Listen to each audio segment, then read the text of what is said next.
shadows they creep, whisper lies in the night, bleeding hearts on the street, turn our world into fright. Chaos rings in the dark, shattered dreams all around, feel the pulse in your heart, lost but never profound. Drops coming back strong, pushing the fake aside. Gonna right all the wrongs, gonna bring back the pride, gonna bring back the pride. Demons spit on our flag, burn the truth till it breaks, silent screams never drag, stealing more than it takes. We're gonna rise once again, every voice will collide, and the rate of the pain, see the storm in its stride. Drops coming back strong, pushing the fake aside. Gonna right all the wrongs, gonna bring back the pride, gonna bring back the pride.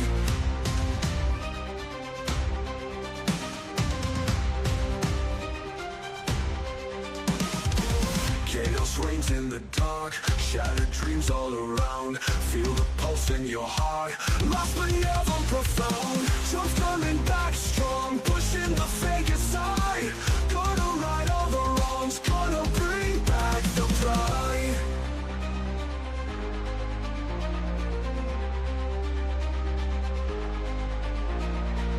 Demons spit on our flag, burn the truth till it breaks, silent screams never drag, stealing more than it takes. We're gonna rise once again, every voice will collide, and the rate of the pain, see the storm in its stride.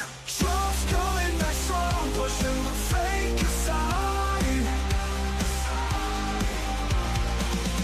Gonna right all the wrongs, gonna bring back the pride, gonna bring back the pride.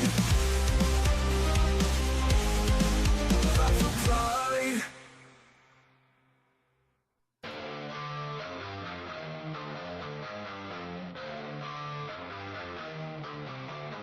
Streets on fire, shadows loom, promises broken by the hands of doom, voices scream desperate pleas, dark night falls, brings America to its knees.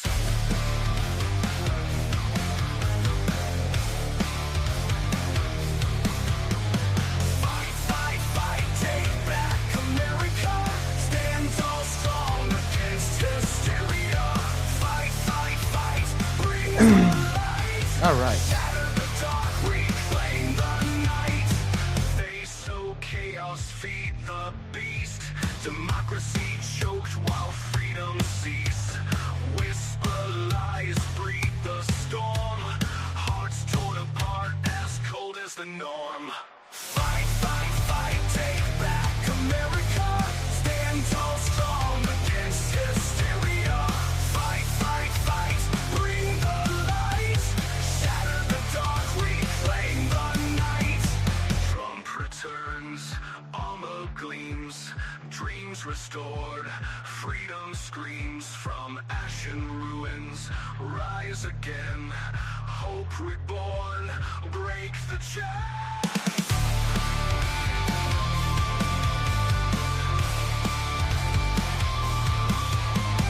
Truth unmasked, corruption falls, voices rise through the endless halls. Victory in the air, liberty song, America wakes where it belongs.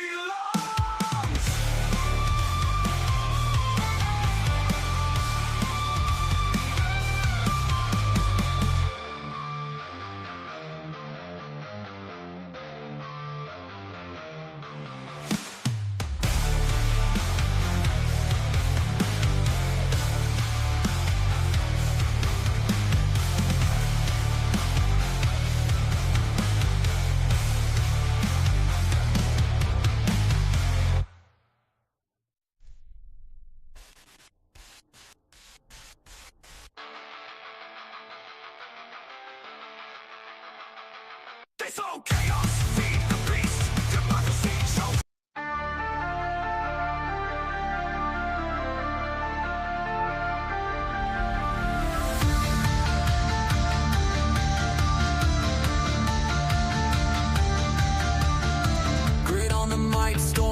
coming down the line. Jake Varr spitting fire in the dying light. Culture clash in a midnight fight. Truth or lies, who's got the spark to ignite?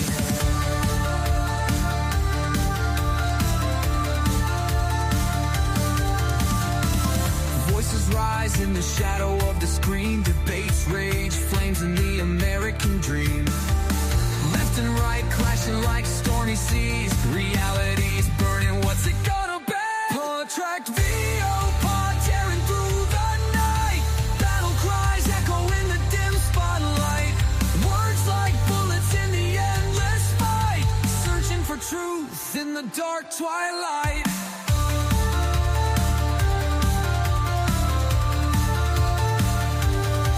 Politics in the blood, there's no retreat.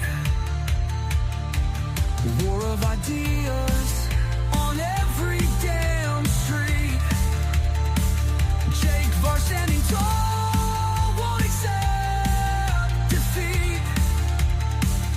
In the culture war, where ideas meet. Screams in the void, questions echo loud. Who's the puppet, who's the master now? In a world where the truth can be so proud. Voices ring, defiant, breaking through the crowd. Project VO pod tearing through the night. Battle cries echo in the dim spotlight. Words like bullets in the endless fight. Searching for truth in the dark twilight.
Mainstream blues, twisting the truth, media's game. Trump painted crooked, man, that's a shame. Lies roll like dice in a smoky old hall. Wordplay wild and folks start to fall. Fake news, they got their stories they spin. Messing with minds, yo, where to begin? Trump's a villain, they scribble and shout. We see the truth, they try to drown out. Rapist, Nazi, that's their wild card. Spinning tall tales, going way too far. Hit jobs crafted with ink-stained hands. Distorting facts, leaving truth in sand. Fake news, they got their stories they spin. Messing with minds, yo, where to begin? Trump's a villain, they scribble and shout. We see the truth, they try to drown out.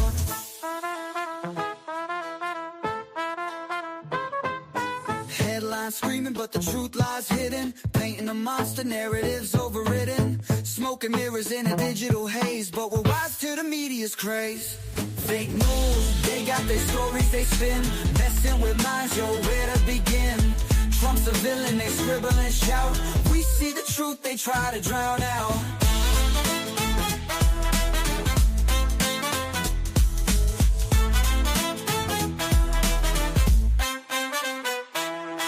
Headlines screaming, but the truth lies hidden. Painting a monster, narratives overridden. Smoke and mirrors in a digital haze, but we're wise to the media's craze. Fake news, they got their stories they spin. Messing with minds, yo, where to begin? Trump's a villain, they scribble and shout. We see the truth, they try to drown out.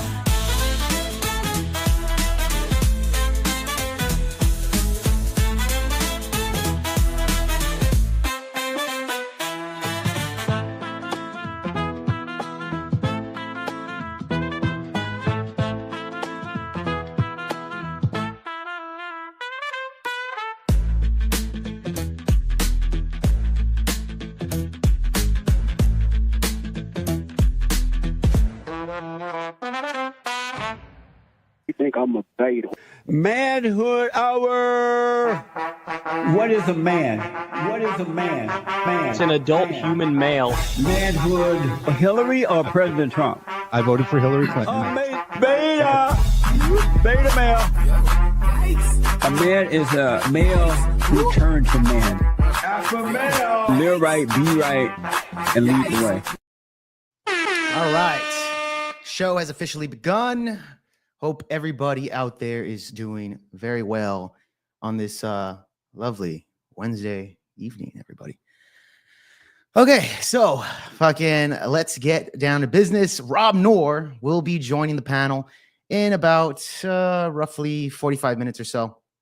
I did speak to him last week to get this going with him because Rob Noerr is probably one of the better debaters that I've seen online. This guy's gone up against Destiny for sure, and he actually it took him about 5 hours, but he eventually got Destiny to kick him off because he was really scolding Destiny and put him in a corner. Destiny ended up just booting him off of his own off of the show. But prior before that, they had a really intense 5 hours of back and forth. I mean, Rob has definitely gone up against some of the best liberal debaters out there in the space. I don't understand why he's not as I think like his live viewerships from when I'm in there probably gets around 500 live viewers or so, which is really fucking fantastic. The guy deserves more, actually. The guy deserves more, much more, actually. And I've even spoken to several people that would say, they've told me Rob Noerr's probably, as far as political wise, and I think I can agree, maybe to a degree, on when it comes to politics, I think Rob Noerr might be even better than Andrew Wilson. And this is even claims to other people. It's something of that nature. What's up, Ghost? Good to see you in the fucking chat. And yes, guys, we're gonna have a bigger audience. We're gonna be trickling in. I just went live right now, so it should be fun. But yeah, if you haven't, hit the like button. That helps a lot. And yeah. So, yeah, we will be having Rob Noerr in about 45 minutes or so. He's going to start up his show, which he should be going live as well. And yeah, so Rob is definitely somebody that I wanted to get in here. And of course, I want to speak to him personally because I've never actually had a conversation with Rob. So I did want to speak to him about, kind of do a little bit of an interview with him. See what he's all about, how he got into the space, etc. So that should be fun. And then, of course, we're going to talk about the latest news, Donald Trump, the tariffs, the immigration stuff that's going on. But I want to get his opinion on a lot of this stuff that's happening.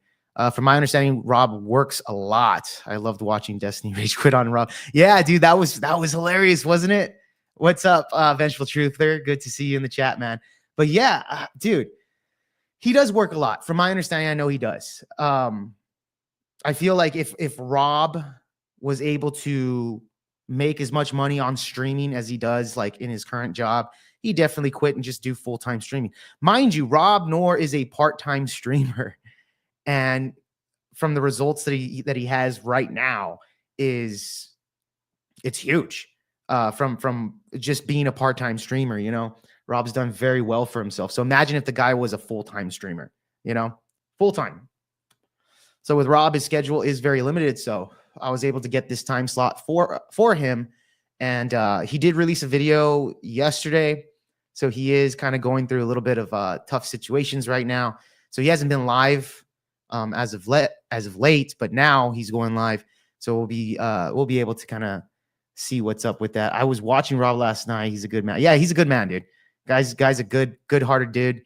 But at the same time, he's a brutal debater. He's a brutal debater. So I love watching the dude go in there and pick apart liberals, man. And speaking of that, of course, we're going to have a debate later for Rob in the third hour of the show. So that's going to start around, what did I say, 8 p.m. Eastern time? No. Hold on. We're going to have Rob at 7 p.m. Central. Then we'll bring in the debater at 8 p.m. Central. It's because Rob's on Eastern time, and I'm just gonna do fucking I'm just gonna say it in Central Time because I'm in Central Time, so that's how I know it. But yeah, so we'll be doing that. So we'll see how that goes. Should be fun. I think Rob is definitely looking forward to that, to kind of release a little bit of his bad week with some debating. Release that frustration perhaps he's been having. But yeah, that's going to be in the third hour of the show is when we bring in Rob Noerr, guys. So that should be fun. Anyways, beforehand, I did want to talk about a little bit of other stuff. I don't know if you guys have been keeping up a little bit with the news, at least as far as the huge one with the Carmelo Anthony case. And I'm going to bring it up to you guys, an article from the New York Post, if I can get the ads off, and I can. Here you go. Yeah, Carmelo Anthony's living with the family in a 900,000 home in a gated community, bought a new car after released on bond from the Austin Metcalf case. Fucking crazy. If you guys didn't see what was happening there, he was released on that. We're up. Took the $1 million bond away and gave it to $250K, and the family raised nearly $500,000 already. Why were you armed? $500,000. Carmelo, why were you armed at school? Of course, he's not going to answer any Explain your questions, right? self-defense. How is this self-defense? Excuse me. No, you can't say.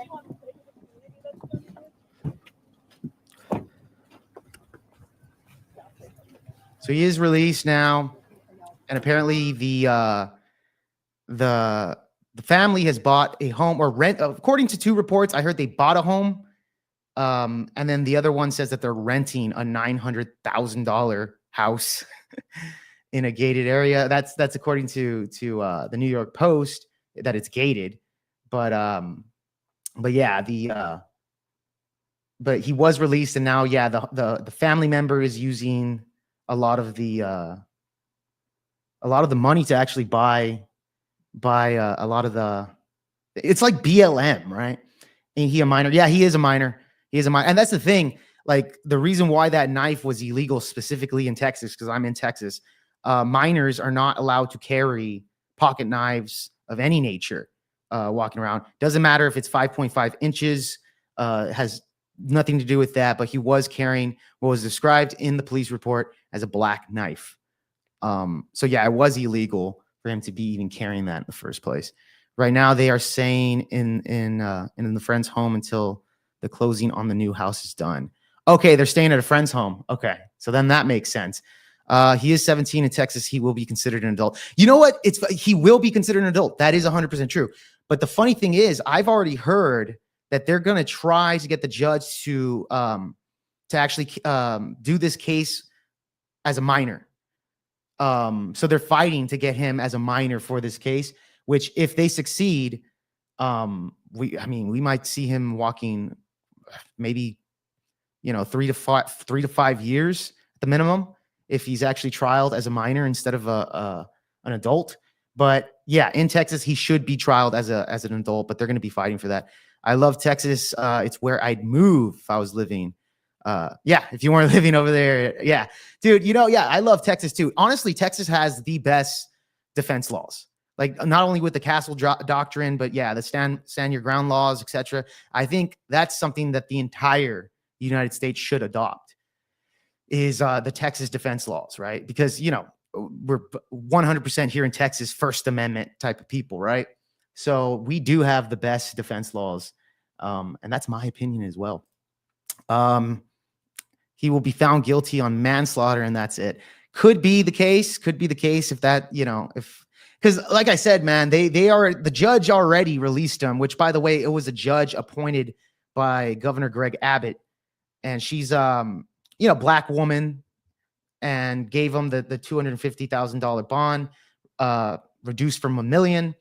And yeah, now they're using that money to, rent out a house, by the way, bought a new car. That's another thing that I found out. And these are according to reports. he purchased a brand new vehicle, or at least the family did. Purchased a brand new vehicle. Let me share this one right here with you guys. Brand new vehicle, as well as that apparently was worth 150,000. I mean, fuck. It's a nice vehicle here. But yeah, so the family's very much already using some of the money that they're getting donations on that they should be using for his trial.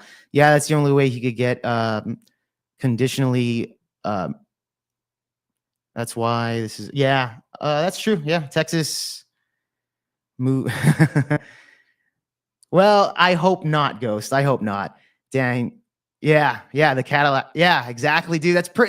That vehicle is not cheap, by the way.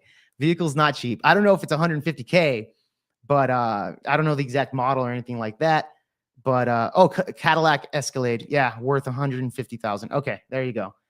So Cadillac Escalade. But yeah, man, I mean, the family's definitely taking advantage of the donations that should be put into the case for their son, right? Should be. The first lawyer quit on them, and the new lawyer is pro. Oh, really? It's over 100K brand new. Okay. Damn, dude, that's fucking insane that they're spending that money. And look, like I said, the BLM, like the movement, the organization BLM, like the people that were running the website back when George Floyd got deleted, etc. They were raising a bunch of money from people. I mean, millions upon millions of dollars. And the leaders of the BLM movement, which happened to be women, by the way, Black lesbian women, spent all that money on $1 million homes and cars, totally stealing the money of the donations. But at the same, I mean, there's so much fucking money to begin with. They didn't put it back into their Black community. They didn't do any of that shit. The Black Lives Matter organization should have been about Black people to help them, but it doesn't seem that every time they get the money, these Black activists will just spend it on themselves. And I don't know the reasoning for why their parents are doing this, etc. But yeah, I mean, I would hope that this young man regrets what he did, and it doesn't look like this individual has a shot at self-defense, in my opinion. And of course, going to the laws, etc., which I covered, by the way, in the last stream. I went through all of that shit for everybody in the last one, really breaking it down. Now, it's funny because I want to even go to this right here, because this is Chris Cuomo. They're talking about the case here. He just got released.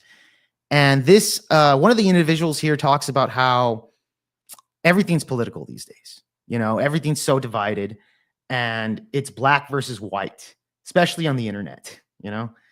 By the way, guys, I just wanted to state, as a Canadian, I don't support any of the booing as far as I'm considered American brothers and sisters. And if I could leave this beautiful shithole, I would. Yeah, the booings over there at the hockey game. Is that what you're talking about? Yeah, I get you, man. I get you. The BLM leaders they were Marxists. That is true. Never represented the Black people. Yeah, full on Marxist, Batman. Full on fucking Marxist. And but that's the thing. They fucking tricked the Black community. Totally tricked them. Untouchable empire. Yes. Thank you guys for joining me, by the way, man. All you guys from the Untouchable Empire, thank you so much for joining in. Like I said, FYI, just to kind of reframe what's going to be happening for you guys, we're going to have the first hour. Rob will be here in about 30 to 35 minutes or so, which I'll be interviewing him. I'm pretty sure the vast majority of the empire here, the Untouchable Empire, probably isn't too familiar with Rob Noerr, but we will be bringing him on in about 35 minutes for an interview. Maybe you guys can get to know who Rob Noerr is. I think he's probably one of the best debaters that are on the right. He's a right-wing debater, very, very good. So I will be interviewing him. He's a real up and rising star right here is Mr. Rob Noerr.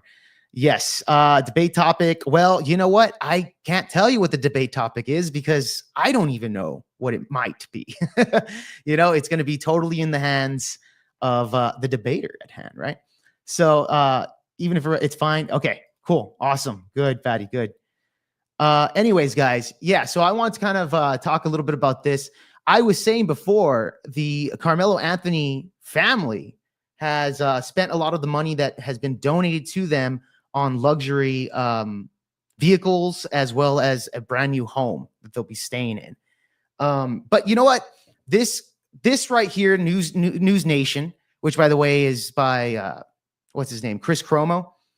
They talk about the division between whites and blacks. This is another reason why I love that Fatty is doing the the breaking ground, getting, black people, white people. In my case, I'm Hispanic, but nevertheless, it's fine. But they're getting us together and we're having a conversation on these things. And I think that's what needs to happen. This is all about who the jury is. So this will all be determined by the jury. If the racial factors were reversed, if a white man had killed an unarmed black man, everybody would be on the reverse side of this. We live in a society where everything is judged by race. The Bible says to judges and prosecutors, don't recognize people, just do abstract justice. We're way, way, way beyond that. If the racial elements were reversed there, virtually all the people who are calling for him to be acquitted would be calling for him to be convicted, and vice versa. Let's not kid ourselves. We live in a race-conscious society, and jury selection, which, of course, your other guest is so brilliant at and did so well in the Zimmerman case, is determine the outcome of this case, without a doubt. I can't help but agree with him on that, because we've already seen multiple cases, especially with the, from the George Floyd or the Derek Chauvin case, whatever you believe that case may be, but the juries seem to be very much more race-baited on things, right? This case right here with Carmelo Anthony has nothing really to do with race at all. In fact, if the roles were reversed, if Carmelo Anthony was the white guy and Austin was the black man, I think this story would be even bigger, in my opinion. I think we even spoke about this on the debate panel with Fatty the last time. Let's kind of go through some of these. Ghost, do the full Albert. Okay, for sure, bro. For sure, Fatty. Jake, we know you're white on the inside and can't help but call you coconut. The funny thing is, especially back in 2016 when I was wearing MAGA hats at bars, and Trump was first coming into office, the coconut name was very much used on me. Totally. Like, I was just like, what the fuck, right? White on the inside, brown on the outside type of thing. Totally crazy. But I wanted to kind of keep in touch with this. It's funny because I wanted to show you, since we have the untouchable empire in the house, if you guys don't remember, we did have on the last breaking ground, Tom Foolery on the show. And Tom did put like a clip, 55 minutes of it, I guess, right here, where he puts the thumbnail. I'm in the thumbnail, right? And he puts in quotes, "The problem is black culture." Now, that was one of the topics that was going in hand, where I was talking about rap culture in general affecting the black community, right? So that was one topic. Of course, it's clickbait, totally understandable. But would be really offended. I'm not going to go through this whole entire thing, by the way. It's very long. If you guys want to go about that on your own time. But it's funny, his own chat right here, or not the chat, but the comment section, completely disagrees with Tom Foolery's take on this. And by the way, just FYI, Tom Foolery, he went into that panel not even knowing anything about the case. In fact, he was researching it about 20 minutes before Fatty went live on the panel, right?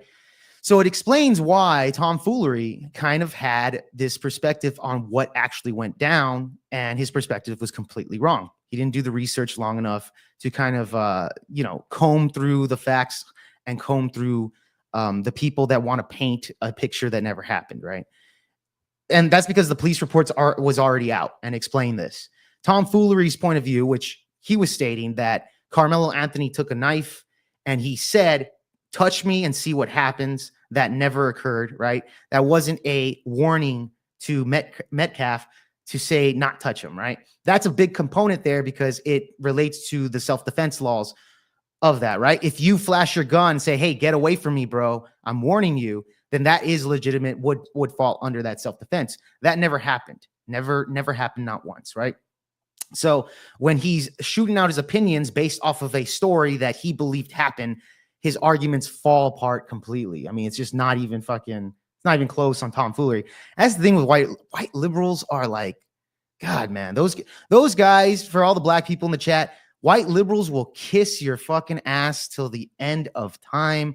They will lick the boots while you're walking. Literally, there's actual videos of white guilt liberals kissing boots of random black people that are walking down the street. I remember seeing that a while back ago. I mean, it's crazy. These people are just crazy, man.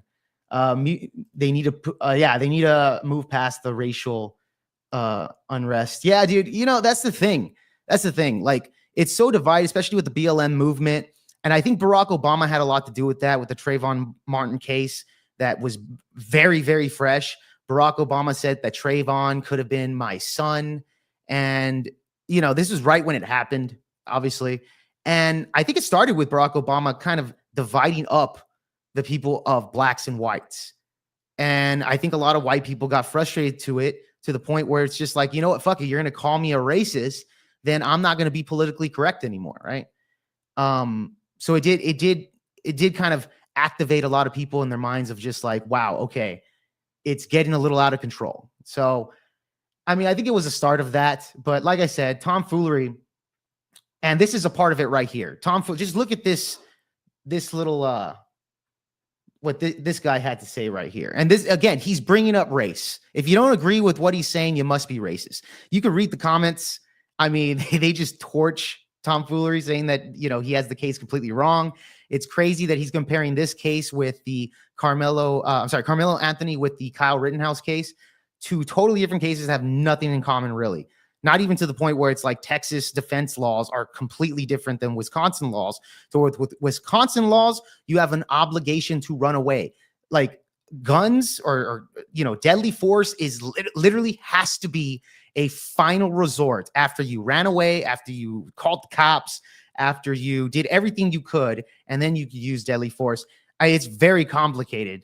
If you're in Wisconsin, and use a gun, any little thing, boom, you're not going to get self-defense, and you're going to be trialed for first degree or second degree murder, right? I mean, it's, you know, that's how night and day the defense laws of Wisconsin and Texas are. But this is what he says. People, stop commenting on this video lying about the details of the case when this video has all the police reports details in it. Everyone who watched this video before commenting knows you're racist as fuck. And it's funny, again, white liberals going to, if you're not agreeing with me, and by the way, he didn't even read the police report. Again, like I said before, the guy was doing his research 20 minutes before we went live. He didn't know anything about this case. And then he's saying, well, if you don't agree with my take on this, because it's all bullshit, by the way, you must be racist as fuck. I mean, this is what liberals do, right? They will tell you, well, then you must be racist, right? If you're not following through. And I mean, it's just insane, the race card. And this is why it's saying it's so racially divided when it comes to the United States, is that it's like, okay, well, you must be racist if you're getting details wrong, you know, if that's the case. Which, by the way, this guy got the whole entire what went down completely incorrect, which is why I had to keep kind of, you know, scolding him on that, right? Pushing forward on him, saying, hey, bro, what you're saying is just fucking wrong. It's just fucking wrong. So it ended up having an intense back and forth with the guy, which I'm not surprised why you would put me on the thumbnail and fucking insinuate that I'm a racist as well, right? Yeah, justified use of force. You can you can into sports ball. Yeah. You can into my sports balls tents. Yeah. But yeah, guys, fucking, like I said, it's the racial divide between people. And I think I do want to bring this topic up and see what Rob's opinions had to say, especially on how America is divided, not only just politically with right versus left, but blacks versus whites, you know? And this guy right here, he's kind of a pretty big content. Well, he's bigger than me anyways. 18,000 subscribers, 14K views one day ago on this right here. But he talks about the Carmelo Anthony. He claims that there's an eyewitness that says that this was self-defense. So this is like bad news for this. Now, this has been going around social media already for a while. This video that he's about to bring up and react to. And it's something that that's just it's not even like you can't even confirm that this guy's telling the truth. You don't know his name. Apparently, he's a TikToker. He didn't come out on the police report. He didn't say anything on there, but his story is completely opposite of the half a dozen witnesses that the police report gave out, which have similar stories. They're at least consistent from multiple different cops. But this guy right here has a individual on his or a clip that he's going to play of an individual that claims that he was there watching the whole thing. Goes by the name of the amazing Jamal. I believe what you're hearing is him talking on his TikTok channel. I believe he has a YouTube channel, or maybe it's a TikTok channel, and he is giving an account. He was there with his own kids. Let's hear this again. They got rained out like crazy bad. Everybody trying to get back to their cars. As you can see, he says it got rained out real bad, and people were trying to get to their cars. Yeah, that's true. Which is why Carmelo Anthony was raining. ended up under the tent, trying to get away from the rain, not trying to steal, not doing any of those things that he's being that people think that he was doing some mischief. People think that it was premeditated, that he planned to be there to harm those guys. Premeditation means that you plan, you plot. Okay, he's right. Plan and plot, but also you could do premeditated in within the moment of a conflict, right? You can actually premeditate a murder in the moment, even though you just barely met the person. Like it's not where you have to fucking have an entire blueprint of how you're gonna delete somebody. That's not how premeditation works, at least not in Texas. But premeditation can be determined within even a couple seconds, in fact. And there's plenty of cases that you could look up that have used this argument as well. This was not premeditated. Tell the truth. Let's continue. So now, I'm not saying it was premeditated. I have no idea from the looks of it.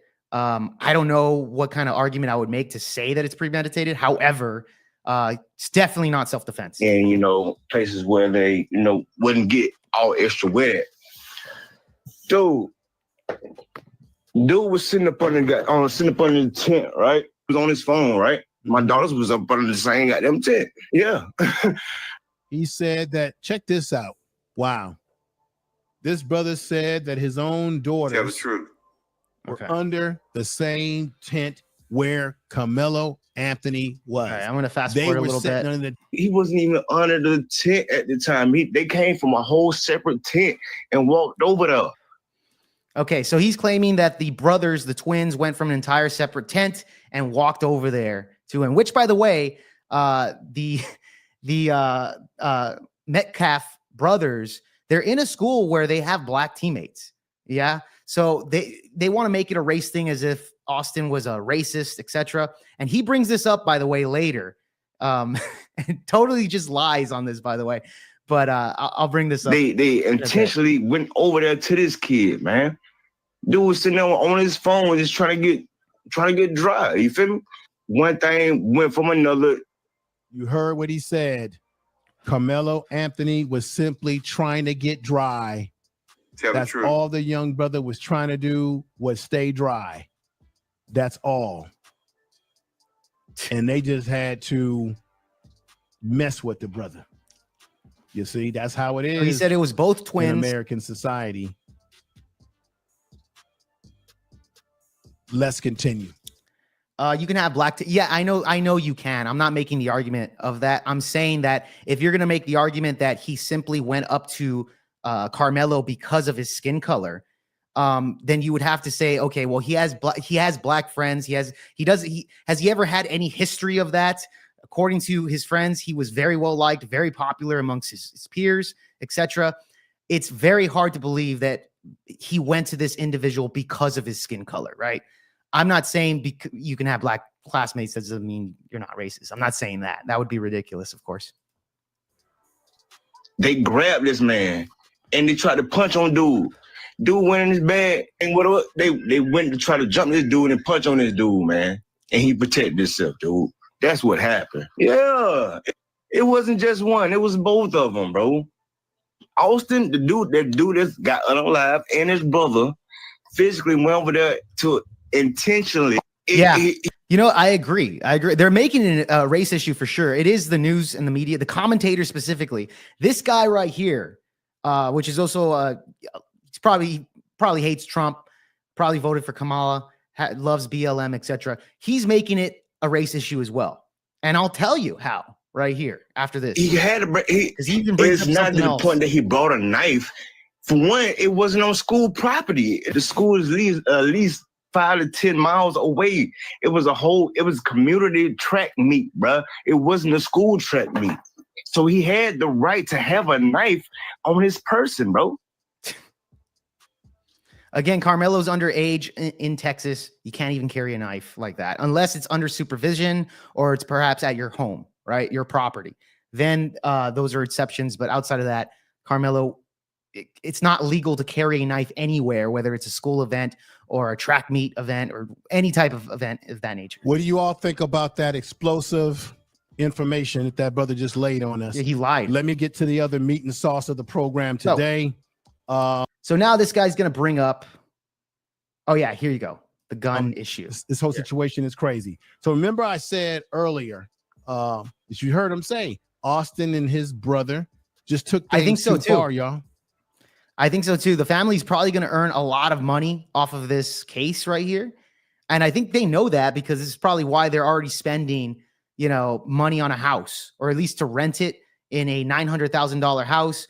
Already bought, a vehicle, a Cadillac worth over $100,000. They're spending the money from the donators, right, on luxury items. That's fucking crazy, dude. That's crazy. So I wouldn't doubt that they're going to make a lot of money off of this case, similar to the George Floyd family that made millions. I mean, they're filthy rich now, thanks to George Floyd's incident. Now, and I'm just saying, the truth. I don't think that people should be getting stabbed or knifed. I don't agree with that aspect of this situation. Okay. But it is something that has taken place, and it's a sad situation. Let me say right here is once again Carmelo Anthony with this, what I found out to be a BB gun. And of course, the Rittenhouse made money. What the fuck? I don't hear you bitching. Look, again, I'm not saying that of course they're big cases. You're going to make money. The point is here in this particular scenario, Rittenhouse did make money. Yes. And they used that money for his trial. At this point in time, it's very, very early. This only happened 2 weeks ago, and they're already buying a $900,000 house and $150,000 car, etc. I think it shows to where it looks bad on the family. That's my point. All right. What the fuck are you talking about? Metcalf twins were raised with weapons. Their father hunting, they hunted. And I told you he's got quite a background, a criminal alleged background that I'm going to get into in just a minute. He's been alleged that he might have done. Oh, yeah, that's another thing. Yeah, Rittenhouse was shut down from fundraising by, I believe it was the same one, the GoFundMe website. They actually shut down Kyle Rittenhouse, saying that we're not going to let a criminal that's going to make money off of our platform. Carmelo Anthony's doing it. And again, he's trialed for first degree, and they haven't taken it down at all. Like, I'm just saying, a lot of these platforms don't necessarily treat one individual the same as another, and we see this time and time again. Himself in trouble back in 2011 for something of a sexual nature that is alleged at this time. But See Racism has done some research and said it's him. And I'm going to show you those receipts in just a moment. Here they are with the weapons again. And something that you may not have known about Austin Metcalf that maybe people have already come to their conclusion is that, was he racist? Was there some racism with this young man? Because here is a picture of him that came from his Instagram. Here it is, Austin. Okay, so as you can see, it came from his Instagram. And let me just see right here. You can see how it's this is legitimate, y'all. Austin Metcalf with the E as the number 3. Austin, Texas, apparently is where this picture was taken. Now, here's the thing. I did look up his Instagram. It's still up, by the way. And I'll compare it to what he's saying here. I believe this is the Instagram has been taken down. He has, look at that serious rifle. Everybody made an issue over Carmelo Anthony having this BB gun that is now it's a BB gun, right? But nobody has an issue with the fact that here is a young man, 17 years old, with these type of weapons. And if I'm not mistaken, at 17 years old, I don't think you can have these weapons legally and unsupervised. And that is right. You can't have them unsupervised for sure. Now, you don't know if he is being supervised in this photo. You're painting a picture here. Now, again, we don't even know if this is a photo of Austin Metcalf. He could have got this off the internet, could be completely fabricated. There's no reports of this actually being legitimate. And you see a lot of this on the internet. Again, this is dividing what we were talking about prior before, dividing the blacks and the whites to make this a race issue. And this is what this content creator is doing. As a teenager in the state of Texas, unsupervised and what have you. But here he is in his vehicle with these two weapons. And you want to know what he said on this post? You don't see it there, but you're going to see it here. This is what he said on the post. Look at this. Austin McCaffrey, I dare one of those monkeys to show up to the track meet today. Okay, and he got 667 likes apparently on this. So I dare one of those monkeys to show up at the track meet today.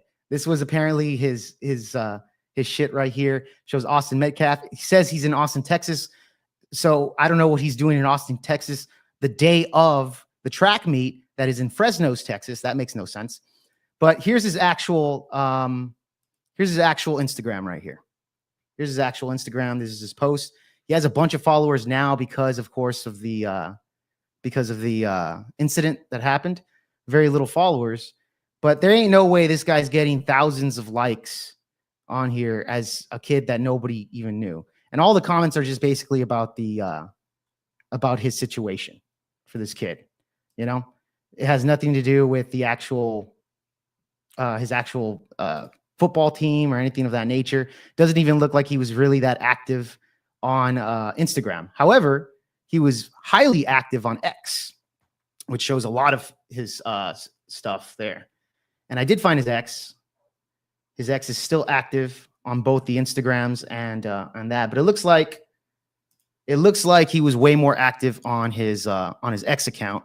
As you see, the last post that he did, faith that God got me and my work will pay off.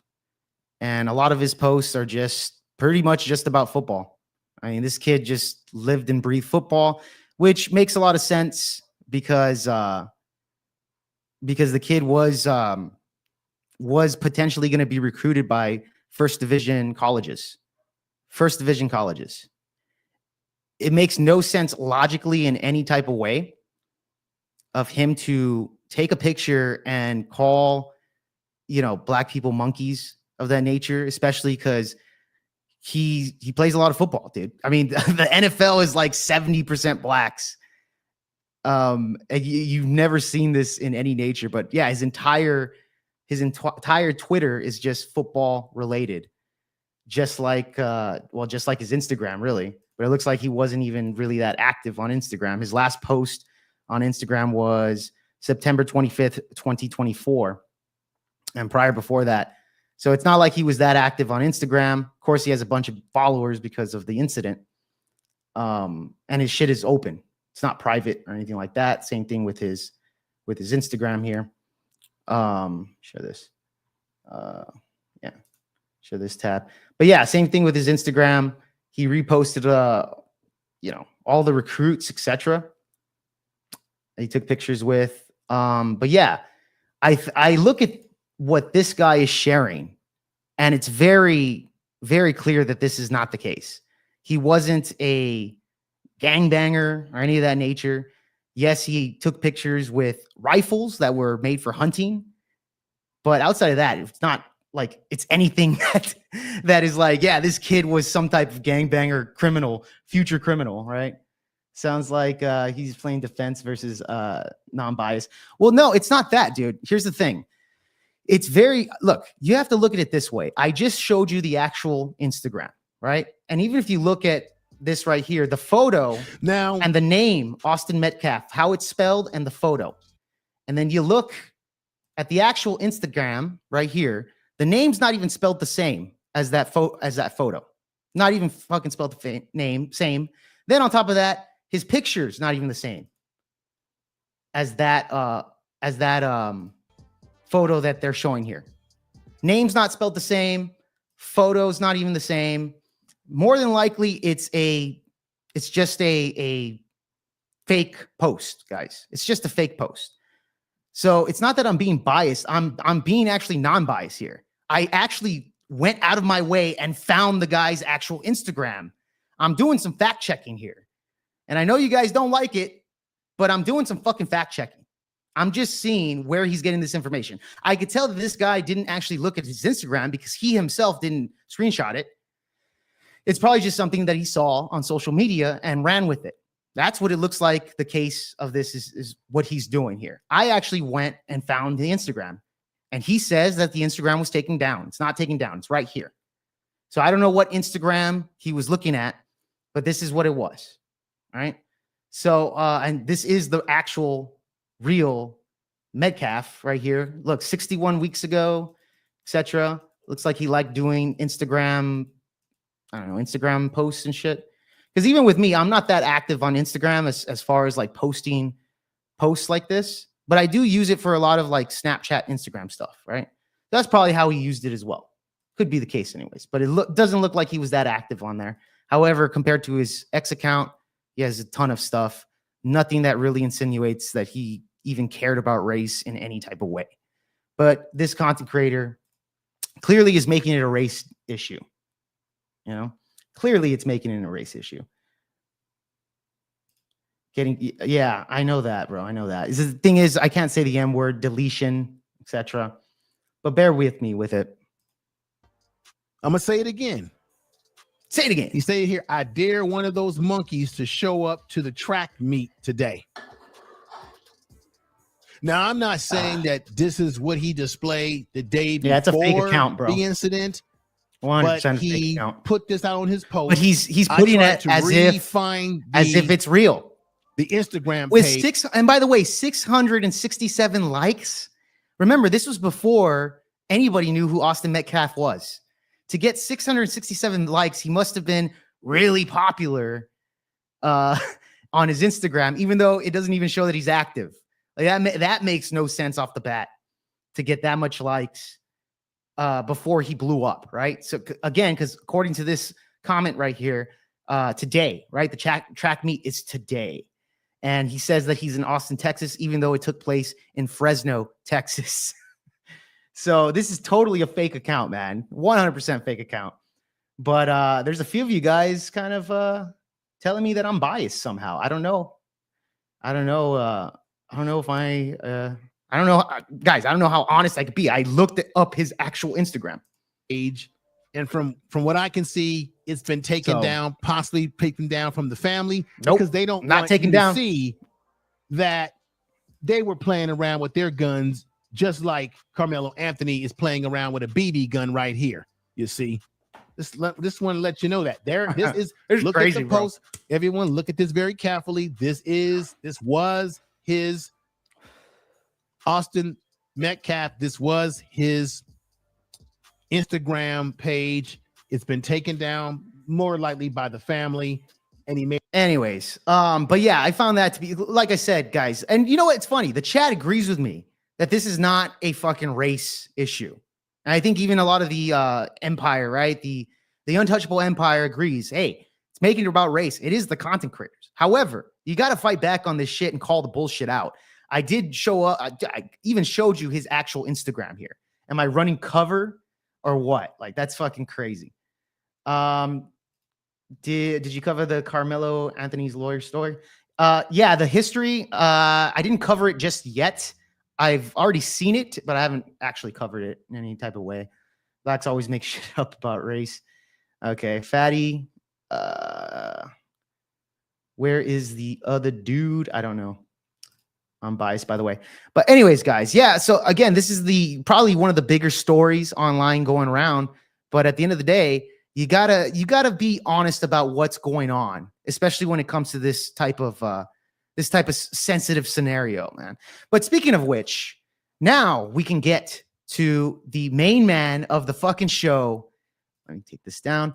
So for all you guys that are watching in the chat, I would like to introduce the man of the hour, the guy that's taking over the show, Mr. Rob fucking Noerr, man. Oh. What's up, Rob? Thank you so much. Not much is up. Having a great day. I finally got off work today, so it's nice to be here chatting with you. Now, I want to say I screwed you over, so I owe you an apology. We originally were going to do this last Thursday, and I had previously talked to a person that was like, before you mentioned me and said, hey, can you do this debate? I said, sure, tell me when. And so I told you, if he says Thursday, we'll have to adjust it. He said Thursday, but it turns out he meant this Thursday. So I bumped you for no reason.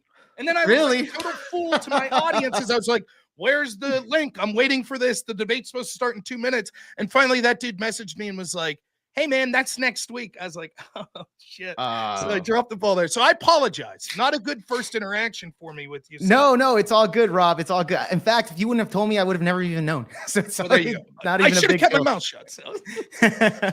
No, not even a big deal, man. I'm glad you came by. By the way, Rob, I've been watching your show for already a long while, dude. I've seen your breakdowns. Dude, you're on the show. You're ranting for fucking 2 hours, 3 hours. It's actually a talent of yours. You have a really good talent of just kind of really breaking down this stuff. And especially when it comes to debating, bro. I mean, you I think is probably one of the top debaters on the right wing. In fact, even your opponent that's going to be here later even stated to me that, oh, Rob Noerr, I know that guy. He's actually a better debater than Andrew Wilson.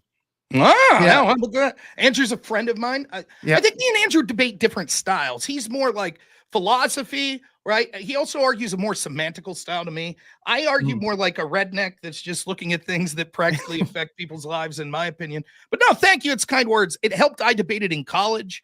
I was a pretty good collegiate debater. That's obviously a different style than what you see on here. But yeah, thank you. I think that one of my strong suits is, I think the strongest suit I have is that I'm me, I'm authentic, and I'm able to talk about things in a way that sort of an average person can understand because I am an average person. I'm not overly smart or anything. My downside that sort of goes the double-edged sword of being able to rant for a long time is I'm super long-winded. So oftentimes it takes me 20 minutes to make a point I probably could have made in 2. But I take the compliment. Thank you so much. No, for sure, man. And it's funny because I was just like, you know what? I can agree with that, especially when it comes to like the specifically politics. Like you're really good at the politics stuff, you know?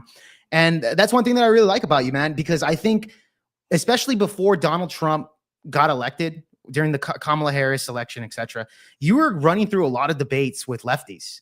And so were they, right? They were kind of really going hard on these things. What was your thoughts? Do you think that when it comes to, and I want to ask you this, when it comes to the alternative media that we're currently having right now on the internet, I think it's making a much bigger impact on influence of how people vote compared to 2016 when Trump first got elected, you know? Yeah. What's your thoughts on that? Yeah, I agree. Now, there's one slight difference. I think what I would only call meme magic in 2016 was actually more important than people give credit for. Like the online sphere at that point, we had yet to get to the point where the establishment saw the big threat that sort of that online free speech was having. I follow a guy named Mike Benz. He talks about this a lot. Free speech was useful to our CIA, to our foreign policy for years and years because our government was able to use it to influence other countries and to, have color revolutions in other countries. They never expected that free speech could be used here to take out establishment. And I think that meme magic was responsible for that. I think you're right, though. In circa 2024, it's even more important because I think people are realizing that sort of the establishment sort of way that we got information through the mainstream media was garbage. And it doesn't accurately reflect the reality that people are seeing on the ground. And two big reasons that I think that was one, the cognitive issues of Joe Biden, which people could clearly see, in addition to other things like the economy, the border, which we had these mainstream outlets that were just constantly saying like, oh, things are going great. Don't believe your lying eyes. And then the other thing I think that was, there's certainly many things, but I think COVID had a lot to do with it, where people finally saw that like all of this, no, it's dangerous to say that this could have came from a lab. Right. It's dangerous to be against lockdowns. It's difficult in my world, living in rural Pennsylvania, to explain to a lot of just regular folks that are working 9 to 5, the people I love most in life. It's difficult to explain to them a lot of times why politics matters or complicated political stories that I'm into, like the Burisma scandal or Russiagate hoax. But when you say, hey, your daughter can't go to school. You can't go to your mom's funeral. Your small business has to shut down. But those rioters could go riot. They go protest with George Floyd. Yep. In my state of Pennsylvania, my governor, Tom Wolf, said that we were cowards if we didn't lock down. And then he violated his own lockdown order to go protest with Black Lives Matter. That resonated with people around. And so I think the fact that mainstream media wasn't covering that, and you saw that with alternate media figures, I think a lot of people, particularly that were independent or on the right, started to look at that and look at people like Joe Rogan and look at other right-wing influencers saying like, wow, they're telling me stuff that these other people have gatekeeping me from. And I think trust in mainstream media has almost never been lower as a result of this. Oh, it's been at this point, it's practically dead, Rob. Well, almost dead anyways. I think it's still has somewhat of an impact. Like we saw like Don Lemon, you know, this guy already got trashed out of CNN. Then he goes to X. He's trying to be an independent kind of YouTuber, content creator. It doesn't seem like he's getting the same numbers or popularity as he was over there at CNN. Same thing with Chris Cuomo. Chris Cuomo went to, I believe, Newsmax or News Nation, one of those. Yeah. I don't know which one, but yeah, I've seen Newsmax. I don't know, but yeah, I don't know. One of those. He went over there. He became kind of a little bit more independent. He went on the PBD, and I know he got hired by Patrick Bet-David. I remember he got a $20 million deal with him. And I remember looking at that, Rob. Maybe, I don't know if you agree with me on this, but I'm a guy that I look at Chris Cuomo, and the guy lied about so many things throughout the years, especially during the Trump administration. PBD brings him on the team, gives him $20 million. He's already a failed anchor and is trying to rejuvenize his career. And I'm thinking in my head, yeah, he's making some good takes. Now he's sounding like he's a little bit more logical, but I still don't trust him. And it's the same thing with like Bill Maher and Cenk Uygur, who now lost the election. Now he wants to, you know, dip his toes with Charlie Kirk, and they're kind of welcoming him in. What's your take on a lot of these content creators? I mean, you know, these leftist progressives now saying, you know what, we're reasonable now that Trump has won. Let's approach it from the opposite, Speg. Why are so many on the right willing to accept them? Certainly there's truth that if you want to win, you have to broaden your tent in the idea of not necessarily, there's an argument to be had, you have to broaden your tent of what you believe politically, but I sometimes disagree with that. I sometimes think that what is your party if you're willing to give up all principles to broaden the tent? So that's not what I'm talking about here. Okay. But you have to accept people that otherwise previously may not have agreed with you. For example, let's just take something small like unions. Let's say that Trump doesn't change his positions from 2016 regarding economics, unions, etc.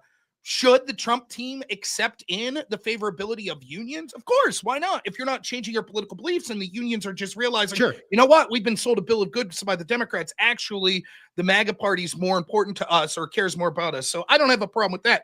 But the idea that so many people in the establishment right are desperate to sort of be accepted by the old guard is despicable as far as I'm concerned. And so they can't wait for Bill Maher to say something. Oh, look what Bill Maher said. Or look what Jon Stewart said. He said one thing that wasn't unhinged lefty. Isn't that cool? Now we're all going to gravitate towards him. Meanwhile, it's not even like, listen, I'm not going to sit here and carry water for like right-wing influencers that are bigger than me. Some of them suck too, to be quite honest. But like there are plenty of people, not myself, take me out of it. There are people that like have far less strings than me. Like, I'll give you an example here in a minute, but just like regular guy on the street people that have been saying the right thing for years and they get passed over because now the guy that BS'd you about COVID, like Cuomo, you remember he was coming out of the basement. I had COVID so bad, blah, blah, blah. That whole so shit crazy. Show.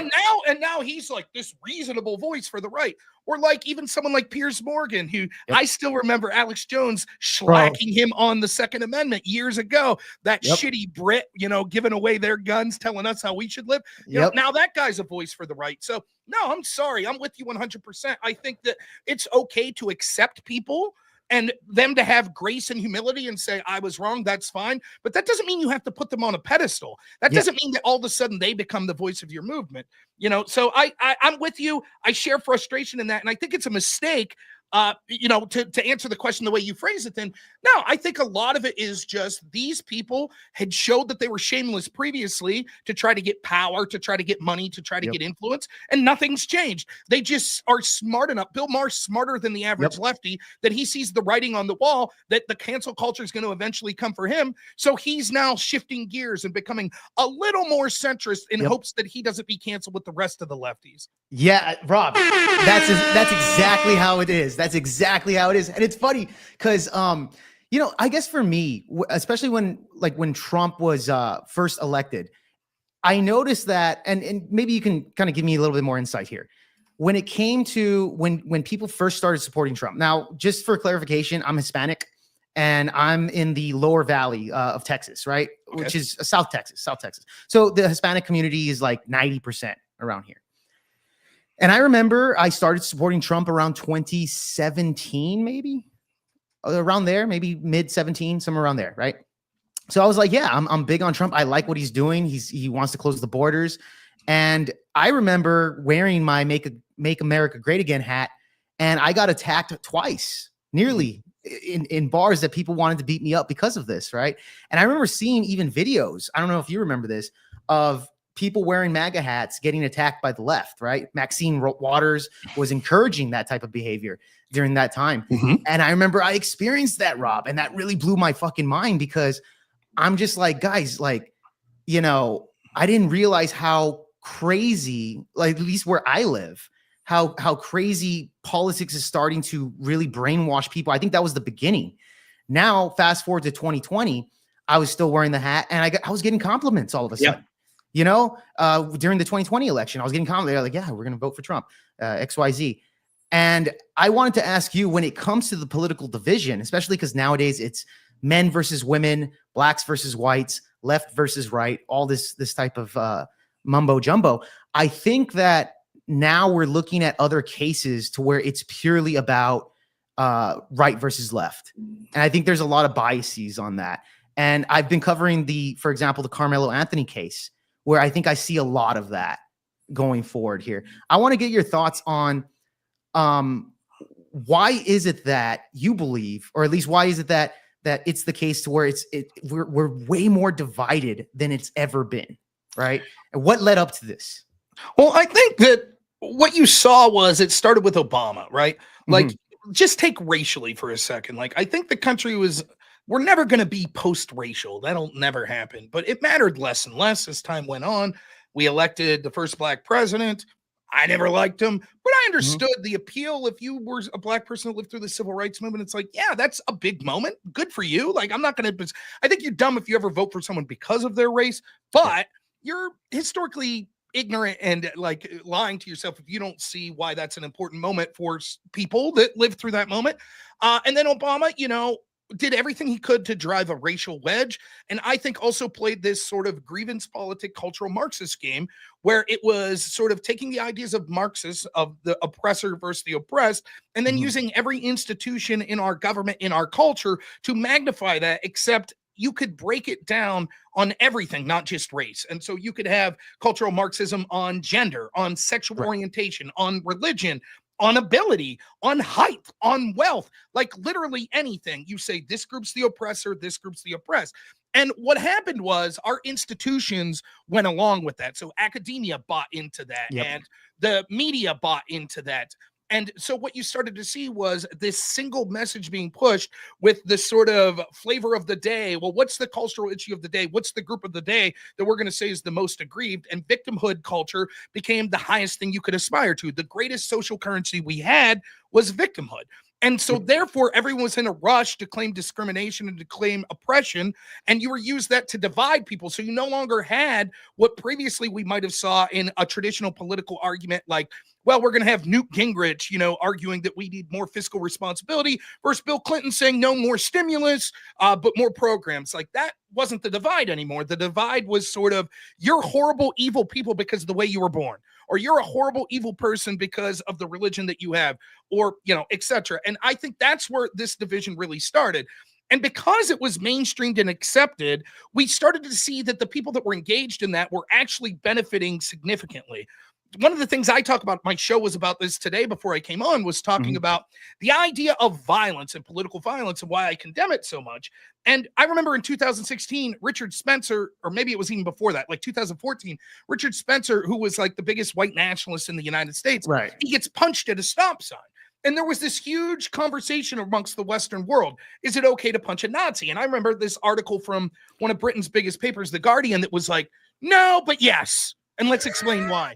And I remember at the time arguing with people on blogs online and in real life, like why that's such an insane opinion, because I'm like, even if I could go through the arguments to why morally and strategically that's wrong, but just to skew all those for a second and understand that once you say yes, the very next comment someone makes is, and you're a Nazi, right? And once that happened, once you give yourself the moral authority that says we're okay to preemptively use violence as long as you're of this certain group of people, the temptation is too great to say, well, every issue you believe is morally correct, right? Yeah, of course. That's why I believe it. And it would be a moral failing or immoral to have the other side win that argument, right? Absolutely. So therefore, they're basically Nazis, right? Yep. And therefore, you could use violence. And that's where we're at. So why are we so divided now? Because what happened was the other side started to push back at that, and they were winning. And I have predicted for a long time that all of the violence you saw from groups like Black Lives Matter, Antifa, etc., none of the institutions that backed them or ignored them, they never cared about them. Like Barack Obama, all the corporations and government officials you saw saying, yes, Black Lives Matter, and taking a knee, in solidarity with George Floyd, they didn't give a shit. They never cared, right? They just saw it as politically useful as the time. They thought these little brown shirts going out and harassing right-wingers or Christians or conservatives or Trump people, it was worth it. It was benefiting. But as soon as it targets the actual people with power, they're going to bring their boot down on these people harder than they can imagine. And there is one thing that's true that you hear the left say all the time, where they talk about violence is the language of the unheard. There's some truth to that. And the truth is, the more desperate you are, the more radical tactics you're willing to take.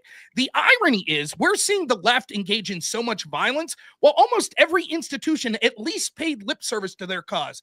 So ask yourself, if those institutions stop paying lip service to those causes and stop protecting them, what are those groups going to do? We are going to have a period of sustained political violence that comes from radical lefties because they feel that they're losing their grip on institutional power. By the way, they're right about that. And people are no longer listening to their BS. It's not enough just to shout slogans like Black Lives Matter anymore, because the people have woken up to what a scam it was. That's why you're seeing Tesla owners being vandalized en masse. That's why you're seeing 55% of people that identify as left saying that it's justifiable to murder Donald Trump. They feel that they have gaslit themselves into feeling that they're morally superior to their opponents and therefore anything's justified.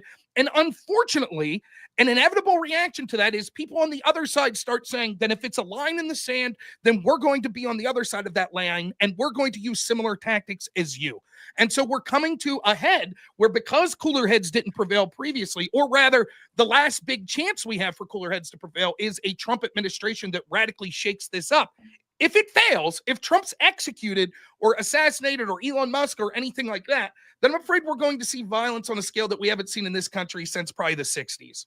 Do you think that, like back in Pennsylvania when Donald Trump was first attempted on the suicide, if that bullet would have hit Donald Trump, what do you think the political outcome would have been? That, because that was a big thing at the time. And look, we saw a bunch of lefties even on TikTok saying, we wish he missed, right? He missed the bullet. What an idiot. How dare you? XYZ. Like the violence was at a high peak of what they actually thought about not only Donald Trump, but his supporters as well, especially when Destiny came out and said, yeah, I don't give a shit about the man who got, deleted at that rally, dude. So let me ask you this. What would have the political landscape look like if it was actually successful on that? Well, the irony is, and if you're some insane psychopath out there listening that's considering using violence against Trump, if that succeeds, the alternative is going to be worse for you, because you're going to give sympathy to the people that come into power next. And unless you take out J.D. Vance too, I think J.D. Vance is going to be a more effective version of Donald Trump. You think so? I do. I think that Really? J.D. Vance has the potential to maybe be the best politician in my lifetime. I think that he is ideologically populist. I think Donald Trump has a gut feeling towards populism. I think he respects sort of the working class and the average people and sees that they've been forgotten and sees that sort of the bad deals that the leaders in this country have had for years to enrich themselves have significantly hampered manufacturing in the working class in this country. But I think J.D. Vance understands it at a more fundamental level and is more ideological about it.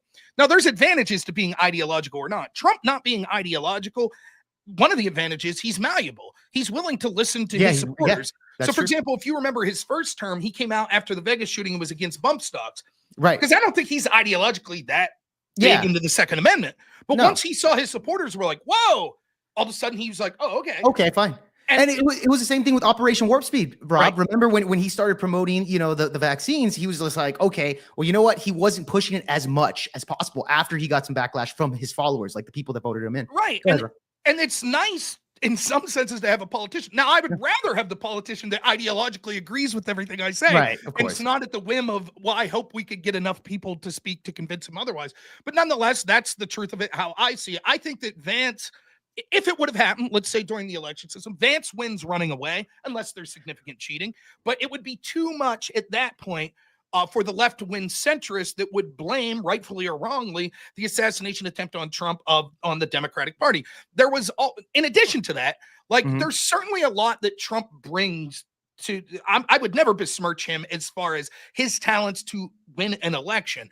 But there's a lot of downside too. Like baked in the case with Trump more than probably any politician are people that would vote for him no matter what, ever. They would vote for him. And people that would never vote for him no matter what, right? Like, so the swing voters that may go with him or may go against are probably less with Donald Trump than almost any presidential candidate in my lifetime, right? So if Trump goes out, there's an awful lot of people that would never vote for Trump that would be so turned off by that that they would have voted for the Republican ticket. And you would have probably seen more Republicans win downstream in the House and the Senate as a result of that. My hope would be in that world that J.D. Vance would pick up the mantle. Now, maybe they wouldn't allow him. Maybe there would be lawfare against him or another attack against him, et cetera, et cetera. I mean, for God's sakes, the second person, Ryan Ruth, that talked about killing Trump, apparently was asking for Stinger missiles to blow his airplane out of the sky, in which case he may have taken down Vance and a whole swarm of people that were with Trump. I mean, that's how insane things were getting there. And by the way, still are, that there are still radical people out there, as some of the numbers we talked about was showing. So, if that happened, though, what you would see is the other reason. So I think you'd be dumb to do that as a lefty, because I think you would entrench support for the MAGA movement even further. And there are people that maybe you would like even less because they'd be more articulate, like J.D. Vance, that would come up. But the other thing is, what would happen would be you would start to see violence become more entrenched on all sides of the ledger. And if that happens, there will be people out there with a tit for tat mentality that will say, okay, you took out our guy. I don't want that. I would call against that. I would say that that's immoral, disgusting, but that's the reality of things. If this would be a breaking point, if Trump gets assassinated, it will break this country in a lot of ways. I'm not saying it would be Mad Max, that it would be unrecoverable, but for years we would see increased intensity, political violence, rhetoric, etc. And you're going to see all sorts of people blamed legitimately and illegitimately. And the last thing I'll say about it is, because people lack faith in our institutions, a huge swath of Trump supporters will not believe whatever the official story is, rightfully so. They're not going to believe the Secret Services or, the FBI's explanation of what happened, and they shouldn't. And that's not my fault, and that's not Trump supporters' fault.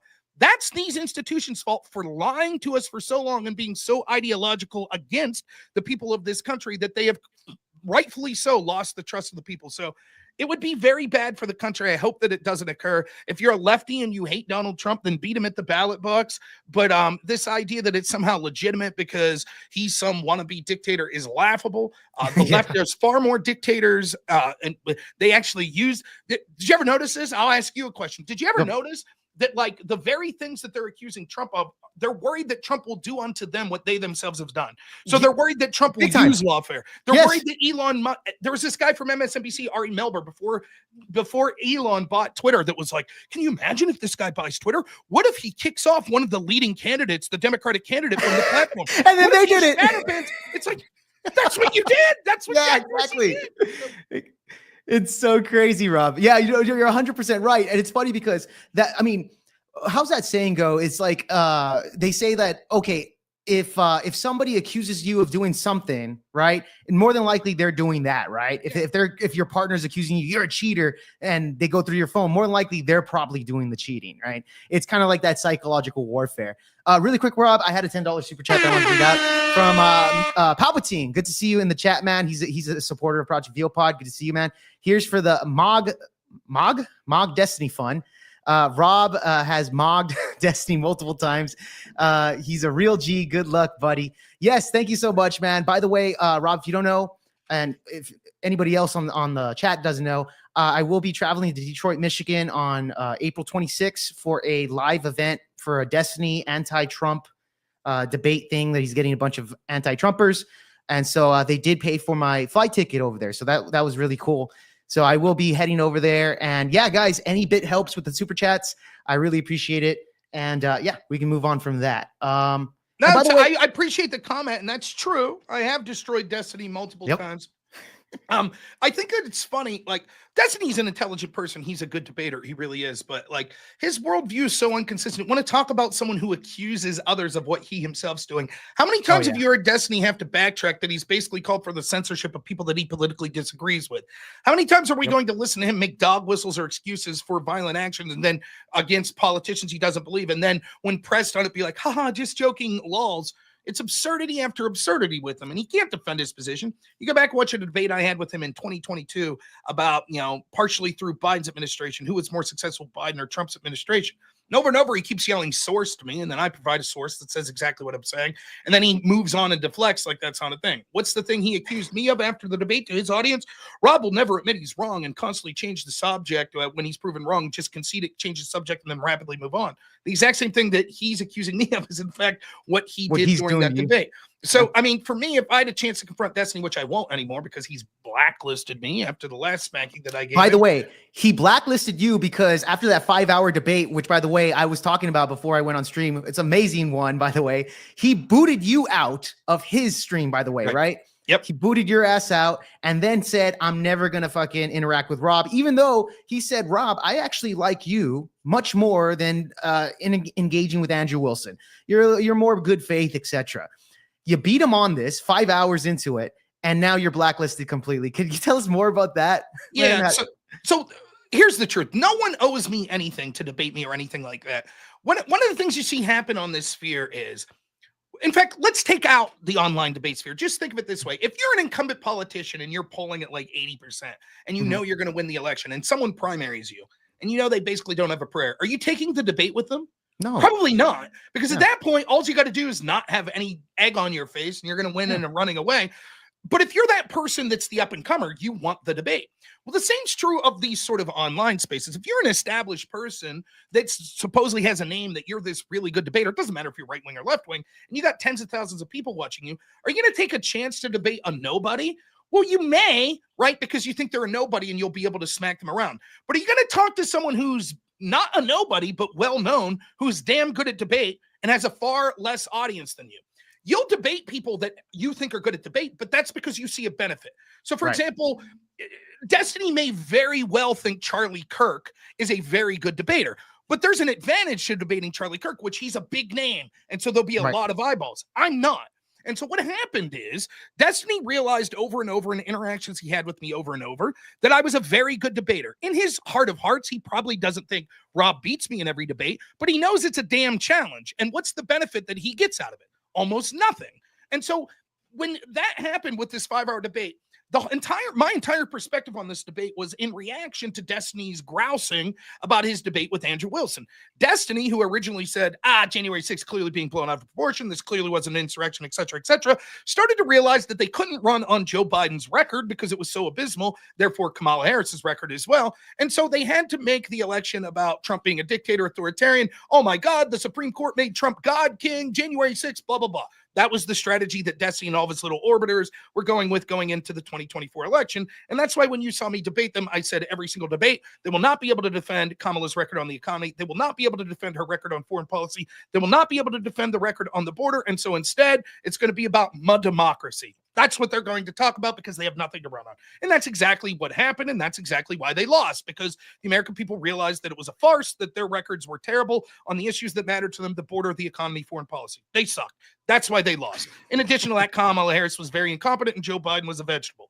So anyways, when Destiny, as he's doing the January 6th thing, takes this debate with Andrew Wilson, I talked to Andrew before the debate. And I was like, listen, the debate was on January 6th and wasn't an insurrection. And I was like, my feeling is if I was having this debate, I don't really give a shit what the definition of the word insurrection is. What I care about is the left is broadening that definition so far to include January 6th that the problem would be if once we accept that, it would include hundreds of other actions which the left supported. And so therefore it becomes a problem of selective outrage, right? If you say, my God, insurrection, anyone who engaged could never run for office. Okay, then Kamala Harris supporting a bail fund for the firebomber or for the riot that resulted in the firebombing of a police station would be an insurrection. And Andrew Wilson in that debate that was his argument. I'm not saying I gave him the argument. He agreed with me. He's like, yeah. So Destiny gives this definition of insurrection that includes 4 planks.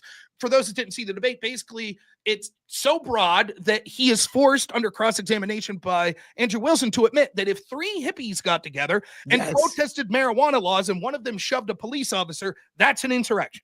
Right. That's how broad of a definition that Destiny was using.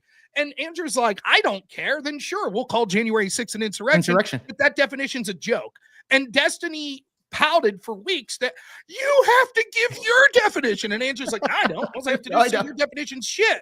And it's too broad and it's being selective, which I agree with Andrew. Yeah. So when they asked me to do that debate, I was like, sure, I'll do that debate. I'm not going to get into the nitty gritty and right. So wait, they asked you to do it then, Rob? Yes. Yeah. Okay. All right.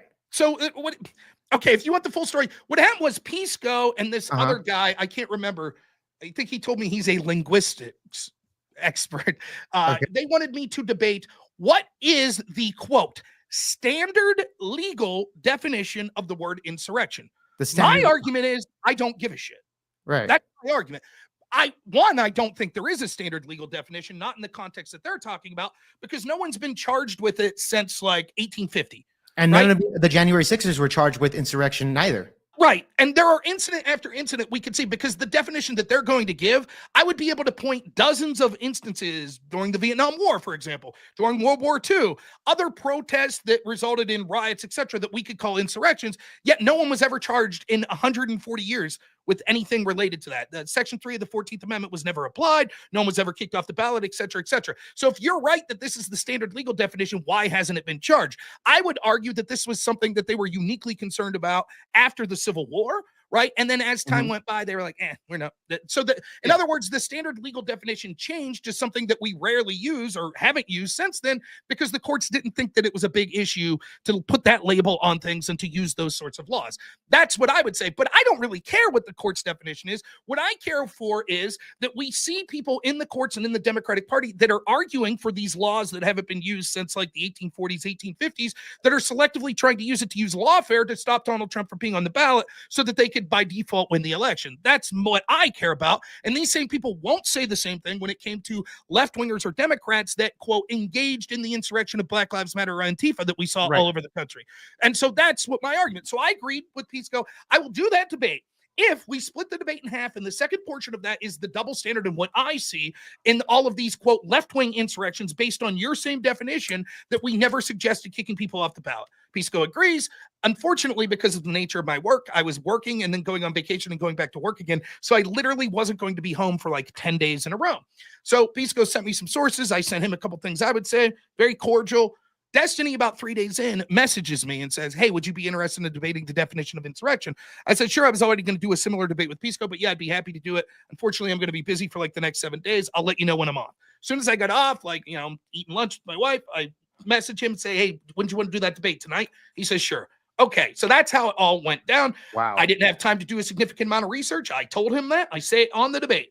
I say to him, you went in there kind of not even fucking doing your full-on research against Destiny. Right. And you allowed it. You said, okay, fuck it, let's go. No excuses. I said, sure, no problem. One of the problems is I'm lazy and probably wouldn't have researched it anyways. But nonetheless, I didn't have time. It's legitimate. He knew it. Pisco knew it. Everyone knew it, right? Destiny, on the other hand, this was his pet project. He was writing Right. a manifesto on January 6th, and he did all this research. Cool, great. Yeah. I went in that debate, and if you go to the beginning, you can hear me say this. I was like, listen, I know you were angry that Andrew Wilson wouldn't give you a definition. I'll give you a definition. You can interrogate my definition all you want. However, all I ask is that I be given a large amount of time or a near equal amount of time after this to talk about my issue, which is the double standard. The exact same offer that I gave to Pisco to be willing to, he agreed, Destiny agreed. We go back and forth for like 4.5 hours. By the time it gets to talk about the double standard, he rage quits like 15 minutes in and then says, I'm blacklisting Rob because 2.5 hours previously he used ChatGPT. That's his argument. I remember that story, by the way, Rob. Apparently, there was a bunch of. I remember seeing videos that you're using ChatGPT, therefore you're disqualified in some way. Now it's funny because I've debated people. I say go ahead and ask ChatGPT. I don't really care. Ask Gronk. I don't care. We can do the same standards if you want. I don't give a shit. What was the case there where they were shaming you and the Destiny orbiters were saying Rob Noerr is not legit? He follows ChatGPT in some way. I don't understand what the logic there is. What was that all about? Well, bro? a lot of what Destiny says is just what his audience is telling him at the time, which I actually got Pisco to admit later that he was messaging Destiny what to say during the debate, which is funny from a guy. Yeah, which is funny from a guy whose entire argument to me is, well, you should have done more research, even though I told him I didn't have time for it and didn't research. And that makes me a terrible person because I used AI. What happened was when I was debating Pisco, the author, or thought I was going to debate Pisco, the author that he was using, which Destiny cribbed from Pisco, because the irony is on these particular like legal questions of the legal definition of insurrection, Destiny basically sucks and he's just cribbing his argument from Pisco is a little better, right? And Destiny knows that and Pisco knows that too, but Pisco couldn't say it because they were in a business relationship. But now he can say it because, you know, Destiny doesn't really appreciate consent. I'll just leave it at that. Yeah, for sure. And so anyways, like what happened was Pisco's like, hey, here's the author I'm going to use for my definition. Their names were Bode and Paulson. So I went and I checked out the paper. It was like 100-something pages long. I don't have a computer. I'm at work. I do home healthcare. So I get like 10 minutes here and there to check my phone. I'm not going to read a 100-something page thing on my phone when I get 10 minutes downtime at work. So what I did when I was laying in bed, I was like, hey, I'll look up a couple abstracts because I had a couple key questions. Now, I'm smart enough to know that the debate between me and Pisco is inevitably going to come down to, I'm going to say there were a bunch of things that meet the definition of insurrection that Antifa or Chaz or Black Lives Matter did, and there were Democrats that supported those groups, and yet you didn't call for them to be kicked off the ballot, to which Pisco's argument's going to be, but those were state insurrections and not national insurrections. That's going to be his argument. So the question that I wanted answered is, what did your author about insurrection say about the difference between state and national insurrections? The first question was, did they say state insurrections can occur? And the second question was, did they say Section 3 of the 14th Amendment applies to state insurrections or only to national insurrections? Now, regardless of what they said, it makes no logical sense why it wouldn't apply to a state insurrection. Because if I'm insurrecting against the state of Pennsylvania, by ipso facto, I'm also insurrecting against the United States because the state of Pennsylvania is part of the United States. And so therefore, post-Civil War, if I tried to overthrow the legitimately elected government of Georgia because Georgia's become anti-slavery and I want slavery back, why wouldn't that disqualify me from federal office? From federal office, exactly. But nonetheless, it doesn't matter. I wanted to see what these authors said. I read three or four articles, right? I didn't have time to send them to my computer, so I screenshotted them. So when I got home to my computer, I could type in the keywords in the screenshot, bring it up my computer, save it in my folder where I save evidence for when I'm going to do debates. That's the idea. One of the things I did was I went to Claude AI and I said, what do Bode and Paulson think about Section 3 of the 14th Amendment? Does it apply to state level insurrections? I spelled the name wrong. And so instead of Bode and Paulson, it said, yes, Lawrence Tribe does think that blah, blah, blah, blah, blah. And then I was like, not Lawrence Tribe, but Bode and Paulson. And it said, no, they don't think so. And then I put one more prompt and was like, is that what they said in their paper, the scope and force of Section 3, which was the title of the paper? And it said, well, no, actually, they did say that states would apply. That was it. I messaged Pisco and said, hey, I think that you're wrong, that they do say this. He's like, you might want to read that more carefully. I don't think that's the case. Anyways, I'm now in this debate with Destiny. I say, hey, can state insurrections happen? He says no. And I'm like, well, I think they can happen. And I think Section 3 would apply. I think your author says that, but I certainly think state insurrections could apply.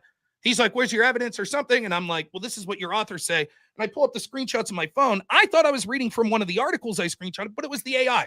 Doesn't matter anyways. He was like, well, what's this from? I was like, it was like an abstract or a summary I read. He's like, oh, okay. So we go through it for like 2 minutes, and he's like, well, wait a minute, is this like an AI? I was like, oh, he says, is this ChatGPT? I was like, no, I think it's Claude. And he's like, it doesn't matter if it is anyways. Let's go to the Bowden-Paulson paper. We go to the Bowden-Paulson paper. He concedes, yeah, you're right. It does say there could be state insurrections. Great. We proceed to debate for another 2.5 hours. Destiny's argument after he gets smacked, his audience coping is like, oh, Rob lied about using AI. Rob lied about using AI. So the next day, he goes on his channel, and like he always does, he just cribs what his audience was saying was like, I'm never going to debate Rob Noerr again. He's blacklisted because he used AI. Meanwhile, he didn't read the freaking articles that he's claiming. He didn't even read the court decisions that he's claiming to have read. And he's listening to his audience like Pisco feeding him lines the entire time. What's more shameful? And this is one of the arguments the Destiny supporters say to me all the time. They're like, well, why would you take that debate without doing research? And I was like, let's assume you're right, that makes me a terrible person. But here's the thing. Destiny didn't read that paper either because he had no idea what they said about state insurrections. So what's worse, the guy writing the manifesto that says, I read all this shit that clearly didn't, or me admitting up front, I didn't read this paper. I did almost no research. But this is what I think it says. Let's go to the source material and see. So what it was it was cope because he knew that he got blown out. And it wasn't, and you have to imagine, he got blown out on the topic of his choice. When we were talking exclusively about what he wanted to talk about the definition of insurrection, we didn't even get to the part where it would be offense on my part, which is talking about the double standard and how it's applied. And he that never still looked bad. He looked mad. He got mad because he got called out on not understanding what the Colorado decision that he's basing so much of his argument about that suggested keeping Trump off the ballot.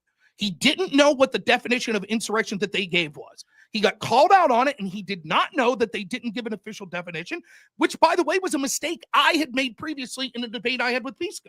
And I was shocked when I found out that actually the Colorado court never did say. They were like, here is some definitions of the word insurrection, but we think any definition of the word insurrection January 6th would have met, so we're not going to pick one definition. One of the others. There's multiple.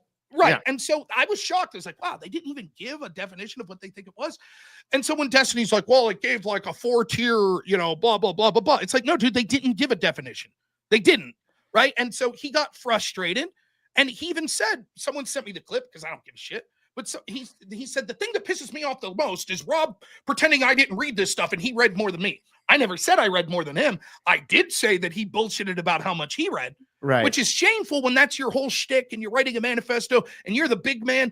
The reason he debated me the first time on January 6th was he was prepping for a debate with Glenn Greenwald and Alex Jones. I was more than happy to be his prep. I didn't mind. That prep debate probably got me recognized by Tim Pool and got me on Tim Pool's show. So, hey, it mutually benefited both of us. I don't care. Great.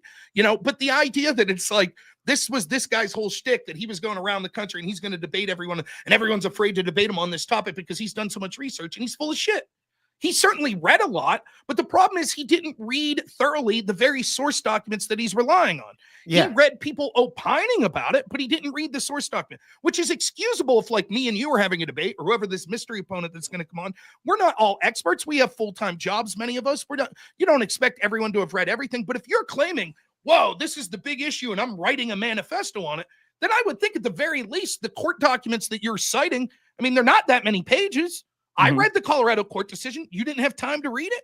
It's just nonsensical. So that's the story in a nutshell. I don't give two shits about Destiny. He doesn't owe me anything at all. Right. Yeah. I don't give a shit. Right. But I'm unimpressed.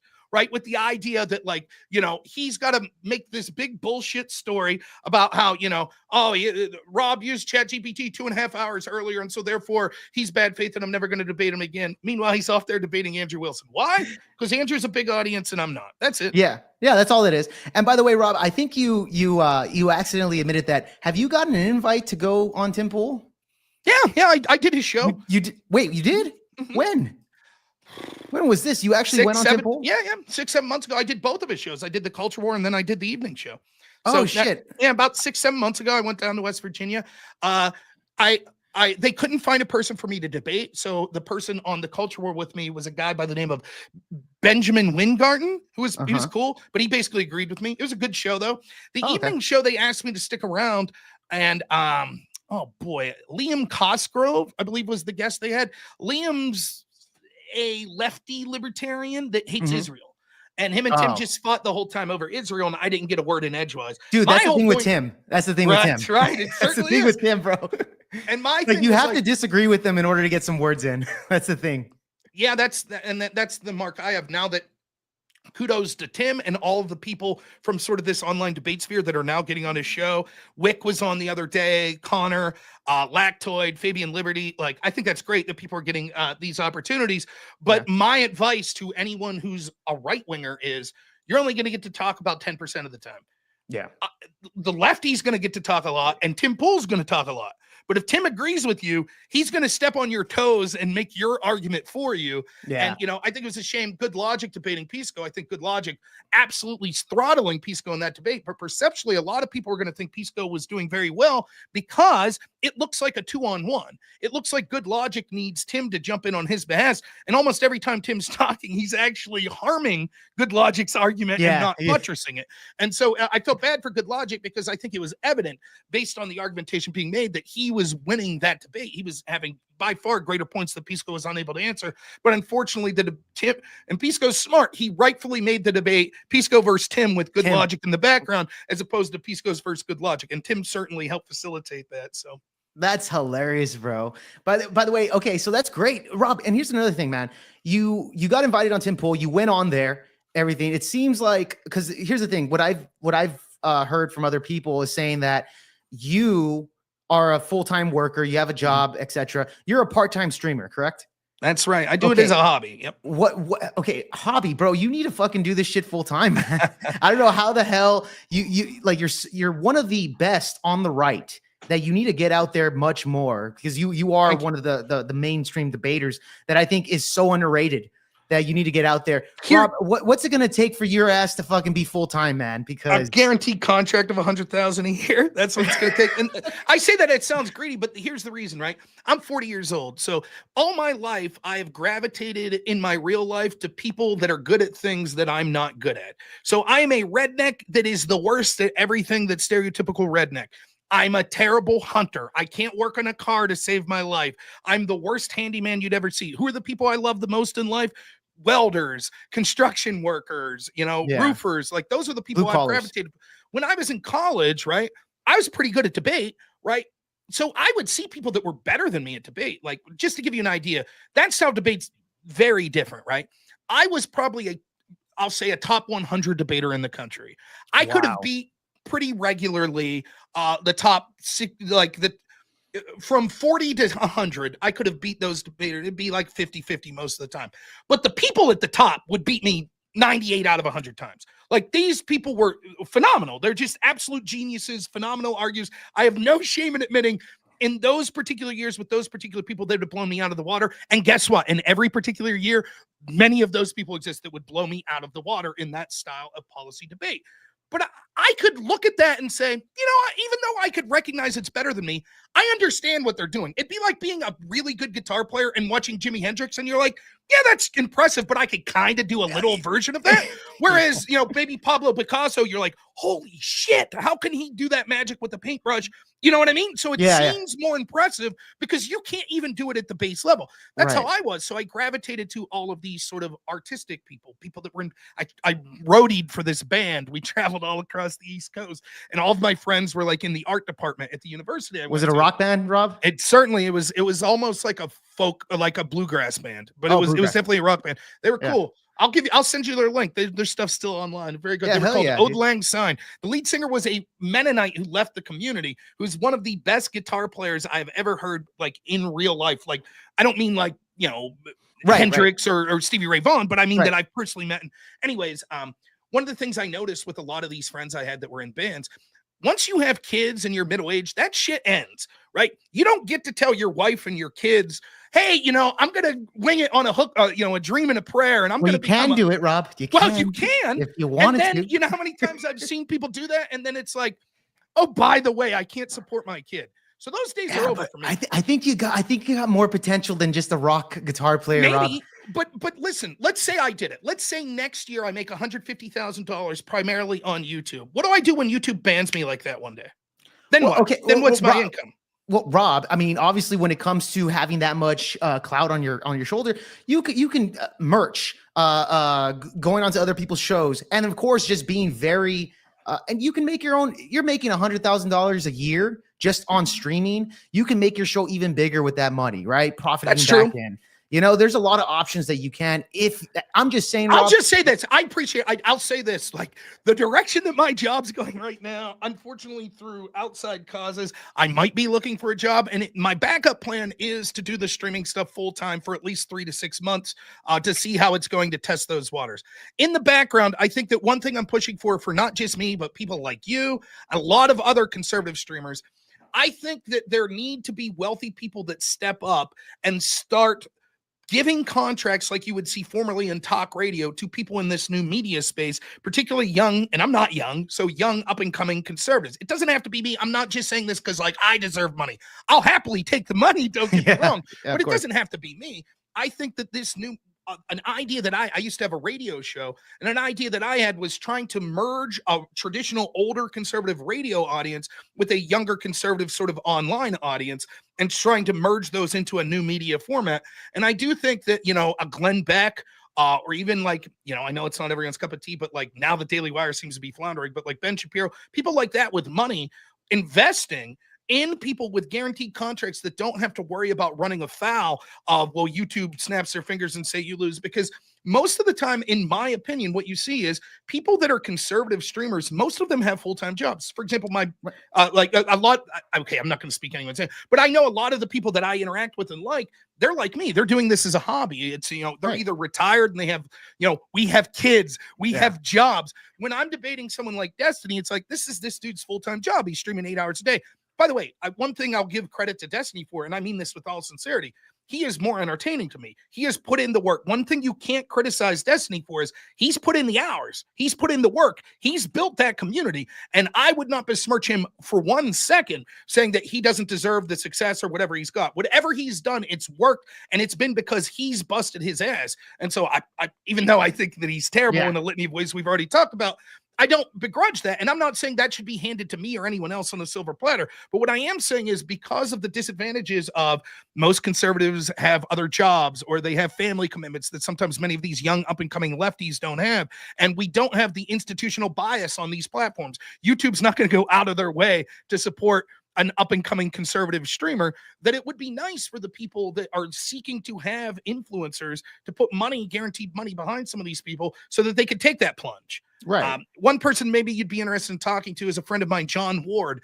He's built a studio out in Penn State College in Pennsylvania, and his popularity with Republicans, young people on that campus, is incredible. Young Republicans are surging at Penn State University. And so he's put his money, he was someone who was in film and media, and he's basically taken his money and he's put it into this studio and sort of mentoring young people, not telling them what to say, but just showing them a little about film and how to run things, and built this studio for them and just letting them go. And they're starting to gain some traction. Their show's called Cider House, but that's the idea. People taking money and investing in people that are doing this. My time may have came and passed, is that I'm an old man, and I'll be honest with you, 5-6 years ago, I think that maybe I'm better now in some ways, but my passion for it before I had a kid was, this is it, man. My wife, and then this. You know, now having a kid, I ran for Congress too, right? People ask me all the time, you going to run for Congress again?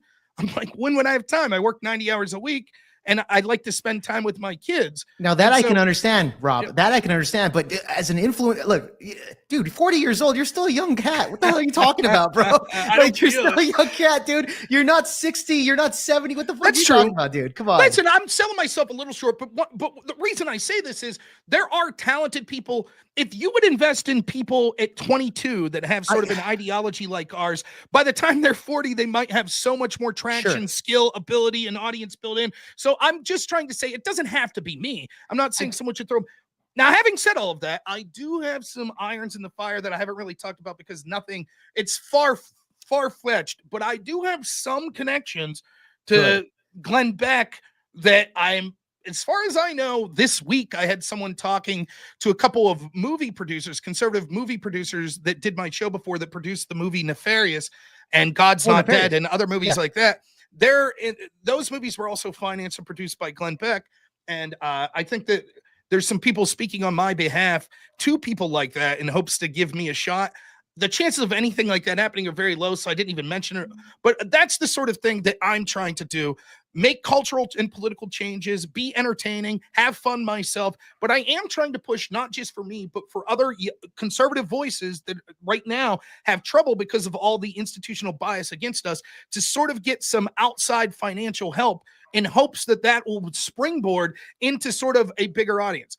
I don't know if you heard all of this hullabaloo about Project or what's their name? The Super PAC, Progressive Victory PAC. Yeah, Progressive. Yeah, with the left. Yeah, that they and, bought out and the Twitter Connor influencers. and Yeah. the one righty Connor that they pay. Yeah. But one thing I won't begrudge them is like it's smart what they're doing. They understand that the new media platform, it ain't gonna be Don Lemon. Yeah, it's gonna be someone like Destiny. It's gonna be some kid that's debating, some 23-year-old that's debating playing Fortnite right now. Yeah. That's doing some political debate that's going to have. And by the way, even Joe Biden put his money onto those influencers as well. I remember there was a story where he put in a lot of money and they brought in a lot of the influencers over there at the White House, such as Dean Withers and what's his name? Patrick? No, Peter? I forgot his fucking name. Dean Withers, Parker. There you go. I mean, those guys. It's smart. It's smart. By the way, and I'll say this, like they're like there's a difference between changing your message because you got paid and someone paying you and you're out there basically saying what you were. There is no shame in getting paid. If you're a young lefty out there and you're like, is Rob saying that it was unethical for me to take money from Progressive? No, you should disclose that. But other than that, if you're just saying what you'd be saying anyways, you're like, I hate Trump, and someone's like, here, let's throw $5,000 a month at you. Take it. Don't be some commie. Like, take the money, be a capitalist, you know? Right. I don't have a problem with that. There are people that I think were claiming to be conservative and then all of a sudden getting paid and then all of a sudden completely changing their message. That a little less ethical, but take the money. I don't care. So I think, the other thing is I think a lot of times people on our side of the ledger shoot ourselves in the foot. I can't tell you how many people I heard saying like, that's ridiculous. Destiny's debating Jordan Peterson, or he's, debating Norm Finkelstein, or he's on Piers Morgan. Why not? Great. He's good at it. He's good. And if he breaks that barrier, then greater the chance that someone like me gets on there. Yeah. So good, right? Like, and now who do you see? Turn on Piers Morgan almost once a week. You see Andrew Wilson. Yes. Yeah. And would Andrew have got that opportunity if Piers didn't take a chance on online debate bros before him? Maybe, maybe not. So I don't have a problem with it. I say get yours. I'm not like those left. In fact, it's one of the things my audience was yelling about me earlier. I don't really have like hatred in my heart for like, oh, you're a lefty debating me online. I'm like, hey, get yours. I don't care. I'm happy that your audience is bigger than mine. I don't care. Good for you. But I think that, those for selfish reasons as well, when those spaces open up, if you debate someone and then they get to debate Joe Biden, you might get to, you have a better chance of debating Joe Biden. It's a connection of that, right? Like the debate bro sphere that's here online. And that's a very good point that you brought up, that Destiny got onto Piers Morgan.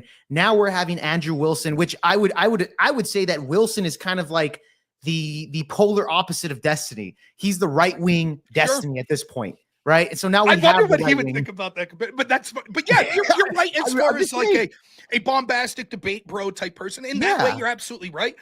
Andrew, I think what Andrew's done is incredible. Now, the irony is, despite the fact that me and Andrew are friends, we probably debate against each other more than we debate with each other because we both like debate, and it's boring to just sit around and agree with each other. Anytime, now, he's been very busy. He's had a lot of offers, but back in the day when we're both looking for people to debate and we're running out of people, we debate each other, and the slight areas of disagreements we have become magnified because we're going all in. So, for example, he's big on what is it? The 19th Amendment, repeal the 19th. Women shouldn't vote. And I'm like, nah, I think women should be allowed to vote. So we've had that debate. Everyone in the audience is like, I was about to send Rob some money, but screw this. Rob believes women should vote. What the fuck? There he is, feminist. In fact, I have StreamYard. That's what I stream on. But for whatever reason, when I came on your StreamYard, you know how it has your name and then it'll have like title. My title was still like ultra feminist hero from that time. It was still, I almost had that as my title today because when I debated Andrew Wilson, that was what, but yeah, Andrew, he has built what he has from the ground up. And Andrew tells me all the time, like, dude, just quit your job and do streaming. You could do it. I did it. But I think that debate ability aside, I think Andrew Wilson brings something to the table that I don't. Part of it's luck. And that luck is that he happens to have more polarizing political opinions that make Right. him more attractive to sort of diehard. So he's Orthodox Christian, for example. Right. That builds in a lot of audience. A lot of people of his audience would find me wishy-washy. Yeah, Rob's a decent guy, but he's weak on the women voting stuff. He's weak on sort of, so it's easier, the more, and I don't say extreme in a bad way, because I agree with most of what Andrew says, the vast majority of it. And the irony is, the things I disagree with, my life would be better if he was running things, or someone like him, than the status quo. So I'm actually arguing against my own success in a way with that. But anyways, neither here nor there. The other things Andrew has going above me is he is an incredibly entertaining person in a way that I'm not. He has a constitution to be able to in and out, pick drama fights, while at the same time be arguing cultural, religion, and politics in a way that's cohesive, and in a way that would be absolutely draining to any other human being.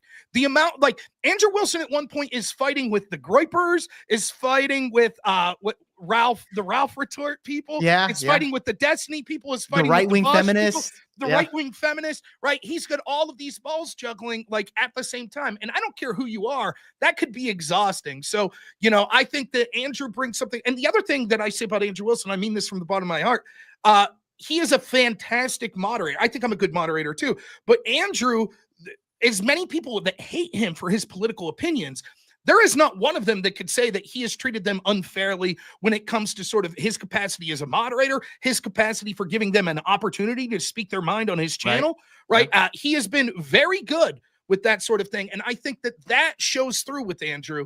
And it's one of the things that I really like about him. But yeah, I mean, I think is the quintessential person who said, you know what, screw it, I'm going to go out there and do it on my own. And he's done it.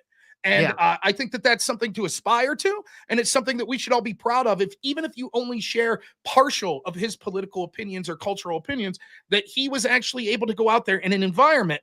And he's starting this stuff in like really strong in 2020, where YouTube's censoring conservatives left and right. And he's going out there and he's putting his money where his mouth is. He's doing it full time. And I think that it's really an inspiring story. And so I'm very happy for him and the opportunities that he's created for himself getting on those places. But we'd be lying to say that other people like that are on the left that are sort of his counterparts, their success hasn't helped him break those barriers. It's so funny. If you go to Andrew's Twitter right now, or X, whatever you want to call it, I saw people shitting on him because he's doing an in real life debate against Destiny here coming up. And people are like, why are you still platforming this dude? And it's like, people don't get it, right? That's how you get your voice out there. When you say don't platform a dude, there's only if they're calling for death or something like that. Right. Yeah. You or harming. Yeah. Why would I not platform someone that I think I'm going to crush? Of course I'll platform him. You're only going to make him look bad. Right. So do you think Andrew thinks he's going to lose that debate? No, you might be thinking, but he will. Well, that's on you. Andrew's not taking this debate like I'm platforming this guy that's real bad and he's going to beat me. That's not what he's doing. Yeah. He thinks he's going to win. By the way, I think he's right. I think he will win. But that's so. It's an interesting dichotomy, but yeah, I enjoy the success of other people, right or left wing, in this space. I see an affinity.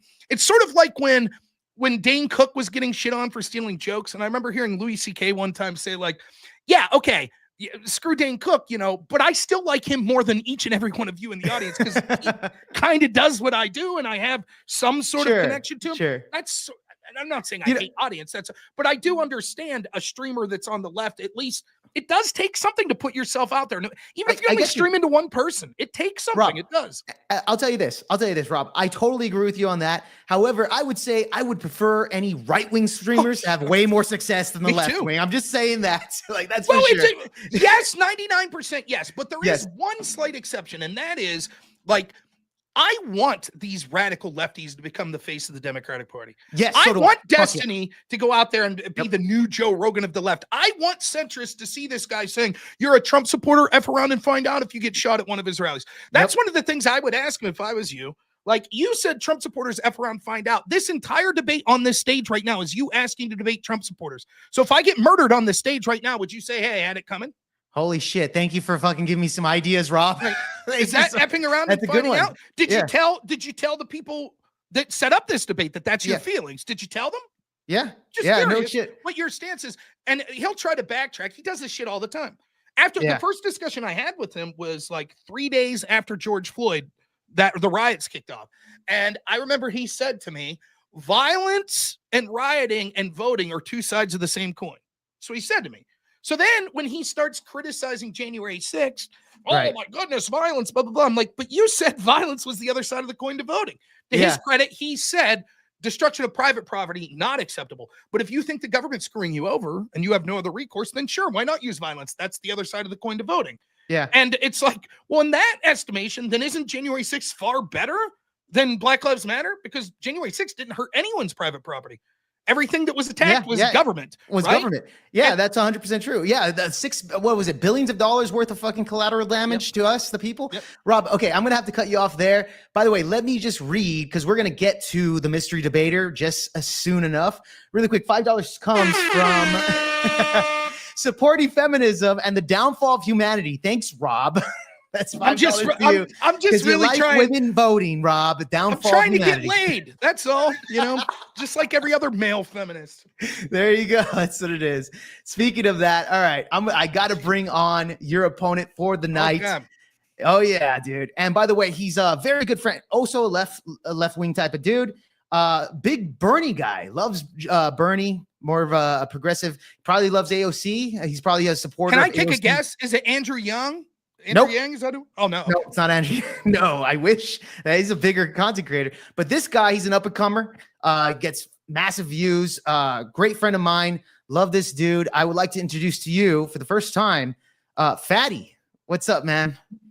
Hi, friends. How you doing? When you call me bigger, Jake, were you calling me fat? That's what you're doing right now? That's what I was doing, man. No, he's bigger than me.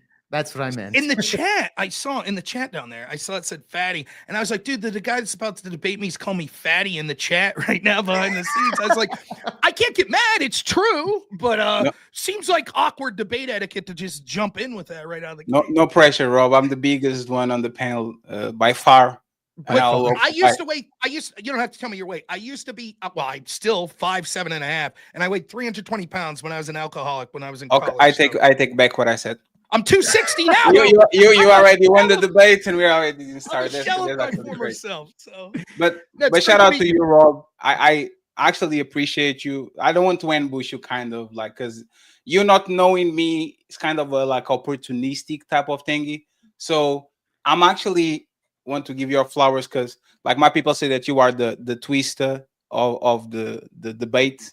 Like, and Destiny is the twister. Like, you guys are Buster Rhymes and Twister. You guys talk very fast. So I'm going to try to keep up since I love Twister, by the way. That is one of the best compliments anyone's ever given me. So kudos to your audience. I don't think I'm that fast. I don't think anyone is, right? And I appreciate you. Thank you very much to Jake for having me. Just let me say one thing, friends. Since Jake is being extremely generous to us, we are going to close down the stream on the 30-minute mark of the conversation. And then we're going to send everybody to Jake with the redirect. And everybody goes to his side, okay? Appreciate you, Fatty. I appreciate you too, Jake. Thank you very much. Yes, sir. Yes, sir. By the way, one last super chat here came from Player One, which, by the way, Player One came from Fatty's chat right here. He donates quite a bit to Project VO Pod. Really appreciate it for Player One. Currently downing a Corona while reading the latest numbers on deportation. Have a great debate, guys. And yes, that definitely is going to happen between Fatty and Rob Noerr. First interaction from either one of these parties. So I'm really looking forward to that. And now, by the way, Jake, that is my editor. Is the first time my editor is actually rooting against me because he's a big Trump editor. Yeah. Player One is my editor. He's a big Trump supporter. First time he's saying, "Get him, Rob. I know you got him." Yes. True story. That when I ran for Congress, my campaign manager is a Democrat, so he was hoping I won the primary and then probably got blown out. In the general election. So I know the feeling. So that's hilarious, bro. All right, awesome. Shout out to you, Player One. I really appreciate that, dude. All right, so here's the thing. People in the chat, they ask what's the topic. Honestly, I don't even know. The topic's going to be directly towards Fatty. Fatty has all the advantage within this particular debate sphere. Fatty, you can take it whatever direction you want, whatever it is. It's a debate. Please don't do flat Earth. But that's if you feel necessary, we can. But so, Rob, I'm going to be honest. I'm trying to insert myself in the debate sphere too. Okay. So I'm taking it easy. I'm actually going to use things that you said today while you're talking with Jake. like a couple of minutes ago, and then we go more of a structure. I don't know, tariffs, whatever the conversation is, right? Because let me, for example, like you, and correct me if I'm wrong, because I don't want to throw many. You said that Barack Obama kind of caused the racial divide when it comes to like how both sides become so polarized, right? Mm-hmm. I wouldn't say solely caused, but yeah, he was largely responsible for the acceleration of it. Yeah. But like, other than him being black, right? Like, what did he did exactly to make a lot of the white population saying he's not my president? Like, other than him being black, he did anything egregious that make like all these kind of silenced white voters that feel that they didn't got their way? Like, do you think that he did something egregious to cause that, or is just the product of him just existing? Well, sure. One, it wasn't just him. It's the team that he built around him that was causing that advantage. But I could take the things that he specifically did. Do you remember the beer summit? You remember this? So there was, there was this professor at some university, the exact university escapes, who happened to be black, and police knocked on his door, or they saw him outside of home. I think he locked his door at one point, and police sort of was like, hey, what are you trying to do? Because it looked like a man trying to like climb through a window of a home. And this person alleged that the police were racist, and Barack Obama had the cop, and this person come and they drank, they were going to have a beer, and Barack talked about, the impact of racism in our country and how it's still prolific, etc. There was a lot of things that occurred like that all throughout the Obama administration, where they were sort of promoting this idea that racial division and strife was rampant in this country and was a big threat. And they started to bring those things to the forefront of this country.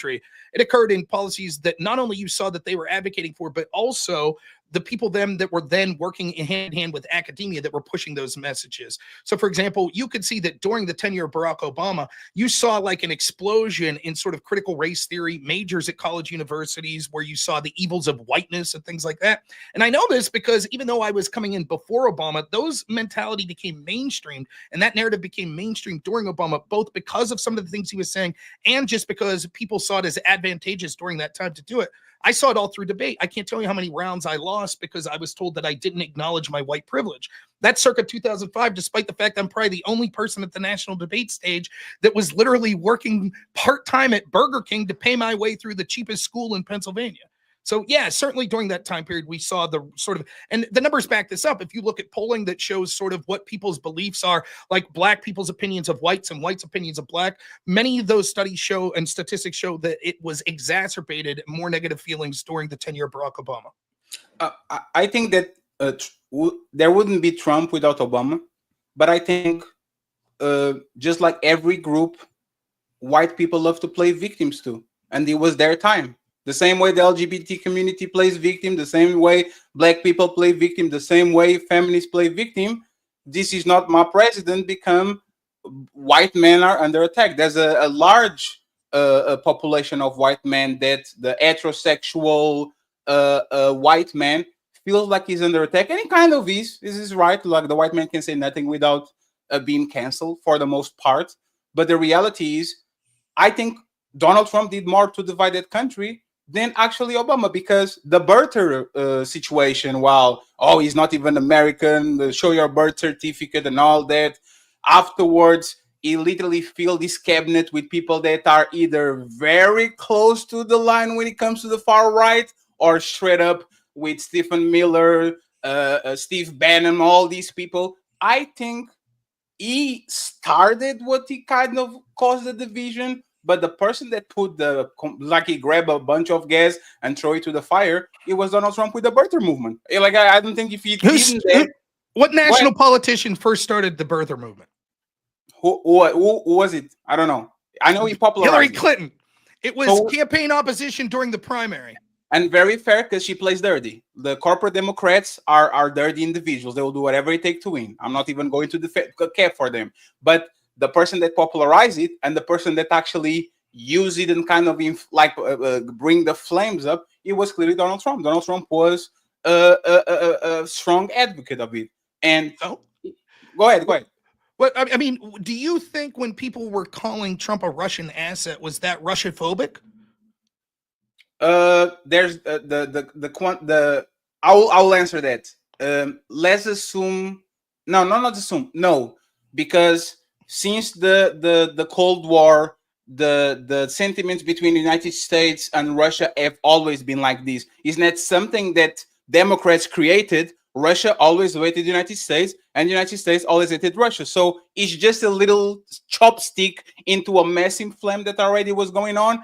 It can weaponize it, but I don't think the tensions actually got higher because they were already there. But that wasn't my question. It's not whether or not the tensions got higher. It's that, is it Russia-phobic? Is it inflammatory to the other side, even if the flames were already high? That's not my only question. Do you say, because it turns out, would you acknowledge this? It turns out that almost every claim that was made about Trump being a Russian asset has been debunked. Would you admit that? Yes. Okay, so then we had a bunch of people saying Trump was a Russian asset. And if I said, oh, they said that to inflame hatred against Russia, to further inflame it, even though the flames are already high, or they said that about Donald Trump because he happens to be white, you would say that's nonsensical. No, and yet when it comes to birtherism, you say, well, anyone like Trump that would have said, I've read certain books that said in that book that Obama himself goes, or that like was autobiographies or biographies that he signed off of, that the foreword says that he was born, his brother saying that he was born in Africa. Well, you would only say that to inflame racial hatred. Maybe they really believed it and it wasn't because they're racist.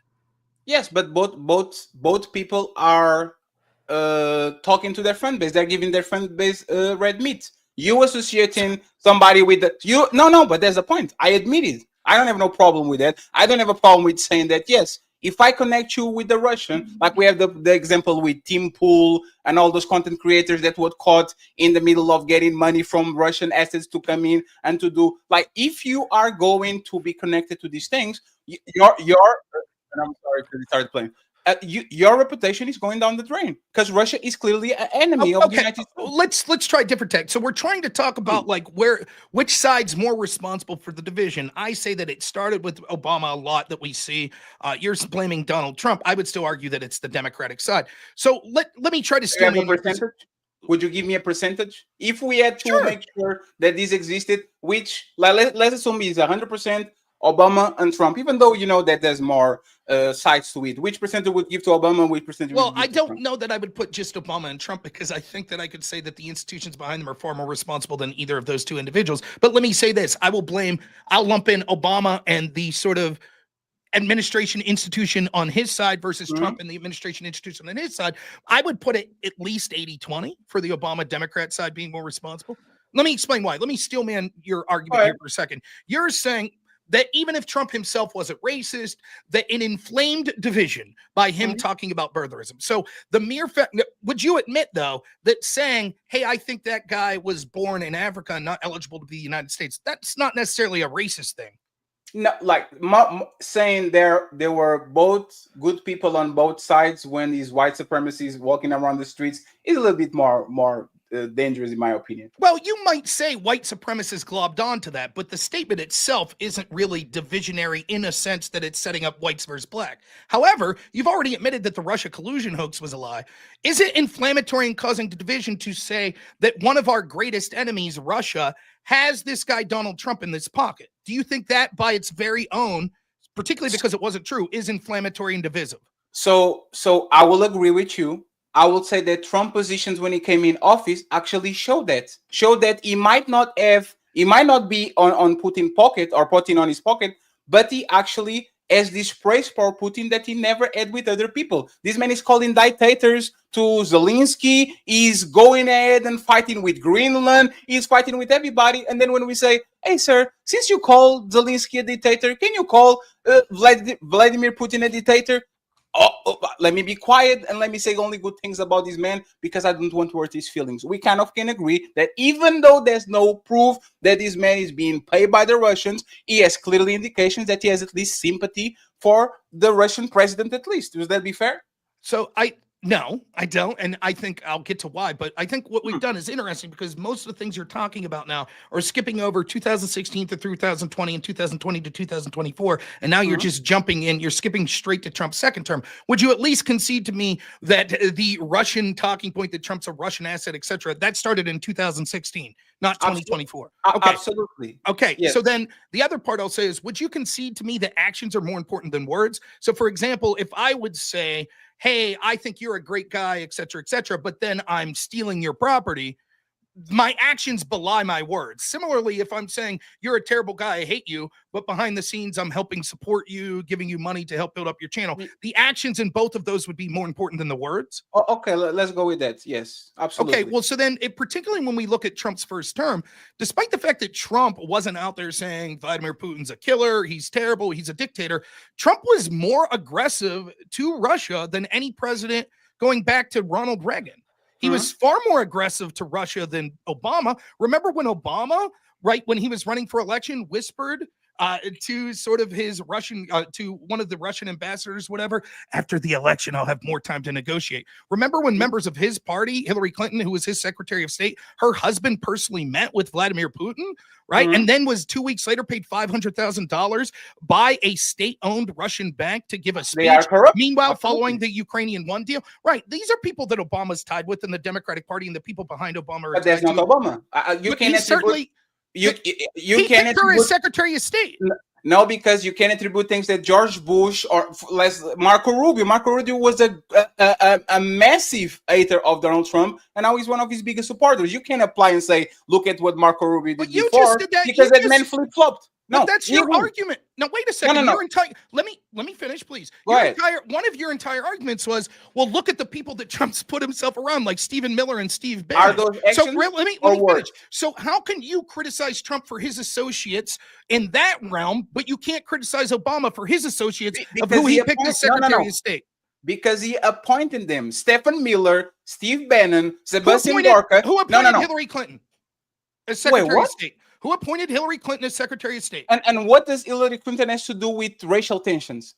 Because you said it. We're talking about Russia. One second, please. Remember the beginning of the conversation. You said that Obama stoked the divisiveness about the racial tensions. What does getting Hillary Clinton on his camp has to do with racial tensions at all? I think actually, like you said, actions speak louder than words. And you might say there was both guys on both sides when there are people with tiki torches marching, but you appointing clear people that have clear connections to white supremacist movements is the actions that we're talking about. And it's not one or two or three, it's several of them. What's happening is we're talking about whether or not you put people that were appointed and you take sort of their rhetoric, their language, etc., their actions, and put blame on the person that appointed. Now, of course, we first started talking about divisions that started with racial with Obama, but then when we moved on and we're talking about Trump, and me thinking it's more divisive to call someone a Russian asset to suggest they weren't born in the United States. And when you start saying like, oh, actually, Trump he showed that he was very pro-Russia, therefore it's somehow fair. And I'm like, well, no, clearly his opponents, the Democrats, were more pro-Russia by their actions. In fact, look, if we want to talk about Obama specifically, look at the actions he had specifically on Russia and the people he was appointing that were being personally paid by the Russian government, like the Clintons. And you're like, no, that doesn't count. No, because it's the whataboutism. It's not whataboutism. It's directly answering. No, listen carefully. The corporate Democrats are corrupt.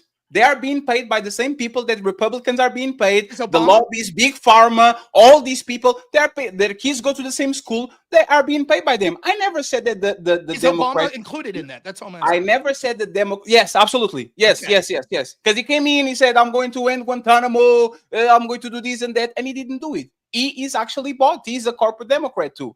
But what I say is that just because he is bought by the same people, which is not an argument that I'm making, you appointing Hillary Clinton and the Russian gate and all that has nothing to do with racial tensions. The racial tensions are between Black Americans and white Americans, people that think that they are not being representative, that LGBT can shit on them, that the feminism, the Black Lives Matter can shit on them. Those are the people that voted in mass on Trump because they thought this system doesn't represent me anymore. So without... Well, so let me... So put me in there. You not talking about... Was the conversation... not based on my comments that I made to Jake's question to me about division. Racial agree division. with that? Yes, no. What's Jake's question to me about racial division?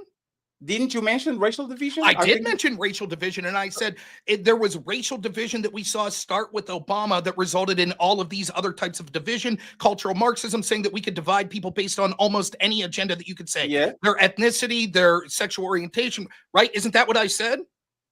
Let's. So the question was, the central question of all this was, where did the division come from?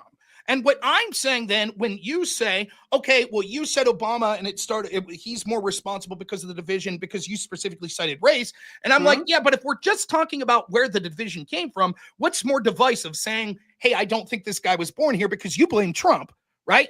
Or saying, hey, you're a Russian asset when you're not. Because one, as an average American, take race out of it for a second, what would you think makes you more likely to hate someone and to use aggression against them? Thinking that they were born in a different country, or thinking that they are a puppet of a hostile foreign nation? I think that it's unquestionable.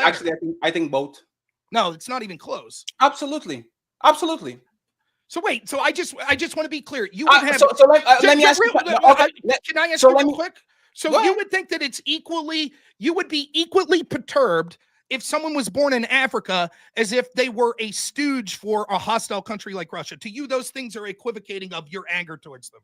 No, they are not the same. And for a particular a subset of the population, the Russian scare will actually be more powerful. But we're not in the 60s. We're not in the 70s. We're not in the 80s. Racial tensions are on all-time high. So if I can convince half of the population that you are from Nigeria or whatever he was saying that he was, instead of saying this man is getting money from Russian exits, there's a lot of the population that is going to be activated because go back to whatever you come from. You are not American. There's a lot of shady Americans in positions of power that get money every single day from these institutions, loan money, get loans from the China, get loans from Russia, and they still are walking fine and dandy with their nice suits, and they're applauded by the people. So once again, it's not even close. Well, but Fatty, you had a question though. Like before that, you answered Rob's question.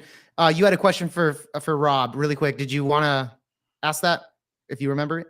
No. We're having a fluid conversation. Okay, cool. I just want to talk about something that he said on the show. So it's not like a ambush. Oh my God, Lord, this is ready for you. But go ahead. I don't think it's particularly close, and I think it's a little disingenuous to suggest thinking that someone was born in another country would be as divisive and cause as much hatred and anger against them as saying, I think that you're a puppet for our one of our greatest enemies. But if you want to just focus on the racial lens of it, so be it. What do you think would be more damaging? Falsely claiming that someone, or believing but falsely claiming that someone was born in a foreign country, or saying that said Nazis were good people?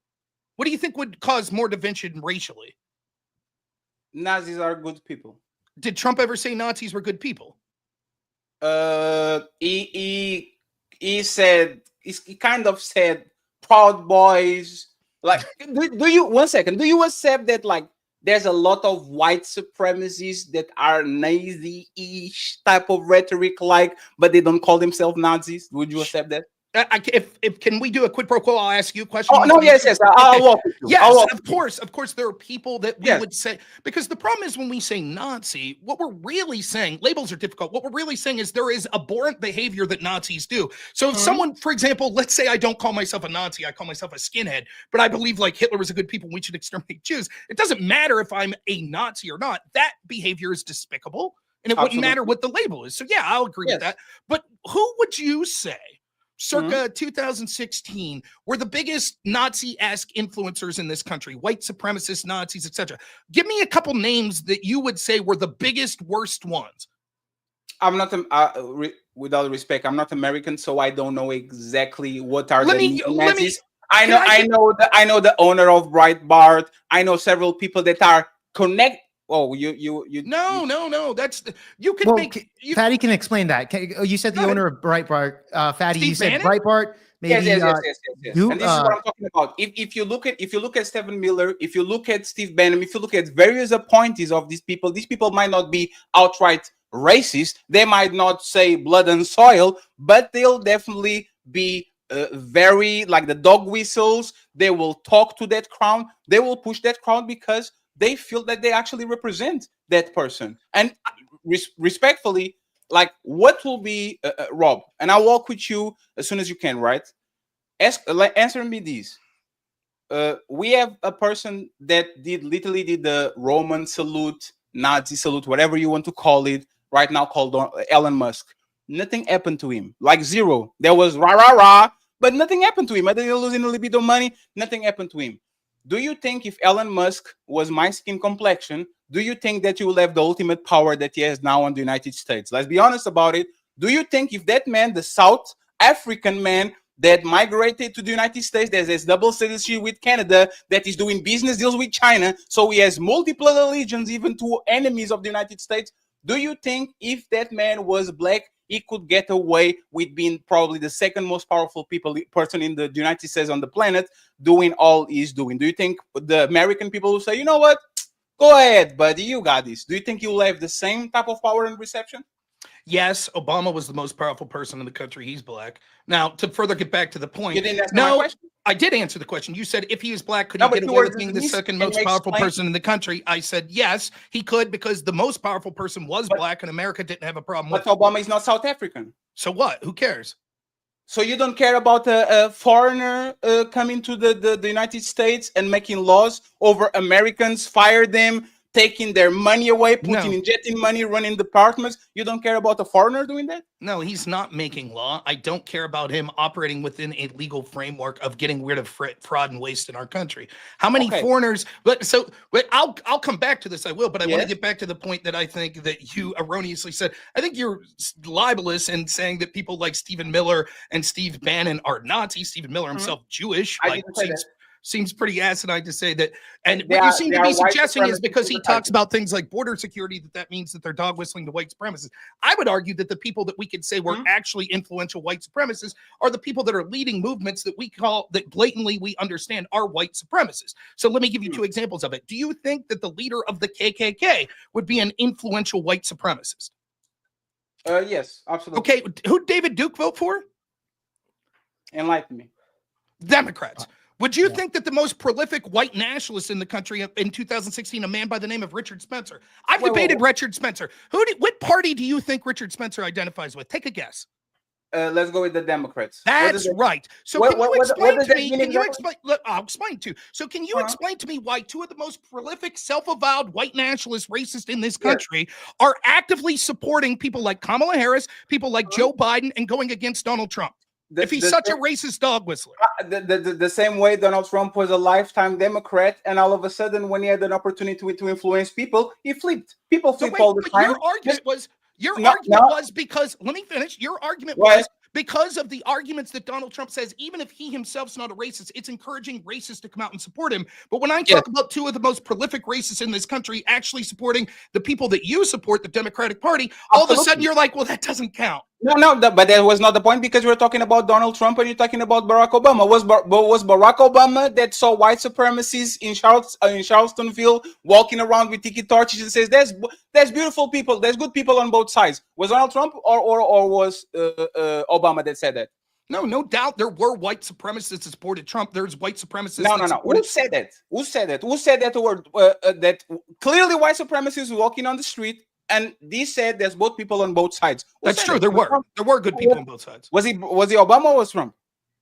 It was Trump, and what he said was accurate. So when did Obama did, for example, something like this? When Obama says that, you know what, like, hey, there's these people over here that are clearly racist. These people no. Is it your articulation that there were no good people on that side? Is that your articulation?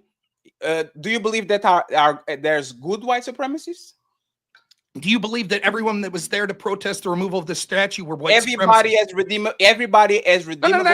No. I'm answering. Everybody has redeemable qualities. I can assure you there's good doctors, good vets, good husbands on the situation. My question to you, Rob, and please answer that a little bit like straightforward.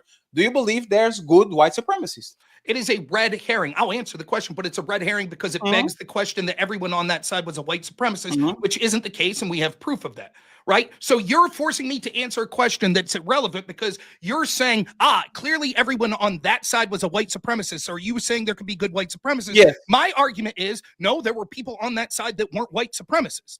So no. His question was, one second. Can there be a good white supremacist? That's his question. Okay. There could yes be or a no? person. Go ahead. The act of white supremacy itself is Yes. something that I find reprehensible Mhm. if it's done in a cultural way. There are Mhm. specific things that you could say particular races are more genetically inclined or culturally inclined to be better at. For example, it is not reprehensible to say black people are genetically more disposed to being more talented musicians. That wouldn't make you a black supremacist and evil. So in that definition of the word, you could be a good white supremacist and be a morally good person. Right. See? But it's still like it would be the equivalent. The reason this is a red herring is I could say, with Barack Obama, would you admit that there could be good rapists? Clearly, on everyone that voted for him is a rapist.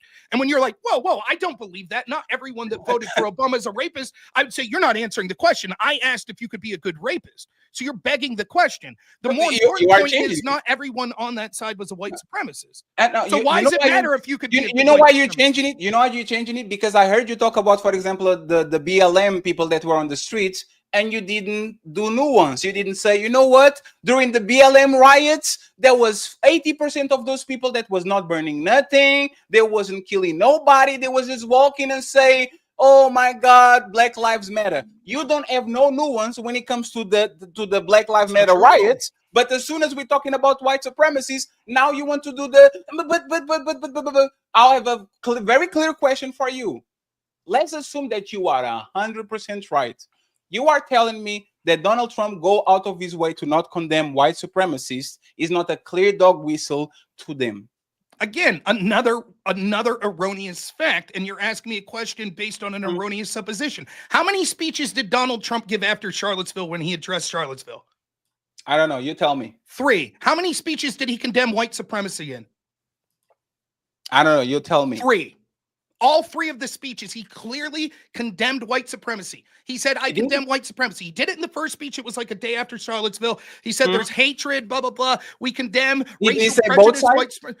Did he say there's hatred on both sides? Let me finish. You clearly don't know the facts of the case. So he condemns white supremacy in the first speech. That wasn't enough because people said, well, he didn't specifically come out. He sort of made this, we need to tamp down violence on all sides. Why didn't he just say the violence on one side was wrong? So he gave a second. Why didn't he specifically say the KKK? So he gave a second speech. He said, I specifically condemn the Nazis, the KKK, etc. He said that. The media said, why did it take him 3 days? So he's then on his 3rd day giving a speech where, unlike Joe Biden, he actually took questions afterwards. So he gave a speech that was sort of on economics that he was talking about. He gives the economic speech, says, any questions? People start screaming at him. White supremacist, Charlottesville. And he's frustrated because the narrative that was being spun by the Democrats and the media, where you had these noble, good people on one side and these evil racist on the other side. And that wasn't true. The truth is both sides were made up primarily of a-holes that were there to engage in mutual combat that were disgusting. Antifa, the Black Lives Matter people that were there to fight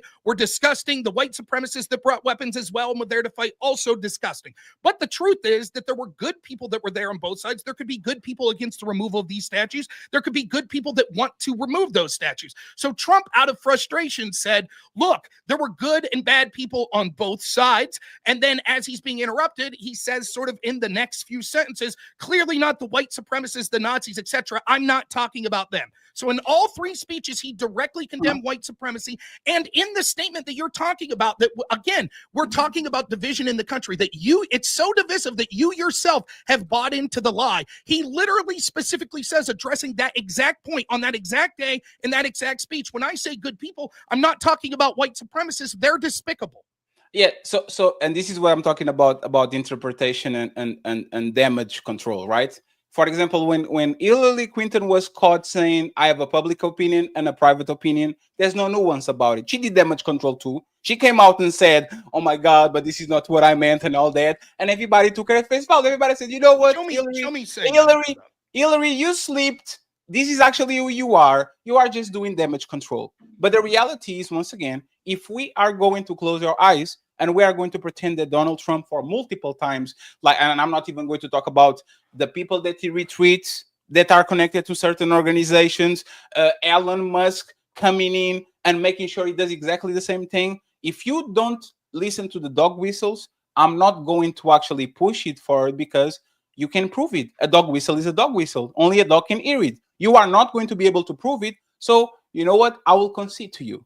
I will concede to you that Donald Trump never, once again, never supported directly or indirectly white supremacists. He is itself a man that doesn't know nothing about white supremacy. So him filling his whole cabinet with white supremacists is actually, or people that are very close to it, doesn't prove nothing. Just like him saying, I'm going to drain the swamp, and then he'll put in positions a bunch of billionaires, doesn't prove that he's actually against the swamp. So this is sort of a scattershot response you have here that's sort of walking away from the argument that you had here. And once more, it's relying on the erroneous assumption that the people he's put in his cabinet are white supremacists because they advocate for policies that white supremacists might cheer for. Now, when I bring up the fact that Democrats do the same thing, people like Obama, people like Joe Biden, etc., and more prolific white supremacists have actually gravitated toward the Democratic Party, you sort of brush that to the side. So I don't want people to lose sight of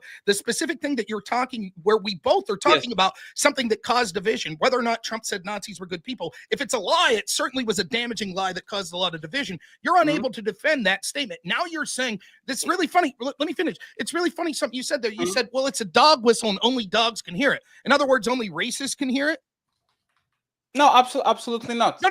Wait. What do you mean when you say it's a dog whistle and only dogs could hear it? So who are the dogs? Let me actually tell you. Only the dog can prove it that he heard it. A regular person can prove it. Like the dog. Who's the dog? A dog whistle is exactly that. You can prove it because you can hear it. Who's the dog? Who is the dog?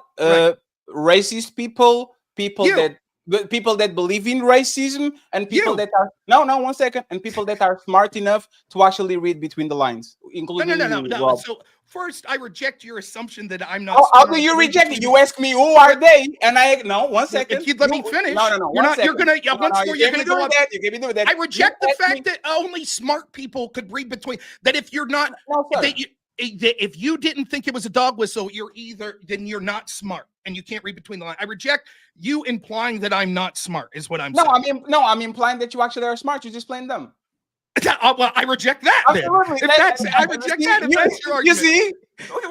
Okay. Nonetheless, like dog whistle implies that you're saying something that only a certain audience could be. So the fact that you picked it up, maybe it suggests more about you being a racist. No, because when we look at the actual data. Now, let me ask you a question. Would you say that someone that's a white supremacist, you clearly talked about how bad that is. Do you think someone who's a black supremacist is equally bad?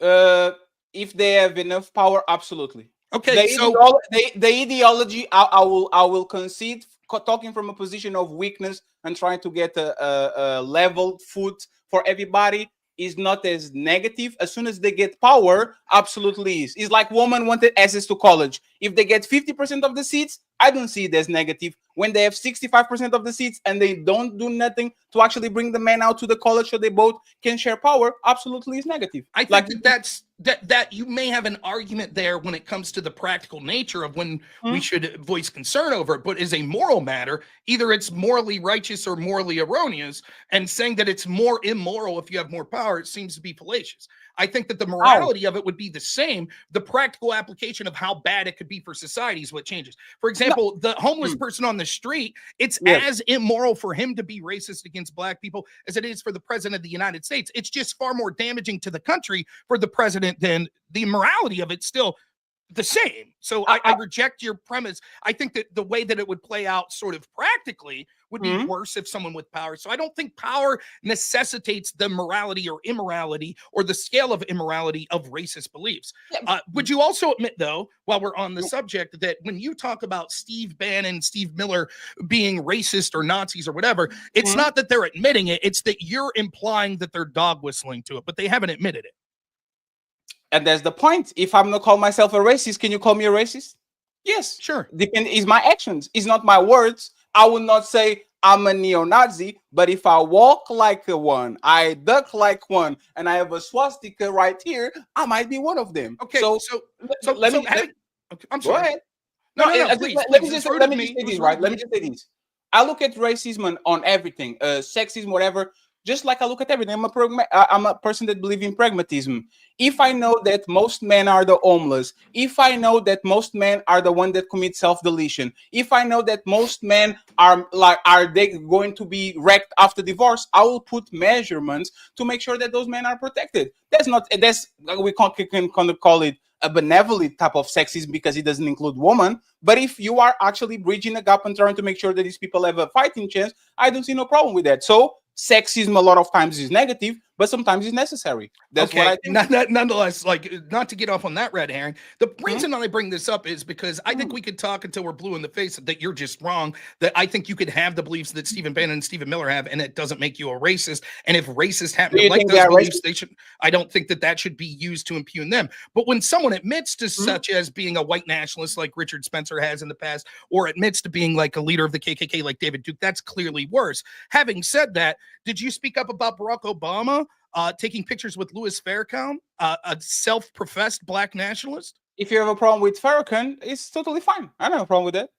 You don't have a problem with Louis Farrakhan? No, I literally said, if you have a problem with Farrakhan and you can prove that he's a racist, I don't have no problem with that. I'm not going to fight you back. Do you think Louis Farrakhan's a racist? Absolutely. Okay, so do you believe? No, don't stop there. Do you think Stephen Miller is a racist? No. What about Steve Bannon? No. What about Sebastian Gorka? No. Do you think anybody that Donald Trump had very close to him or is in his or in his circle is a racist? Anybody? One? Can you give me one? Nothing that they've done publicly or the policy positions they've advocated for have shown that. Difference between me and you. I'm not a debate, bro. I'm willing to concede on the points that you want to concede. You don't want to lose the debate, so you are willing to say, what are you talking about? Do you see any racists on the black side? Absolutely, I do. Do you see any racists on the white side? I don't know. See, they didn't say it. No. The difference is because I'm citing someone who's an openly admitted black nationalist, and you're citing people that are saying, well, because they're strong on the border, they must be racist. No, that's not what it is. And what policy? Let's take Stephen Miller. What policy is Stephen Miller advocating for that you think proves that he's a racist? We'll just take him specifically. The Muslim ban, for example. Okay, the Muslim ban that was suggested under Barack Obama. The countries that he suggested. Did he imply actions speak louder than words? That's your words, That's Mr. true. Actions you said, 1 second. You said actions speak louder than words. Yes. People on the Democratic side talk about it. He actually did it. You are proving the point that when you do it, there's things that are different. So don't put them on the same side because one of them did it, the other didn't talk about it. Go ahead, you got this. Okay, I'm saying that it's not a racist thing because clearly the side that you're thinking isn't racist in that way approved and suggested this would be a potential thing. I don't think it was a ban on people because they're brown. I think it was a ban on countries that they thought terrorism was coming from. Now, you might say, wait a minute, that's not good policy. You might say, wait a minute, those people happen to be of this ethnicity, etc. I happen to think that doesn't make them racist. And in fact, I think a religion's not the same of race at all. That doesn't mean that bigotry or bias against religion isn't something that we should be talking about. But your claim is specific that it's racist. I think there's far more example of actual racist policy that's been put by both Republican and Democrats, such as the Patriot Act, right? Like post 9/11, a lot of the investigations that occurred on mosques, that there was zero evidence that they were engaged in terrorism, I find to be despicable. Those were policies carried out under both George Bush, W. Bush, and Barack Obama. Who created them? It was created under the Republicans with the support of Democrats in Congress. So there's the thing. This is what I'm talking about. Then we can talk about it. I don't do with Trump. No. I don't think he's racist. I actually think he's a way of controlling even white people the most, because now you actually can control everybody without having a warrant. I think the Patriot Act is not a racist bill. I think the Patriot Act is an extension of the U.S. government unlawfully going against the Constitution. That has nothing to do with racism, in my opinion. It was just an excuse. But the way that it was used was often done in anti-religious ways that were directed at Muslims, just like we saw under the Biden administration that there were anti-Catholic things that were suggested. Does that make it racist? Is it racist against white people because there was specific language and specific targeting of Catholic groups? I don't think so. Absolutely I think that it's bigoted against the religion, but I don't think it's racist. Nonetheless, when I asked for specific examples of Stephen Miller being racist, you cite a Muslim ban that I don't even know how instrumental he was. That was suggested by Republicans and Democrats, and Rob, it doesn't have to do with race. Rob, do you remember when they leaked these emails, and inside of the emails it was I don't know, I don't remember what was the publications, but they caught hundreds of emails, and it was always quoting the like some white supremacists. Who's like Steve Miller? Yes. No, I don't remember that. So Go ahead. I'll actually. Who was the white supremacist he was quoting? I'm interested. Go for it. It was something. It was a group called something Renaissance, if I'm not mistaken. It was a white supremacist, like just right bar. This kind of connected to the alt right. And if Jake can actually go ahead and please verify it, there was a publication that was called something Renaissance that was clearly a white supremacist organization, and Stephen Miller was caught on his emails citing them a tremendous amount of times. I mean, that means nothing to me. Like, there are people that means nothing. Well, how do I know that they're not You want me? Here's what you want me to do. One, you want me to take my word that your word that Stephen Miller quoted it. Second, you want me to take your word that this group is white supremacist. You've already showed. What's that? American Renaissance and V there. Okay, so I'm slightly familiar with VDare, and there's certainly people on VDare that opposes, like, I think Ron Unz was someone that posted, who happens to be Jewish, that oftentimes talks about how he thinks that Jewish people, and particularly the nation of Israel, have undue influence on the United States. But once more, we get back to the same sort of position, whereas one, are the people you're talking about openly avowed white nationalists, or are you going to say, well, they haven't avowed to be white nationalists, but they've said things that are dog whistles to white nationalists, and so they're Stephen Miller quoting him is now dog whistling to quoting someone who's dog whistling to white nationalism, as opposed to Obama being with Louis Farrakhan, who calls himself a black nationalist. And there's the point, but that defeats your point, because directly Barack Obama didn't say nothing that was overtly racist, nothing that you can prove that is overly racist. He acknowledged race, but he never said something that is actually openly racist. So it's actually defeats your original point. What is Trump saying? If you have to say something, Mexicans are rapists. That's once more. That's not racism. Once more, again, we're talking about division. You're citing examples that cause division in this country that were erroneous. Let me finish. You're citing examples that are flawed, that caused more division. No, what Trump said was they're not sending their best. They're sending rapists, etc. He didn't say that all Mexicans were rapists. So are you sure? Yes. So okay. So you find me the quote of Trump saying all Mexicans are rapists. Go for it. But I have to. I have one second. So you believe, Rob, me and you, right? Yes. Because you believe that most of the immigrants that are going through the border are rapists. That's what you're saying? No, I'm not saying that. So how do you defend a statement like that if not racism? Trump's being slightly hyperbolic, but talking about something that is ignored by people on the other side of the ledger. That's a whole huge problem. For example, let me finish. Amnesty International said 1/3 of women that try to cross the southern border are raped. It's the numbers are something like 1/4 of children are sexually trafficked to come across. There is a huge problem. What he's making is this point, which is when these countries intentionally send people, right? They're not sending good people. They're sending undesirable people, criminals, rapists. He talks about mentally ill. Is Trump bigoted against the mentally ill because he's constantly said they're opening up the insane asylums and sending people here? No, it's just sort of the way Trump talks. It doesn't exhibit any expression whatsoever of his feelings towards people that are mentally ill. And again, what you're doing is you're taking the sort of bait that we've seen of the people. It's like, I bet you also believe that he made fun of a reporter that had absolutely. There's video on it. Right. He did yes. And he said, did you just make fun of that guy too? Absolutely. So you're making fun of that reporter? Absolutely. So what's your criticism?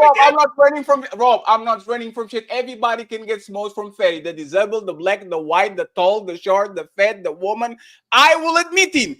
I'm mocking it's me mocking the disabled. Can you admit that now? No. Can you say with me?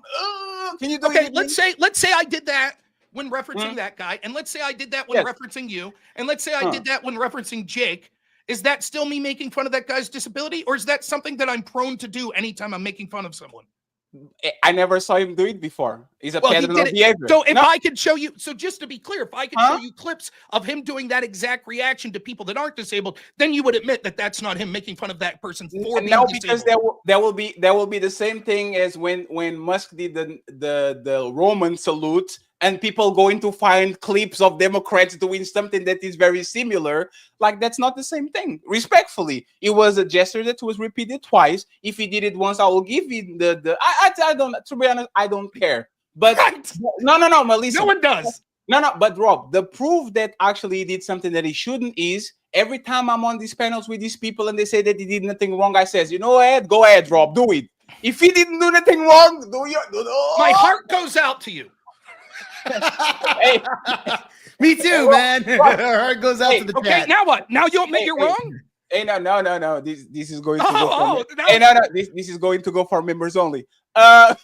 I didn't do a Nazi salute. I completely disavow Nazis. I've probably debated white supremacists far more than you Rob, have, far more successful. I'm familiar with your work, Rob. Like, Okay. there's nobody on this conversation. I'm going to put that on you. And there's the thing. I'm not a race hustler, right? I just found like the initial statement that you made. I was really curious about it. You kind of explain whatever you have going on. So if I'll concede, okay, I'm learning here. I'll concede that you are right. Thank you. Can I?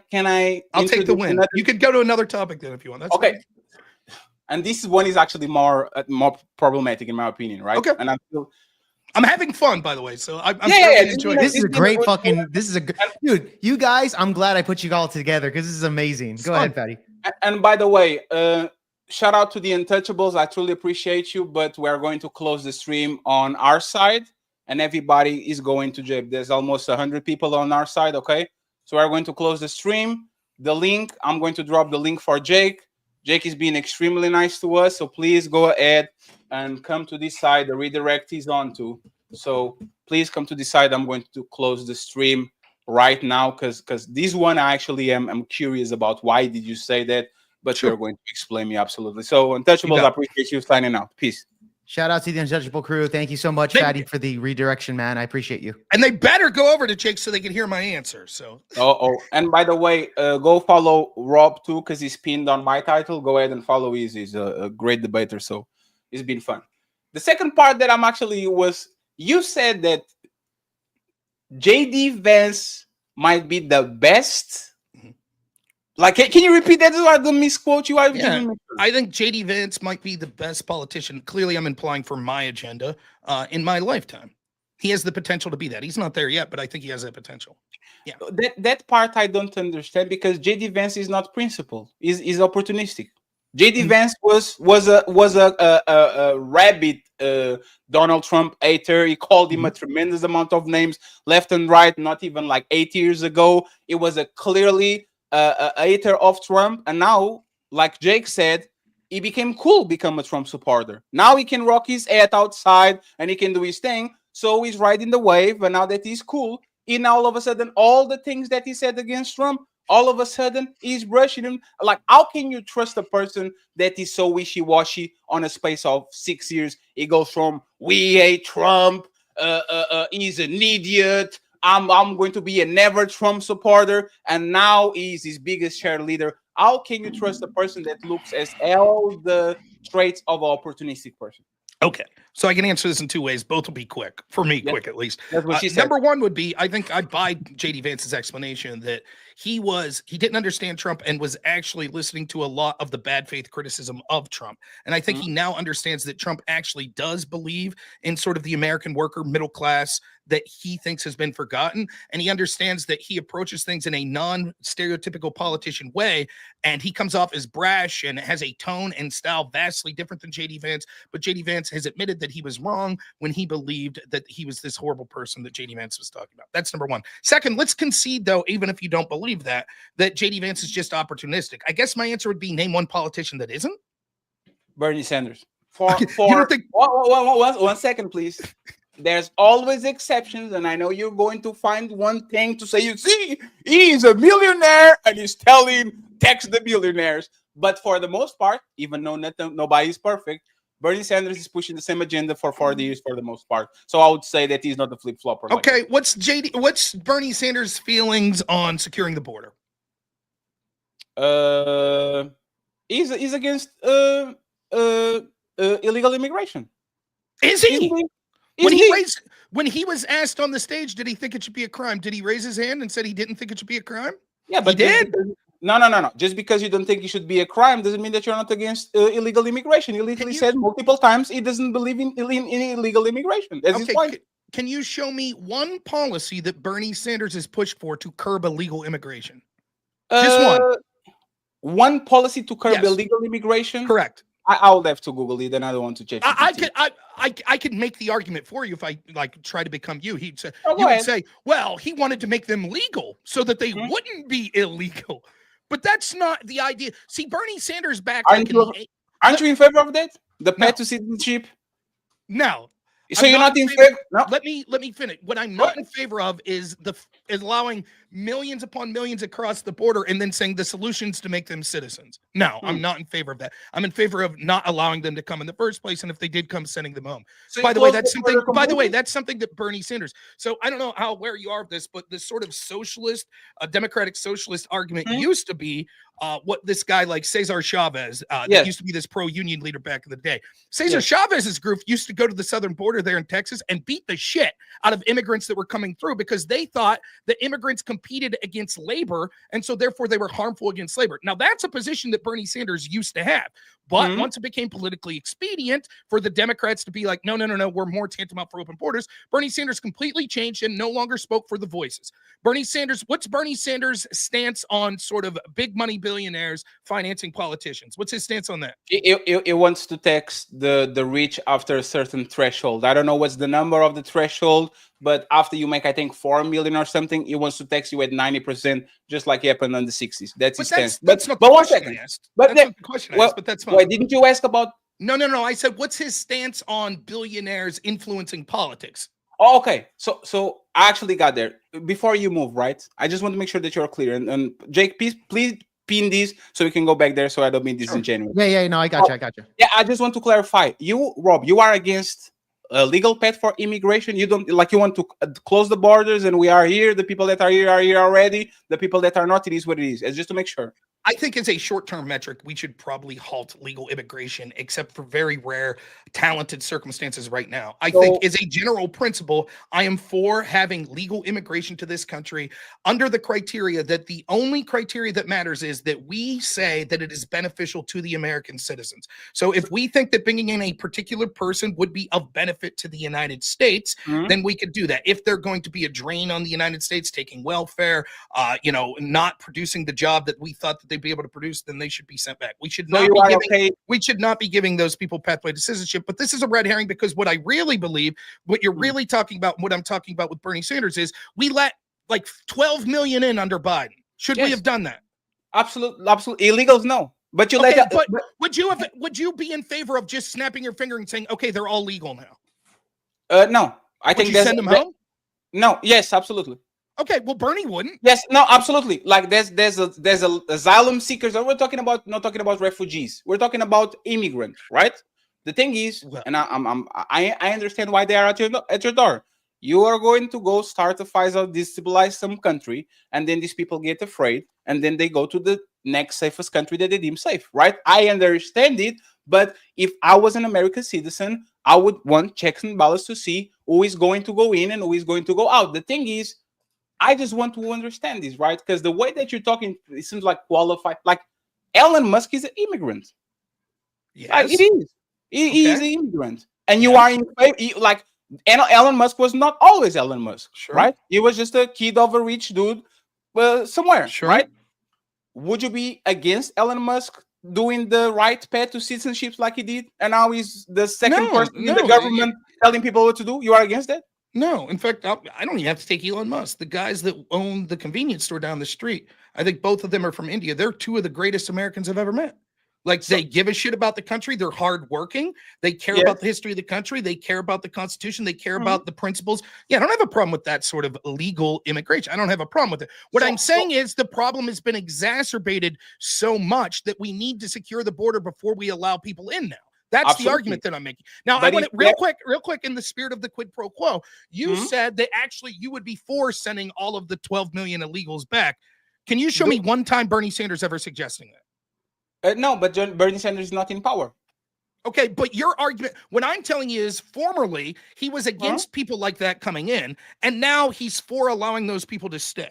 Formerly, he was against billionaires in government. Then, when the billionaires were going more for the Democratic Party, circa 2016, or circa 2020 to 2024, all of a sudden he was pretty quiet on the question. He was formerly, he said in the 80s, one last thing, he said in the 80s that it was immoral to have any senators that were millionaires. Now, since he's became a senator that's a millionaire, the very thing that he criticized, he now changed that from millions to billions. And if he ever becomes a billionaire, he'll change the language to trillion, I assure you. That's called inflation, right? Things cost more than it cost on the 70s. And that's why you go from tax the millionaires to tax the billionaires, because on the 70s, having a million was a lot of money. In 2025, having a million buys you 5 years until you're old. Okay, give me an estimation. Let me 1 second. Let me finish, because you said the Indians. Oh, the Indians they were the best. Like those not I don't know if they're Indians or they're people from India. Those people had the chance to actually establish nationality, to establish citizenship, to become the best people and the best Americans that you know. If you're going to close it out, and if you're going to make sure that you don't interview, you don't vet them, those people that you call the best Americans that you know will never have the chance to do it. So when I say Bernie Sanders is in favor of that, the people are going to knock at your door. You are going to say who you are, what are you going to do, and what is your plan, and how much money you have, and they're going to make the triage between the people that actually feed the model and the people that don't. If he's loose, I will change my mind and says, you know what, Rob, you were right. He was loose with this policy, and he allowed the bottom of the barrel people, and now these people are here. But if he doesn't, and if he actually makes the due process, which is very important, and he allows these people, like the people that you say are the best Americans inside of the country, I would be okay with that. And I don't understand why you're putting it as a hypothetical. The proof is in the pudding. Would you acknowledge that many of the people that came in under Biden are a drain on the country? They take more welfare than they every year. Okay, can you show me one time Bernie suggesting kicking those people out? Just once. I can give you that. Because he never did. And no, Rob. Now I want to get back now to get back to my question. No, Rob. Let me just answer. Rob. One second. We're getting each other. I have to explain myself. It's 5 seconds. No, it's 5 seconds, Rob. Go ahead, Fatty. Rob, I support Bernie Sanders because of his policies for Americans. The border, in my opinion, is an issue that both sides kind of agree with. They kind of pretend they don't, but for the most part, Obama is the deporter in chief. Biden deported a bunch of people. Trump deported a bunch of people. They kind of pretend that they don't agree, but they kind of agree. Once again, I believe in Bernie Sanders not because of the migrants that come from your border. I believe in Bernie Sanders because what he actually wants the regular American to like the socialism and the things that have on other country that you have in Canada, Europe, like universal health care, affordable college and all that. I support him because of that, not because his policies against the border, because probably I barely know them. You can get the microphone again. You got that. Was the longest 5 seconds I've ever heard. Number one. 50, number two. 55. Number two, right? Like, no, what we're talking about is your criticism of me of supporting JD Vance and saying he's good because you're saying he's opportunistic, he's changed his beliefs, and me telling you that circa 1980s Bernie was pro-labor and wanted to stop huge amounts of immigration coming, and now he's against sending back the very people that you're talking about. So he's massively changed. Please let me finish. He's massively changed his position. Your answer to me pointing out that double standard of the change of his position, yeah, but I support Bernie for other reasons. Cool, then I support JD Vance for other reasons. So your criticism of my support of JD Vance is irrelevant. To get back to the question we talked about, another example, when you said that the reason that Bernie Sanders said it was immoral to be a millionaire senator whenever he said it, we'll say 1985, when he said it, the reason that it's not sort of a changing position now that he's a millionaire is because of inflation. So let's do a little exercise here briefly for a moment. Do you think, it's just some quick answers to these questions, if you don't mind. When he said millionaire, he was implying like anyone who has over $1 million that's a senator would be immoral, correct?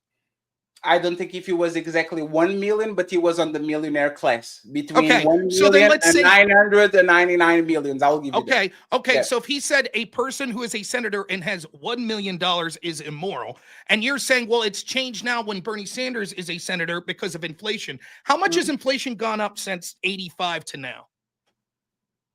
Jay, can you check it out, please? Yeah, I can do that for y'all. So let's see. And it's not just inflation; it's the disparity between workers and CEOs too. That's why you actually want to take the. Well, that would be a point. That would be a point for me, right?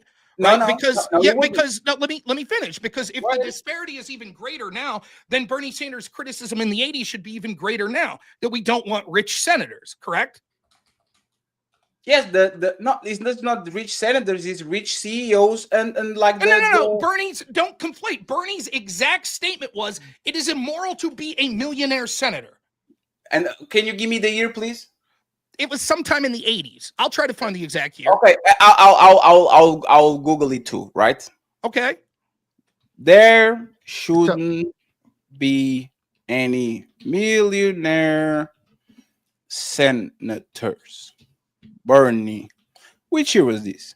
Here was this.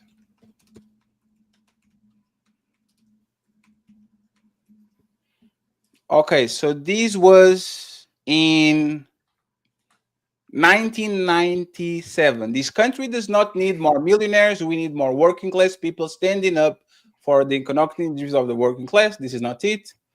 The Western. I can't even find this statement. Mm-hmm. Oh no! Okay. Bernie once said there shouldn't be billionaire senators. One, I don't know what once is. And I just wanted to compare the year that he said that with 1971 socialist Bernie Sanders called it immoral that half the members of the Senate were millionaires. Okay. So now let's take inflation calculator. So 1971 to 2025. I have that $1.71. It's about 500 and something percent. Actually, Okay, 500%. How much is Bernie worth now? You would admit if he's worth more than 5 million, that would cover for inflation, and so therefore he's immoral. No, because most of his income is on his houses that he bought long time ago. What's it matter?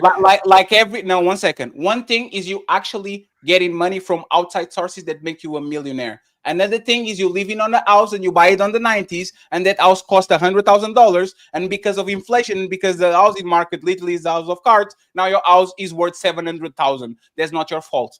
Respectfully, I don't think that makes no sense. I don't think that's corruption in any level. Bernie Sanders did not make that equivocation when he made that criticism. He didn't say, "Oh, clearly it's okay to be a millionaire senator if the reason you're a millionaire is because you purchased a house in 1940 and then that asset has appreciated to the point through inflation." Bernie didn't say that. He didn't say there are exemptions.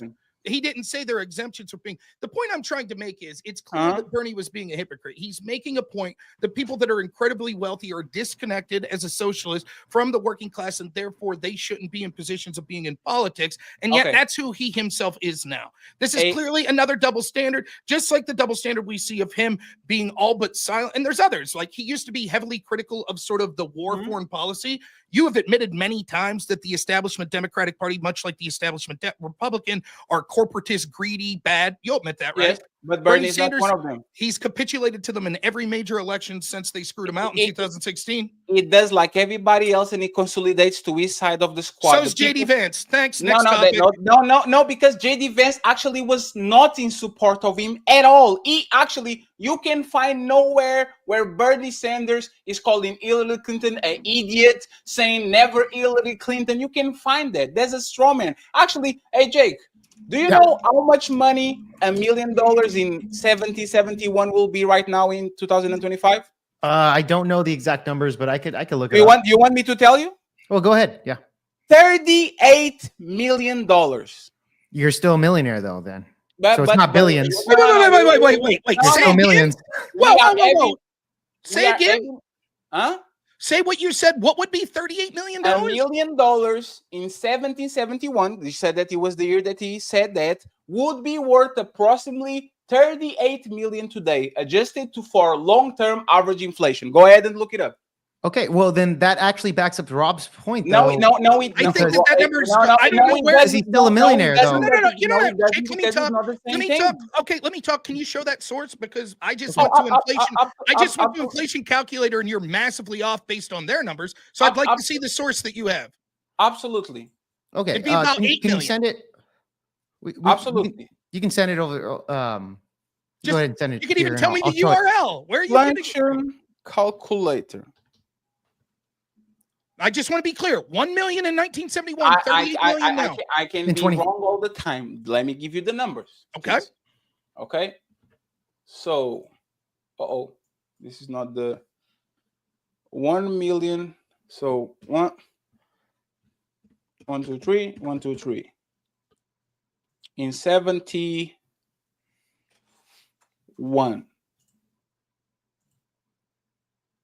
Okay, this one says 8 million. You are right on this one. And let me So where's see. the one you got? Can I make a prediction? Did you just listen to someone in your chat say that? No.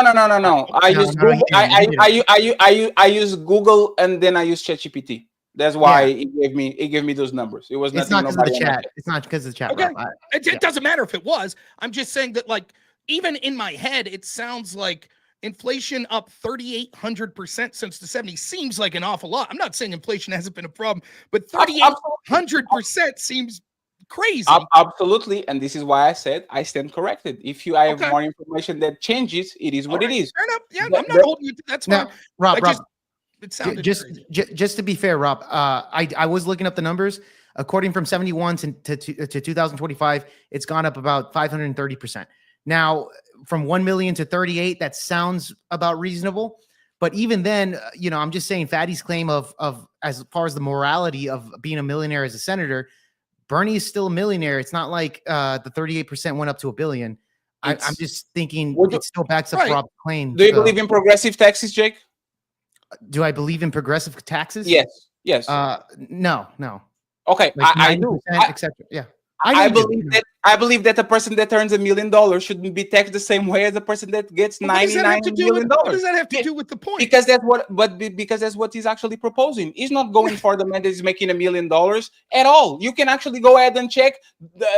Bernie Sanders is not against the $1 million, $2 million earner. He goes higher depending on the structure that you have when you become to your income. You're not logically following the chain of the argument. The chain of the argument went like this. It went, how can you support J.D. Vance when J.D. Vance has been opportunistic and changed core values that he had? And I'm like, well, who do you think is a politician that doesn't do that? You say Bernie Sanders. One of the things I'm talking about where he's changed his values, he said that millionaires shouldn't be senators, and now he's a millionaire senator. That seems to be a pretty direct change in his belief. Please, let me finish. You say, that's explained away by inflation.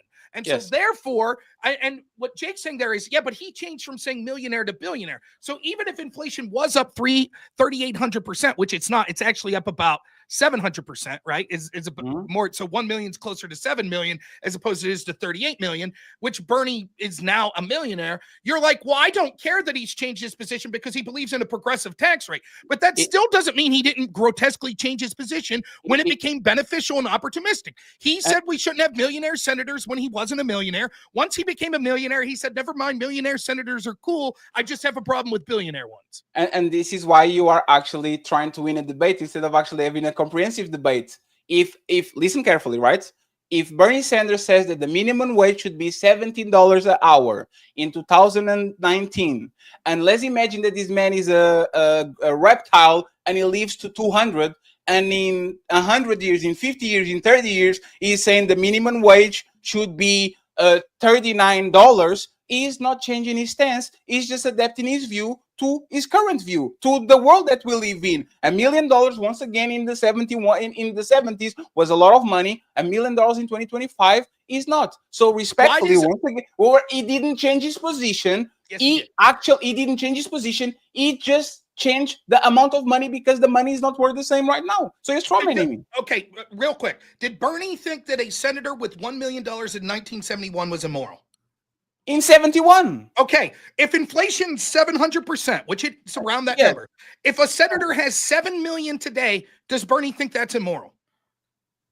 I have to ask him. I don't know.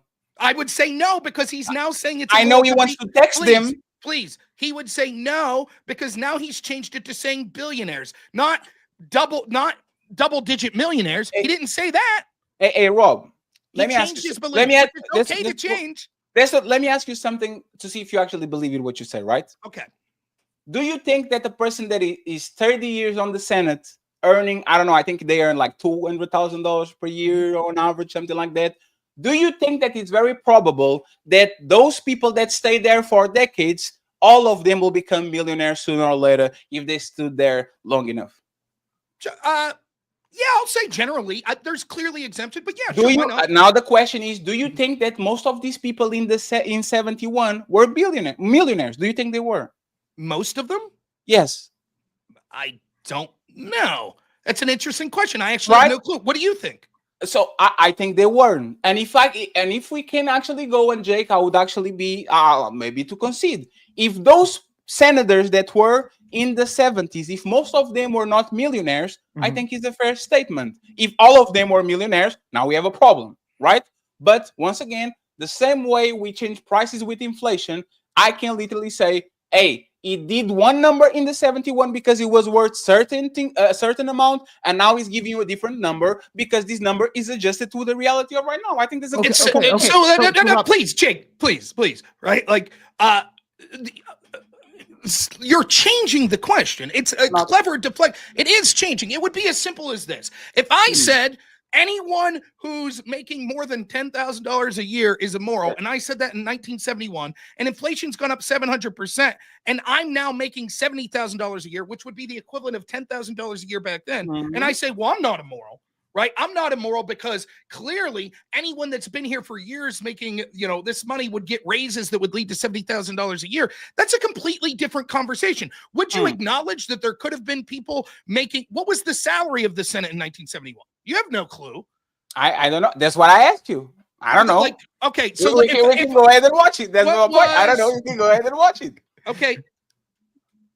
And this time I'm not going to use my Google because I might be wrong and then use it against me. So you Google it so I can Google after you and say, 1971, the salary of senators was $42,000 a year. Okay. Now it's over 100,000. So having $1 million will be actually not like you have to be at 20 years on the Senate to get the amount of money. No, wait. This is great. This is actually going to be even worse. This is great. Watch. Let me explain how it's going to be worse for you. What's the salary now? It's $175,000. Yeah. So basically 4 times more, right? Okay. Yeah. So if you're arguing, so then if Bernie was saying people making $45,000 a year, if they're millionaires, that's immoral. So people making $175,000 a year, which is 4 times more, he would say that people that are making 4 times more than $1 million, in other words, 4 million, would also be immoral. Correct? There's a fallacy there. What's the fallacy? Because right now the people that work in Senate make more money from getting money from other sides. Investing in them and all that they get from their salary. Like right now, that's what Bernie's criticizing. No. Yes. If you go and look the people that have more money in the Senate, they are not just because they having wages from the Senate, is because, like, for example, Nancy Pelosi, she has inside information. So every time somebody actually does some market manipulation, she's in front of the line. It has nothing to do with their salaries. It has to do with the connections that she does with these big companies. And then she actually flourished. It has nothing to do with the salary. Okay. Now, wait a minute. Now apply that logic to 1971. What Bernie was really saying is, wow, we only make $45,000 a year. So if you're worth $1 million, that means that you're making a large amount of money from outside your salary. And that's immoral because that leads to sort of fraud and corruption, etc. Now apply that same logic today when I'm like, okay, so now we make 4 times as much. So the inflation number doesn't even matter. Now it's 4 times as much. So then the logic would be, if Bernie's being logically consistent, then people that make 4 times more than $1 million, in other words, they're worth $4 million, yes, they would be immoral. You're like, oh, no. Let me finish. You're like, oh, no. Because they're making money from outside, like Nancy Pelosi, like being corrupt lobbyists. Right. And so the very same criticism would apply. If we said being worth $1 million in 1971 when the salary was around $50,000 meant you were immoral because you were getting money from far more outside sources, the same logic would apply today to someone that's worth more than like $5 million. You just checkmated yourself. No, I didn't. I literally. You know why you did it? I'm going to listen to you screw up and try to say why. Because on the progressive tax that is actually telling people to do, which you tax 90%, is above $4 million, which is literally connected to the amount of money that you are doing. Does that have to do with anything we're talking about? Let's walk. I walk with you. You walk with me, right? Okay, let's do it. You are saying that having $1 million at that time will be the same thing as having $4 million. You said that it will be immoral. He said that it will be immoral for a senator to earn $1 million, to have $1 million. That's immoral. That's what Bernie said. If he actually wants to tax the rich over $4 million, that still means that he still wants to tax these people, because the same people that were getting $1 million right now will be getting $5 million and still he wants to tax them. So he's still against them. What is the point? You completely are changing the equation. So listen, AJ, can you he Google didn't that? say, AJ. please, let me finish. I know you Go think ahead, you're onto something, and I'm actually starting to think that, unfortunately, you believe it, which I'm sorry to say doesn't speak well of your comprehension of the conversation. What does that progress? What I'm telling you is the progressive tax rate. I'll say Bernie Sanders wants to progressively tax people over $400 million at 500,000%. So that proves he doesn't like millionaires. What does that have to do with the conversation? Please, let me finish. The point is, he didn't say in 1971, people that are millionaire senators are immoral unless they favor a progressive tax rate and they would want to tax themselves at a higher rate. Then those people would be moral. He said, if you're a millionaire and you're a senator, it's immoral. That's what he said. The implication of why he was saying that was implying that you've gotten your money through using your connections to be powerful to get that money. He didn't say, but that's okay as long as you favor a progressive tax rate. Now, when he falls into the same criticism that he levied, even under your logic of increasing the value or the income by 4 times, when he falls basically into that category, he says, oh, no. It's not that I'm immoral. I'm not held to the same logic because I want a progressive tax rate. The progressive tax rate and what he believes is irrelevant to whether or not you are immoral if you're worth $4 million and a senator, which using the inflation scale of their income is what that number would be. What they want, just like he didn't give people grace in 1971 when he said you're only immoral if you're against a progressive tax rate. So his beliefs on the progressive tax rate mean nothing. Similarly, I could take the same criticism that you made about J.D. Vance of Donald Trump and say, when he was talking about Donald Trump and the problems of Donald Trump, he was only assuming that Trump wouldn't advocate for tax cuts or assuming that Trump wouldn't advocate for, de-escalation in Ukraine. Or he thinks he's Hitler. Yeah. Right. So now that I don't, things have changed. You would say, oh, no. He made a very clear moral declarative statement that Trump was immoral, that Trump was really bad. And so therefore, he's an opportunistic person for changing that. That's exactly my criticism of Bernie Sanders. He made a moral proclamation on people that were millionaires in the Senate, and he basically falls into that same category now, as does most of the people that he pals around with in the Senate. And so he changed his position because he's opportunistic. I love how you inserted your version of immorality to actually make a point, which was hilarious, right?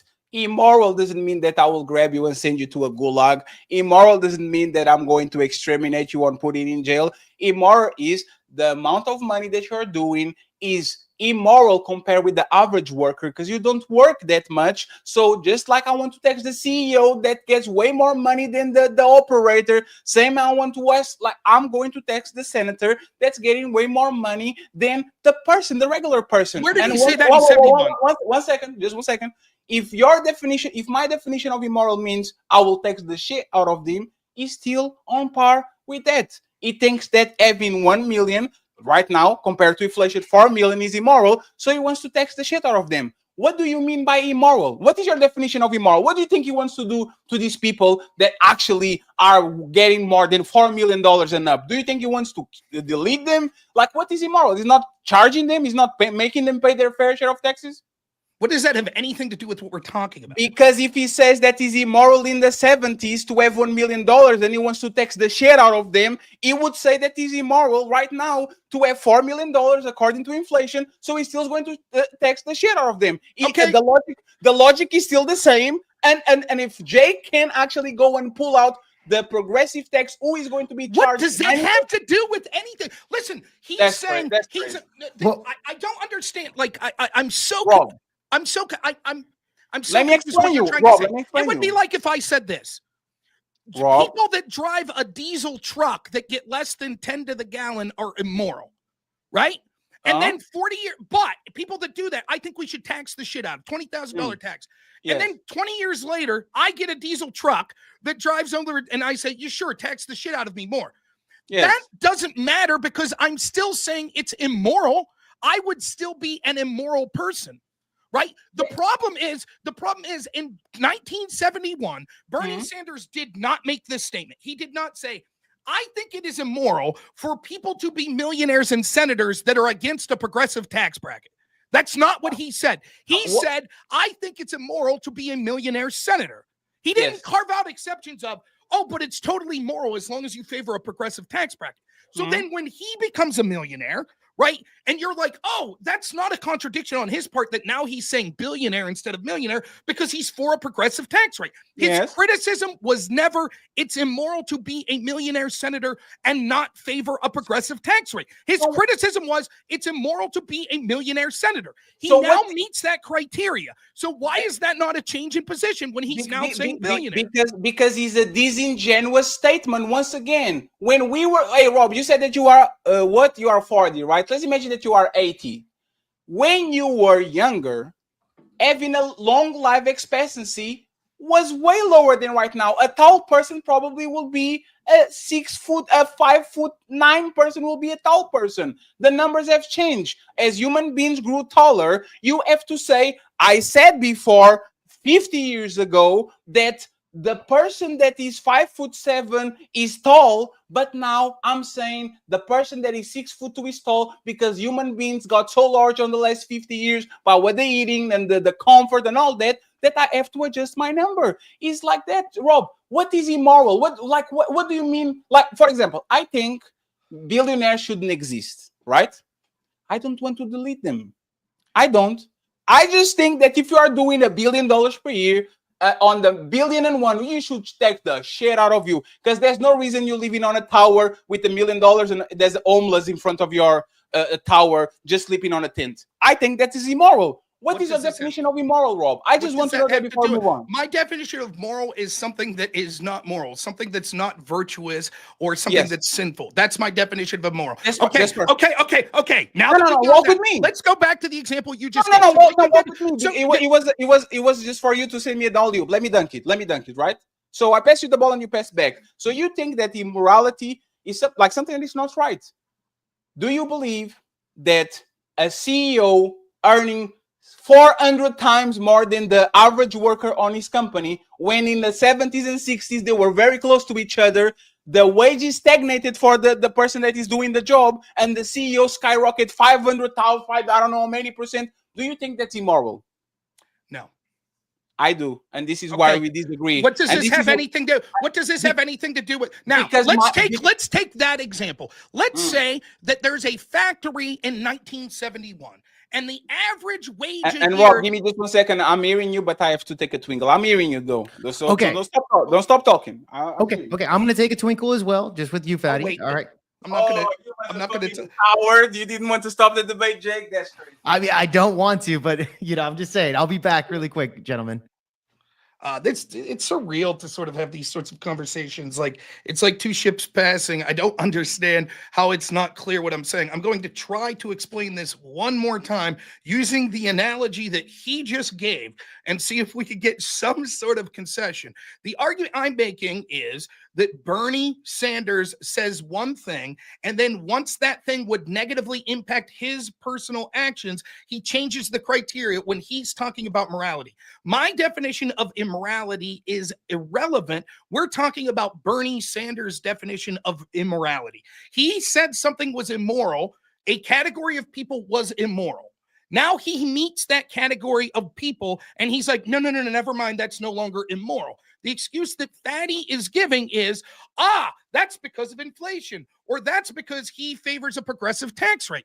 But that was never part of Bernie Sanders' original argument. His original argument was never, if you're a millionaire but you believe in the progressive tax scale, then it's not immoral. So when Fatty gets back here, when I can see that he's on camera, I will make my argument using the analogy he gave, talking about a CEO making a greater percentage than the average person that was working there. He's conflating sort of what would we do with someone that's immoral? What should we have billionaires? All of this is irrelevant to the central question and his criticism of me, which is that JD Vance has changed positions for being opportunistic. Therefore, he favors Bernie Sanders, who I'm arguing is opportunistic. He keeps changing and saying, but shouldn't we tax billionaires? That's irrelevant. Okay, Fatty, you ready for the argument? You listening? Yeah, no, I'm just saying that Jake came back faster because he didn't wash his hands. He's in his own house. You know what? He was W on that, bro. I see you. I see you, Jake. I see you. Listen, Go ahead. he doesn't use his pants. He just flops his hands. He just flops it out and flops it back in. So, I'm okay, just trying to get back here, dude. Let's go. say. So your argument is, if there's a CEO that makes 400% more than the on the line worker right now, that's immoral, and that's what Bernie's talking about. I want you to actually, because you said that. You said my opinion about immorality doesn't matter. Your opinion about morality doesn't matter. I want you to tell me, what did Bernie I'll repeat the question. I'll repeat the question. I don't know if you didn't hear. Your argument. I'm trying to steel man to make sure that I'm arguing what you're actually saying. Sir. You're saying today there's a CEO. That CEO makes 400% more than the average worker at that company. That's immoral. Not 400. How much? Well, there's 1,000% more. 4,000% more. What's the number? It's an average. Like, this is the math that I'm going to do because I don't know the concrete number. You see the cost of 1 second. You see the cost of living. You put inflation. You put the salary of a person, and now it evolved. And you put the salary of a CEO compared to it, and I can give you exactly a number. Actually, I can Google it. Okay, hold on, Fatty. Wait. Why is everyone stepping on my argument here? I don't. Here's the thing, Fatty. I got a question for you. Okay. You're saying a CEO makes more money now than he did in 1971, right? Jake Varr, can I make the argument, please? Okay, I just want to move on. My argument that I would like to make the argument. Here's what I'll say, since he's not being honest. Let's say that we have this magical calculation, and we say at some point it becomes immoral for a CEO to make a certain percentage more than the average person working there. It may be 400%, it may be 4,000%, it may be 40,000%. So right now, if the average worker at GM makes $50,000 a year, but the CEO makes $10 million, that's immoral. That's sort of the argument you're talking about, Fatty? No, you're missing my point. No, you're missing my point. That's not my point. My point is, if CEOs got the X percent of increase on their salary, the worker salary shouldn't be stagnant. The worker salary should actually correlate to, like, say, if he got 7,000% of an increase, the worker should have a 7,000 or very close percent of increase. Okay, I so think, saying they I think you, one second. I think you spiking the CEOs. You spiking everybody that is in position of power is making way more money than this counterpart as a worker, and you see that those wages are stagnant. I think this is immoral, absolutely. Because I'm going to regret this. I'm going to ask one more quick question that you're going to ramble on and not answer for 7 minutes about somebody. Go ahead. So if I start a company tomorrow, it doesn't matter how much more I make than the on-the-line workers because our wages haven't had time to increase. So if I'm paying my employees $2 an hour and I'm making $500 million a year, you would say that's not immoral because your wages haven't increased compared to theirs because that's where you started. No, that's immoral because you're pocketing 99% of the profit. Okay, so then it's not just about the increase in wages. There is a certain amount of money that if a CEO is making more than the people on the line, that in its own right is immoral. I'm sorry, I was distracted now. Somebody, hey, Rob, you have to understand. Somebody messaged me now. Can you repeat it again? I'll repeat. So then you're admitting that it's not just about wage growth. There is in itself a certain amount of money, a percentage more that a CEO can make than the on-the-line worker that is immoral on its own right. I don't understand the question. Okay, let's try it this way. I start a company. I'm the CEO. I make $100 million. Yes. You two are my on-the-line workers. You make $10,000. Is that immoral? No. It's not. You just said if I'm making 99% of the profit, that's immoral. In that example, that would literally be the case. No, because once again, I will repeat it, please, Rob. These companies are not new companies. You are literally putting the average salary of a CEO and the average salary of the worker. It's not just me and Jake. Me and Jake can be one case in a million. I make $10,000 on it. The average. What? Go ahead. Okay, I have to argue. I have to just make my point without your input. I'm sorry to do that. The argument that I think he's trying to make, that he's doing an incredibly bad job of articulating, either because he doesn't understand it or because he's trying to debate bro this, is as follows. There is a certain point that what Bernie is saying is that the people on the top are making much more than the people on the bottom. It doesn't mean, well, last year, for example, if you take his it's just about wage growth argument, this is how ridiculous it would be. If you had a company where the CEO this year is making $100 million and the average worker is making $10,000, and then the value of that company doubles, and all of a sudden he's paying the average on the line people $30,000, so their wages have tripled, but his wages doubles to $200 million. That would still be immoral, because Bernie would say he's making $200 million and the people on the ground are only making $30,000. That's what Bernie would say. He wouldn't say, oh, the CEO only took 100% increase, but the people that were making dirt wages before got a 200% increase. Therefore, it's not immoral. The reason this is important is as follows. If we go back to the 1971 argument, he's trying to make excuses for why Bernie Sanders obviously changed his position, right? And so he's saying, well, it has to do with this more complicated thing. Just because he was saying millionaire senators back then, it's more about how much they're making compared to the average person. Okay, then if we look at a company back then and you had a CEO that was making 1,000 or 10,000% more than the on-the-line workers, let's say at GM, and that's been commiserate to today, they're still making 10,000 more than the online workers, and it's immoral today, then it would have been immoral back then. The percentages didn't change. That's the argument I'm making about being a senator. He just keeps making this same inflation argument, which is, if it was immoral for a senator to be a millionaire in 1971, it's because that puts them in such a wealth bracket that they're bigger than the average person and therefore not representative of them. Similarly, if we take inflation, that wages for senators have gone up 4 times, then it would make sense that the logically consistent position for Bernie Sanders would be, okay, now it's immoral to be a senator that's 4 times worth that million, which would be 4 million. He says no, because of some magical, well, wages have gone up and wealth disparity. All of that is irrelevant. If it was immoral for senators to be making X percentage of money, to be in the X percentage of the stratosphere of what their wealth was compared to the average Americans back then, to be in that top percentile still would be immoral today. He has no answer for this. He just keeps conflate things and not understand. I just want to get to a conclusion, because I'm kind of understanding. So you are saying we shouldn't trust, like, this is a question, okay? And answer the question. Should we trust Bernie Sanders since he's changed his number from millionaires to billionaires? Should we trust him? Yes or no? Trust him? I have no problem with people. I have no problem with people changing their stance. It's not my argument. So you have whoa, you have no problem with people changing their stance at all? Not most of the time. Do you have a problem? Do you have a problem with Bernie Sanders changing this stance? I think that it speaks to him being personally, once he personally made enough money. I think Bernie Sanders has a proclivity to say anyone with $1 more than him's immoral. But once he enters that class that he used to criticize, it's okay when he does it. So he's a liar. It doesn't affect me. So you think he's a liar? So you think he's no. Based on your definition, you think he's an opportunist. You said yes. Okay. Do you think J.D. Vance is an opportunist? Yes. You think J.D. Vance is an opportunist? Yes. That's crazy, Rob. I start this up saying, name me one politician that isn't?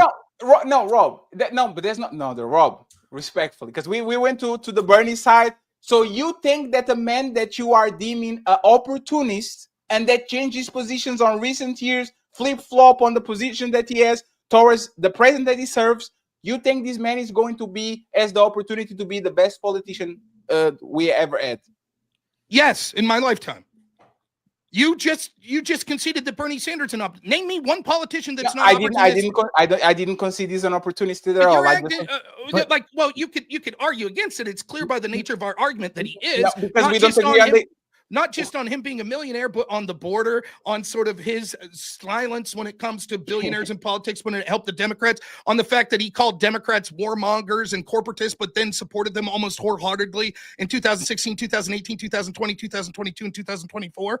So in many ways, he himself is an opportunist, which I don't put that as a unique criticism of Bernie Sanders, because I literally think it is the nature of politics for 99.99999% of them to be opportunists. That's how you win. So So you are okay with him being an opportunist and a flip flopper in like? Oh, well, actually, let me change it. Why do you have so much trust on him since he changed his opinion about the president? Why do you trust that he's going to keep his word? You might believe on whatever he has to say right now. How do you actually have so much confidence that he's going to implement what he's saying right now when 4 years, 6 years ago he was talking shit about the same thing that he's supporting now? Why are you so confident about that? He wasn't talking shit on the things he's supporting now. He was talking shit on a person. I believe his explanation that he thought that his character read of Donald Trump was incorrect. His policies have been remarkably similar, more so than the average politician. I think that almost all politicians change to be opportunistic, so I'm not going to uniquely hold that against JD Vance when that's done by almost everyone. I think that the reason that I have so much optimism for JD Vance is as follows. One, he's an incredible articulate person. Second, he is a very smart person. Third, he happens to share values I have coming from sort of rural America and understanding the hollowing out of these places and the hollowing out of manufacturing. Fourth, he understands the problem with the United States being the reserve currency and sort of the massive inflation of printing money. And he understands that this needs to be changed or the United States will quickly lose its status as a hegemon in the world. For those reasons, I think he'll be the most effective politician if he gets a chance. Now, anything could happen. He could die. He could change positions. Do I have 100% confidence in him? No, I don't have 100% confidence in any human being, only Jesus Christ. So my question to you is, was he lying then or is he lying now? I think he is mistaken then, but in the correct that if you can say he was lying, I think it would be a little bit of both.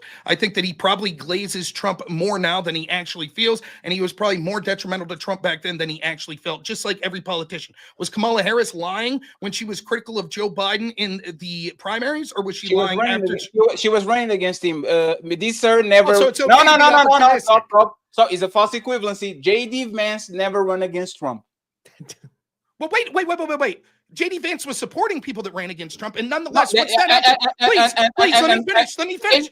That's crazy. Please let me finish. So you're saying it's okay to be opportunistic and lie if you're directly running against the person? Absolutely not. Okay, then what's your question about? Donald Trump supported Kamala Harris locally in 2011 and ran against her in the election in 2024. Once again, you are doing what you do. You are debate broing. You are trying to prove a point there's no point to make. What I'm telling you is this. No. Listen carefully. You have to admit either that he was a liar then or he's a liar now. You don't think he's lying? You think he was just confused and he didn't have enough information to actually give a fair assessment on the president? What? Okay, two things. One, I don't have to admit he was a liar then or now. I could think that he was mistaken or changed his beliefs, and he's sincere in both of those. And second, even if I do think he was being opportunistic, I think that all politicians do that. You keep saying I'm debate broing. I'm remarkably consistent. I keep saying every politician's opportunistic. You're the one making excuses of, but when my guy does it, it's okay because he was running against him. When my guy does it, it's okay because he was talking about inflation. And the only person that's being remarkably consistent here is me. Let me explain it to you again. I think that every major national politician is opportunistic. I think when they are supporting people that are running against other people, they talk shit on them. When they're working for those people in their administration, they talk more favorably of them. I think that's true of Trump. I think that's true of Vance. I think that's true of Bernie. I think that's true of Biden. I think that's true of Kamala Harris. I think that's true of literally every politician you could think of. We see this all the time. The only person making equivocations and delineations is like, well, if you're directly running against them in a primary, then it's okay to be opportunistic. Or if you're talking about inflation or you believe a progressive tax rate, then it's okay to be opportunistic. You are the only person that's doing that. So the only person debate broing based on your own logic is you. I'm being consistent. No, you are actually doing what he did. You are respectfully being willing, I don't know the word in English, but willful ignorant and saying, we don't have enough evidence to say this man is lying. You are being immoral and you are actually flip-flopping because you know what morality, you know what morality is? Acknowledging past mistakes. And if you can say that this man either was lying then or is lying now, you are proving that again, you are going to march with the team no matter what they do, because if I can prove that he's lying, he's not a liar. But when it comes to Bernie, when it comes to Obama, when it comes to all the Democrats, all of a sudden there's no nuance, they add the public statement there and they add the private statement on the other side. We don't do that, Rob. If Hillary Clinton comes around and says, I have a private position and a public position, you know what I do? She is morally wrong. There's a fact. You can have a public position in one day and a private position in the day that shows that you are a crook. So if this man has a public position in 2018 and in 2024 he has a completely different position, not just that he moved and grew like to the opposite side of the aisle, you as a moral person should say this is clearly wrong and that's clearly a lie. Before you go, hey Jake. No. I'm going to respond to that before. Yeah, no. Before I leave. Before I just want to say something to Jake. What's after up? you respond, can you play these like after that like a 1 minute clip? That it's been in the backstage. Yeah, it's been in the backstage. After he replies. Go ahead. Go ahead, Rob. You got it. All right. Okay. That's fine. So again, then using the same logic, did you not just say that if you admit a past mistake, then that's something virtuous, that's something good? Absolutely. But you're saying when JD Vance says, I admitted that I was wrong there, that he's lying. Similarly, at one point here, you said that the inflation rate was 3,800% from 1971 to now. When I proved that that was wrong, you said, hey, I get it wrong. I think you're a liar. I think that the mere fact that you're claiming that you virtuously changed your position, you're lying. That's immoral. That's disgusting. Now prove that you're not. You can prove a negative. Right. So then when you say that you absolutely... What are you doing wrong? Let me finish. So then when you say you absolutely... That's what you're asking me to do, to prove a negative. To prove that J.D. Vance isn't lying when he said he changed his point. Now you just gave the rationale that it's impossible to prove a negative. Bro, so for you, let me finish. So for you, you want the good grace of us when you say, I'm a good person because I'll admit when I was wrong. And that's virtuous. But then when it comes to J.D. Vance saying I was wrong, you're like, no. He had to be lying. He has to be lying. And you're bad faith if you accept him at his word that he says he was wrong. But when it comes to me saying I was wrong, then I think that you should give me the grace to say, yes, clearly he admitted that he was wrong. Similarly, you have supported, you're going to play like, let me guess what you're going to do. You're going to have Jake play a clip of JD Vance saying bad things about Trump. Am I right? Yes. Okay, so I just want to be clear. So when I dig up clips of Bernie Sanders saying bad things about Hillary Clinton or Joe Biden, you'll admit that he's immoral and he's lying when he now supports you are going to tell me where is this inconsistency, and I'm going to actually talk with you. No, I just no, it's fine. No, we are going to do this, right? You are going to dig up those clips. And once you presented it, I'm going to put it in the context. I'm going to say this. Listen carefully. This is what I'm going to say. No, because this is not funny at all. You're this proving is your own criticism. I'm not proving because Bernie Sanders, once again, he thinks that Hillary Clinton is a part of the establishment Democrats. He didn't change that opinion. He consolidated on the person that is running blue. That's all. Bernie Sanders never said, I am going to run this populist platform, and if I lose, I'm not supporting Hillary at all. Bernie Sanders thinks that you have to change the system from the inside. So he was clearly, as what he was going to do, I'm going to run against these people, and if I lose, I will consolidate to the Democratic nominee, because that's what I've been doing. And everybody does that on the other side too. The thing is, please stop. They don't go from one side of the aisle to the other. They don't say Hillary Clinton is crooked and she's a hoe and she's a bitch, and then on the next day she's a beautiful person and she's very intelligent and she's the nicest person in the planet. That's what Mr. J.D. Vance did with Trump. He went from you are the scourge of the earth, you are a loser, you are this, you are an idiot, to glazing his motherfucking nuts because now it's populist. It's not the same thing. You are making a false. It is absolutely the same thing. The only one making you're doing exactly what you criticize me of, which you say, you're equivocating, you're changing. My position has been all the while that when it comes to operating within the system, that people will change their mind and be opportunistic. JD Vance certainly would do that. So would Bernie Sanders. Now, if I bring up clips of Bernie Sanders saying Joe Biden represents the old guard, he was a millionaire in 1971 when he was in the Senate, he represents corporate, then surely while he was working with Joe Biden while he was in the Senate from the years of 2021 to 2024, he would still have been making those criticisms, right? He would work with them, but still. Okay, can you show me one time? There's a policy. Real quick. Find me one quote of Bernie Sanders criticizing Joe Biden like that from 2021 to 2024. You do that, I'll shut my mouth. No. It's a fallacy, because corporate Democrats means that you are getting subsidized by big pharma, by that's what it means. Bernie Sanders not getting money from this type of organization. What does that have to do with anything? If he's criticizing, listen, it's so frustrating because it's like I don't think you understand your own arguments, or you're just like doing what you're accusing me of a debate. Again, listen, let me be real quick. I say he said Biden was a corporatist. You say, yes, but he didn't glaze Biden. He would have continued that sort of criticism even while he's working within the system. I say, okay, then cool. We know that happened. It's not hypothetical. We know that Bernie worked with Joe Biden. We know that Joe Biden was in power in 2021 to 2024. Yes. So can you show me any comments during that time of Bernie Sanders criticizing Joe Biden like that? Your response is, wait a minute. Bernie doesn't take money from Big Pharma.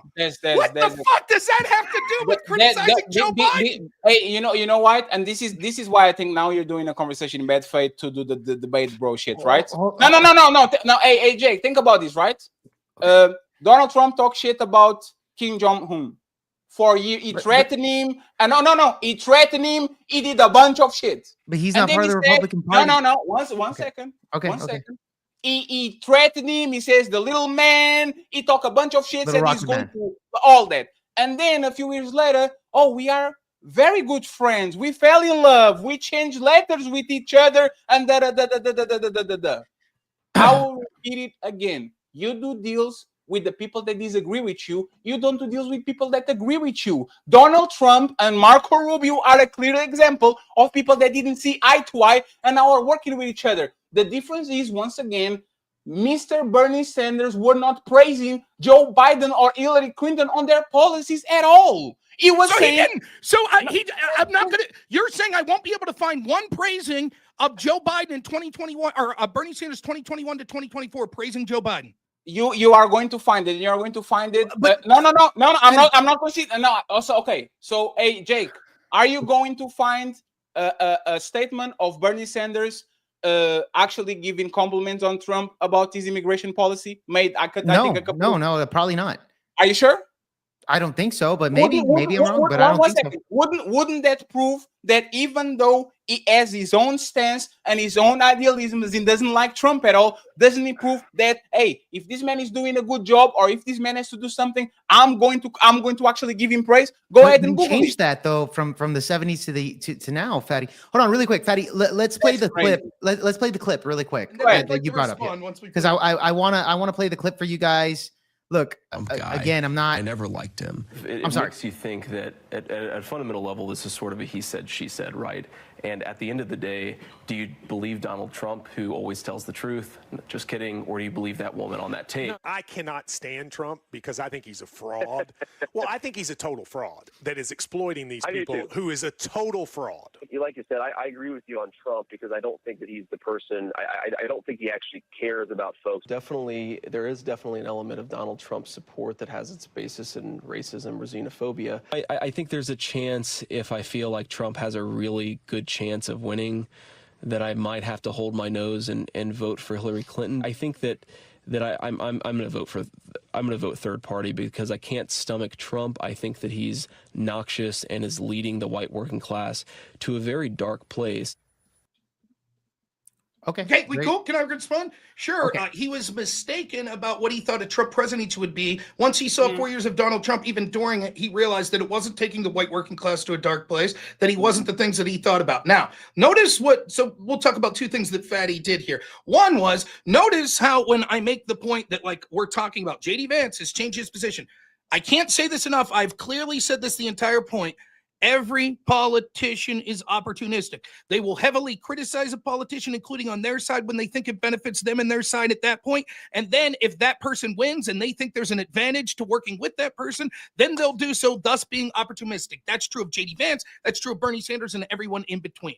He's the only person that's saying, no, the politicians he like aren't opportunistic in that way. Now, notice once I proved that his asinine point, so just see where we went here. I was like, oh, so you're saying that Bernie Sanders, who criticized Joe Biden as a corporatist, et cetera, then if he wouldn't be opportunistic and stop that criticism if all of a sudden Joe Biden got power and he had to work with Joe Biden.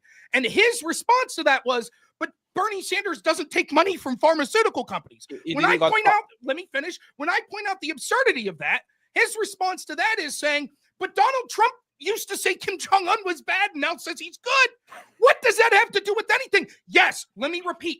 Donald Trump is opportunistic. When Donald Trump thinks that he could glaze a foreign leader like Kim Jong-un or Vladimir Putin and then be aggressive to them, so say nice words but be aggressive because he thinks they're egomaniacs and that will lead to better outcomes for the United States, yes, he says that. When he thinks going against our allies and saying harsh things about our allies but still being allies with them in action is beneficial, yes, that's what he'll do. How is that contradictory to anything I've said throughout this entire debate that I think all politicians are opportunistic? You literally, every time that you make a point, right, you'll be like, oh, well, the reason Bernie Sanders isn't opportunistic for formerly saying in 71 that millionaires shouldn't be in the Senate, it was immoral, to now is because inflation. When we go through the numbers and prove, okay, even using those numbers, his position's asinine and he meets that position, you just completely change it. Yeah, but progressive tax rate. When I show that, okay, based on your own logic, Bernie wasn't criticizing Joe Biden in the same way he was when he was running against him or before he was running against him as when Biden was in office, your answer is, yeah, but Bernie doesn't take money from pharmaceuticals. These are non sequiturs. You're getting blown out. Okay, I know. Understand how an argument segues. Yes, I know. An absolute fool of yourself. No, I know. I forgot where I was, right? I actually forgot where I was. Remember, right? I'm a regular citizen. I'm not a debate, bro. I don't believe you. I think you're lying. How about that? No. That's what you say to JD Vance. I just assume you're lying. And it's unethical for anyone to believe you now. No, because I have footage of me actually doing debates. Like first, like I can say, like I have literally videotape of me saying 6 months ago, this is my first debate. I literally can prove it, right? But this is the difference between me and you. You are from the space of debates, so you are going to try to not contradict yourself. That's your mission. You don't care about trust. You don't care about right or wrong. You care about saying something on minute 1 and saying the same thing on minute 37, so you don't contradict yourself, and that's how you win debates, right? And I forgot I was talking with a person like this because when I ask you, did he lie? You didn't say he didn't lie because you don't think he's lying, and this is my opinion. You said it because you don't want to contradict yourself. So my question was a good faith question. 1 second, my question was a good faith question. My question was, if this man flip-flops so much, how can you trust him? How can the American people trust him? And you said, I don't think he was lying. I think, but you still think he's an opportunistic, which means, which one is it? Can the American people trust somebody that you call him an opportunist and a person that flip-flop on the last 5-6 years from one side to the other? Can they trust him? Can you answer that categorically? I've done a lot of debates on the online space in collegiate debate. I've done a ton of debates. This is the first time that I've been criticized for logical consistency. That is amazing. Wow. The problem with you as a debate is that Rob, you're consistent Rob, for your whole conversation. Rob, please let me finish. Rob, you're talking to Rob. One second. Guys, hold on. Rob has a claim. This is the first time that he's been criticized on this. I'm just curious on this here. Really quick. Fatty, you'll get the next response. Go ahead, Rob. Go ahead. You got it. So that's interesting. Again, I don't know how many times I have to repeat myself. JD Vance is an opportunist. Bernie Sanders is an opportunist. Donald Trump is an opportunist. Jake, real quick, give me the name of a politician. AOC. Opportunist. Go ahead, try another one. Go ahead, Fatty, give me a name of a politician. Nelson Mandela. Opportunist. Right? How many times do I have to do it? We could sit here for the next 8 hours. You could name politicians and I'll say opportunists. Like I said that clearly the whole time. You're the person that's trying to imply that there are politicians that are opportunists when they're on the other side. And when they say things that clearly reek of opportunism, you're like, no. There's excuses for that. When you ask me if I think JD Vance was lying on this thing, two things could be true at the same time. I don't know if JD Vance was lying, but I 100% know that JD Vance is an opportunist. Okay. Did you answer my question? So your question again is, do I think that JD Vance American people trust JD Vance since he's flip-flopping so quickly to extreme? Should they No. him? That wasn't your question originally. No, I'll rephrase it. It comes from my mouth. I can rephrase my question. So now, yes, the American people should you trust a man who said that I formerly didn't trust the character of Donald Trump and thought he'd be bad for the working class people. But after I saw him for 4 years in office, I realized I was mistaken. Yes, that's different than radically changing policies like we've seen Democrats. For example, we saw Democrats like Joe Biden that for years were against things like the Hyde Amendment because he seemed to be more pro-life. And then overnight, he said he had a call with Alyssa Milano and he changed his position on that. That's different than Bernie Sanders that used to be pro-tariff, who is now anti-tariff just because Donald Trump. That's different than someone like Kamala Harris, who said that Joe Biden was racist on stage for being against forced busing. And then the next day came out and said, oh, by the way, I'm against forced busing because she saw that the polling was different. So I don't understand what your position is. I again ask you, if your argument is, well, J.D. Vance once said he doesn't like Donald Trump and now he works for Donald Trump, how could we trust him? I say to you that that same thing is true of almost every politician that's been critical of a politician on their side. Bernie Sanders spoke heavily against how he hated corporatist Democrats, which Joe Biden and Hillary Clinton were part of. And yet he worked with them and talked positively of them when they were in positions of powers, and he saw an opportunity to get the policies and the things that he wanted. Should we trust him? We should trust him as much as any other politician. Do you see what I'm talking about? This is what you do. You don't want about. No, sir. You don't want to lose. You don't want to break your logical consistency. And you are going to answer. And once again, I'm not telling you that you shouldn't do the debate broke tactics and actually be linear on your train of thought so you don't interrupt the laws of logic and all that. I'm saying that you're being phony. Because the reality is there's some politicians that have better track record than others. There's some politicians that are more consistent than others. Their votes prove it. Their actions prove it. So even though they might be all opportunistic, the American people are going to vote to the person that is least opportunistic. Is that fair? Says, oh, all of them are liars. We know politicians lie. So then Trump's the least opportunistic. He won. One second. But I will choose this person that actually has a better track record and is not caught on blatant lies and blatant flip-flops. Would you agree with me? Trump's the least opportunistic. He won. How? You said that the American people will vote for the person that they trust most that's the least opportunistic. Trump won the popular vote. No, that's not what I said. They are going to choose what they think. What you think about something is not what the person really is, because people thought Obama was going to change and he didn't change shit. Just because you voted on something doesn't mean that the person actually is consistent. Donald Trump flip-flops left and right. What are you talking about? Two things, right? One, so then the American people thought that Donald Trump would be less opportunistic, and seeing as how Bernie's never even sniffed the White House, they clearly don't think that he's trustworthy at all. That's number one. Secondly, I will directly answer your question. Yes, I 100% trust Bernie Sanders will do all the disastrous socialist policies that he advocates for if he was president. Yes, I trust him. So he does trust them both. So you defeat your own argument because Barack Obama is a winner. He never was defeated. Donald Trump was defeated once. What are you talking about? That's your statement was this man is a winner because he won, right? No. He's won. So one second. That's not my argument. That's your argument. No, sir. You said it. You said this come from your statement. I said, based on your logic, that the people will vote for the people that are the least opportunistic, then that would mean this time it was Trump. That's not my belief. That's yours. No, do you believe? One second. Do you believe in that? No. No. Please let me actually say what I said. No. Let me actually say what I actually said. I said if we say that all politicians are liars, right? Which is, I think, is a fair statement. People are going to vote on the person they think is actually telling the most true, even though he might be a liar. Right? That might be one part of it, but no. So people don't say Donald Trump, I voted on him because he tells you like it is, and that's one argument, but that's not the only reason that people vote a certain way. In fact, the majority of people vote for people based purely on party ID. So I just want to be clear. Do you think Donald Trump's a liar? Absolutely. Okay, so if you think that, and do you think Kamala Harris was someone who is more truthful than him? And if it's true that people will just vote for the people that tell the truth, right? If everyone agreed with you, are you saying that something like 95% of Republicans would have voted for Kamala Harris? No, because they think she's a liar too. Okay, but it's not just that. They might take her at her It's word. It's a bunch of is more things. I'll agree with you. Is identity. Right. So for example, I might be someone that works in the fracking industry in Pennsylvania, and I 100% believed her when she said we're going to end fracking. It wasn't that I thought she's a liar. I believe her, and I don't like that policy, so I will vote against that policy.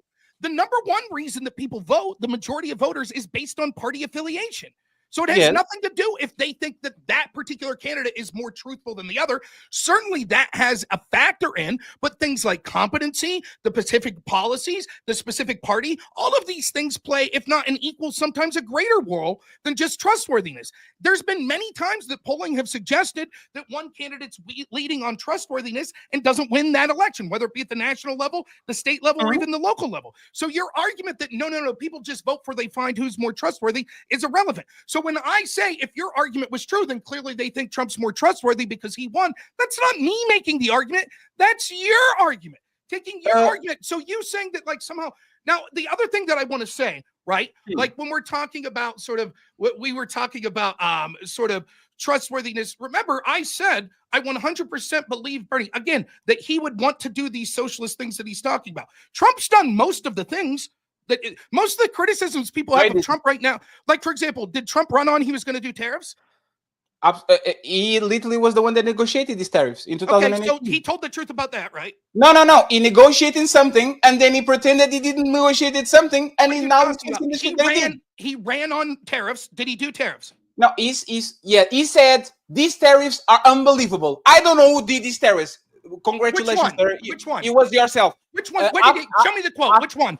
After NAFTA, he did the tariffs on steel with China. He literally started to implement tariffs, and there was a trade war, I think, in 2018. And then he came around and he says, I can't believe we negotiated these tariffs with China. We have to change these. He put the tariffs himself in place. So Trump. I'm not saying that Trump's never done something and then came out and said, I don't remember doing that, or that he wasn't even lying. What I'm saying is the things that he ran on were like, we're going to do tariffs. We're going to kick people out. We're going to deport people, right? We're going to probably stop funding Ukraine as much, right? Like all this stuff he ran on. What about He's Israel? Actually very transparent. Okay, what about bringing jobs back? What about Israel? Well, these are things that, like, that's a different type of thing, right? No. Israel's different. Like the jobs thing, Israel's different. Listen. Biden said he was going to cure cancer. Did he? Biden said he was going to cure cancer. Did he? No, he didn't. He lied. He's a liar. He lied. Sir, no, sir. Respectfully, Joe Biden is a big liar. See, I know how to concede. The point is, one second, I'm going to finish this thought, and then you can have a chance. I'm going to finish this thought. Saying something like, we think I will make the economy the greatest, and then the policies coming forward and the economy not being the greatest, that's not a lie. Right? Saying I'm going to do tariffs and then not doing tariffs, that's a lie. Saying read my lips, no new taxes, and then passing new taxes, that's a lie. Saying I will make the United States the safest country in the world, if it's not the safest country in the world, that's not a lie. There's a difference between saying a specific policy that you're going to do and saying a specific outcome. The world will be the healthiest if I'm president. Oh, the world wasn't the healthiest. You're a liar. Those are different types of comments. Who said what? Who said it? Who said all these things? There's different people that said different versions of those. Some were just hypotheticals that I was coming up with. So it's just hypotheticals, right? So, for example, do you want me to come up with examples? No, every president promising something that didn't come? Rob, I know, because I'm not fixated in winning this debate. You are saying that. I'm glad you're not doing a good job. No, listen carefully. No, you know why I'm not fixated? Because do you notice how everything that JD Vance said, you says, oh, I can prove that he's a lie. I can prove it. I can prove it that he's a lie. About me saying that. And now all of a sudden, now all of a sudden, wait. Where did I say? You're saying in this debate, I said I can prove that everything JD Vance is saying is a lie. What you said, it was your opinion that JD Vance didn't lie. Is that correct? I said I don't think he's lying. Okay. And now, all of a sudden, everything that these people are saying is a clear lie because they said something and they didn't do it, or they did another No, thing. I'm saying there are different types of things. Some I would consider lies and some not. For example, if you say read my lips, no new taxes like George H.W. Bush, and then you put taxes, that was a lie. If you say if you like your insurance carrier, you could keep it, and then you can't, that's a lie. If you say it'll be the greatest economy ever, or we're going to cure cancer and it doesn't happen, that's not the same type of lie. You could make a good faith effort. If I say, for example, I'm going to win the next debate tournament I'm in, and I don't, would you say I'm a liar? Or would you say, no, Rob you was are wrong about that conclusion? No, you are a liar if you're not even close to being the top debater. It's like you being it's like you being no. It's like you being a shitty chess player and go play against the #1 chess player and says, I'm going to win. You know you're not going to win. That's not a lie. No, sir. Just because you put it out there, and respectfully, this is what we're talking about the logical consistency. We have, fortunately, a thinking brain. You can say what is actually a fair assessment, an educated guess, and what is clearly fabricated and wishful thinking, right? If I run a populist platform on wishful thinking, Portugal is going to be the #1 country in the world. I'm lying, because Portugal is not even close to being the #1 country in the world. I would wish that Portugal was that, but it's fair to say from Portugal? Yes. I don't care. It's just for the example. Yeah. So if Jake heard me saying this, Jake would say clearly, Fatty is lying, because Portugal has nowhere. I would say you're overconfident. Right. That's all. But You're overconfident. I just want to be clear. over-exaggerated. I just want to be clear. If a president runs, do they have prime minister, president? I'll complain. Yeah, this is the prime minister. Yes. Okay, so if the prime minister runs on the promise, I'm going to make Portugal one of the greatest countries in the world, you'd say, I can't vote for that guy. He's a liar. That's what you would say.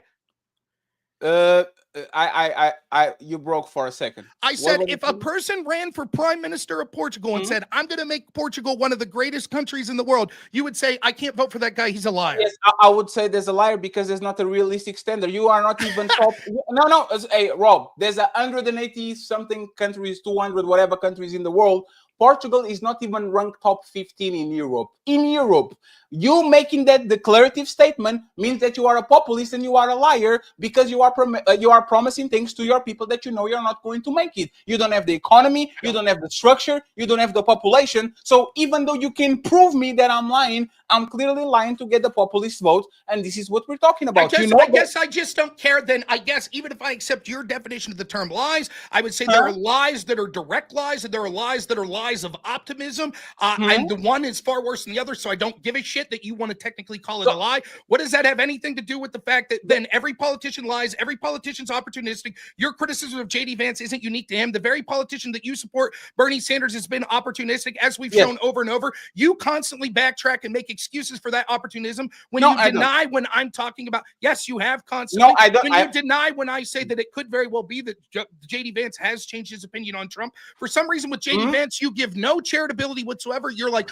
no. He's 100% a liar. We can never trust him because he used to say he hates Trump, but now after seeing 4 years of Trump, he says he likes Trump. But that's not the same amount of criticism that we should give to people like Bernie Sanders. I think that the only person that's changing their standard here is you. I'm admitting that they're all opportunists. I gave the unique reasons why I favor J.D. Vance. You can't follow a logic consistent argument chain. You're all over the place, and your arguments make no sense whatsoever. And it makes it me look poor because I'm trying to degrade myself down to argumentation. It's not going well for either of us because of that. It's because you're making a false equivalency. And like I told you, I wasn't criticizing for you to having a logical pattern. I was criticizing you for actually not siding with the truth. And that's what you're doing. You are siding your opinion. Yes, according to my opinion. This is what I told you. That's Rob, my opinion. And Rob, and thank you very much for this, because a lot of times I forget about it. I use terms as trust, there's right. There's no trust, there's no right. Are you being logical? Are you not? Are you actually following those paths? Or are you saying something that contradicts something that you said before? So to establish truth, right? And then we'll go to Terrence, and then we move on. Okay, Jay, because it's been fun. But I do have a question for you, Fatty, but I don't want to derail. No, it's fine. Ask the question before we go. Okay, just really quick, because here's the thing that's you stated that, let's say, because Rob's example saying that if a guy says that he's going to make Portugal the greatest country in the world, and then you're saying no, he's a liar because according to statistics, that's statistically impossible, right? I want to bring up a, just an example with Tom Brady. Tom Brady, when he was first drafted by the New England Patriots in the 6th round, totally, dude, he wasn't even considered anything, nothing, right? Nothing. The Patriots drafted him. He said to the Bill Belichick that if you don't start me and you don't do any of these things, you're gonna regret it, right? That they were actually considering trading him, and he said if you do that, it's gonna be the biggest mistake in your life. Statistically, that would actually be wrong. He would be lying, right? He would be lying. Now, now, of course, that didn't happen. Tom Brady ended up being the greatest quarterback in NFL history. Was Tom Brady lying at that point, even though it became true? No. Can I expound? Can I ask you? Can I ask you a question back? If you want to, yeah. My name is Claudio. That's my real name, right? I'm 35 years old. I was a basketball player and a soccer player. I never touched football, American football, ever in my life, ever.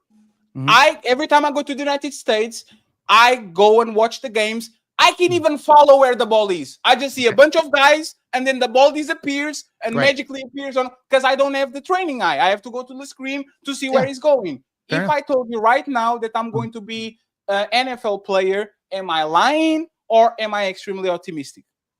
You're extremely optimistic. And this is the difference between what the way that we view the world. So then you concede you're wrong.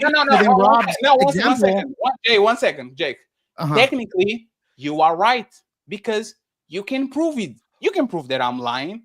Right? But you said he was lying, though. So that's why it kind of confused me, because we see this examples in sports where they say, "Hey, I'm going to be the best." Look, even Cam Ward, he's projected to go number one. I said it about me, Jake. If the Titans pass up on him, he will make them regret it. It was a football player. He had probably the height, the skill set. He had the experience. No, but Tom Brady didn't have any of that. No. Like odds so are Tom Brady got picked up. Tom Brady got picked off of the street and became the GOAT. No, he was a football player. He was 6'4". He had a good arm. He comes from a family of football players. It's not just. Well, we can even look at like during the I think it was like the 1980s, where they got people off the streets to play for the Eagles. Remember that? Okay, and they actually made it all the way to the championship, Fatty. He got people off the streets. There's a whole story on that. It was like a miracle. Now, people would say, oh, if they were saying, hey, we have a chance to fucking make an impact here, they did it. The odds are that. Even you look at the miracle, there's several examples in sports of this, Fatty. So I'm just saying, can I say something? Can I jump in here real quick? I think you're making a good point here, Jake. But notice what happened. This is more oftentimes what happens is the meta conversation is more interesting than the specifics we're talking about, I think, in these debates. So, Jake, did you notice what just happened here? Right? You go through this example and he's like, finally comes to the stinger. Would you say would you say I'm lying or I'm extremely optimistic? And you're like, I would say you're optimistic. Yeah. In other words, you're giving the answer that's contradictory to what his claim was, that a liar, right? And he says, yes, exactly. Right? He completely changed it. That's what this whole conversation's been. No, you outline something. We go through a logical chain that's like, wait a minute, here's why you're wrong. And then he's like, yes, exactly. That's why I'm right. No, Rob. That's the whole debate. No, Rob. This is why, for example, when Jake said, Ferry, do you want to do this? I said, Rob is going to kick my ass. We don't talk the same language. Well, I didn't say that. I said it. Yeah, no, I said it. I was the one that said it. Yeah, it's because we don't talk the same language. That's, for example, I want to have a bunch of these until I get to Andrew Wilson and all those guys, because they talk a different language with me. What I'm saying is this. This is a clear assessment. Y'all talk about what is logical. But if I go to your channel, if I go to Andrew Wilson, if I go to Jim Bob, I can hear y'all for hours and hours doing educated assessments about shit that people said. You can clearly say, hey, Kamala is lying. This person is lying. Obama is lying. You can make a clear assessment. Every time I see your content, you do definitive statements. And then as soon as we come to these platforms, we can prove that he's a lie, because you can read his mind and we don't have the foresight to know if he's true or not.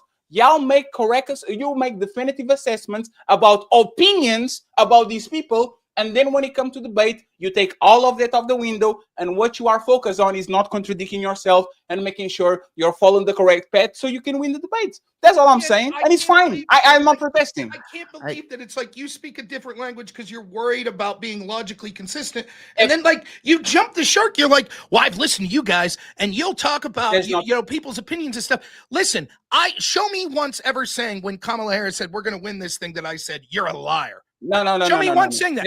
Now, all the polling, their internal polling even showed that they were behind. So was she lying when she said she was going to win? And the problem is, I'll ask you this, and you'll go, well, no, it's a difference because theoretically, as one of only 2 people running, she had a chance to win, and therefore it wasn't a lie, even though she ended up not winning. And like, you can't speak to what their thought was. If a person was, statistically speaking, any 8-year-old that I talk to that plays Little League, anyone that says I'm going to be the greatest home run hitter of all time is lying, according to your logic, is lying, because there are hundreds of thousands of kids that play Little League, and that's every year. And so when you compound that over year after year after year after year, the chances of them surpassing Barry Bonds makes it statistically a lie for a kid to say that. I would say I wouldn't use the language lie. I would say that kid's an optimist, and that probably won't come true. But similarly, I would say that if a president said, a candidate for prime minister said, I'm going to make Portugal one of the greatest countries in the world, I wouldn't say that guy's a fucking liar. He knows there's zero chance. I want someone running for president of my country that says our country will continue to be average to shit.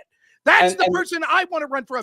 This is, and furthermore, I'll just say, not only is this argument completely like, I don't understand the importance of, is this technically a lie or not, as I said earlier, but the fact that all throughout the debate, it's just this constant, like right there, I just make the point. I'm like, Jake, did you notice what he did was, you went through a logical chain, you came to the answer of like, so you're wrong. I wouldn't say he's lying. I would say that Tom Brady was an optimist, or I would say you're an optimist. He goes, that proves my point. And then when I'm like, you see, he did it again, you just go to a complete non sequitur. Well, I heard you and Jim Bob say about people's opinions. No, what does that have to do with what we're talking about? You are literally missing the complete point. I am not telling that it's your fault. It's my fault because I'm not playing the game how we should play the game. It's my fault. Listen, it's my fault. But what I'm saying is this. If Bob says today, I'm going to be Mr. Olympia, I'm going to call you a liar, not because I can predict the future and see the future. You are going to get me on a technicality because my brain is configured to probabilities over possibilities. Is it possible that Rob is going to be a Mr. Olympian? Absolutely not. Is it possible? Absolutely. So Rob is going to win the debate because Rob is going to say, how can you prove that I'm a liar? I can't. I don't have foresight. So we are debating 2 different things because tomorrow, Rob, I will see you talk on a 2-hour monologue, and you are going to call Black Lives Matter liars. You are going to make definitive statements about lefties. You are going to say these people are going to take the world to shit, and you make a definitive statement when I can clearly say, you know what, Rob? How can you prove that? You can prove that, Rob. You can prove that these people are doing bad for the world in 2039 because you don't have the foresight. But I can tell you this, sir. And let's go back to the conversation, and you can get the debate bro thing. We're going to just make sure we get the tariffs thing, and then we have going on. We push forward. Just for us to establish a baseline. For example, if you are convicted in court, right? For example, the Stormy Daniels situation. Would you consider that a lie that he says, I didn't pay her, I didn't pay nothing? No. Would you consider it as a lie? No. Why? Because do you think there's ever such a thing as a false conviction? Absolutely. Okay, so then ask your question again and see if you could give what answer you think I'll give. No, it's fair. I just want to make it, like I said, I want to establish the baseline. What proves that a person lied? What proves? You use the best available evidence that you have and you come to the conclusion that's best. Or if you could find definitive evidence of them admitting they're lying or evidence beyond all reasonable doubt that would show it. And you think on that case there was not concrete evidence that he actually paid it off? Do you think he actually paid Stormy Daniels off? Yeah, or people that represent Donald Trump actually paid it off. Do you think that was a lie? Did they argue in court that they didn't? I don't remember that. Right? I would say that if Donald Trump ever said me or no one connected to me ever paid Stormy Daniels any amount of money, that was a lie. Can you show me him saying that? No, and this is what I'm talking about. So then, what that's the fuck is the that's argument? hey, that's actually perfect. We took Now we can get to the tariffs in a No, second. no, Rob, But I'm gonna give another take on this.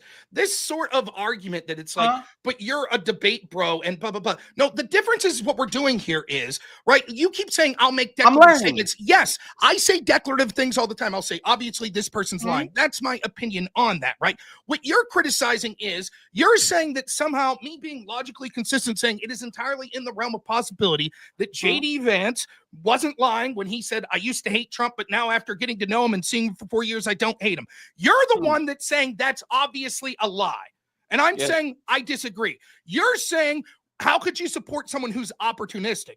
I'm saying, well, I think all politicians are opportunistic. You're making the argument, but when you point out opportunism on my side, I'm saying, no, that's not real opportunism, right? That's what you're saying. So the only person that's sort of equivocating is you. You then somehow saying that there's tension between me saying, I don't know. I don't personally think that Vance lied, but I don't know that there's somehow tension between that because tomorrow you're going to watch me and I'm going to say like, Hunter Biden lied when he said that he wasn't working. Yes, he's a crackhead. Yes. Donald, even though I never saw him with the needle, but I assume that the people that reported. Show me once of me ever talking about him smoking about crack in a derogatory way. It's never happened. He's talking about Hunter, I think. No, and Hunter Biden is a son of a bitch. Right, absolutely. We kind of agree on that. Well, I thought, but I think you meant Hunter Biden is the correct. Yeah. But nonetheless, no, Fatty was probably thinking Hunter Biden.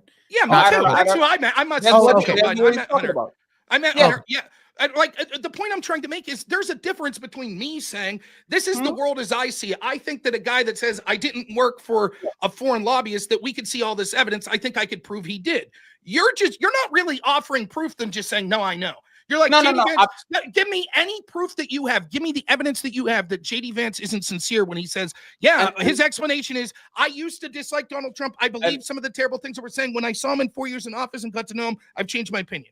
Give me your evidence that that's a lie. That's actually is fair, Rob. I don't have no evidence. That's why I told you. You think I don't think this personal, Rob. I'm actually learning. Jake can actually tell you I'm learning right now because the tactics I have to understand them. I will ask you one second. I will ask you a different question. When Donald Trump said Mexico will pay for the wall, did he lie? No, I'll explain why. Yes, that's not true. And every one of us knew that that didn't literally mean that Mexico was going to cut a check. What Trump was saying was that there would be policies, taxation, tariffs, etc., that would be Mexico paying for that. And that's what he did it. Yeah. Right. Okay. So when he said COVID-19 is just like the flu, was he lying? No. Would you admit that Dr. Fauci is someone who had no reason to carry water for Trump? Would you admit that? It doesn't seem like Fauci likes Trump very much. He doesn't. Would you admit that, Patty? I don't think that's political at all. Fauci said that he thought that the comments that Trump was making publicly were consistent with what his advisors were saying behind the scenes. Now, is it true that it turned out that COVID was different than the flu? Sure. But I don't think that Trump was intentionally saying, like, going out there and saying something in a nefarious way. Now, is it true that maybe Dr. Fauci and company were saying, look, this is going to be pretty bad, but we need to calm people down. And so go out there and downplay this. That might be true. And you might say that that's some sort of lie, and that may be the case. But I don't think it's a definitive lie. Trump may have very well thought, look, this is going to run its course in like a month. Yeah, some people will die more than the average flu, but it's going to be like the flu. Now, as it was, I think that sometimes lying's not necessarily the worst thing. For example, if you're in a foxhole, right, do you want your commander saying, by the way, 95% of you are going to die when we go try to take that hill? Probably not, because the chances of you taking that hill are very low then. So at some points, maybe sometimes lying or things like that may be good. But in general, morally, we should try to avoid lying. And I will fully concede to you that Donald Trump has lied many times, as is you, me, and every other politician and human being on earth. So only when it comes from his mouth directly, or you have concrete, like for example, if JD Vance said, I create stories to get media attention. Like if he said something like that, would you say, okay, he's a liar. He's somebody that actually goes out of his way to do it. Like, would you concede? Would you say, oh, the man is a liar?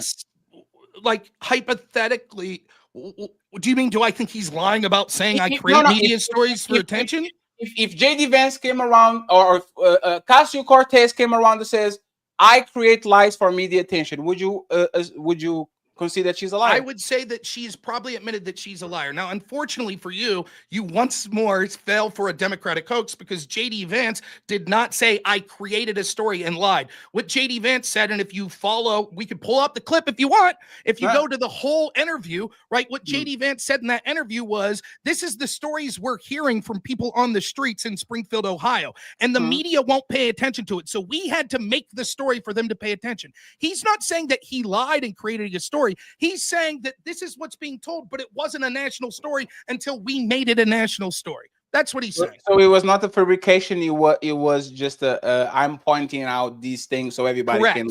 It was only a story when we, like, for example, if someone says, let's say, what's that guy's name? Simon Cowell. He used to be the host of American Idol. You know who I'm talking about? Yeah. If Simon Cowell said, I made Christina Aguilera, right? Does that mean he literally is her father?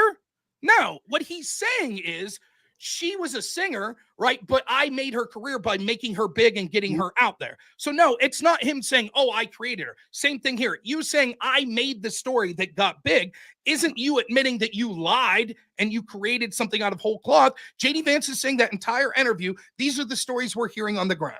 So no, I don't think that's proof of him lying. So he will not cover up for people that he likes. I'm sorry?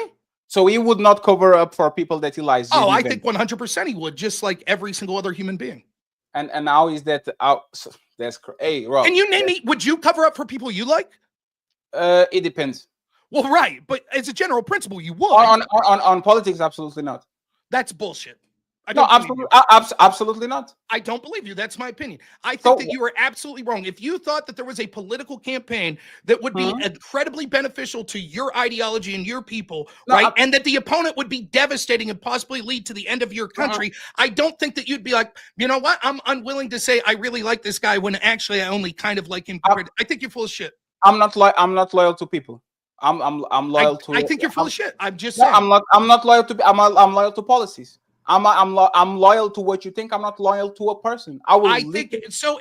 For example, you're a socialist. So what you're telling me 100% is if somehow we could see in a crystal ball and you personally didn't like Bernie Sanders, like maybe he cheated on his wife or he did something that you didn't like, and the election was going to hinge on whether or not you said, yeah, I think he's good, you would still say, even though we're finally going to get the socialist dream that I want, if I just say this is good, I would never do that.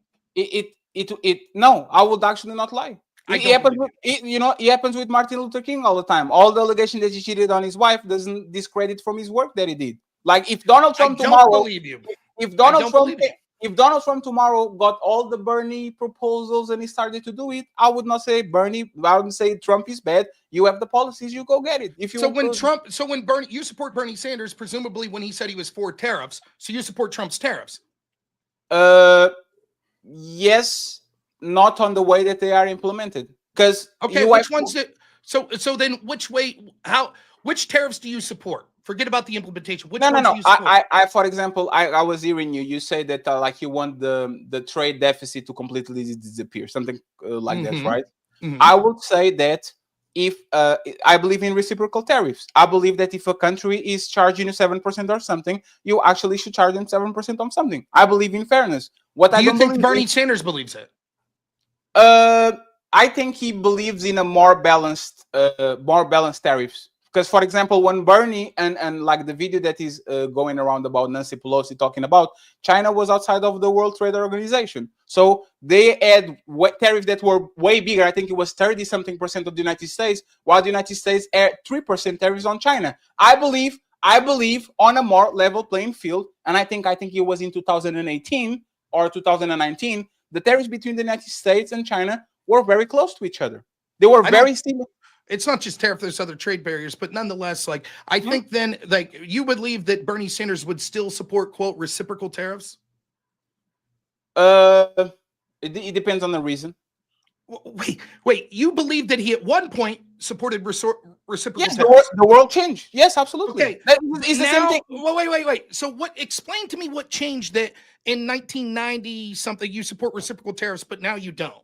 So the reasons that they were against tariffs was performative reasons. It was just not about the economy. It was about, oh my God, the children. Who's oh my they? God.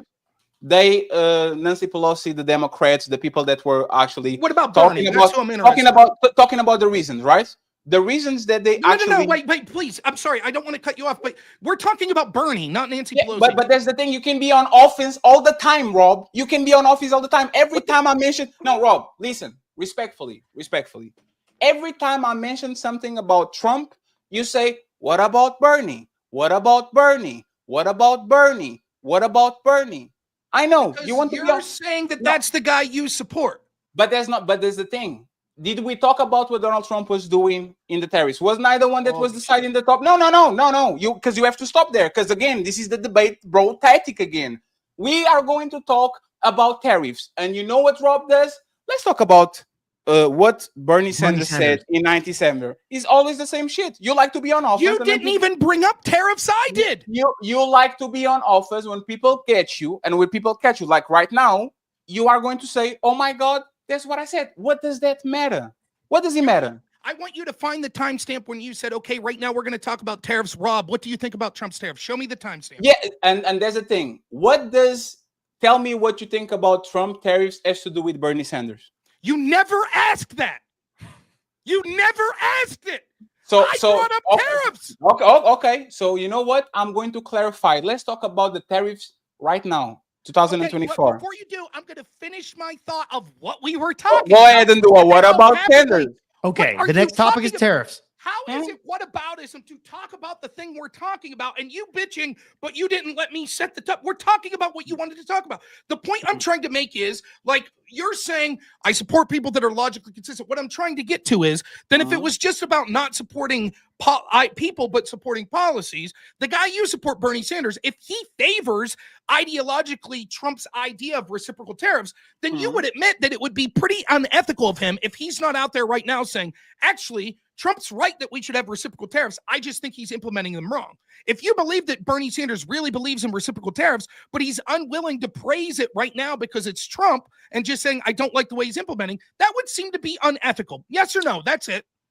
Yes, there will be unethical if the premise was correct. The premise is not correct. Why is it not correct? Because the tariffs that they had when they were proposing tariffs, and like you actually can see it and you actually can go and see it, the number was completely different from the number that it is right now. If you look at the numbers when Nancy Pelosi was very young and Bernie Sanders were very young and they were talking about tariffs, there was a 30% difference in tariff from the percentage that the United States get and Nancy Pelosi get. If you go and look at the tariffs when Donald Trump actually signed those deals with Canada, with Mexico, with China, the tariffs are very close to each other. So it's very fair for me to say, hey, I was promoting tariffs when this thing was completely not level, but now that the things are way more closer to it, I am not promoting tariffs that is going to disrupt a whole country and the whole world just because I want to be petty. Would that be a fair assessment, Rob? No, it wouldn't be, because the principle would stay the same. If your principle is you're for reciprocal tariffs, so let's say when you said, or when Bernie said I'm for reciprocal tariffs, that the United States tariffs were 10% and Canada's were 90%. And now it's the United States tariffs are 30%, but Canada is 60%. You saying, well, therefore I'm no longer for reciprocal tariffs. No, that doesn't logically make sense. So if you are for raising tariffs, if you are for net zero tariffs, right?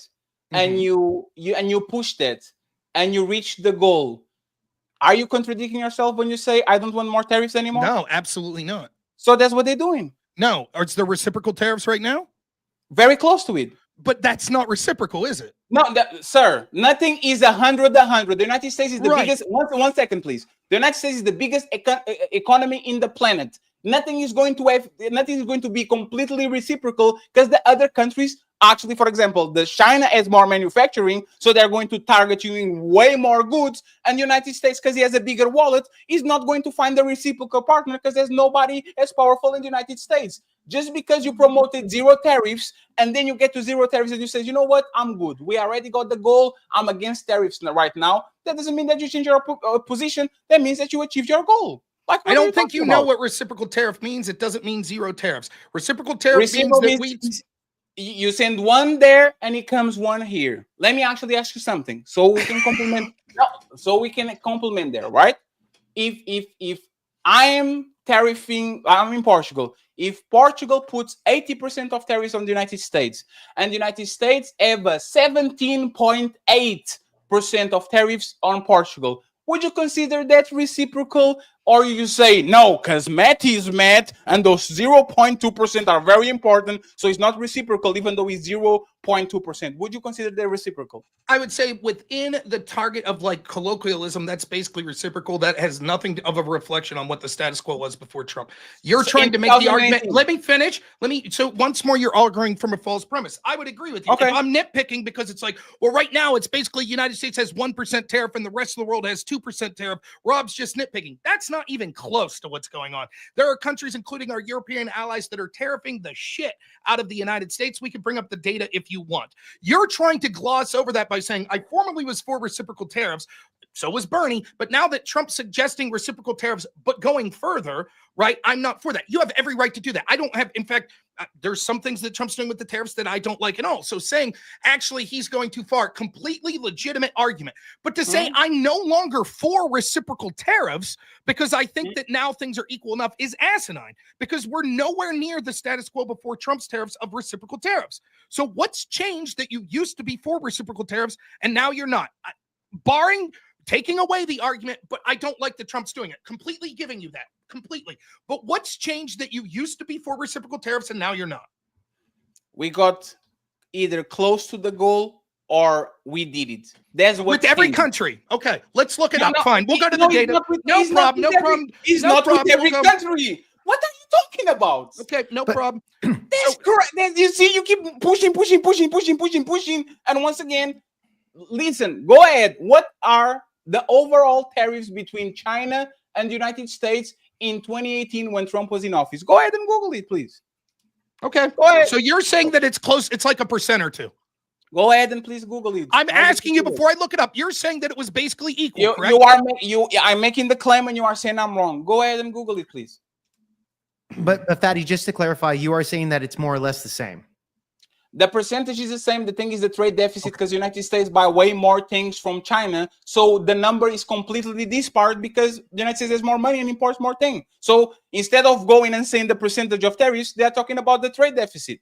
Okay. That's literally what it is. They're talking about the trade deficit. How are we sending 250 billions and we are getting only 7 billions in return? Because you buy way more than you export. How is it that the top 90% pays the top 90? It's difficult to find. I'm having a different. In 2018, the United States are trying to engage in tariff increases, but it's not talking about what the tariffs were. In addition, when we're talking about, I'll still look for this, I will. But when we're talking about reciprocal tariffs, it's not just, you understand, you're not just saying the tariffs. It would also be other trade barriers. Like, for example, if it's a tariff to say, we're going to put a 100% tariff on your automobiles, to just say we will allow 0 of your automobiles, that's not a tariff. But that would still be a trade barrier that would fall in line with reciprocal tariffs, right? Okay. So would you? I'm just asking. Would you consider? Yeah, I'll consider that. Yes. There's the tariffs are not just a one little thing. There are a tremendous amount of things that are put together to make sure that the trades actually are fair. Even if I concede to that, right, Rob? Let me ask you something. While you are googling, do you think the jobs are coming back? I think that a lot of manufacturing jobs can go back. Yes. So because this was a promising, right? That the it was going to bring the jobs back. Why don't you think Elon Musk is not leading by example and bringing his factories back to the United States? I don't know. It sounds like a prick. What's that have anything to do with anything? Where's Tesla's built? Most of it in China, in Beijing. Really? Yes. I don't know about that. I think that sounds like bullshit. So does most Tesla vehicles are built in Beijing. It will be a technicality if you say most or if you say 33%. Do they have factories in China? Well, they say no. So you don't know that Tesla has factories in China? Wait. So now your argument is you said where are the cars, and now you're saying, well, yeah, 75% of the United States. And again, it is the debate, bro. Shit. What are you talking about? Listen carefully. If I promise I am going to bring these companies back. I'm going to bring the jobs back. I'm going to make sure that these factories that are all around the world, especially in China and Asia, are coming back, right? My follow-up question was, if that was the case, Why is Elon Musk not leading by example and closing his factories in China and bringing the production to the United States? I think that a lot of production of Tesla, I think the bulk of it's in the United States. Is I irrelevant. don't know that it's not irrelevant. So Is so if, just to be clear, if 99.9% of all Teslas are made in the United States, but one part's made in China, you say that proves that their argument's bullshit. That one part should be made in the United States. That's your argument. Like I said, I'm not a Neanderthal. If he's very close to 100%, I will concede you that he's not close to 100%. Okay, I'll make two arguments. One, I think that Tesla and Elon Musk companies, at least with Tesla, I think does better than average of putting their money where their mouth is and having a lot of their production in the United States, which is better than a lot of other places. But second, I will fully concede that people are fucking greedy pricks and trying to make a buck, and Elon Musk isn't outside of that. What does that have to do with whether or not manufacturing jobs can biggest Tesla biggest Tesla factories in the world. Shanghai, #1. No, you're right on that. You're right on that. Austin, Texas, Germany. You have a bunch. You have a bunch of them. Fatty, you're 100% right on that. But Rob is saying that how's that relevant to the argument? Like you're right on the thing. I looked it up as well.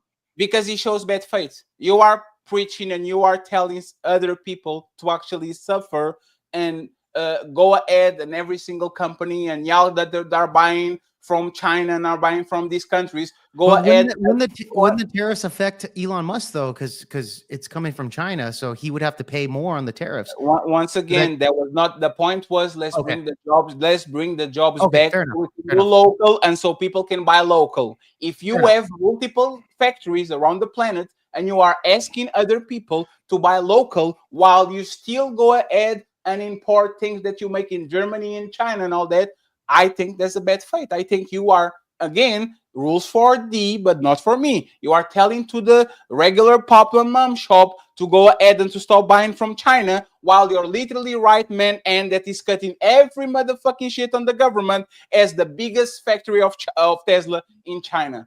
Okay, a couple things to say. So we got three things to say in this. First, just quickly looking at this, Tesla vehicles have a significant percentage made of domestic content. Over 80% of their parts in the United States.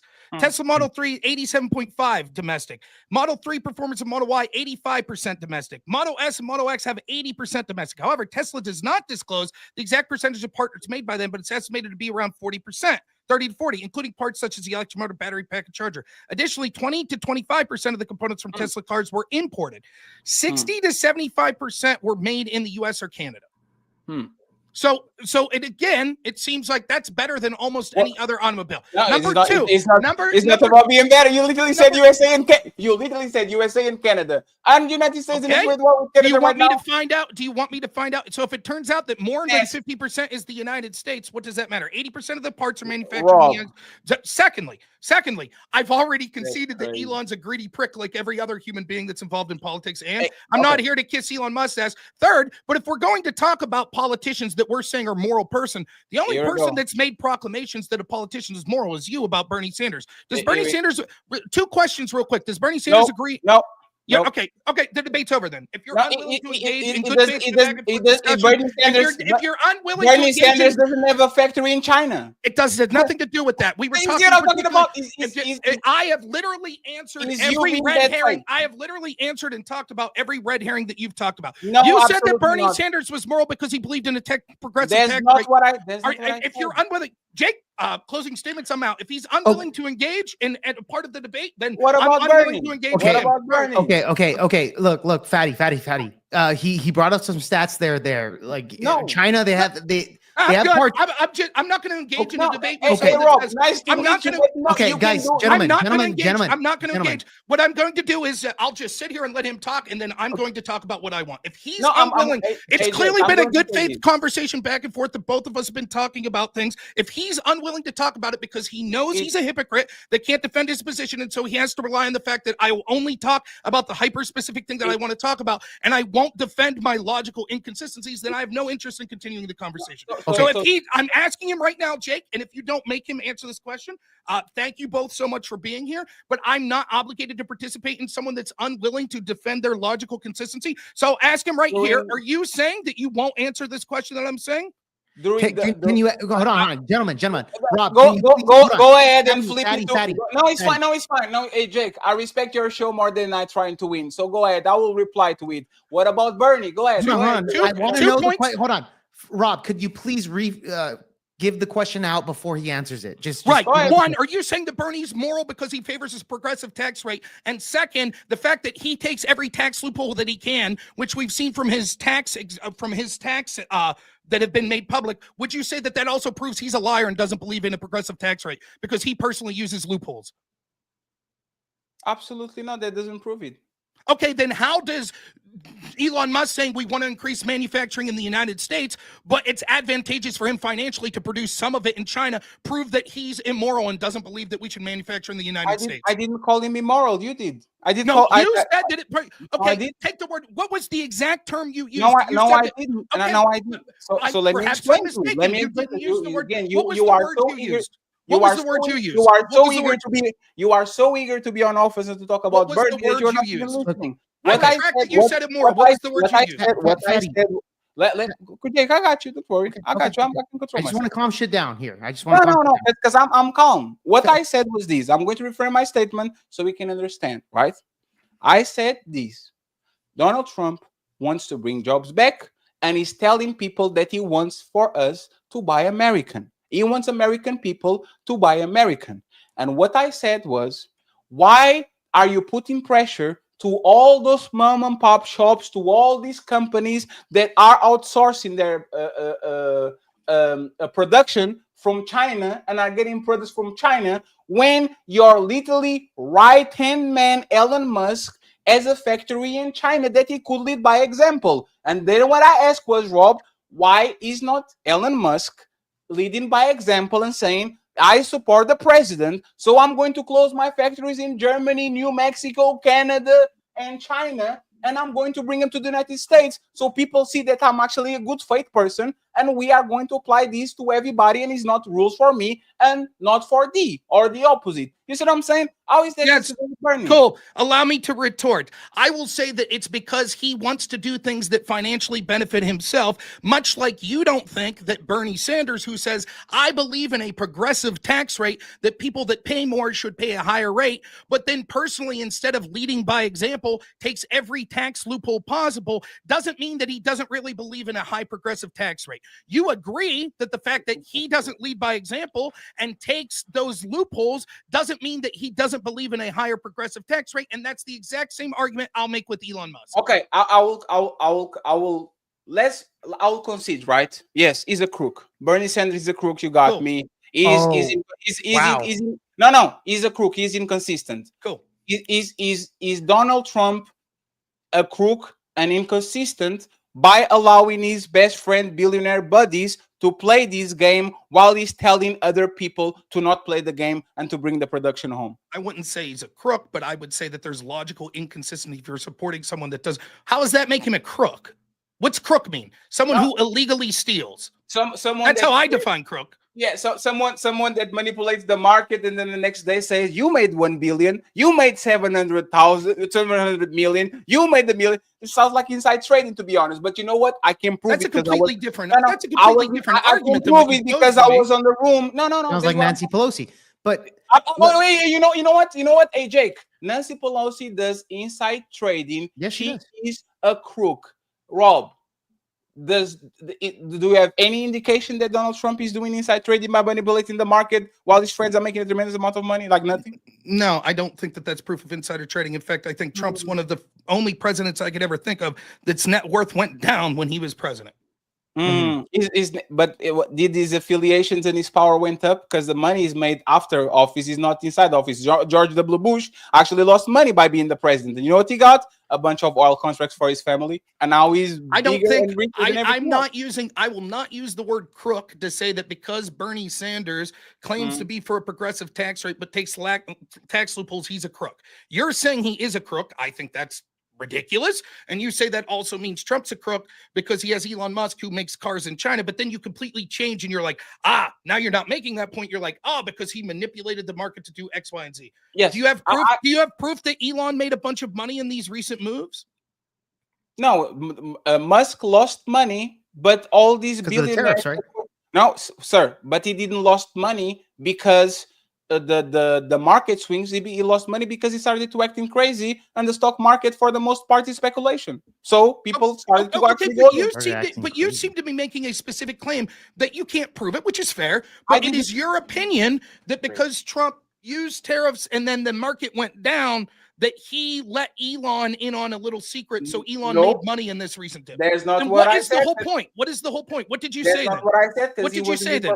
That's not what I said because he didn't refer to Elon Musk. He was talking with billionaires that were on the Oval Office, and he said, "Hey, you guys are talking. You made $1 billion. You made 700 million. You made this. You made it. You can actually go ahead and Google it." So he publicly said, "Hey, people made money when the market went up." That's your argument? Yes. No. He said you made $1 million today. You made this. You made that today. That's actually like. Do you think that? Okay, so I just want to be clear. Go ahead, So you got if I'm president and you make $1 million and I say, "Hey, Fatty made $1 million today," that's proof that I've engaged in insider trading with you. If you manipulate the market every single 2 weeks, and people are now timing the market, and you are buddies with them, and they're on the Oval Office, I think, just like Nancy Pelosi, is a very high chance that you're doing inside trading, because once again, nobody caught Nancy Pelosi clicking on the buttons and said, "Here is 100, here is 200," but we kind of know that she's manipulating the market because people call her before they sell. I guess I'm all for seeing one scintilla of proof that you have that Donald Trump was in private telling people, "Hey, tomorrow here's what I'm going to do with tariffs, so you know what to do." You show me any proof of that, I'll be willing to criticize it. Absolutely not. Absolutely not. And okay, then what's your argument? He just said you made money. It's the burden of proof is always on the opponent. But then when we ask, is there proof that Bernie did this and this and this? Yes. I don't know. What are you saying? Where's one time I said that? Do you want me to provide proof that Bernie Sanders takes tax loopholes? Is that what you're saying? I can provide the proof, no problem. Like, how is our tax loopholes? I'm not even going to They're go there. legal? No. I'm not even going to go there. Oh, but insider trading is not. It's not the same thing. Right. Who's saying that? Right. I agree. Insider trading is not legal. You see, I'm talking about crimes, and then you go, what about Bernie and tax loopholes? That's what you're doing. Oh my God. No, this is what happened. You're like, like, it's so difficult because you can't follow a logical chain. You're like, when it comes to your accusations of Bernie, you pretend you have proof. And I'm like, yes, I made I specifically said, I'm not saying Bernie committed a crime. I'm not calling him a crook. You are. I said, when you say I don't have proof of the accusations I'm making of Bernie, I said, sure, I can provide Is Bernie evidence. inconsistent? What's that? Is he inconsistent, Bernie? Yes. Is Trump inconsistent? Because he's already conceded. Yeah. I don't understand what the point is. The point I'm trying to say is your argument's this. You're like, this is constantly what you do. You're like, here's this thing. Vance has lied. And I'm like, okay, all politicians lie. And you're like, aha, why won't you admit that Vance lied? And I'll be like, no, well, I'm saying that Vance has lied. Then you're like, well, how about this? It's Trump being inconsistent by being buddies with Elon Musk, and Elon doesn't make every product that he has in the United States. And I'm like, sure, that would be a level of inconsistency. But if that's something to reject, would you also admit then Bernie Sanders is inconsistent for pushing for a progressive tax rate when he himself takes loopholes? And you're like, no, that's different. And I'm like, why? And you're like, okay, for the sake of argument, I'll say he's a crook. Now, when you say Trump's inconsistent, I'm like, right, I already said Trump was inconsistent. Is Bernie Sanders pushing to win the loopholes? I don't know. He is. Okay, so what? So he's consistent. That's not consistent. If I say... Is Elon Musk pushing to bring manufacturing back to the United States?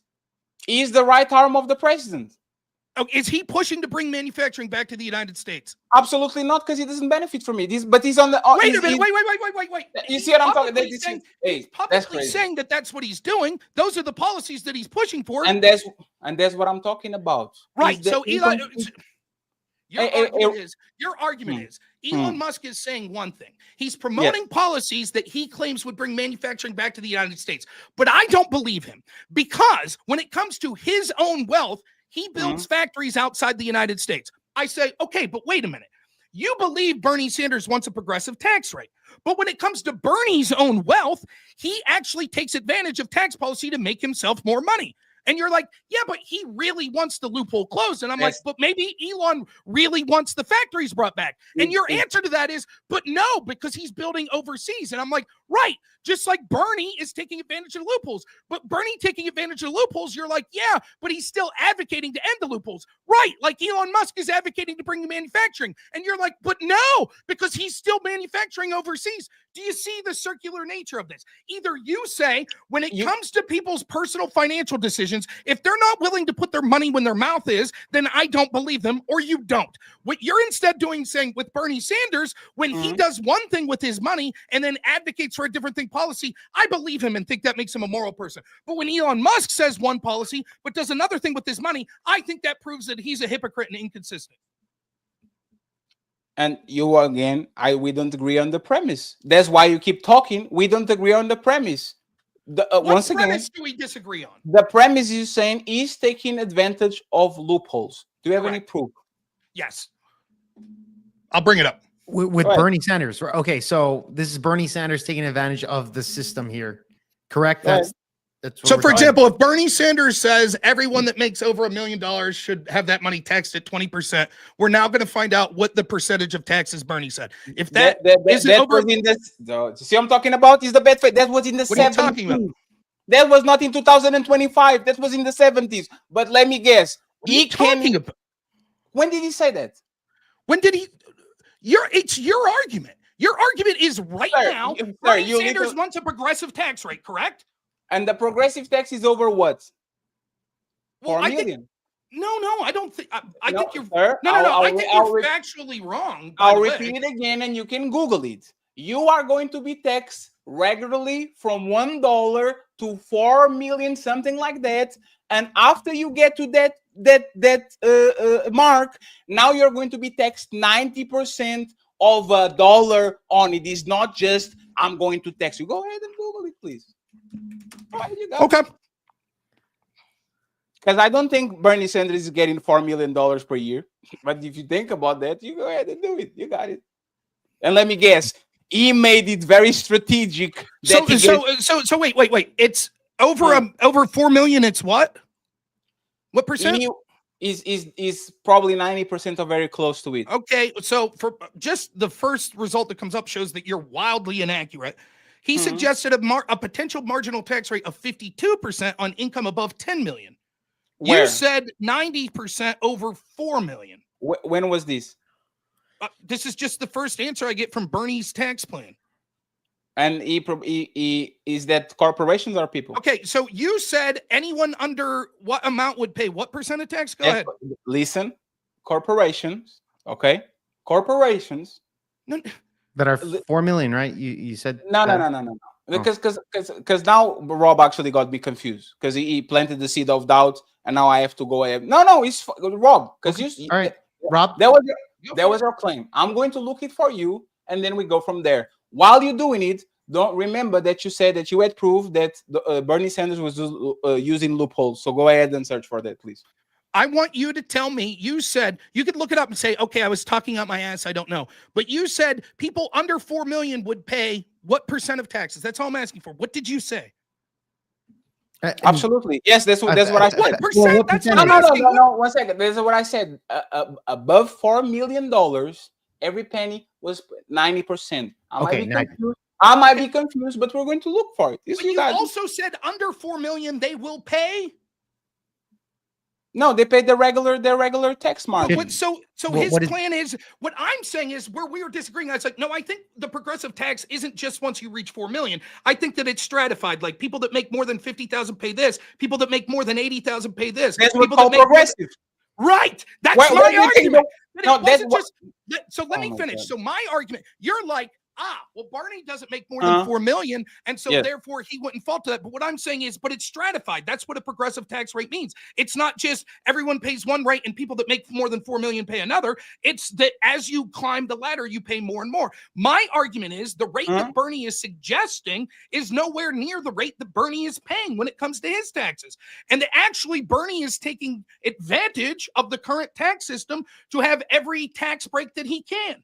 If he was really putting Because, like, for example, if it says you could write off computers that you buy, if it says Exactly. if you have certain, like, if you donate so much money to this, you could write that off. Have you ever done? Oh, you're in Portugal. You might not know this. If you do taxes, there's all sorts of things you could do Write-ups. to mitigate write-offs that you could do. Bernie Sanders actually Even paid with a normal lower people. tax rate than There's Donald not a Trump. loophole. There's not a Yes, loophole. that is a loophole. No, it's a legal loophole, but yes. No, it's The point okay, now we're gonna Trump does the same thing. Rob. So when it comes to talk tax season, all these people that get money back from the American government are using loopholes, or this is yes. Now So you're the getting law- it. Yes. So everything in law is a loophole. No, what I'm saying, you could quibble over the word loophole. The argument that I'm making, it's clear what I'm saying. Bernie Sanders is saying the tax rate should be this. Nope.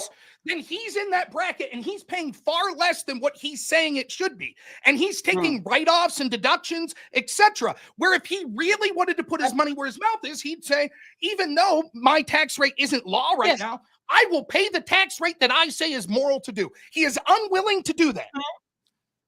But how is that a loophole? If I, for example, have stocks and I don't close positions, so I don't have no gains, I don't have no marginal gains, that's not a loophole. I'm actually using the regular law. Loopholes is when you hire a bunch of lawyers and a bunch of accountants to do every motherfucking single trick in the book. I guess I'll say this. I will retract the word loophole and say every write-off. Yeah, write-offs. How about that? I retract the word loophole. Okay, There, I was wrong to say loophole.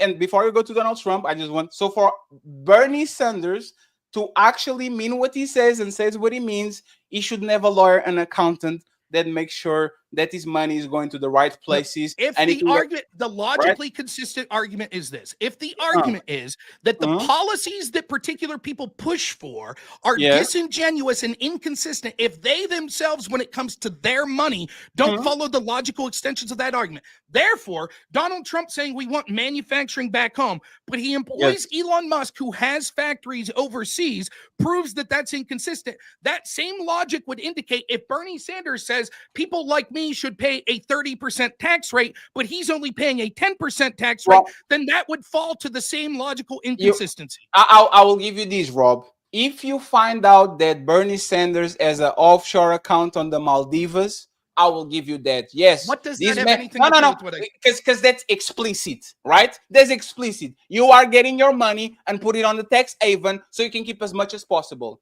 I think that is sensible. But once again, I'm not here I'm going to win the debate. But if you are telling me that a man hiring a lawyer, a senator hiring a lawyer, hiring an accountant and says, hey guys, this is the fair share of taxes that I'm going to pay. Go ahead. This is what we're going to do. That's him proving that he's a hypocrite and he's not consistent with him wanting to tax in the rich. How is that possible? Okay, can you do me a favor and try your best to just answer very short the following questions I'm going to ask? Absolutely. Okay, if there is a guy who says, I think all manufacturing should be in the United States, but he has a factory outside of the United States because it makes him more money, is that inconsistent? Is inconsistent? Yes. If you are the right arm man of the person that says, I want every job to be brought back. If you are a politician that says people that make as much money as me should be taxed at a 30% rate, and yet you yourself are only paying a 10% tax rate, is that inconsistent? That's inconsistent. That's consistent. That's what we're talking about. No. That's consistent because, like we had the conversation on the beginning of the show, $1 million in the 70s is not the same thing as $1 million in 2025. Okay, so for example, if I find Bernie's taxation policy from 2009 and it says people in his income bracket should pay 30%, and we look at his tax return in 2009 and see that he only paid 15%. Now we're not talking about inflation from 1971. On his tax bracket, absolutely. Okay, so Bernie's tax plan circa 2019. We know that he made $175,000 from the Senate, correct? People that make a income bracket of $165,000 to $315,000, his plan in 2019 was 24%. That's what that should be taxed at. You are changing the argument. You are changing the argument. I'm not changing the argument. Hey, Jake, wasn't he fixated on the loopholes? Meaning these people are not getting. These people are paying the taxes, and they're finding the ways on deductibles to get the money back. You Well, went yeah, from Yes! no, those are stop. loopholes, That is though. my Patty, argument. he did say that. Yeah, That's not the you're right. loophole. My argument is That's that crazy, he's. man. What are you talking? Where are you saying that I'm changing? So if if a baby mama of 3 gets tax money on January because she that's what happened. She's using the loopholes to get money, or that's exactly how the I law was already made. said the fact that you're quibbling with the term loophole, I will change because you don't like that word. It is clear. The thrust of what I was saying is he recommends, let me finish. He recommends one tax rate and he pays one that's far lower. I said, if you're uncomfortable with the word loophole, fine. I will concede that was a bad word to use and instead use the word write-off. Now, because you can't win the argument and you realize that your 1971 inflation argument is nonsensical, you're defaulting to, but you said loophole. We've moved past that. I'm not talking about loopholes in what you're considering it. I'm talking about write-offs. Bernie Sanders says that people that make his income bracket should pay one rate. He is unwilling to voluntarily do that. When it comes to his money, he chooses to pay a lesser rate to maximize the amount of money he has. Yes. So this is the Which is difference the write-off. This is the difference between, like, you think people can change positions, you think people can evolve on positions, you think people can change policy, but it can change numbers. The same policy, the same thing, Rob, the same thing. Imagine me saying in 2024, I wish YouTube didn't take 30% out of my paycheck. And then tomorrow, or like, I know, 3 years from now, I say, I wish YouTube didn't take 20% of my paycheck. Oh, there's a you move the number. No, I move the number because, once again, it's adjusted to the reality of the time. It's not because, once again, talking about the same time period, 2019. No, we're not. Yes, he had to. I could go to his website right now from when he was running for office in 2019. Prove it. No, you have the burden of proof, right? Prove it. Okay. Prove that you use the loopholes. Go ahead. You got this. Okay, so number one, here is I can share the link if you want, but if you go to bernietax.com, it's from 2019. His progressive tax rate that he says suggests 24% from people making 165 to 315,000. Okay? How much money did he pay? Because once again, see how you literally are mixing both? What are you talking about? Listen, he proposed, mean that the law is not actually in. Because I caught you there. If you propose something, that doesn't mean that you are going to pay something. If I'm proposing a law that is 30% and my current rate of paying is 20%, I will pay the 20%. That doesn't show hypocrisy because, once again, the law wasn't passed. It shows it, but listen to how ridiculous you're. Holy shit. Okay. No. Address that. Listen. Address that. Okay, is there a law that says that Elon Musk can't have a factory overseas? There's no. We're not talking about laws. Yes or no will suffice. No, is there a law that says Elon Musk can't have a factory overseas? There's a no. I answered. There's a no. Okay, so therefore, there's no hypocrisy because he didn't break any law. So it's not hypocritical to say every single American and company to come back to the United States to close their factories in Vietnam, Indonesia, and China, while your best buddy, best friend Elon Musk has his biggest company in Beijing, in Germany, and you don't tell him, hey, publicly, Mr. Musk, we are going to lead by example. Let's close these all factories, and that's not hypocritical.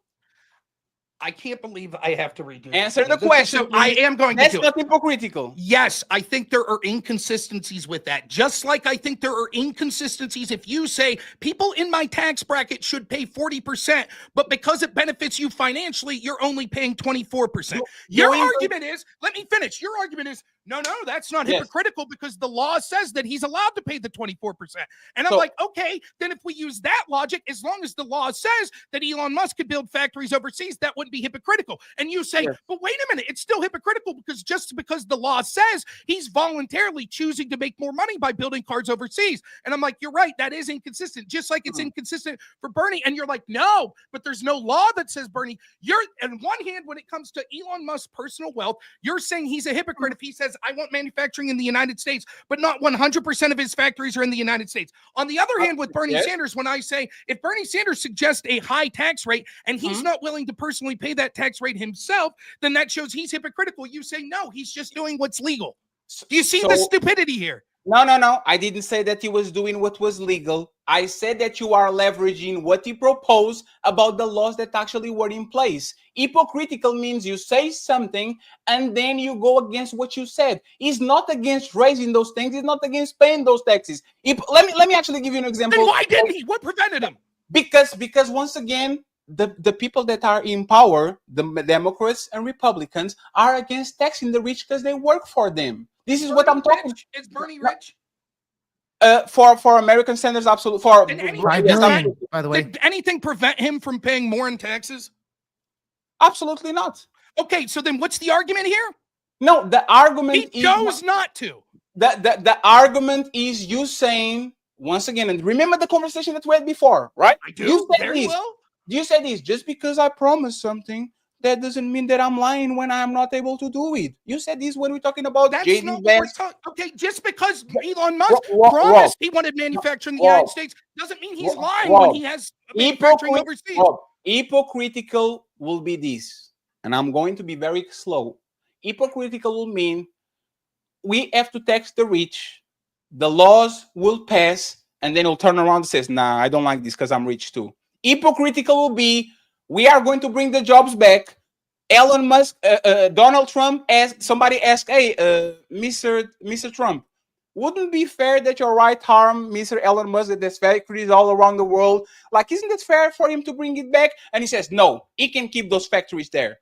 What I'm telling you once again is, you play on this gray area where is inconsistent, but it matters for some people and don't matter for other people. Let me give you a clear example. Now you've of that. talked enough. I'll now interject.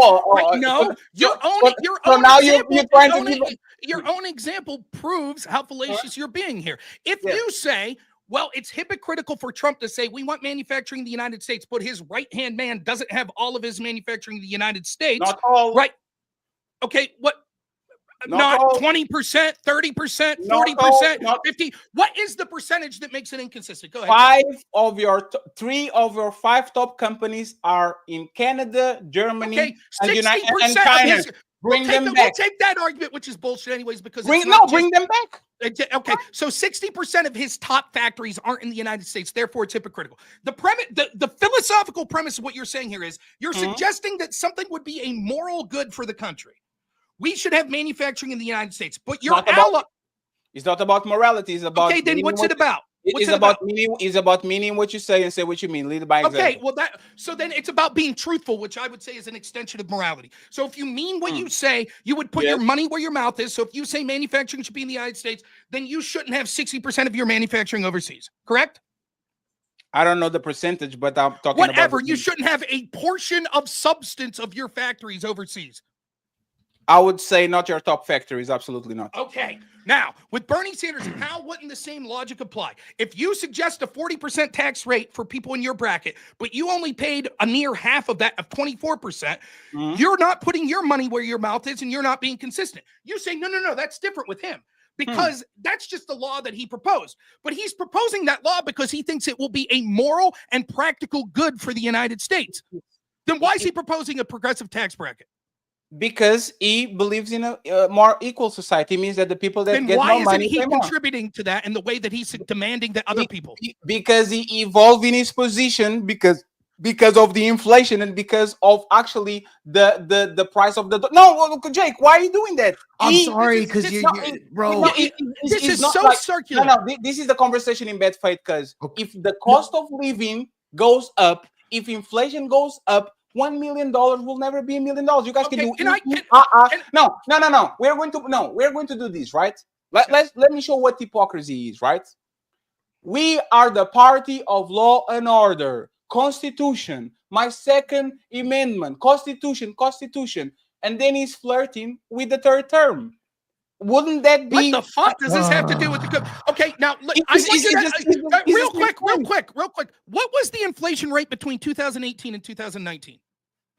I don't know, sir. You have in front of you. Go ahead and I tell don't him. have it in front of me. I'm asking you because if I provide, because here's what's happening. That's crazy. I'm having difficulty finding Bernie Sanders' 2019 tax returns. You said that you had proof. Please let me finish. I found the 2018 tax returns, and I have Bernie Sanders' official policy from 2019. Now, when I read the discrepancy in what Bernie Sanders paid by versus what he recommended people in his income tax pay, you're going to say, yeah, but that's because of inflation between 2018 and 2019. That's your argument. Was that? You're going. So, just for example, if You said that you could prove it. Prove it. I Where will prove it. where I is will Bernie? prove it. I will prove it. But Where is Bernie Sanders' tax return? Let's go ahead and do it. I'm setting the stage because you're going to weasel out of it. So, for example, if Bernie says people in my income tax bracket should pay 95%, but we find out the year before that he only paid 5%, is your argument going to be, well, the reason for that discrepancy is because inflation between 2018 and 2019? No, my reasoning will be if the law is in place and he goes back to saying I don't want this anymore, he is being inconsistent. That's literally what I'm saying. You literally just got done saying, well, the reason I can't make. Can I make my own point? No, you can't make your own. You can't make your own point. It's clear because you keep contradicting yourself over and over. You're not funny, Rob. You were weaseling out of every single question by not committing to nothing or committing to things just to get a point. And now all of a sudden you want me to commit on something that I don't believe in. So why can't I do that, Rob? Why are you being frustrated? Gentlemen, look. I just kind of want to. I just kind of redo things here. Rob Noerr is just stating when it comes to Bernie Sanders, he had a different tax, especially from the 1970s. You're calling Donald Trump a hypocrite, or I'm sorry, Elon Musk a hypocrite for having his situations over there in China, right? We already had that. But Bernie Sanders, on the other hand, when you say that Bernie Sanders, when he recommended a particular percentage of a tax bracket, he's not paying that in 2024, right? You're saying it's because of inflation. No, there's no. Well, you did state that. Rob is just saying you can pay something that is not in logic. You can pay just because I'm suggesting something doesn't mean that this is not in place. Rob, I'm just trying to compare the two here. If you're going to call Elon Musk a hypocrite, then you would have to call Bernie Sanders a hypocrite, because Rob Noerr has already said that Elon Musk is also in it for the money. Like he has his own agenda. But wouldn't you acknowledge that so does Bernie Sanders, right?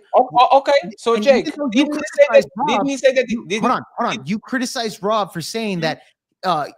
Dude, you're only a Trump guy. You can't criticize the guy. He's criticized. He's criticized JD Vance and Donald Trump and Elon Musk on multiple occasions here during this entire debate.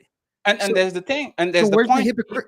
But you won't do it for Bernie. No. It's because every time this debate we start talking, he stays 1 second on defense, and then he says, "What about Bernie?" Jake, didn't this man say it verbatim? I will find proof that he's paying a certain amount of tax. Here we go. All right, fair enough. You asked for the proof. Bernie Sanders from BernieTax.com. His proposed tax rate from people making $500,000 to $1 million is 40%. 40%. Okay. Bernie Sanders, please. You are. I'm sorry to say this. I hate to say this. You are very low IQ. You are exhibiting that you are a very dumb person. So please be quiet. So the proof is in 2018, Bernie Sanders' gross income was $561,293. That puts him in his own proposed tax bracket of paying 40% tax. The effective rate that Bernie Sanders paid was 26%. So that means that Bernie Sanders chose to be a hypocrite by not paying the legally allowed amount that he was allowed to pay of 40%, which he said was the ethical thing that people in his tax bracket should do. And instead, he paid the much lower rate of 26%, a rate that is 14%. Now, you asked for the proof. Now, here's the sort of things that you keep talking.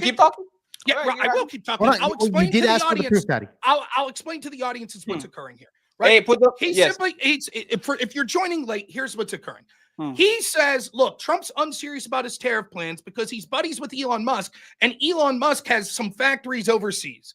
And so that proves If he really believed, he would say, go pound sand, Elon. All of your factories, or the vast bulk of your factories, should be here. And because he didn't, that shows some inconsistency. I admit on the part of Elon Musk that, yes, Elon Musk is going to be inconsistent when it comes to making himself money, like almost every political figure in this country. Now, he has previously praised Bernie Sanders as someone, though, despite saying that millionaire senators would be immoral, now that he's a millionaire, it shouldn't apply because inflation, and even if it still keeps up with inflation, because he supports a progressive tax bracket. So now I'm using the exact same logic to contest the logical consistency. I've already criticized Elon Musk. I've said, yes, he's greedy. A lot of this has to do, he's going to build factories where he thinks he can personally make the most amount of money. And if he thinks he could make more building it in Canada or Europe, he's probably going to do that. I've criticized. The point that I'm trying to make is to say that this means that Trump doesn't really believe in make America great or manufacturing in the United States is nonsensical.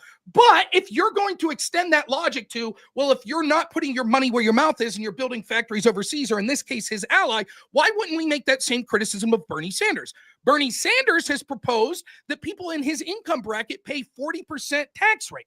He himself, in almost the same year, has paid a 24% tax rate. So I'm making the logical apples to apples argument, saying, well, if it's inconsistent because when it comes to personal money, Elon Musk is taking and going overseas to make more money, then it also shows that an inconsistency on Bernie Sanders' point, and that if we say that we can't trust Musk or Trump, that they won't build in America because of this inconsistency, then why would we trust Bernie Sanders when it comes to his money, he's taking tax write-offs and paying a much lower rate? Fatty's proceeded to make, I guess, try to scramble through two arguments. One is he keeps saying something about inflation. It makes no sense. I have no idea. We're literally talking about the years between the proposed tax rate of Bernie Sanders in 2019 versus the actual rate he paid in 2018. I have no idea why inflation would explain a 14% difference in what Bernie wanted people to pay versus what he actually did. The second argument he's making is sort of like, but it was just what he wanted. It's just the proposed law. It wasn't the law into effect. Well, the same argument could be made of Elon Musk then. Yes, Musk wants a more favorable environment so that factories will be built in the United States, but the fact that factories aren't going to be built overnight, and he's, because of what he sees as unfair trade and hostile situations to manufacturing in the United States, he's proceeded to have built factories overseas, doesn't prove that he doesn't believe his agenda. And yet, Fatty's unwilling. Then he starts saying, well, this is whataboutism, and you're going on the offense. Previously, he criticized me because it's unfair. I'm doing that debate bro thing where I'm, quote, logically consistent. This whole conversation is confusing. And I feel like we're doing a disservice, although I bet it's humorous. I feel like we're doing a disservice to the audience because, frankly, I don't think you're in my league. I don't even think you're close. Hey, Rob, you know what's funny? Your attitude before the Crucible crew got here, and the previously on Dragon Ball Z, and now you are this WWE character when you're being extra nice and all that, and now you're doing the IQ and all that. Show that once again you don't value what you have in front of, like you have over here. You value what people like. Yeah, I know. Yeah, you're being more performative now, right? Oh, the Crucible is here. Hold on. I've been making this argument for an hour. Hey, Jake, no, this fine is once again, you're going to get there, Rob. I trust you. I think you are one of the best debaters. He's a little bit disingenuous, but actually, instead of calling you low IQ, I'm saying that you are actually a great debater. You know exactly what you're doing, right? So I will retract and push it a little bit back, and please don't do what about Bernie, right? I'm going to ask you an opinion because I can prove it. Rob, Donald Trump said multiple times that he believes in the Constitution. Is that fair? I'm sure he said that. Do you believe if somebody offered him a way of doing a third term, do you think he would accept it? I think it depends, but he may. What do you? Why is that a bad answer? That's what I'm talking about. Rob, because you know he will. Rob, That's you not know true. he I will. don't know that. So you don't know? So I do not know that. So Rob, if Donald Trump has a clear way of changing the Constitution to make sure he can serve a third president instead of J.D. Vance, you think he's not going to take it? I don't know. He may not. For example, let me give you a hypothetical. No, you got it. No, you got it afterwards. And this is once again the difference between me and you. People. That's not true. No, that's the difference. You are having a conversation. One second, please. 1 second. I'll pass you the microphone. I'm having a conversation in good faith, and I will say that Biden is a crook, Hillary is a crook, Obama did this and all did that. Every time I catch you on obvious contradiction because this man clearly flirted with the third term. I don't know. I don't know. I don't know. We can prove that. We can prove that. That's why you are going to win this debate, because once again, you're not having a conversation in bad faith, and you shouldn't. This is the debate, bro, shit that I'm talking about. So go ahead and say why you think you wouldn't take a third term when literally last week you would say, there's ways to do it. I think people who love that. I think people who love to see it, right? Go ahead, you got this. Can you, before I start, can you show me where I said this is why I don't think he would accept a third term? Can you show me where I said that? I don't know. You said I don't know. I did say I don't know. So will you admit that you were wrong when I said I don't think he would take a third term? Yes, semantics. Yes, okay, you were wrong. It's not semantics. What I said was I don't want to put words in your mouth. I will actually retract it. You said, I don't know. Right. You said, so what I said was, I don't know. It's the Yes. honest answer. I don't know. For example, there are many situations in which Donald Trump, even if all Republicans and Democrats tomorrow said, you know what, we're passing an amendment, 100 in the Senate vote for it that say, yep, you could have a third term. There are absolutely scenarios that Trump would say, no, I don't want a third term. Number one, he could feel that he accomplished everything that he wanted, and the person that's coming in after him, maybe it's Don Jr., maybe it's Eric Trump, maybe it's JD Vance. He thinks that they'll do a great job, and he would have more influence running a social media empire in the background. Number two, maybe he'll have poor health, and he'll think that he's not up to that, and therefore he wouldn't be able to accomplish the things that he otherwise would want, and thinks that someone that would be a successor would have a better chance to do that. Number three, maybe he's tired of assassination attempts and being persona non grata, and he thinks it would be bad for his health and decide that he wouldn't want to do it. Those are three things off the top of my head I could come up with. Are you here to tell me that all three of those are an impossibility? No. What I said, and I'll repeat it again, and this is why you're having a conversation in bad faith, and I caught you multiple times. You assume the worst scenario. Is he in shape? Is he in health? Does he have the right conditions? I'm saying if it was today, I'll reframe it so you actually can do it. If today was the last day of his motherfucking term and he had an opportunity to go and come and get more 4 years, would you be inclined to say you would take it right about now? Or would you say no, because he believes in the Constitution and the Constitution says we can go more than 2 terms? What would you say, Mr. Rob? I'll talk like you, and maybe you'll understand it better. That's actually funny. That's actually funny. I'll give you that, Rob. So, what I'll say is it depends on the mechanism that would go through it. I think It that almost depends. every I think that almost every politician, can you name me one politician that had 2 terms of president if they said, hey, everyone totally agrees this would be legal for you to do, and you would win hands down, will you take a 3rd term? Can you name me one that wouldn't? What aboutism is not going to say? It's not what aboutism. What I'm saying is you're making it. What you're doing is again. The devil is in the details. You are used to do this shit. So here's what the devil's in the details. What you're saying is, hey, if everyone just agreed that he can have a 3rd term and it wasn't extenuating factors like his health or anything, and right now he can have a 3rd term, would he do a 3rd term? Yes, I suppose it's more likely than not if there weren't extenuating factors and Republicans and Democrats all agreed, absolutely 100%, none of us have a problem. We'll sign an amendment saying you could have a 3rd term. He probably most likely, because he's just into his term now, would accept that. So would Barack Obama. So would Joe Biden. Yeah. What about every other president? It's not whataboutism. You're making. If the argument is, well, if he thought he could engage in a military coup and do it, then no, I don't think he would do that.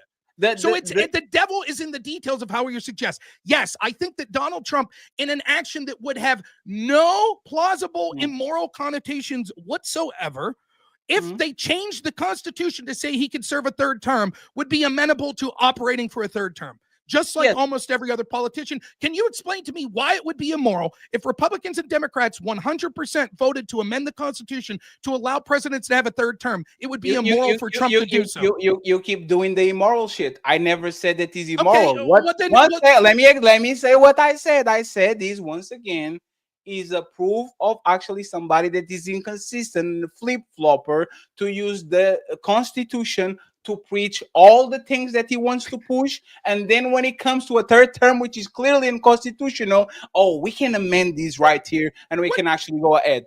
Can you show me the section in the Constitution that, if amended, would be unconstitutional for him to have a 3rd term? Can you show me that? No. Oh my God! Do you see what you're doing again? No, Rob. I don't see what I'm doing.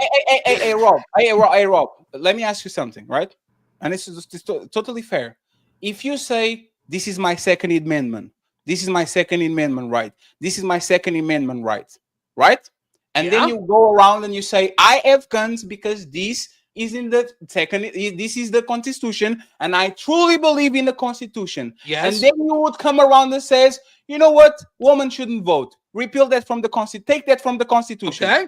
Are you being hypocritical and doing rules for me, the rules for thee, but not for me? I'm using the Constitution to actually keep my rights while I'm literally willing to take the rights of other people that are on the Constitution. Am I being hypocritical? No, two reasons. One, because the Bill of Rights is different than the rest of the amendments because the founding fathers intended those as sort of inalienable rights. So the right to free speech, the right to self-defense, the right to privacy, these are more inalienable rights. But secondly, even beyond that, no, Rob, change it. Shush. Secondly, if you listen to me, another technicality. Gentlemen. Fatty, another technicality because I said the woman vote and anti-constitutional to be for an amendment to the Constitution. So, for example, when you talked about women's rights to vote, why do women have the right to vote? Where in the Constitution does it say women have the right to vote? I will concede. I will take that out of the table and I will substitute that with First Amendment rights. Okay, so you acknowledge that the very rationale you give, Rob? Let me finish. So you acknowledge the very example you give proves why you're wrong. Because originally the Constitution didn't say the women had the right to vote. So we passed an amendment. So I'll ask you, was it anti-constitutional to push for the 19th Amendment? Here we go, the debate, bro. I asked you a question. Hey, Jake, did I took back what I said or not? Took back what you said, specifically what? If I said the woman vote, and Rob corrected me and said, no, because these ones are the ones that actually were made by the Constitution. These ones are not. And I said, I take that back. Yes. Let's change the vote for the freedom of speech, right? Rob, does he show that I'm a hypocrite by defending my right to own a gun by saying I'm a constitutionalist and I believe in the Constitution while I'm trying to take your freedom of speech that is still in the Constitution? But you still don't believe women should vote, right, Patty? Listen, we're in agreement there. Let me. I know both of us agree that women should vote. It's getting very difficult for you. Let me break this down very slow. I don't think that pushing for an amendment that goes through the legal process, no matter what that amendment would say, would make you an anti-constitutionalist, because the very document itself says that you're allowed to push for amendments that the Constitution doesn't imply. The reason I bring up the 19th Amendment is, do you think pushing for that amendment was anti-constitutional? I will use the same thing that you said. Oh, that's different because there wasn't on the original document. You can't. So you can't answer. I'm using your argument. I learned something. Show me where I said that. Rob, show me where I said that. No, Rob, show me where I said that. You just said you were using my argument. Where did I make the argument? That's different because it wasn't in the original document. Where did I make that? Okay, Rob, can you clarify what you say? Yes. Was it anti-constitutional to push for the 19th Amendment and women's right to vote? No, there's not. No, I'm not talking about that. I'm talking about the fact that you said you can use the 19th Amendment. What did you say about that? I don't understand what you're talking about. When I used the example the first time and I used the woman right to vote, you said, no, this is not the same because this was not what the founding fathers put there. Can you repeat that? Yes. What I was saying is the Bill of Rights were clearly intended rights that the founding fathers had, but even so it's different than just the 19th Amendment. But secondly, even then, it is not being against the Constitution if you push for an amendment. Even if it was an amendment to end, if I push for an amendment to end the First Amendment, that doesn't make me an anti-constitutionalist. It means that I'm violating the spirit of one of the rights that the founding fathers thought were important, but advocating for the legal recommended process within the Constitution to amend the Constitution does not make me an anti-constitutionalist. So what is an anti-constitutionalist? An anti-constitutionalist would be someone that says, like, the Second Amendment says you have a right to bear arms, but I'm going to take away your arms without amending the Constitution. So if you are constitutionalist and you try to change everything that's in the Constitution, are you considered still a constitutionalist? Not if you're trying to do it through the legally offered method within the Constitution. So if I'm the next president and I come in on my first term and I say I will change the first, the second, the third, the fourth, the fifth amendment of the Constitution, I can be called a constitutionalist? If you say, I think that we should pass amendments to do it, remove the first, second, third, and fourth, then yes, it would not be fair to call you an anti-constitutionalist. What if I remove them? It would be fair to say that it means that you're against the spirit of what the people that created the founding father or the Constitution said, but it wouldn't make you an anti-constitutionalist. So what if I remove those constitutions? I'm still constitutionalist? If you remove those through a process that wasn't the legal process, then no, that would be against the Constitution. Why is this hard? No, it's because you are playing semantics. You are playing not semantics. No, it's absolutely is. If I come into term and I remove all the amendments legally, I'm not. I don't believe in the Constitution. I took the Constitution. When you say believe in the Constitution, what do you mean? Define what you mean by that.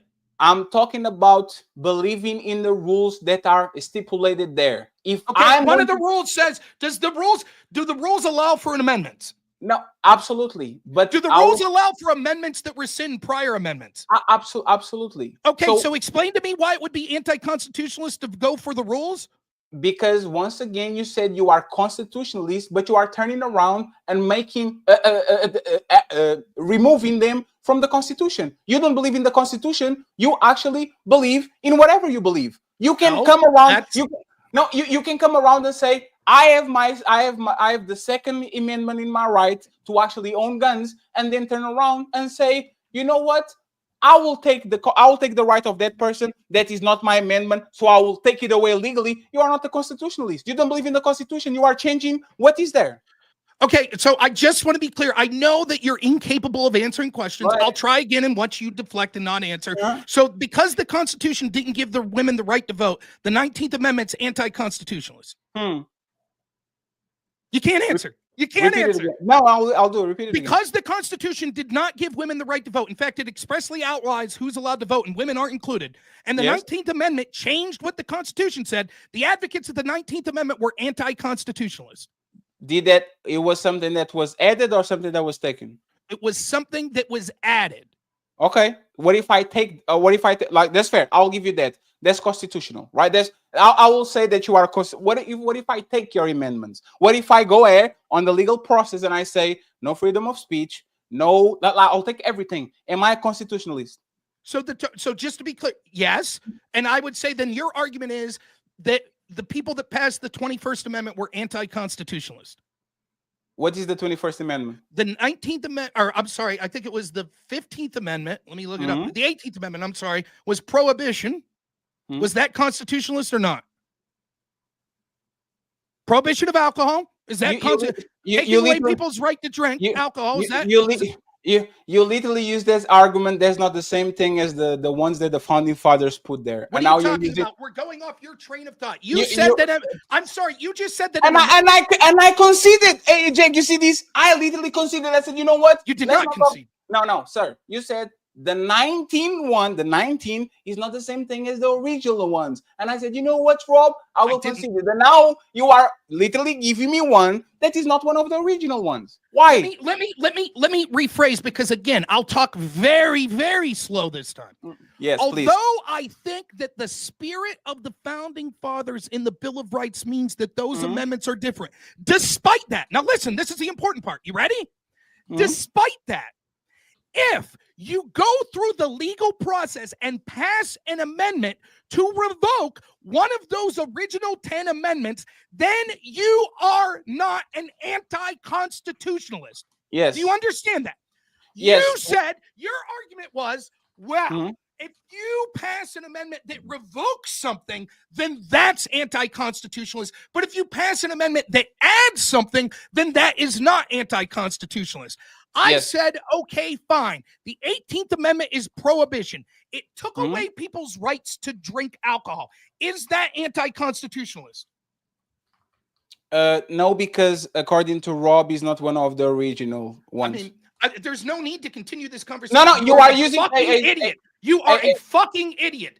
Let me talk even slower. You didn't yes, the bill. Listen. Okay.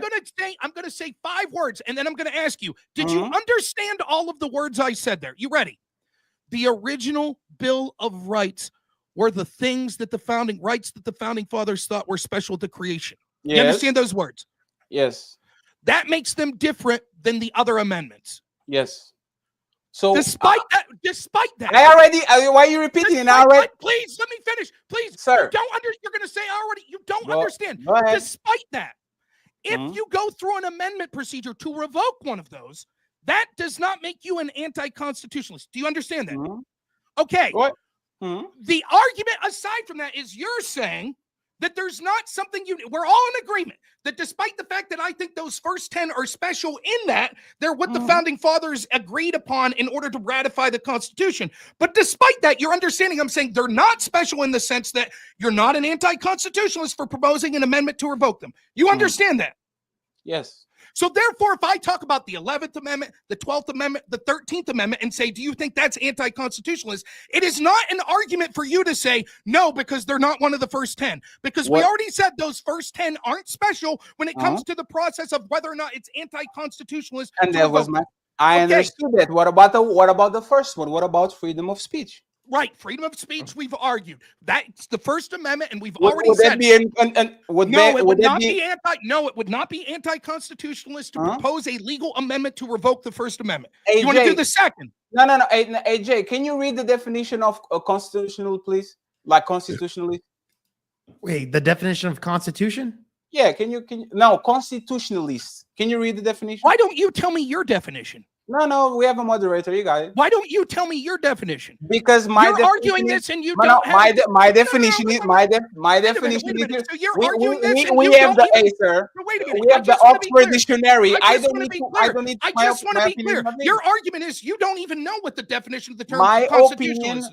Hey, Rob, I will be willing to concede if the Oxford Dictionary definition actually goes against what I'm saying. But you have to concede to if the Oxford Dictionary is saying, you know what, Fetty's right. This is hilarious. So okay. Wait, you don't like the Oxford Dictionary? That's crazy. Go ahead, Jake. You got it. Well, look here's the thing. I just looked it up really quick just to answer Fatty. A constitutionalist is someone who adheres to or advocates for a system of government guided by the Constitution. Okay, what's that proof? No, there's not more, Jake. They believe that the power of the government should be limited and defined by a written document, right? Ensure the laws and the actions align with the Constitution's principles. Keep going. Like, did you got the part where it says constitutionalists often favor small government and strict limits on federal power? You can literally keep going. You can keep going. It's fine. Look, this is where the definition ends as far as what constitutionalist is. As far as the actions of that, this is just the definition. As far as the actions, it doesn't state that. I just want the fear definition. That's what it is. As far as the odds, it doesn't say the odds. I just want to ask one more thing and then we're done because once again, okay, we'll get to closing statements after this. No, I got you. I just want to ask you a question because this is the appeal to the moderator is getting very good, by the way. If I was getting blown out and had low IQ, I'd try the same. I'll go ahead and respond to all this bullshit. Rob, respectfully, I give you enough time to do what you need. Go ahead, Fatty. You need to Jake, if Bernie Sanders comes tomorrow into power and illegally repeals the Second Amendment, right? Do you believe people are going to say, yes, he's a constitutionalist, he believes in the Constitution, even though he took the Second Amendment and the First Amendment? Do you think people are actually going to say that he's a constitutionalist because he did it on a legal way? People would say, of course, Bernie Sanders is not a constitutionalist, and I believe that Bernie is not already. So if he were to appeal that, it kind of obliges by my already thoughts. And that was the crux of the conversation. Okay. Looking for a third term is unconstitutional, no matter if you change the rules or not, because once you got in there, the rules were in place, and you are changing the rules for your benefit. That was the whole point of the conversation. And I will say that about Biden. Jake, I'll answer for myself. About Biden. I will say that I don't about think Obama. Trump is a constitutionalist the way you're describing it. Let me just land my. Please give him more time. He needs more time.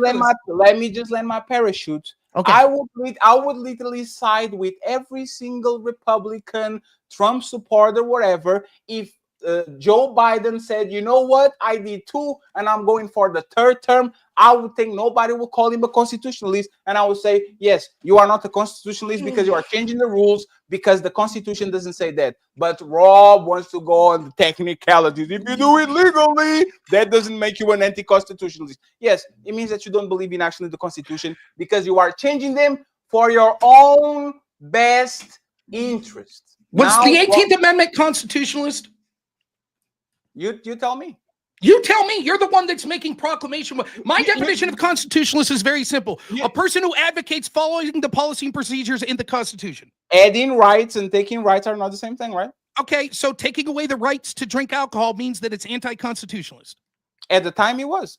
Okay, so it was anti-constitutionalist. You also said that revoking another amendment, so revoking the First Amendment, would be anti-constitutionalist, correct?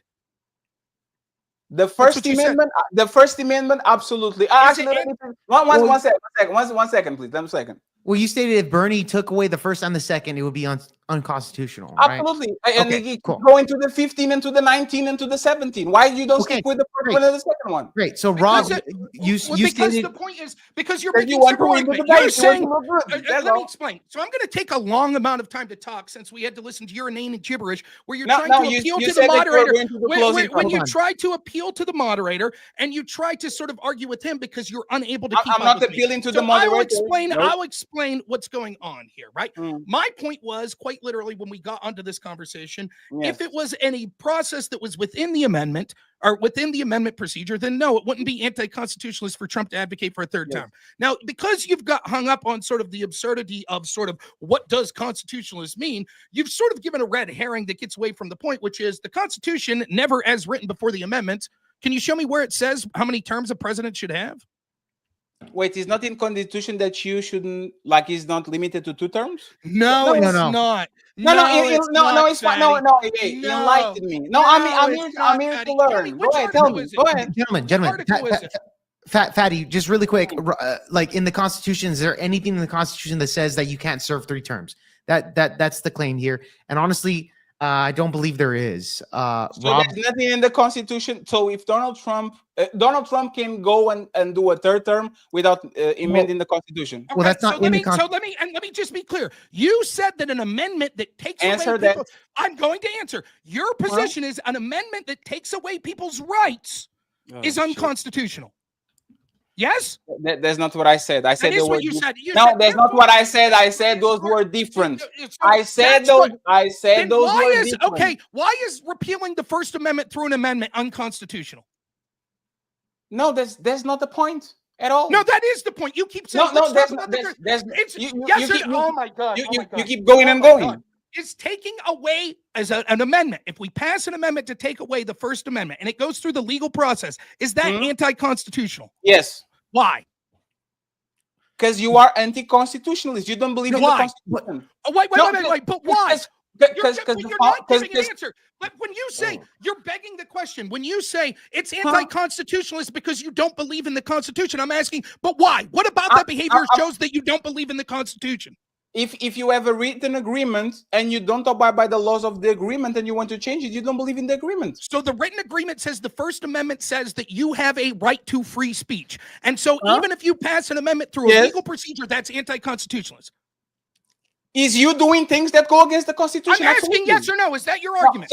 Sir, there's an out. Well, no, I will answer it. I will answer it because there's levels to this. There's an outright unconstitutional policy. Example, the Patriot Act. No, like that's literally invasion of privacy. That goes against, once again, you have to have. What does that have anything to do with what we're talking about? Because yes, we've all acknowledged that things that go against the Constitution that aren't through the amendment process would be anti-constitutional. No one's talking about that. It's totally fine. I admit the Patriot Act's terrible. I complain about it all the time. Okay. The argument you seem to be making is when you said this several times, you said an amendment that adds something is an anti-constitutionalist, but one that subtracts would be. That's what you said. No, that's not what I said. You did say those words. No, that's not what I said. The words you could say. I said that what was mistaken. Hey, Jake, I said it's different. I didn't say one is one, and then I said it's different. They're not the same thing. Okay, because so to continue with this conversation, you're taking rights of people and you're giving them rights is not the same thing. One is oppressing and the other is not. Yeah, If okay, I but this is still within the Constitution, right, Fatty? Like you would say, okay, both of them would still be within the confines of the Constitution, whether you have the rights originally, like the First Amendment, then you have an amendment to take away the First Amendment, it would still be constitutional overall, correct? Okay, so this is such a fucking. I'll make this as simple as possible. Was the 21st Amendment that revoked the 18th Amendment? The 18th Amendment said you can't have prohibition. Okay, you got that? Or it said you can't drink alcohol. The 21st Amendment says actually we're revoking that. Is the 21st Amendment constitutional? Because it took away the. Okay, the 22nd Amendment says you can only have 3 terms. Or 2 terms as president. If we pass a new amendment that says we're revoking the 22nd Amendment, is that anti-constitutional? That's not what you said. You said that there was nothing on the Constitution that it says that he can run 3 times. No, what I said was there's That's nothing what you in the said. original. Actually, I said that. I said that. What I said was I asked you where in the Constitution does it say that you can't run more than 2 terms? I asked you. You didn't know. I'll read it. The 22nd Amendment of the United States Constitution, no person shall be elected to office of president more than twice. Okay, so now let's follow. Stop. High horse. No, Don't you have get to on your high horse. You have to stop. You have to stop. No, you have to stop. Fatty, just really quick, just to clarify, I'm the one that said, hold on. Just to clarify, I'm the one that said that I don't think there's anything in the Constitution. It's totally fine, Jake. I'm not talking. It's fine, Jake. So okay, Rob, it was me that said that. Rob, with Donald Trump ignoring the 22nd Amendment to run for the 3rd term personally, would that be him breaking the amendment and doing something unconstitutional? Yes or no, Rob? I'm going to proceed to keep talking as you keep interrupting me as you're incapable, and then I will answer. And then I will answer your question. No. Answer first, and then you do whatever you want. No, if he that's what you do to me. process, No, hey, Rob. No, Rob, okay, I'll answer, and then you're going to give me the dignity of leaving me finish my answer.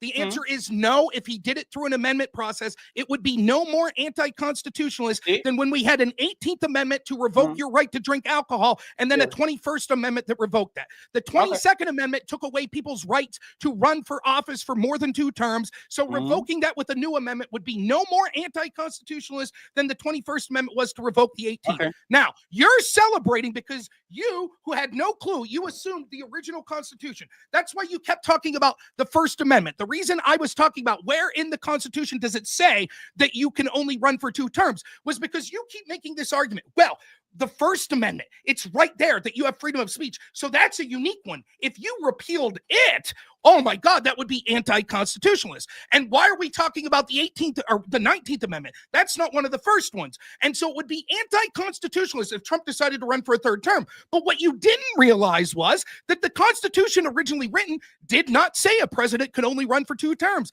In fact, FDR was in office for 4 terms. It wasn't until after him that we passed the 22nd Amendment. So when I keep asking you, I'm trying to set up the argument and you're unwilling to fucking answer legitimately because you are exactly what you're accusing me of. Debate broing. So you won't answer when I'm like, was the 18th Amendment anti-constitutional? You're like, why are we talking about that? Why not the first? The reason we're talking about it is because now we're going to talk about the 22nd Amendment. The 22nd Amendment is the amendment that you're talking about that says that you could only run for 2 terms. If we were okay in advocating for amendments to repeal the 18th Amendment, if we were okay for advocating for amendments that gave more rights as opposed to taking rights away, then why would an amendment to repeal the 22nd Amendment be anti-constitutional? Can you tell me that? I will concede to your points, and I want you to do this, okay, Rob? Next time a Democrat or a lefty, next time there's a school shooting, right? And there's a bunch of people saying that we should pass laws to make sure we take the guns of everybody because people are not safe. I want you to say out loud, these people are constitutionalists. They believe in taking my second amendment on a legal way, so they are not infringing into my constitutional rights. You see, I am willing to concede. As long as you say consistent, Rob, as long as the next time the mass shooting happens and these people come in for your guns, as long as you are consistent and says, no, these people are just abiding, law-abiding citizens. They are not going against the Constitution. I will concede to say, you know what? Rob was right because at least he's consistent. That will not find a place on the internet why you say that man trying to take your rights is unconstitutional because they're trying to do it on a legal way. Okay? You have an unbelievable talent to talk No, you got it. on and on. Right, you have an unbelievable talent. I conceded. Why you mad? Again, you won't let me answer. I conceded and you're mad at me. Okay, hold on. Patty, let him answer really quick, and then we'll get to closing. Why aren't you not happy? You have an unbelievable talent to drone Rob, on and how on. are you a star winner? You have Rob, an unbelievable. how are you a star winner, Rob? Hold on. You have an unbelievable talent to drone on and on while contradicting your own point within the first 5 or 6 words. How are you mad about me conceding? Like you are a star winner? I'm not mad. You have an unbelievable talent from droning on and on. You have an unbelievable talent from droning on and on while you contradict and answer your own position within like the first 5 or 10 words you said. In that entire spiel that you just gave, did you at one point say if they advocate passing an amendment? Or did you say when they suggest laws to take away your guns? Yes, if they suggest laws to take away my guns without repealing the Second Amendment, then yes, they would be anti-constitutionalists. If they suggest trying to pass an amendment to take away the Second Amendment, then they would be constitutionalists, though violating the spirit of what the founding fathers wanted. Absolutely. Got it? Absolutely. I just want you to be consistent, Rob, and to not do these on I Monday. wish you would be consistent. No, because Rob, there's like I'm actually conceding. I'm saying, you know what? If you're actually going to keep the same stance, it is what it is. But I know what is going to happen is once upon a time, and it's going to be still this year, I'm going to tune in, and you are going to talking about people trying to be unconstitutional and try to take your Second Amendment rights. Can you show me? So would you admit that there have been plenty of Democrats that have suggested taking our guns? Absolutely. Can you show me one? You admit that I've been streaming for a lot of hours over the past 6 years, right? Absolutely. Can you show me once, or can you find anyone ever showing me once, me saying that Democrats suggesting passing an amendment to repeal the Second was anti-constitutional? I'm not talking in the past. I'm talking in the future. Can you prove it? Can you show me one Democrat that is seriously advocating repealing the Second Amendment through the amendment process? Wait, do you think they're going to do it illegally? No, I think yes. They do it all the time. So they constantly, we have tons of laws on the book that restrict gun purchases. So who was the senator? Who was this person that said we're going to take people arms illegally? Would you admit that the Second Amendment says no? Answer my question. Since I think everybody goes to the legal terms. Nobody's crazy enough to just the 96 assault weapons ban. No. Whoa. 1 second. Isn't that a law? That was a law, yes. So it's not illegal. They're not going to say, it was a law that was anti-constitutional. You are Patty, if it's anti-constitutional, then that would be illegal. Well, Beto O'Rourke is another one in Texas that stated about taking away guns. Wait, now follow Jake. Follow what he's saying to its logical consistency. No. Then if there's not an amendment to repeal the 22nd, and Republicans just quote pass a law that Trump could have the third term, that wouldn't be anti-constitutional according to him, because it would be the law. Jake, and this is what I'm talking about and the need to be right and the need to win. You made a statement. That Democrats are trying to take people guns illegally. Yes. I want to know who is suggesting that we go to the middle of the night to rob house and we take his gun from his closet because now it's ours without actually passing legislation. I did not use the word illegally, though I will accept that I think it's illegal. I use the word unconstitutionally, though I will admit that I personally believe that laws that are unconstitutional are illegal. What I'm saying is the Second Amendment is quite specific that we have the right to keep and bear arms, and Democrats and even some Republicans constantly push for laws that aren't amendment to take that right away, just like they do with the First Amendment. The First Amendment says we have a right to free speech, and constantly we see pushes to censor people and have the government limit what we're allowed to say in speech. Those are anti-constitutional. Your argument now seems to be, well, that's not illegal. That's not anti-constitutional because it was a law. Okay, if we accept that, then if Trump and company, please let me finish. Then if Trump and company pass a law If Republicans have the Congress and they pass a law and they have a Senate, and right now they pass a law that says Trump could run for a third term, is that anti-constitutional? That's not my point. That's your point. I'm asking you. That is your point. You did this the whole night, Ferry. This is not my point. This is your point. When your I say point. that, I'm right. Your point said if he's legal, okay, he's okay because he changed it. That's not what I said. I said if they pass an amendment. Okay. Mm-hmm. Okay. And then you said that Democrats were not trying to go that way. You said that they were going to try the other way, right? Passing laws that weren't amendments that restrict people's First and Second Amendment. So you are going to tell me which is the Democrat that is trying to take the laws without amendments? Bernie Sanders. Who? Beto O'Rourke. Bernie Sanders. Pretty much every Democrat in the House and Senate have advocated for gun control laws. Gun control is gun removal? Yes. Gun control. You see, and again, is the debate bro shit. Gun restrictions, me saying that you can have a bazooka or an AR doesn't mean that I'm not telling you, hey sir, you can have a handgun, you can have two handguns. That once again is not it's not the same thing. So what are you talking about? What are you talking about? Your argument, as long as Democrats pass for laws that restrict guns but allow any form of gun, then it's not gun removal. And therefore, it's not anti-constitutional. A restriction is not a ban.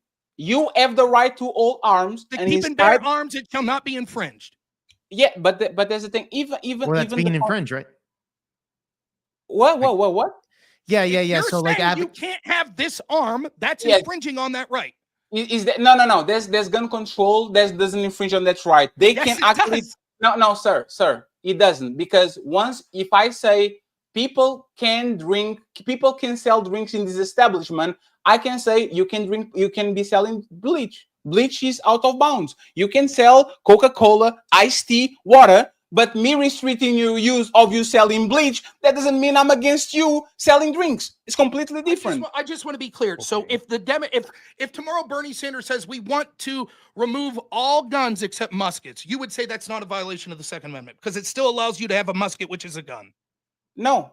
Then what's the difference? Why is that anti? Actually, to be honest, I could take a gun of every single American without infringing the Constitution because it's a well-regulated militia, and if you're not a part of one, I can take.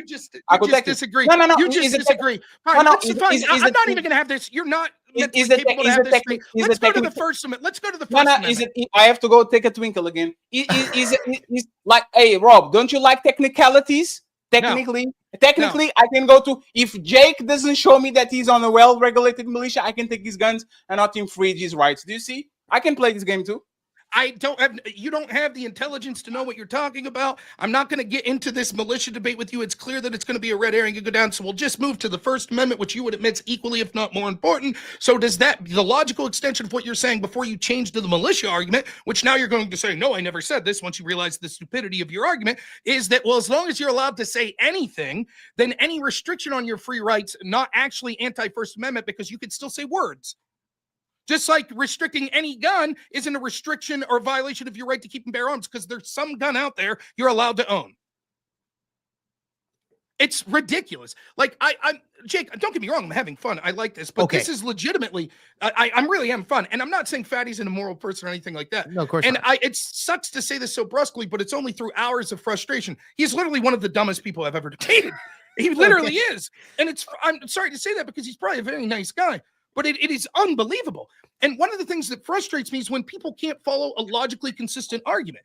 You don't have to be an overly intelligent person to do that. It's like, I think if someone advocates for a law, but then personally they eschew that law to make money, that makes them immoral. Cool, we could have that discussion. Okay. So when your guy does it on your side, he's like, no, that's different. Yeah, whoever said that? We're talking about the conversation. We'll go back First to Amendment. Go back to the First Amendment. No. Go back to the conversation. When I told you to make definitive statement, you said, "I don't know. I don't believe it. Can you prove he's lying? Can you do this? Can you do? What does that have to do with anything?" Rob, is a debate tactic because, like I told you, tomorrow you're going to go on your monologue. And you are not going to say, what does this have to do with anything? You are going to say, because once again, we are doing the debate bro shit, but you got this. We're not, no, that's not what's happening at all. You're the only one who's being inconsistent. You literally criticized me for my consistency in this debate. Can I First Amendment, I just have a question for you. If the government says Rob can no longer criticize Israel, right? Mhm. But I'm still allowed to say other words. You would acknowledge that. Then that's not a violation of my First Amendment, correct? Because I can still say other words, so I can still speak. The First Amendment protects from the persecution of government, right? It gives me freedom of speech. So, okay. So nobody's going to prosecute you. What's the problem with that? What if they pass a law that says that I can't criticize Israel? Is that Yes. a violation of my First Amendment? Yes. Why? What's the No, First if they, Amendment? no. One second. If they say, if you talk about Israel, I'm going to arrest you, is a violation of the Constitution. Yes. Why? Because I have a right to free speech. Because you shouldn't be prosecuted if you do a statement. You shouldn't be. You don't have. You have consequences, but nobody should arrest The you. First Amendment says that the government's not allowed to arrest me for that, for free speech. Yes. Okay. Just like if I want to own a shotgun with 12 clips, or with a 12 clip shotgun, or I guess I'm showing my ignorance here, right? And the government arrests me for that. Have they violated my Second Amendment? Yes. So then an assault weapons ban would be a violation of the Second Amendment. No. Why? It's literally the exact same argument. It's not the same argument at all. So why is it that them telling me I can't own a shotgun that could hold 12 shells, why is that a violation of my Second Amendment, but an assault weapon isn't? Because your words are not going to hurt nobody. It's not the same thing. It's apples and oranges.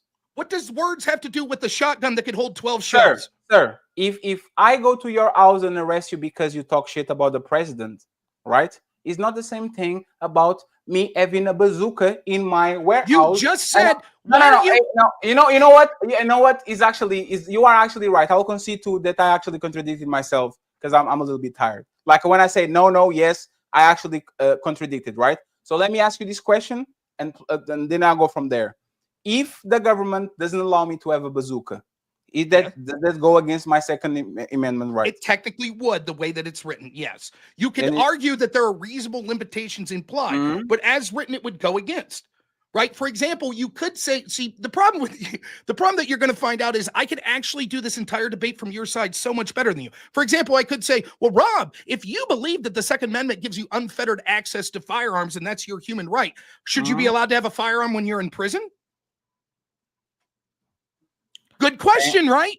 Well, wait, no. Clearly, it's implied that I lose some of those rights. But wait a minute. I thought it was an inalienable right given to you by God. So why should you lose your right to a firearm when you go to prison? You see how I can make your argument better than you? And then my answer to that argument would be, well, clearly there have to be reasonable restrictions where sometimes we have to give up those rights. So, for example, a better argument than a bazooka, because I think that it's pretty debatable you should be allowed to own a bazooka. But what about a biological weapon?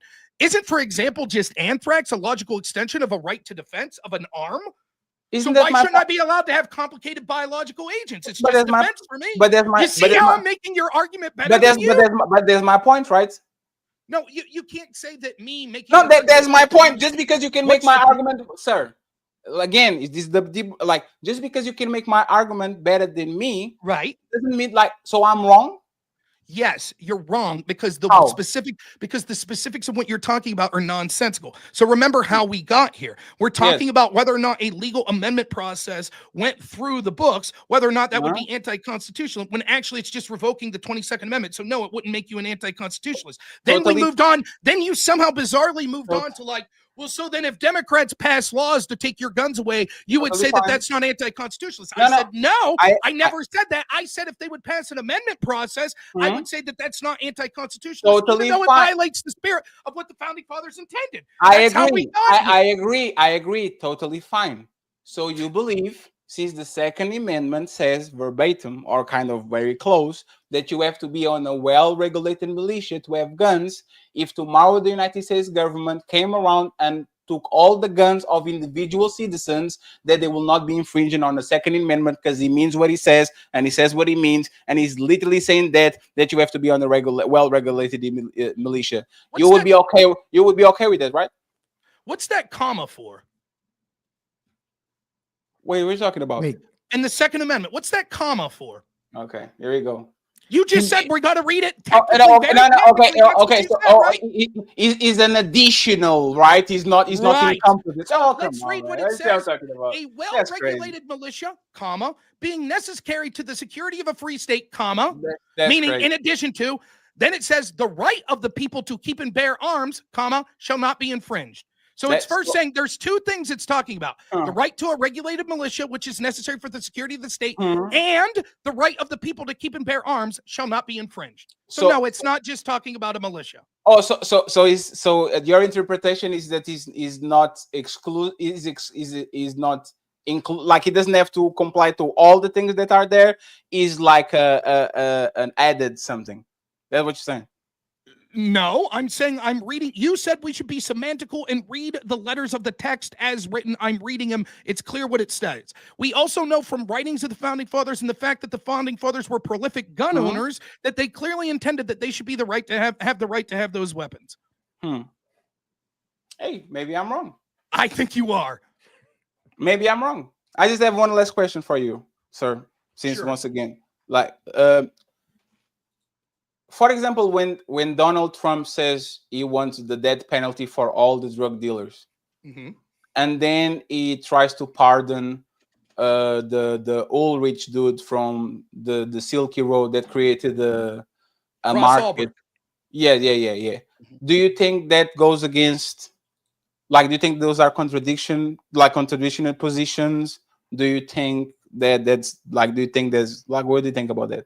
Yeah, I think there's some contradiction there, and I think Trump's statement's stupid that we should execute all drug dealers. For example, should we execute some 17-year-old that's sending a dime bag of weed? No, I think that's stupid. I think, as always, what happens is Trump talks hyperbolic. There's some truth to what he's saying in the spirit of, which is people that do like horrible drugs that ruin people's lives predictably, like fentanyl, maybe they should be offered the death penalty because they cause so much death and destruction. But by that same argument, if you say, okay, but the Silk Road that Russ Ulbricht had would have actually allowed the production and the sale of fentanyl to be proliferated, then why should Russ Ulbricht have ever been pardoned? I think that there's reasonable tension there, yeah. So you are telling me to go exactly by the words that are on the Constitution and look at commas and all that, but I can go by the words of the United States president and I have to understand there's some hyperbole there? Like, why is that different? Yes, I am telling you that. For example, I'm saying that the text of a legal document should be taken at face value, whereas someone speaking off the cuff oftentimes is saying things they have subtext to. Yes, absolutely. And in addition to that, it's amazing to me. Now, I just want to be clear for everyone listening. It is amazing to me on you've controlled every topic, and we talked about all the things that you wanted. It is amazing to me over and over and over when you said, will you criticize this? Almost every time I gave you some charitability and said, absolutely, there's reason to criticize. And you never do the same until you're forced to at the end of every single topic to go, I concede. When people, so now your argument, just to be clear, your argument to what I just said, when I just said, absolutely, you have a point that there's some contradiction there, and I disagree with Trump's statement, but I think he's being hyperbolic a little, but absolutely, if you're going to make statement A, then pardoning person B would be something that's contradictory, and your point's like, oh, you're saying that we should interpret the Constitution different than someone speaking extemporaneously off the cuff? Yes, no, I am saying that. Absolutely. And then when Bernie Sanders comes around and say such and such is immoral with his voice, there's nothing, once again, there's no, did you write a contract saying this is immoral and I want people to be arrested? I want these people to do I've never suggested. We take everybody at face value when it comes to what they say. But when it comes to certain people, Rob, you are very clever into saying, oh, it has some wiggle room to actually be and say what it is to be. But as soon as we flip it and he's on my side, you say, yes, this is what it means, and we move along. I will say this, Rob. Oh, 1 second, Rob. I'll say this. I'll say this before you go, right? Don't tell me where I go. I'll stay here all fucking night. I have to go. Absolutely. I'm going to say this, right? Because this was how the conversation started. And why are you now going on to some closing statement before I get a chance to respond to your point? No, because it's a closing statement. This is kind of who said it was a closing statement. If you want to go and run, that's fine. No, right? But I would like to respond to your point. No, it's totally fine. It's 6:13. I'll stay here. Can I respond to your point before your closing statement? I will stay here as much as you want me to stay. Hold on. Go ahead and answer the point. Patty, just to clarify. No, Jake, it's fine. Jake, Rob, go ahead and I just want to be respectful for your time, Fatty. How much time do you have? Like maybe or so? No. I don't have limited time. We've been here for 5 hours. One second, and this is what I'm talking about. I didn't say I was going to leave. Okay. Please go ahead. I will stay here as much as Rob wanted to be, but that will be nice at 6. 6:14 in the morning, that I could have a little bit of a rest. I'm a big No, Fatty, with you big work. dreams. You work very hard, Fatty. You're always on the cusp of things. Look, 20 minutes, something. Give us something here to where we can kind of end it. He's going to reply to whatever he has to reply. We Okay. do final statements and we move along. Like Rob clearly won. He's the better debater. It's totally fine. There's no problem with it. Like we don't have to do the rage quit or he's not going to let me finish. Finish your point, Rob, so we can do final statements. Go ahead. You got this. It's not a matter of time. It's just a matter if you're like, here's my point, and also final statement. Like the way it normally goes is, I'm not a professional debater, sir. All I said was, will you give me a chance to respond to the point and I gave you the chance to respond. I'm not a professional debator. I didn't know. Amazing. It is okay, Fatty. So okay, let Rob respond, and then Fatty, you can do the closing statement afterwards. Go ahead, Rob. I'll let you shoot out this. This charitability argument is exactly backwards. Over and over and over, I have levied criticisms of Donald Trump, of Elon Musk, of J.D. Vance, over and over and over again. He is unwilling to offer any criticism of the people he claims to support the most, like Bernie Sanders. He's unwilling. And then his big criticism of me here is, oh, you say you absolutely know. Now, the truth is what he's talking about here is there are different types of statements that people could make and whether or not we should take them at face value. For example, if a person says, I'm the best golfer in the history of the world, I'm going to be the greatest president, et cetera, we view those statements in one sort of lens because we're humans and we understand how people talk and what hyperbole is and things like that. Another example, if Trump says, hey, we don't know what was in Hillary's emails. Hopefully Russia tells us. He's not literally calling for Russia to hack her. He's saying the FBI is clearly covering up and these emails were deleted and Russia probably got access to them because they were unsecure. So the only chance we'll ever find them is if Russia tells them. And yet the Democrats consistently say, nope, that's Trump literally calling for Russia to hack. That's the same sort of thing here. So when Trump says we should execute all drug dealers, I'm saying I think he's being hyperbolic, but it's stupid and it's contradictory. I'm criticizing the statement. That's a different type of statement than Bernie. He's not saying, you keep hearing Fatty try to conflate this. When Bernie says immoral, Rob's trying to imply that he wants to lock them up. Show me once where I've ever said that. When Bernie says we shouldn't have millionaire senators, he is making a proclamation that is consistent with everything that he advocates for, that the very rich have too much power in our politics. The criticism comes when Bernie himself meets the very criteria that he was criticizing the morality of. And so you say, what's changed, Bernie? Why did it used to be immoral? If Bernie's argument wants to be, I was being hyperbolic, I didn't really think it was immoral to be a millionaire senator, I completely accept that. I don't think that Fatty thinks that Bernie was being hyperbolic and didn't believe it. I don't think Jake believes it. I don't think I believe it. And I don't think one of you in the audience believes it. I don't think one person believes that 1971 Bernie saying millionaire senators are immoral, that he was actually just like, I'm just joshing around. I don't really mean it. He meant it. You could disagree and say, I don't think he did. That's fine. But the idea that Fatty's sitting here saying like, well, if we have to take Bernie at face value when he said he believes millionaire senators are immoral, then every single thing that every person ever says we have to take complete face value. And if you're going to say that we should look at the text of the Constitution and look at the text as it's written, well, then that means that every single thing that everyone says we have to take a complete face value. It is a nonsensical, stupid argument. Lastly, I repeat the point that there's one person here, and if you get really bored with your time and want to go back through 5 hours, you could watch a logical consistency throughout this, that one of us has been willing to be critical of politicians on our side over and over and over and over and over again, and that charitability has not been reciprocated except in facetious ways at the end of every single topic when he goes, yeah, you're a better debater, I concede. He's right to concede, and it's one of the only right things he said all night, that I am a much better debater than him. Okay, all right, Fatty. I'll give you the last word on that. Go ahead, my friend. I want to thank Rob for this opportunity. I learned a lot. I'm not ready to actually debate logical consistencies in detriment of the truth.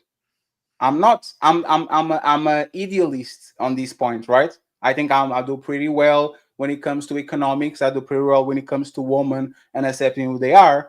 I don't accept, but I will one day, the fact that being a good debater has nothing to do with trust, has nothing to do with right, has to do with if you can maintain a level of consistency and logically from the beginning to the end. As somebody that has very success in very short time, I truly appreciate Rob for actually making me better. And I appreciate you, Jake, for being here. Before the show, I told this several times, and this is not an excuse. Rob is a beast. Rob is going to kill me. And that's kind of what happened by the 3 hour and such. But once again, I don't think it's once again because you are on the side of the truth. I think it's because you are actually a better logical debater than me, Rob. So I hope let me just say this, Rob, Jake, and then I got it. I will activate my rematch clause in the next few years, Rob. You have my promise, and I will promise I will actually give you better pushback. And I appreciate that you show me like the showmanship once the Crucible people came around. I actually appreciate that. I appreciate the showmanship and you become an entertainer instead of a boring debater. I actually appreciate that you are of low IQ and you are. I actually like that because I'm the type of person, and I will be better the next time we see us. And Jake, once again, thank you very much for having me here. Yeah. I appreciate you. Thank you very much. Now, I'm not really- a star loser, but I will come back. For sure. For sure. Now, by the way, just to tell Rob, I told Rob that your future debater that's going to come in, he's told me that, Rob Noerr, I believe that guy's actually a better debater than Andrew Wilson. It was this man that told me the that. Crucible crowd's here. They'll like that. And the Crucible crowd is here on Rob Noerr's that Fatty stated that Rob Noerr is actually a better debater than even Andrew Wilson himself. I don't think Andrew will be as charitable and understanding with you as I was. You know what? You can debate Andrew Wilson on that, Rob. and the thing is, and once again, I'm not a cloud chaser, and being number 2 is not an offense. You saying you are the silver medal because I think there's people better than you actually is not an offense. It's actually Andrew is up there. That's why I'm not in a rush to actually. I actually enjoy this because once again, I'm a very fast learner. I'm not coming on conversations never again with the trust, inconsistency, but DDDs and DD contradicted there. I'm going to stick with the logic and I'm going to run away from everything that actually pins me on a point because once again, that's how you win debates. And I have to buy the Andrew Wilson University debate so I can actually win debates, not because I'm right, but because I know how to debate. That's exactly what we're going to do. Thank you very much, Rob, once again. Thank you very much, Jake. And I'm still a little bit less fatter than Rob because he actually is the biggest man in the room. Thank you very much. All right. I don't know if you're leaving, but I'll give a closing statement if that's fine with you, Jake. I'm not fucking leaving. Oh, okay. I just said I don't know if you are. The tone of it sounded kind of like, okay, I'm out. That's all. All right. No. I want to answer just 2 things that you said there, and then I'll just wrap up, right? The first, this idea that I changed my presentation when the Crucible came in. I think that anyone that goes back and watches will see that I became frustrated about 45 minutes before the Crucible came in and started saying things like you weren't intelligent enough to keep up with the conversation, etc. I did, once we went from 150 people watching to 1,000 people watching, recapped what I thought that the argument that we were on in that point was. So for that, you could say that yes, because literally 5 times bigger the audience came in, that was probably confused as shit. I said, let me tell you how we got to this point. But I don't think my tone in becoming frustrated with you and talking about how I didn't think you were able to keep up with the debate changed because the Crucible was here. And I think that I have a body of record that shows that I'm pretty consistent in who I am. And I think that this debate was pretty similar to other debates that I've gotten frustrated with people that I think can't keep up with the logical consistency of a flow of argumentation. Take it or leave it. That's my honest opinion on what I'm saying there. You could agree or disagree with it. The other part that I want to talk about is you're conflating the idea that logical consistency is somehow some sort of tactic to get away from the truth. I would say the opposite is true. I would say that it is, and it's incredible. I said this halfway through the debate. Of all debates I've done, I've probably done damn near 1,000 debates when it comes to online practice debates in college, policy debates in college. I have never once, ever been criticized for being logically consistent. It is surreal.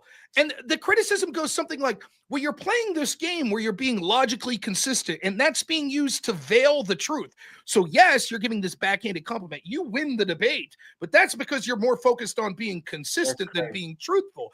The opposite is the case. I think that I win the debate because, one, it's clear that I had the better argumentation and withholding of the facts, but secondly, because it was clear that I was being good faith and being willing to criticize when things were occurring on my side that you wanted and saying when you had good points. You were unwilling to do the same and often went into non sequiturs that had nothing to do with the argument you were making there. For example, when it came to the idea of Bernie Sanders not being in his own tax bracket, you bizarrely started talking about inflation since 1971. It had nothing to do with anything. And when I called it out, you were acted as if you never said it. This happened repeatedly. At one point, Jake stopped in to try to make a point where he was like, listen, it's not a lie if you say, I think I'll be the best, and then you turn out not being the best. Tom Brady at one point said, I think I'll be a champion and the best. You would have said, that's a lie. Your skill set doesn't allow that. Turns out he was the best. Therefore, we would say it's maybe overly optimistic and not a lie. And you were like, yeah, exactly. But that's literally proving your argument wrong. And it's frustrating because from a context of trying to have a debate, it's not a matter of intelligence. It's not even a matter of being a debate bro. It's just a matter of being honest and able to follow an argument through to its logical extension. You say it's immoral if you advocate for a policy, but refuse to put your money where your mouth is. I say, great. If that's how you feel, the person you support, Bernie Sanders, he advocates for a 40% tax bracket for his income, but he only pays at 24%. You're like, that's different because inflation. And it's clear that when you talk about, me saying, hey, you should be logically consistent. If you think that's about Elon Musk, you have to give me a reason why it's different, where that shouldn't apply to Bernie Sanders in this situation where he doesn't put his money where his mouth is. And instead, you just attack the idea of wanting someone to be logically consistent. Look at where debate goes if that's sort of the argument. All it is a pissing contest for saying, well, my side's morally correct. Therefore, it doesn't matter if we apply to the standards that we wish upon you, which ironically is practically the official Democrat platform. They believe in holding their opponents to standards that they're unwilling to hold themselves to. And this entire debate showed that. I was willing to criticize when I thought my side was doing something wrong. He was not. When I would draw direct, as close as possible, apples to apples comparison, he would bizarrely bring up things that had no connection whatsoever and say that somehow I was bad faith for asking for some sort of logical consistency to be applied. Logical consistency is the root of truth, not veiling the truth. And until you learn that, I'm afraid that you won't get better at debate because it's not some clever tactic that I'm employing. It's human nature, and it's understanding that philosophy and truth comes from being honest and having a logically consistent position as opposed to just lying, deflecting, feigning ignorance, or just being too dumb to understand that you're not following a logical chain of argument and you have a double standard that you apply for yourself and the people you like. Having said that, I appreciated the debate and had a lot of fun. I don't think that what I perceive as your inability to follow an argument means that you're a bad person or anything like that. I think that it's admirable that you came on here and wanted to debate me and have seen me before and know that I'm a pretty good debater. And I wish you absolutely well and be willing to debate you again or to have you on my show for a discussion and not a debate or anything like that. I wish you no ill will whatsoever. And I thoroughly enjoyed myself. And lastly, I'll say this. I had a really fucking bad week at work, and this was exactly what I needed coming on here and arguing with someone that I think is kind of dumb in their arguments. Okay, Rob. Okay, so here's the thing. I saw your video on that, by the way. Hey, Jake, you know what's funny? Jake, you know my type of how I move, right? I'm kind of the ruthless guy. I literally said I'm not going to ambush this man. I watched his last video, 20 minutes of him saying I had the worst week of my life, and then the worst, and you know what happened? I came in and I said, this man is having a tough moment, so I'm going to chill with the dominums and the dumb and all that shit because he's actually not doing well. And you know how I started the debate? I'm not going to ambush you in old videos that you did before because I know the contradiction. I'm going to come in and address things that you said on this show live so I can be as prepared as you so we can have a good faith conversation and all that. So, Rob, like I said, this is not the last time we're going to see each other, okay? And the mercy that you got today, especially with all these things, I wish that your life actually becomes the best that it can be. You prosper and are proper, and I actually see you on the other side of the road. I just wanted to make that clear because once again, we're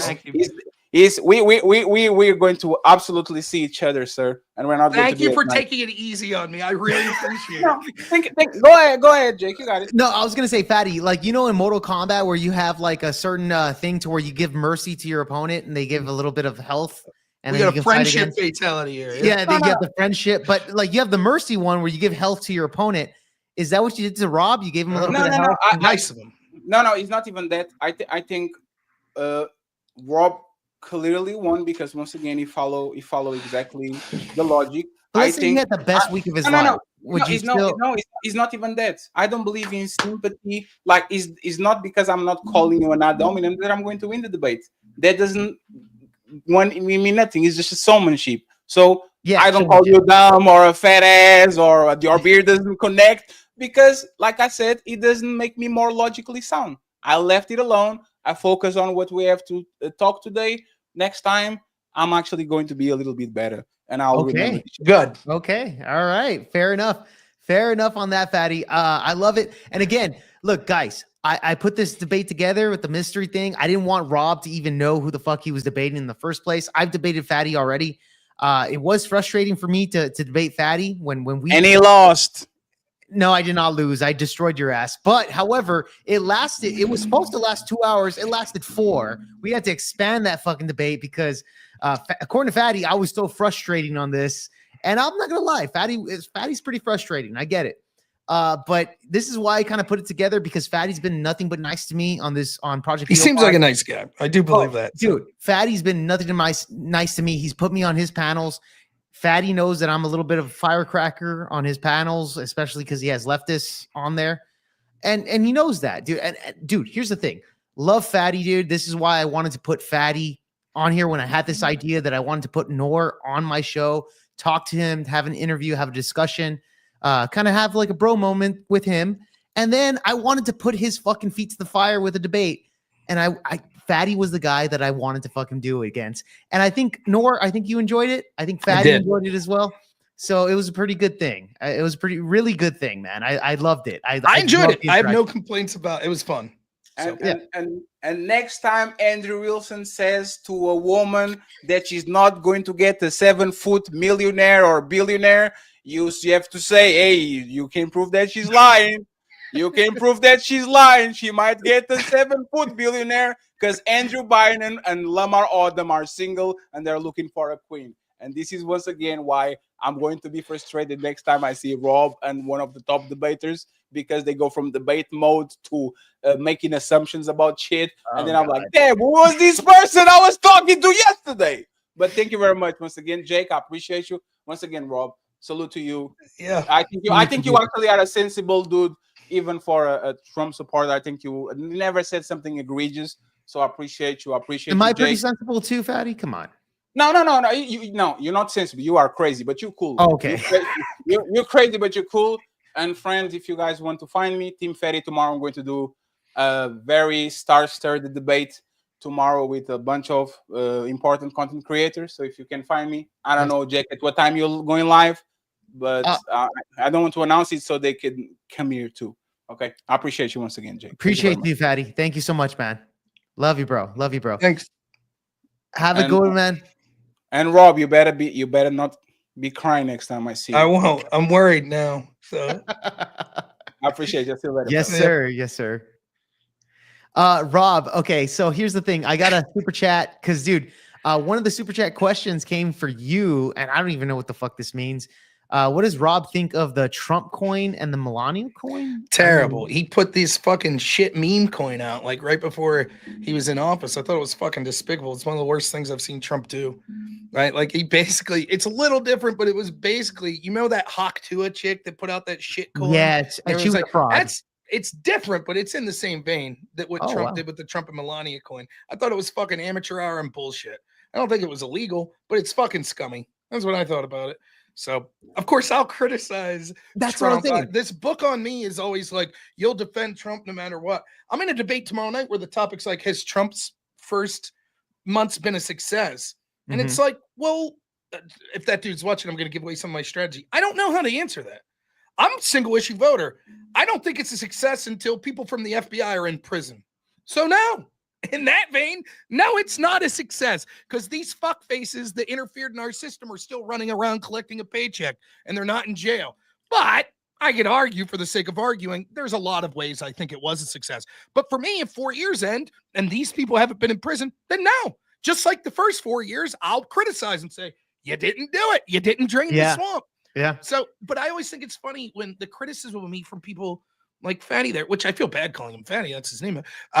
and he probably always listened to me anyways, but nonetheless, like when their criticism's constantly like, well, you won't criticize your side. And it's like, holy fuck, what debate are you watching? Bro, what are you watching? Like, I don't understand it.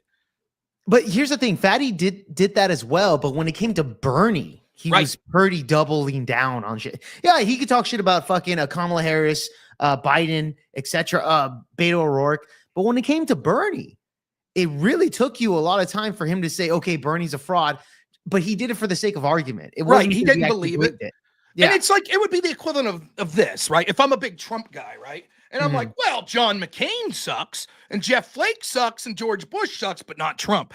Everyone's like, well, right, we understand you're a different type of Republican. You're a MAGA Republican. So you'll criticize all the rhinos. Same with them. He's a Bernie bro, so he'll criticize the corporatist Dems, but he can criticize Bernie.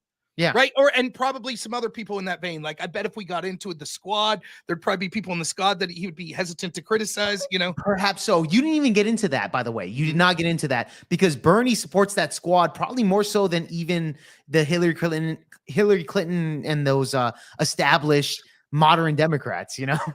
Yeah, it's and like, I don't know. It is.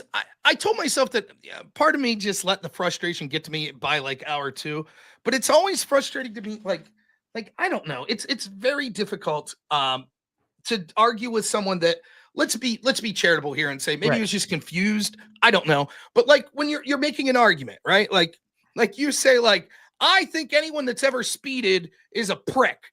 And you're like, oh, okay. Well, have you speeded? Yeah. Okay, so you're a prick. Well, no, I didn't say that. But you just said anyone that speeds is a prick. Right. Thanks, Fatty. And like at some point, it's very much like that SpongeBob meme, right? Where the man ray guy's like, I found this wallet. It's got your ID in it. Oh, yeah. Yes. He's like, that's not my wallet. And so therefore it's your wallet. No. Right. But it's yours. This is your name, right? Yes. And you dropped it, right? Yes. It was in your pocket, right? Yes. So it's your wallet. No. Like, no, it doesn't look familiar. like there's just a loss. Like when I'm like, okay, Bernie advocated this policy in 2019. The taxes he paid that year were radically lower than the policy he offered. And he's like, yeah, but inflation. And I'm like, yeah. But and wait, by the way, what? Rob, that was an argument that he made against me because I told him, like, dude, the moment that fucking Bernie Sanders became a millionaire, all of a sudden it fucking he changed. He said, well, it's because of inflation, right? I said, well, what does that have to do with anything on that?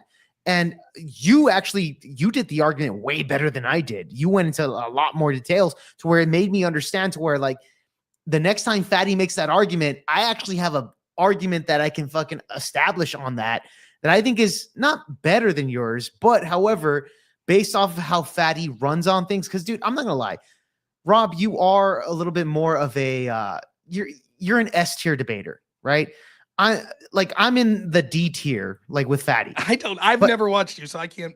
It's fine, but when I look at Fatty, I'm just like, okay, I could establish or I can go into a different way of Fatty compared to you because you're so highly on the debate sphere. I can shoot it out in a different way to where I think Fatty would understand better, or maybe he'll get triggered. I don't know. Well, I think if I'm rethinking it, and part of it is, and this is what people need to understand, in policy debate that I did in college, an effective strategy, I'm not making this up, this is absolutely true. An effective strategy, if you were outclassed, was to purposely fuck up the debate, right? To just be all over the place, right? Because if it's clean, the team that's better is going to win most of the time. So if I'm debating like Harvard's top team and I'm like, oh shit, these guys are going to mess me up 99 out of 100 times, I'll be doing crazy shit.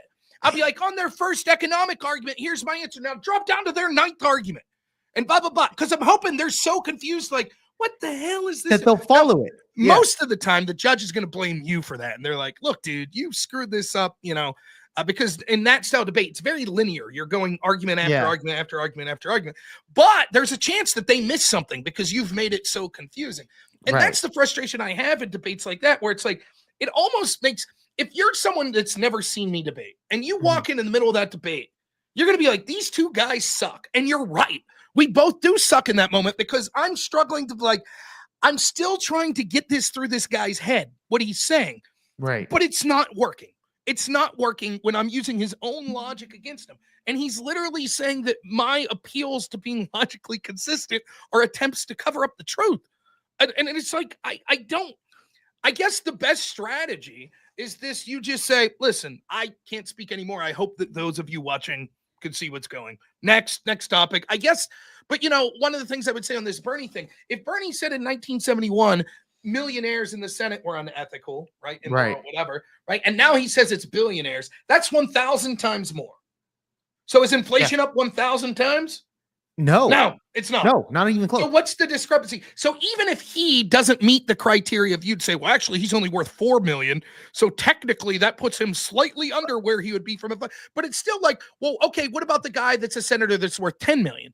He was immoral, even if you take into inflation in 1971, but he would still be immoral. But that was my point. Even when I asked with Fatty, I said, okay, dude, even if it's up from 1971 all the way to 2025, it's about 530%. And I looked up the numbers, and the first time I'm looking it up, I said, okay, let's just take the logical conclusion that it's 38%. Fine, whatever, all the way up there. It still doesn't refute Rob's claim that the fact is that Bernie said millionaires are immoral. Then in 2025, he's a millionaire. But even if he had $38 million, Bernie would still be in the clear. The point is that Bernie still said that. It doesn't dispute the fact that even considering inflation, it would still drive with the fact that, dude, it would still be considered, even with inflation, that these still would be immoral. And the worst part is, it's actually very simple from his perspective. I can answer that. Watch this. I would say, well, Bernie's grown as a socialist. Originally, he was a full-blown socialist, but now he's sort of more of a democratic socialist. And so what he realized was sort of the just every rich person is immoral. That's sort of nonsense. He could be forgiven for understanding that because he was advocating for poor and working class people that he saw that were being left behind. By the way, was he right? Yes. The labor movement has been crushed in this country, mainly because of free trade policies that Bernie Sanders was against and corporate oligarchies, which he's consistently been against. So yeah, you could criticize him because technically it was foolish of him to say that any millionaire in 1971 was immoral if they were a senator. That was clearly a bit hyperbolic and over the line. But I think his point's more clarified now that we're talking about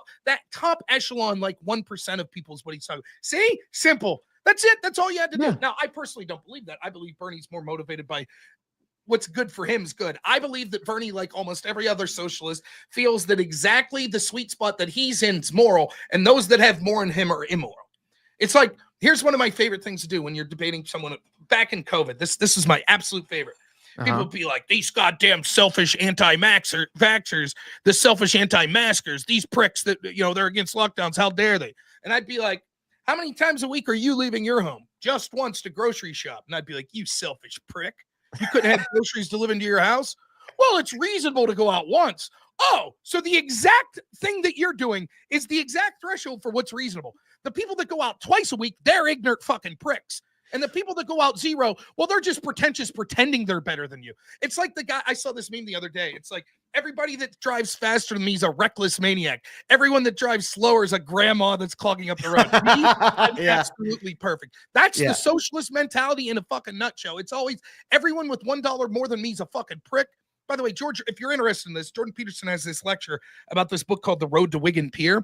And George Orwell wrote this book. It was like a serial. So the way they used to do these things was like, you'd put out a chapter a week in like whatever magazine. Oh, like a comic book. Yeah. Yeah. Right. So he was paid by all of these universities that were socialist in England at the time. And so he goes to this place, Wigan Pier, and it's this like fucking place where all these like coal miners are working, and it's hell. Like he's explaining these horrendous conditions, right? Where it's like, women are all pulling their teeth out because teeth just become infected. So fuck it, just get rid of them. The guys have to walk like hunched over like 2 miles to get to work. It's just horrible. And so the socialists are loving this shit because it's like the plight of the working class. Then the second half of the book, George Orwell does a complete 180. And he's like, I'm starting to think that the socialists don't actually give a fuck about these people. They're just pretending to care so that they could go after the people that are ahead of them on the social stratus. So it's not that these people give a shit about these people. It's just these people are saying, you're bad because of these people. So we want to be here. Let's knock you down and then we'll be on top. But we're not actually going to do anything to help these fucking people. Fuck them. That's Bernie Sanders in a nutshell. Millionaires are bad until I'm a millionaire. And now it's that. And then when he's a billionaire, the trillionaires are bad. Right. God knows how many trillionaires there are at the time. I'm humbly asking you once more to donate to my third lake house. Like, How is it that yourself, the man. top 1% owns 90% of the wealth? Right? And like this whole mentality of like the rich are bad, blah blah blah. Like I'm willing. Listen, man, I'm arguably more pro labor than fucking Bernie at this point. So it's like, yeah, man, I'm listening to the JD Vance message, like hillbilly elegy. Like we were in these fucking rural areas. My towns are being hollowed out. That speaks to me. I see this. I used to be 100% like completely free trade. I'm like, maybe not now. I'm willing to hear arguments right now. I still lean towards free trade, but that's where I'm at. So I'll listen to the socialist fucking claptrap about labor. I'll listen to that portion, right? Meanwhile, Bernie, who's like all these people that are like, you know, oh, the fucking billionaires, Elon Musk. Where were you when it was Soros and Pritzker and fucking like they didn't give a fuck. And even this election in Wisconsin, right? The judge election. The big Democrat message was we prevented a billionaire from stealing this election. Because of Elon Musk that fucking the Democrats spent like 4 times more money in the fucking election. And their argument was, thank goodness we prevented someone buying this election. By It's like, Elon you Musk, spent he bought 4 the times election. more. Like, it's so fucking asinine to listen to these people. Like, where was Bernie Sanders? And like his fatty's fucking argument there that's like, well, the difference is, you know, Bernie would never fucking talk shit about a guy and then suck up to him when he's in office. But that's what he did. Yeah. That's what, and by the way, I'm not even criticizing that. That's what all politicians do. Sure. Right? Like, there's certain levels of it. And I do think that there's questions to be had about how significant Vance was. But I do buy Vance's argument that he's like, you know, as a politician, right, to watch this fucking billionaire come in and basically usurp the entire party, you're going to be like, fuck this guy. You know? Well, fair enough. But even with like JD Vance, even said like that was like 10 years ago. JD Vance admitted that, yes, I didn't like the guy. I didn't like his personality, etc. But as the time goes on, because you have to realize the culture war, like everything that was kind of going with the woman's transgender stuff, like all of the culture war issues got so amplified that JD Vance realized, like, you know what? We do need a guy in the office like Donald Trump who doesn't give a fuck about fucking political correctness.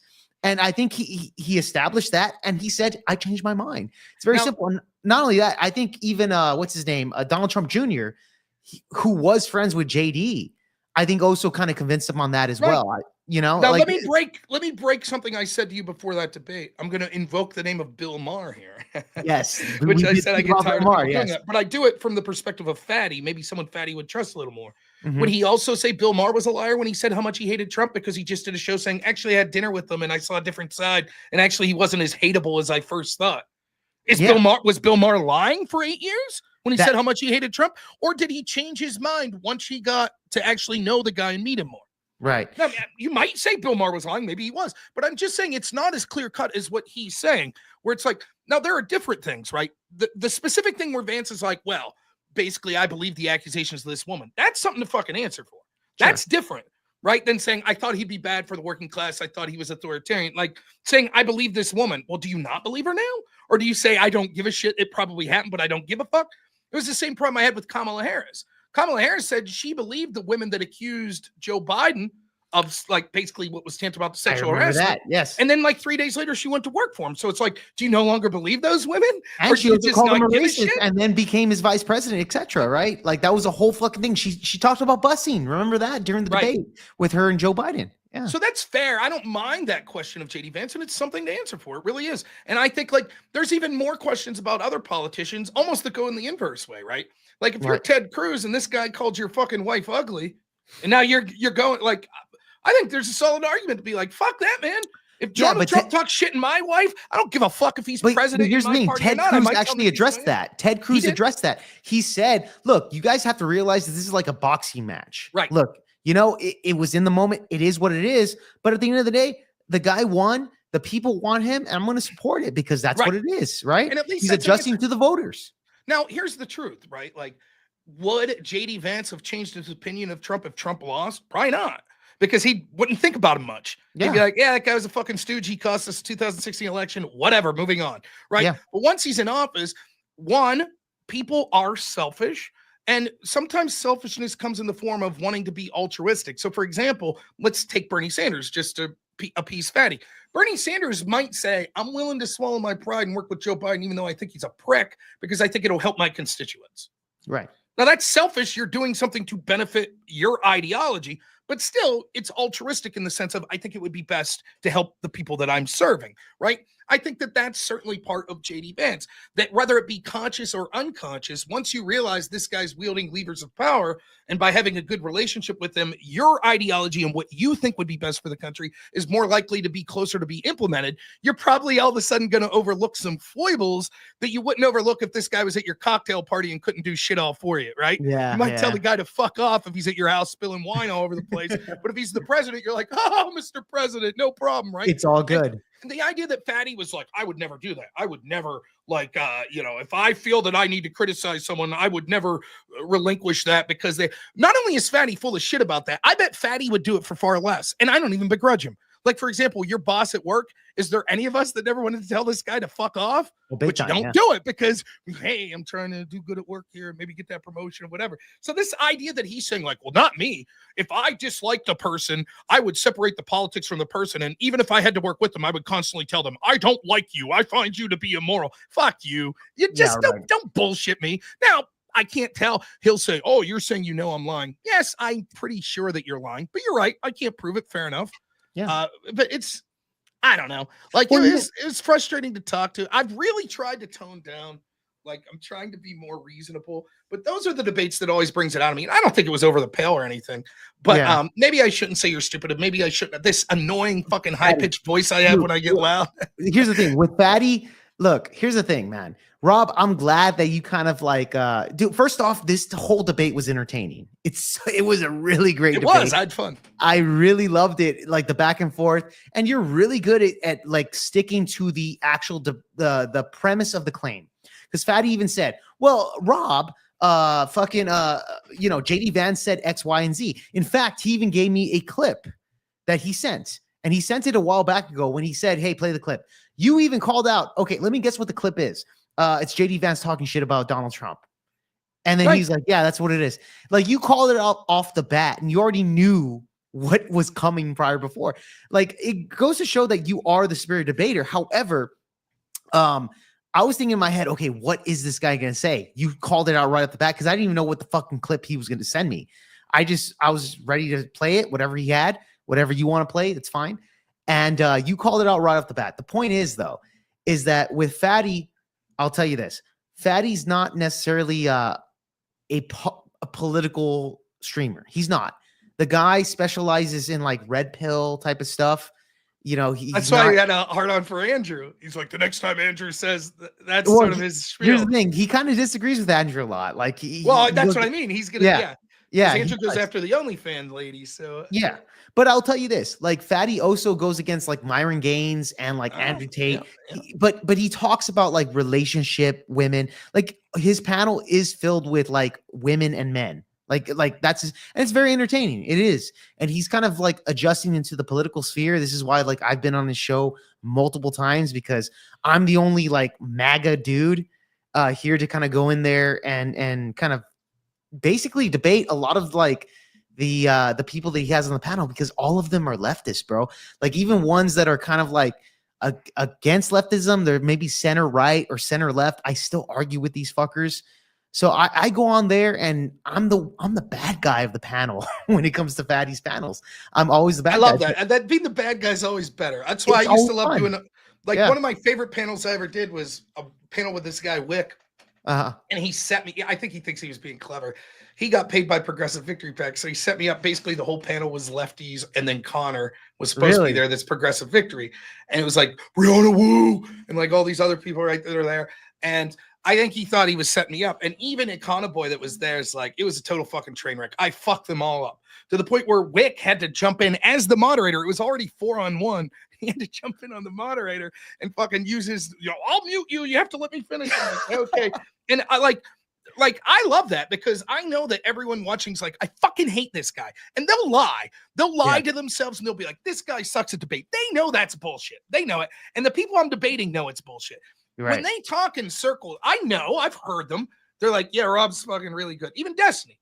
When I remember Lauren Southern asked him, like, who's the best person you debate? He's like, some guy you've never heard of named Rob Noerr. He fucking knows. Really? He knows. He said that? Yeah, he said that right after the fucking assassination attempt. Lauren came on the show. We did a Spaces, And like he was wrecking everyone in this space. So I called in at about the 30-minute mark and talked to him for like 15 minutes. And the entire tone of the conversation changed because he knew. He remembers me. He knows what's up. And so then afterwards, Lauren was the host of Space, and she asked Destiny. She's like, "You keep saying all these writers are beneath you. Who's someone that you think can debate?" He's like, "Some guy no one's ever heard of, like that Rob Noerr guy." Rob Noerr guy, yeah. And like they know, and all Destiny's fans will be like, "Worst debater ever." They're full of shit. They know, just like I know. You're full of shit. If you're in my audience, you're like, "Destiny's the worst debater ever." You're full of shit. You just no, are. He's not. You he's might really think good. You might think that he's wrong, shithead, immoral, but he's a good debater. He is. You might say that's because he uses unscrupulous tactics. Nonetheless, good debater, right? Still and that's how I feel. And like you got to be a little honest about it. So like I love going on these platforms where it's like me versus the world. It's like it makes them look weak anyways. Yeah, right? When it's you're the only, it's like, oh, it took 6 of you, you know. But you know, I'll say this about Fatty. It's one of the highest compliments I get. You see, my show on the Crucible was called The Arena. Like I love this quote. In fact, I got the Roosevelt quote down there, and it's sort of about the man in the arena. The gist of the quote that Teddy Roosevelt saying is like, "Don't let the fucking critic ever say shit to you, because even if you lose, you entered the arena, right? Yeah. You were willing to put yourself out there." And so I give everyone all the credit in the world, particularly if they know me, because I'm not trying to brag and I'm usually pretty humble, but I know I'm not an easy person to debate. And if you're not really into the politics game and you're like, "Yeah, fuck it, I'll come in and debate this dude," that's not an easy thing to do. Yeah. You know, and so I give respect to that. I really do. Plus, the fact that he took it easy on me intentionally, all the more, right? Like, thank goodness I could have got my ass kicked if he hadn't taken it easy on me. So, you know, and there is something about him that seems likable, which is, I think, he is. Well, you have to, like, I tell people this all the time. Like, what do you want to get out of streaming? Do you want to make a career? Do you want as many clicks as possible? What do you want to get out of politics? Being a debater don't mean shit. Right? Like, what does that mean? It can help you in multiple avenues, but you tell me, like, take presidential politics. You don't think that someone could win the presidency and have a terrible debate performance? Of course. Of course they can. Yeah, of course they yeah, can. So it's just one aspect, you know? So, like, I don't think there's any shame. And that's one of the things I think that makes me a good debater is that I want to get my ass kicked. Not all the time, but once in a while, because it motivates me. The reason I stayed with college debate, I tell this story all the time. I went to this debate tournament. It was called a rookie. So the way debate tiers work in the style debate I did, you had novice, JV, and varsity or open. And there's certain criteria. Like if you win so many tournaments, you can no longer be novice. Or if you had so many years that you debated, you have to bump up to JV. And then if you won so much there, you had to bump up to varsity. I forget the exact criteria. But this one particular tournament has rookie division. And what that is a tournament that occurs halfway through the year. And it's for people that it's their first tournament ever. So for a class, I had to enter the rookie tournament for this debate class I took at my university. And I took first place. And I was like fucking 18. I was like, I'm going to be the greatest fucking debater that's ever existed in the world. I'm going to fuck everyone up. Like I'm winning all these trophies. So I go into the next tournament. And now I'm at novice. And I had this girl as a partner who was pretty good. Like we're debating like this. I talked much slower back then. So like I'm walking in and we're talking about nuclear proliferation and we're ready to go, right? And we walk into the first round and this team's like, observation 1, proliferation. We see that the nuclear proliferation treaty came in and it suspended all this stuff. We see the nuclear war be mutually assured destruction. We need to be able to survive this other thing. We need to do all these bunkers and me and my partner are just like, what the fuck is this? Yeah. What the fuck is happening? We have no clue. We're just looking at each other and it's like, it's a train wreck. Like there's all these rules that they're saying, like they didn't do this, they didn't do that. And we're confused. We lose the round, obviously. Right. Second round, we debate some other team, and it was more on our speed. I can't remember if we won or lost. But then the third round's what I'll never forget. This moment will stick with me on my deathbed. I'll remember this moment. We're debating this team from Liberty University, and my partner's crying. And she's like, we debated this team round 1, and you couldn't even understand. They sounded like auctioneers. It was the dumbest fucking thing I've ever seen, and I don't even want to do this anymore. I just want to quit. How could anyone beat a team like that? And Liberty's team goes, oh, who was it? And I was like, they were from Catholic University. And they said, yeah, we beat that team last round. And then they walk in and it turns out that's how people debate. And they crushed us. And at the end of that round, the girl, the better one from that team, came up to me and she said, don't worry, you're not the worst team we've ever debated. And that was it. I was hooked. I was like, you motherfucker. How dare you have sympathy for me? How fucking dare you? I was so mad about that. Like, I knew from then on, I was like, I'm going to fucking win every goddamn debate tournament. They tried to be humble to you, Rob. Oh my God, did it piss me off. And so it took years. but I finally caught up to that team. And so when I was at the top level debate and I qualified for the national debate tournament, we debated that team a couple times, and both times we beat them, and both times I walked, and I know they didn't remember it. And I walked up to them both times, was like, don't worry, you're not the worst team we've ever debated. And they're probably thinking like, what the fuck's this guy talking about? Like, it was just a flippant comment that she made that she didn't think was rude. That shit's going to stick with me for the rest of my life. That loss was one of the most influential moments of my life. It steered me in such a positive direction. I was like, you motherfucker. I was so mad. Like, I remember just on the car ride back from that tournament, like sitting by myself in the backseat of this van, like, motherfucker, like at 2 a.m, still fucking pissed. That's how mad I was. I was like, never again. I will not have that happen. So I tell people all the time, I'm doing these fucking debates. Like, you know, tomorrow I got a debate, and like, I have these insane work weeks where I'm working 90 hours and shit, and all this crazy shit's going on. I come home, I'm hanging out with my family, like, okay, 7 o'clock, let's go upstream, let's do it. Fuck it, bring on the debate. I don't care. I'm not repping the topic. Let's fucking do it. Whatever the topic is, I don't give a shit. I don't got time to prepare anyways, right? And it's like, I keep telling people, I'm like, one of these days I'm going to run into someone that just totally kicks my ass because I'm unprepared, because I'm just like, I'll just get by on skill alone. I don't have to fucking research, right? And someone's going to whoop my ass. It's going to happen. And I'm going to walk out of there with a smile like, okay, that shit ain't happening again. Now I'm going to prepare. Next time I debate that motherfucker, it's on, you know? So I'm kind of waiting. I know it's coming. Might be tomorrow night. I'm debating this Adam guy. I don't know shit all about him. I was like, tonight, I didn't know. You didn't even know who the fuck you were. No, you said it was someone you knew. And I was like, I wonder if it's like someone I've debated before. Never. Like, I had no idea what they were going to talk about. I do think it was pretty respectful of him to like, I'll try to keep it focused to sort of the stuff that you've sort of been talking about. He didn't have to, though. He could have talked about, I used to have a debate show. It was every Wednesday. And the idea was I had a moderator, a friend of mine, Aftershock. He would pick one topic and my opponent would pick the other. And he wouldn't tell me what the topic he was picking was.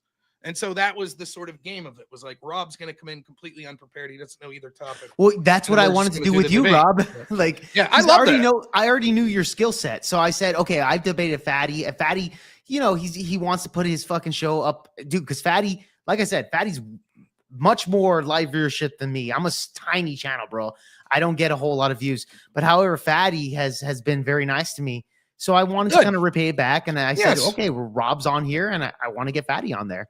Really I don't quick, think he particularly. Oh, I'm sorry. Go ahead. Oh, I'm sorry. Oh, really there's quick. Wally. Holy shit. Wally. Wicked Wally right here with the $5 super chat. He says, Rob had this drunk tubby guy with a beard on the arena once. Once who loved axes. Don't know whether happened to the guy. Heard he was quite a handsome devil. That last part's a lie. He was not handsome. That I sure. Yeah, Wicked Wally. You can see that his name is 1, 2, 3, 4, 5, 6, 7, 8, 9th from the bottom there. That's all the people when I did the arena that appeared on it. And we were gonna put all their names up. So Wicked Wally, one of them. Good guy. Probably. This is a great compliment. Probably the best dad joke guy I've seen online. Wicked Wally could be in your chat all night just telling the dumbest fucking dad jokes, and they start off stupid. It's never that they get less stupid. It's just by the time you're delirious on hour 5 of the stream, it starts to become funny. So it's nice to keep Wally around. You know, he'll make you laugh. Before midnight, he's shit, but like post 1 a.m. delirious ending your stream, Wally's funny as shit. So he is. But by the way, Rob, I wanted to ask you a question before Fatty went on. Like, we did the debate and everything. You were talking about how like you and Andrew would like kind of debate each other within the sphere. I wanted to ask, how the fuck did you and Andrew even like meet up or link up for the first time? Like, what's the origin story between you and Andrew Wilson? So Andrew used to be sort of the house debater for the show called Politically Provoked, right? One time Andrew was debating this guy, Dylan Burns, on sort of, I have no idea what the topic was, but it had to do with sort of LGBT representation in television shows or something like that. And I don't know anything about this debate happening or anything. I debated Dylan Burns before, but all of a sudden, people that watch me, and I was far smaller at the time, they started messaging me like, if you heard, back then Andrew went by the name Big Papa Fascist. And they're like, if you heard this guy, Big Papa Fascist, he's like on this debate talking shit on you right now. And I was like, what? So I like tuned on and I scrolled back a little to see, and he was like, you know, conservative, so-called conservative debaters in this sphere, they're a bunch of fucking cowards like this Rob Noerr guy that won't even say that biological, that there's only 2 genders, men and women, you know, only 2 sexes, men and women. And he's just like running his fucking mouth. And he's like, you know, I fucking called Rob out to a debate and he wouldn't debate me. And what it was, unbeknownst to me, he was in my chat one night and like, let's debate. And I didn't see it. So I was like, you motherfucker. So I went up and I was like, would someone give me this politically provoked chick's DMs? And I messaged her, I was like, I'll come on right now and debate that motherfucker. So she's like, hey, that Rob Noerr guy wants to come on. BPF's like, or Andrew, he's like, bring it on, let's go. And so, like, he's talking shit, and I'm talking shit. I'm like, fuck you, talking about me behind my back. I'm a fucking coward. When did you ever offer to debate me? Fuck you, you're full of shit, blah, blah, blah. And we're yelling at each other back and forth. And he's like, listen, I'll admit that I was wrong if you're willing to tell me right now that trans men aren't women. I'm like, trans men aren't women. He's like, oh, okay. And then he was like, what do you want to do? Like, we started talking about gay marriage. And the funny thing is, I've had these moments when I debate like Richard Spencer, or I debate JF Gariepi, people that are like more in the sort of racial white sphere, or I debate like Andrew Wilson, who's more conservative than me.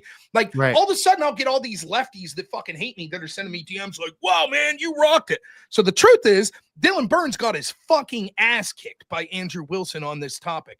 And he sat there like a fucking schmuck while I was debating Andrew on gay marriage. And even Andrew admits that first debate, he was like, yeah, I was unprepared for that. Like, you definitely got the better of me that first debate. And that was how it started. And then we started to realize, like, oh, we both like debating each other, because it's sort of, not to shit on Fatty here, but it's sort of the antithesis of me and Fatty debating. Where I love debating Andrew, because Andrew, to a fault, hopefully like I am as well, is willing to bite bullets. And I try to be the same way. So, like, I remember at one point I was arguing with Andrew in a different debate I had with him, and his big premise was we need to do everything possible to stop, like, the transing of children. And so he's like, if I could draw a through line from gay marriage to leading to more of the transing of children, then we should ban gay marriage. And I was like, but what if I could draw the through line through interracial marriage to gay marriage to transing children? Should we ban interracial marriage? What did and he Andrew's say? like, yes. Okay. And that's a tough bullet to bite. Yeah, for sure. That looks. He's like, no, I don't think you could prove it. But yes, if you could. Now, that's the difference between debating someone like that and me being like, okay, so if Elon didn't put his money where his mouth is, that's hypocritical. Same with Bernie, right? Well, inflation and blah, blah, blah. You see the difference? And Andrew likes debating me for the same reason, right? Because we're not going to bullshit. We have no one to fucking impress. The number one strength Andrew Wilson has is the same one I have, that we're completely authentic. That's it. And so you might disagree with us. You might not think we're the funniest or the smartest or whatever, but you're getting our honest opinion. Like it or hate it. That's what it is. I don't claim to be the smartest person. I don't even claim to be the best debater. Maybe like second or third. But, you know, like fucking, I'm going to tell you what I think. That's that.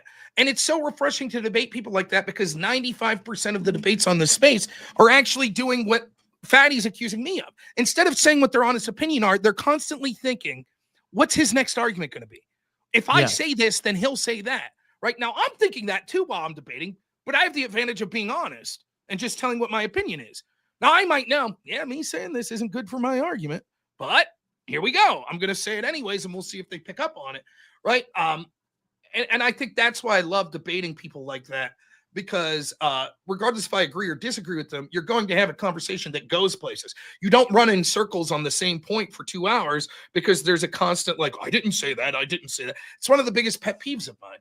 Yeah. Part of the implicit agreement of debate is what we say, with few exceptions, we're going to continue to advocate for unless we have reason to retract it.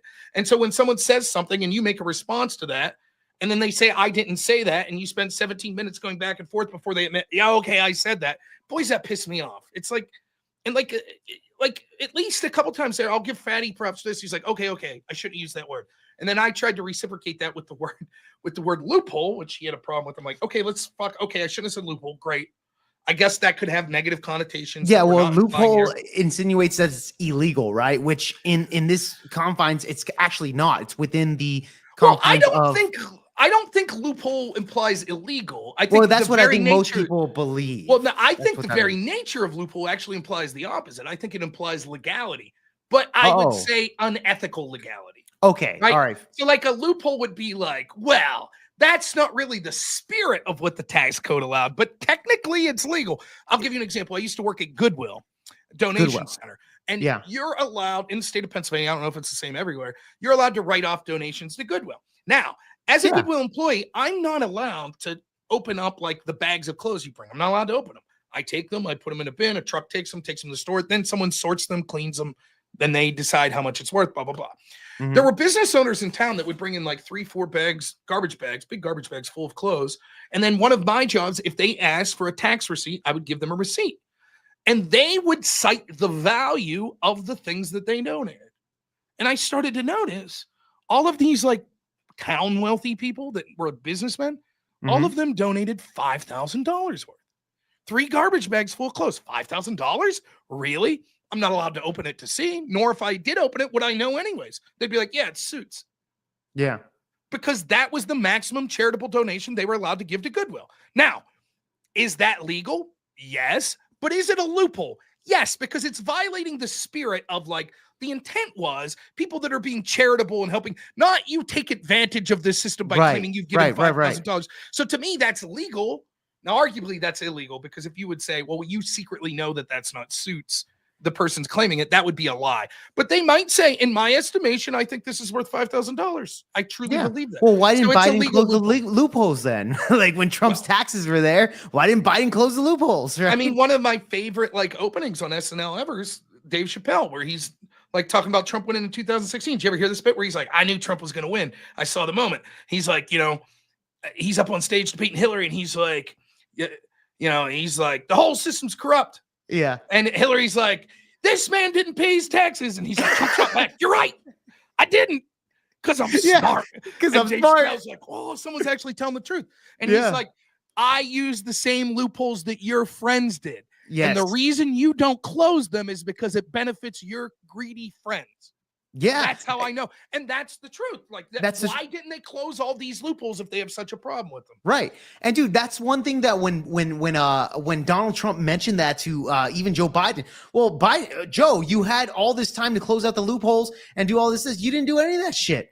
You know, I benefit the loopholes like anything else. The debates that I was having with people going into the 2024 election, it was surreal to watch these Democrats, right, all of a sudden pretend that they cared about the border, right? And they're making these arguments like they were literally trying to make it's classic like sort of you know, rules for radicals shit, right? Where accuse your opponent of exactly what you do, right? Make your strength your weakness your strength, right? So they're like, not only do we care about the border, but we care more than Trump. Yeah. Kamala and Biden care more than Trump, right? And they'd be like, because of the Langford bill. And Trump was against the Langford bill. Explain that. And it's like, well, that bill was shit. For example, it enshrined 4,000 people that came to the border a day were deemed legally allowed to enter until the provisions within it took place. And they were like, well, that's necessary. That's how we would stop the border. It took Trump all of what, like 4 days to lower that number to like 300 a day as opposed to 4,000 a day. Right. And they were like, well, that's impossible to do without this shitty legislation. And so when you would try to talk to them, I would make the same argument all the time. I'd be like, was the border a crisis in 2021? Was it a crisis in 2022? 2023? Only in 2024 when election season hit. Then it was a crisis, right? Yeah. Now all of a sudden it's a crisis. Now it's something we have to deal with. But whose fault is it? Trump's. Trump. Yeah. And he's not even in office. For I'm like, on its face, it's absurd. It's absurd on its face. And they're trying to be like, no. We actually always, you know, Biden always cared about the border. Trust us. He always cared. And you're just like, this is just like, it just embrace your policy. Be like, actually, the border the way it is good. But the problem was they saw the internal polling was like, that's a fucking loss. And it's another argument. It's like, one of the things is someone who could research less that I'm relying on more and more. And I don't think it's a problem to rely on. I would like to research more, but I don't have the time. I'm just now going with my gut feeling and calling out bullshit a lot. And I know that Fatty's out there going, ooh, that's all right. You go ahead, Fatty. You flip out. Like, I'm tired of fucking sitting there and having to pretend that someone's like, actually, the Democrats cared about the border in 2021, 22. No, they didn't. Fuck you. Yeah. No, I'm sorry. I'm tired of being charitable and being like, oh, really? Well, how did they make a mistake? What happened? Or I'm tired of being charitable about like these corruption cases. Like, actually, it was a $500 million fines worth of stuff that Donald Trump overvalued Mar-a-Lago. Fuck you. We all know that it was bullshit. We know what was going on. It was bullshit. And I'm tired of pretending. I'm tired of it. And I'm tired of pretending a lot of shit. I'm tired of fucking pretending that like all of this racial grievance sits through. Fuck you, no. I'm tired of it, right? Like I don't give a fuck. Yeah, it's not Kuth to say, and maybe I'll get your. Maybe I should be a little careful. I don't want to get your channel in trouble. Rob, we need you as a full-time fucking streamer already. Because, God, dude, here's the thing, Rob. You are probably one of the most insightful political debaters. Not only that, just retaining the knowledge of like from 2016 to now and history. Like, you're very good at it. Rob, you need to fucking go full time on this. I don't know why you're saying, well, Andrew did it. Yeah, but it's a risk and I have the family and that's fine. But Rob, I think you can actually pull this off, especially when you've been on Tim Pool. Spiro sent me $100 here earlier on Super Chat. So if he does that every day, I'll quit my. No, I mean, it's something that I'll consider. I really will. At this point, I can't jump in. The other thing is, I don't like to talk about this a lot. I was fucking pussing out a little at the beginning of my show talking about this, but I have a master's degree, which is absolutely fucking worthless. And never once will you hear me use that as an excuse for why I'm smarter than someone or more educated. I'm not doing that. Right. But it does sort of symbolize that there is a certain status of job that maybe that bullshit degree could get you in the door in. The job that I have right now, I'm not bullshitting you, you could get without a GED. Like, the only thing you need to pass this job is a valid driver's license, and you have to be able to pass an FBI clearance, like, so you can't like have diddled kids. Which I win. I could drive and I haven't diddled kids. Yay. You know, so that's it though. And you know, I have this job, and for years this job paid like $12 an hour. I did all these extra trainings and shit, so I'm up to the lofty wage of $21 an hour. That's what I get paid. Now I make about $100,000 a year because I work 90 to 100 hours a week. Jeez. Right? Overtime, which is but one of the reasons I stuck with this job, if I'm really honest, is because I primarily work with one person who at this point's damn near a member of my family. For 14 years, fucking 2/3 of the week, I'm literally in a room with this dude, like who's like one of my best friends, who's comes to my house, who hangs out practically a brother of yours. And I don't want to leave him. I don't. I see that the field is shitty and that people that come in sometimes are shitty. And so I feel like I want to stick around for this guy. So to leave that would require almost guaranteeing myself in a position where I could justify it by saying, but I'm putting my family in such a better position. Right. And so there I could justify. I could say, listen, if I leave and all of a sudden I'm not working 90 hours a week, I'm working 30 hours a week streaming and I'm making just as much money, then I could justify it. But until then, it's hard. And even then it would fucking wreck me. Now, unfortunately, no, I don't want to talk about this, but I'll just say, unfortunately, that decision may be taken out of my hands. So that's all I'll say about it. Now, okay, here's the thing. You did insinuate a little bit of that earlier in the podcast. I don't want to get into it with that. That's probably personal, more than likely. It's a health issue. That's what I'll say. So if you do home health care and the person no longer exists, then it's hard to do health care. So that's sort of where I'm at. And if that happens, I could still work at the company, but I don't want to start with someone new. So I think I've made that known to my company. So I only don't want to talk about it because of the morbid nature of it. And I like to have fun on my show. But if I'm being totally honest, that's what I'm talking about. It's not that I'm going to get fired. It's not that I did a shitty job, though maybe I did. That's a different discussion. But it's that I choose to not drive an hour and a half to work to start a relationship with someone brand new after I've had this relationship for 14 years when I could qualify for jobs that would pay me much more and be far less work. That's it. So I hope that I know that people are like, oh, he's being mysterious. The other thing is you have to be careful because when you're talking about healthcare, there's medical privacy laws called HIPAA. Right. Now, I don't think I've done anything near broaching it, but you'd be surprised what you could find online. If theoretically you found a picture of me online with the name of one of the people I take care of, and then you heard me say like, well, he has this, the person I take care of has this diagnosis. Someone could put two and two together and say, look, that's risky. You shouldn't be talking about people's diagnosis because now someone could find out through different means who that person is, and you've just disclosed a medical diagnosis of those. So I try to be as vague as possible when talking about my job because you don't want to slip up and say something that violates someone's privacy. So. Yeah, no, I 100% agree with that. And I saw your last video, by the way, of you speaking about what your rough week was. Totally get you there. In fact, you even stated that, I have a debate with a guy that I don't even know. I'm chilling. I don't know what the topic is. It's an interview / debate. I don't know, but you know what? Maybe I might release some of my frustration on the individual. Let me ask you this. Did you release some frustration on Fatty today? It was nice. I'm glad he went easy on me, but I did. I released some frustration. You know, I think the first hour or so we were pretty cordial, but after I started to get a little frustrated, I started, again, I don't think it was over the top. I've been far more aggressive with people, but I think that certainly like the tone of my voice changed and I was like, wow, you're dumb. You're doing some dumb shit here.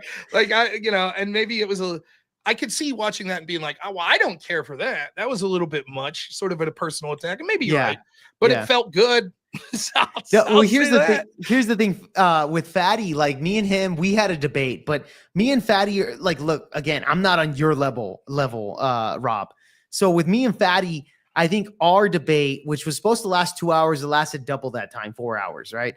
But the thing is, with appealing to the moderators, it was supposed to be 2. It was supposed to be a structure, but we went off with this, and it was a debate on Trump versus Bernie Sanders, right? On who's better for society. And yeah, it was a big fucking thing. But at the end of the day, I'm not you, Rob Noerr. However, even when he went up against you, I figured like, well, Fatty was and even Fatty said like, man, you're so frustrating. Usually with Fatty's debates, you know, he expanded it double the time that it was supposed to be. So I just thought, you know what? And I love Fatty, dude. Fatty's a great guy. But I was like, yeah, I want to put Fatty on record with you because I already know how you are. I already know what you are. And I think Fatty knew that too. And I think even Fatty said like he knew he had no chance. And he admitted that. But the thing is, Fatty, when he said like, yeah, I'm taking it easy or whatever, I think that's just him saying that he didn't know what direction exactly, how to go hard on you. And I think you called him out on that. I think that he would have had every right to like clap back when I called him stupid. I think that I would not, by the way, I wouldn't be offended if he clapped back at all. I kind of like that jab. There's different levels to it, right? There's like, fuck you, you bearded piece of shit, whatever there, you fat son of a bitch. Like there's that level of it, or you fucking moron. Like, and then there's like, well, your wife, your kid, you know, that shit's off. You know, but any insult that you direct to me, no problem. And I don't care at all. But he would have had the right. I certainly started that shit. I'm not going to deny that. I think that I hope I'll be as charitable as possible and say I think what he was trying to say is he would have had more insults to me if he didn't think I was having a bad day. Yeah. I think he's trying to spin it as he would have been a better debater. I don't think that was possible. Yeah. But I do think that he was like, well, I would have pushed back with the insults a little more if you, you know, so I like the insult game to a point, right? Like, well, it's blood sporty, right? Like we love the kind of the blood sport back and forth. By the way, Daniel McCoy with the $20, just really quick. He donated a while back. Jake, here's my first tribute to your channel. Andrew and Rob are the best blood sport debating. Would you host and mod a debate between two first timers? ? I would be willing to keep up the good work. Yeah, dude. To be honest, I'd be willing to moderate any fucking debate that comes my way. It doesn't even matter. Daniel, if join the Discord on Project VOPod, it's fine. Add me, of course. I'm Jake Varr on Project VOPod, Instagram, Twitter, whatever. And message me there, dude, wherever you want. And if you want me to host a debate or even come on the channel and debate or discuss, it's all good, man. Thank you so much for the $20. I really appreciate that. Yeah. So WU, bro. Yeah, and I thought you did a fine. Look, that's one of the particular messiest debates that it would be to moderate. Because for me, everyone has a different style of moderating. For me, I want to be in the background as much as possible when I'm moderating and not make arguments for people. But you also, so you have an obligation to the debaters, but you also have an obligation to the audience. And so if a debate gets stuck and you're just rehashing the same thing for like 40, 50 minutes or something, like the audience is going to start to tune out and be like, okay, man, we've already heard everything there is to say. So as a moderator, you want to push it forward while not seeming like I'm taking one side's argument here. I'm just trying to be like, I think this is what he's trying to say. Do you have a response to that? Right. And a lot of times what will happen is, you know, someone will be like, oh, fucking, you're taking his side. And it's like, no, it's just you guys are stuck and I'm trying to move it forward. And no one ever feels good. Like everybody always thinks moderation fucked them over. Oh, I should have got the last word. You cut me off, you know, like that's just the way it is. So, as a good moderator, you're always going to get some people being like, "This sucks." And Rob, it's funny because at one point I was like, "Wait, hold on, Rob. I'm trying to explain what he's trying to say," and you're like, "No, don't worry, Jake. Don't stop." And then you went on, and I was just like, "Yeah, just let him go with it." Because at the end of the day, I didn't even know how fucking hard this debate was supposed to be. It was just kind of more of like me kind of putting you all together. So I just wanted y'all guys to hash it out. And I thought it was funny you had a timer up top at first. Okay. Like you were like for an opening statement, right? That was the idea. Like, oh, okay. Yes. You expected Fatty to be like, okay, Rob, here's the topic I wanted to talk about. Yes. Tariffs. Now here's the thing. Trump's tariffs, blah, blah, blah. And then go on Yeah. for like 5 minutes. Then you'd be like, okay, Rob, 5 minutes. Yes. And then right out of the gate, he's just sort of like, wow, we'll just sort of talk about some comments. And so then I took it off. I was just like, all right. But let's it roll was with it. obvious that it was like the style that the debate was going to take was sort of more By the way, my preferred style of debate, no one ever sets this up, and it wouldn't work if it wasn't organic. But it's basically when one of the participants directs the debate, and then the other gets a chance, and then you go back and forth like that. So the way it works is I like to like question and sort of like get answers. Oftentimes, what happens though is, let's say that Fatty's like da da da da da da da da da da da. He talks for a minute, and then I'm like da da da da da da da, and I talk for a minute, and then Fatty's like da da da da, and it's a minute, and I'm like, okay, I have a question. Yes or no this? And he's like, da da da da da da da da da in another minute. And I'm like, okay, so I just talked 10 seconds to your minute. And so I'm like, yeah, but you didn't really answer my question. Da da da da da da da da in another minute.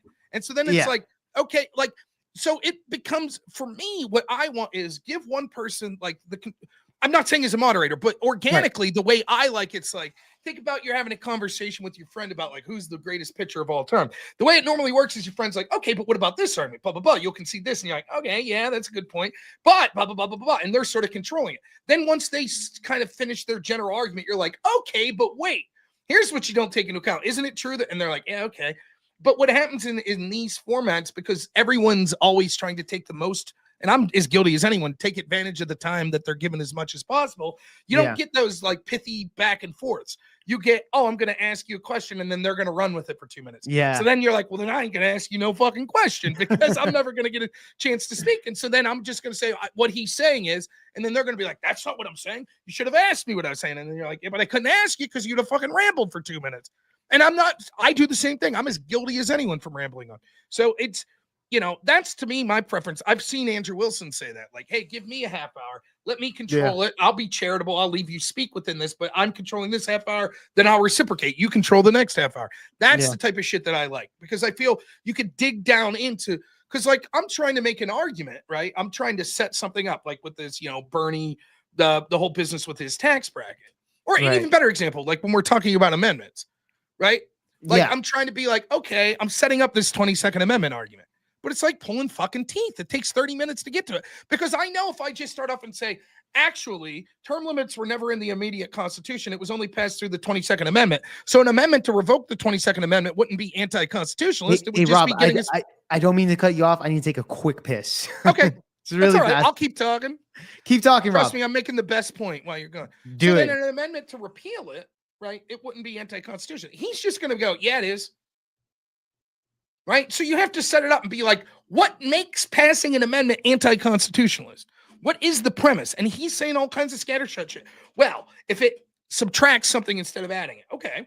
Well, didn't the 22nd Amendment subtract your right to run for office for more than 2 terms? That's a subtraction of an individual's rights, right? No. That's not what I said. I never said that. Yeah, you did. Well, it's because you're taking away one of these core values of like the Bill of Rights, the First Amendment. Right? Like, okay, so only amendments that, or at one point he's like, an amendment that repeals another amendment, because you're repealing the First Amendment. That would be anti-constitutional. Okay. But then what about the 22nd or the 21st Amendment that repealed the 18th? Is that anti-constitutional? And so you're trying to get to like, what is the premise of it? Like, it was clear he didn't know what he was saying. He's just like, what would be anti-constitution because it's against the Constitution? But that's just begging the question. It's like, that's saying nothing, basically. What is anti-constitution? Something against the Constitution, right? And what's the Constitution? Well, it's the things in the Constitution, right? So if the Constitution says you could have an amendment, how could that be anti-constitution? Because it's against the Constitution. What? And like, it gets like, so you're trying to seal the argument up as much as possible before you get to like, okay, here's my final point. But you can see what happens if you're debating someone who's basically just willing to be like, well, I'm just going to fucking throw shit to the wall, scattershot, and then go, no, I never said that. I never said that it was about taking away rights as opposed to, I never said that. And it's like, yeah, you did. It's on tape. You did say that. You could say, okay, I was mistaken. I retract that. But you did say that. And that's sort of why I'm making this argument now. So, I mean, And also, I have to say this, as someone not from the United States, I myself am no expert on the Constitution. So I certainly won't behold someone to being like, oh, you didn't know that like the whole you can only be 2 terms is actually pretty recent development? Like And that wasn't something. FYI, Rob, Fatty's second language is like English, etc. Like he speaks Portuguese. Yeah, That's impressive. And I always Yeah. say that to the people because like the only other language that I could speak like 3% of the language is French. And if I had to do a debate in French, it would last all of 2 minutes and I'd be like, yeah, I'm fucked. I don't know what anyone's saying. So Yeah. kudos to the people that do this in the second language. I think that it's very impressive. I do. It is, yeah. But you know, this idea, and it's unfortunate that that's how a lot of these debates have to go. Again, that's getting back to why I like debating Andrew Wilson. You don't have to set that shit up. You can just say it. Like, I could have just said to Andrew Wilson, like, so do you think repealing the 22nd Amendment would be anti-constitutional? And if he thought it was, he'd be like, yeah. Yeah. That would be it. I wouldn't have to be like, well, if I frame it like that, he'll say, yes. But if I actually get to the truth of it, he'd be like, well, of course not. Why would it be? Right. By the way, Rob, have you ever debated Andrew Wilson on the repealing the 19th topic? Yeah, ish. Not a formal debate. I was on Jake Rattlesnake's show like 2 days before the fucking election, and I'm advocating. I was with this dude that's like one of the guys. He's working with Doge now. I forget his name. Fishburne. So was that the guy that was on Jubilee? Because I know yes, that's him.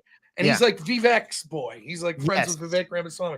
So he kind of looks like Michael Knowles. Like he kind of debates a little bit like Michael Knowles. Yeah, darker skinned Michael Knowles type guy. He looks like So he's like, you know, we're trying to like 2 days before the election push, you know, Trump, push him. Right. And Andrew Wilson like pops on. Is like, fuck all that. Repeal the 19th.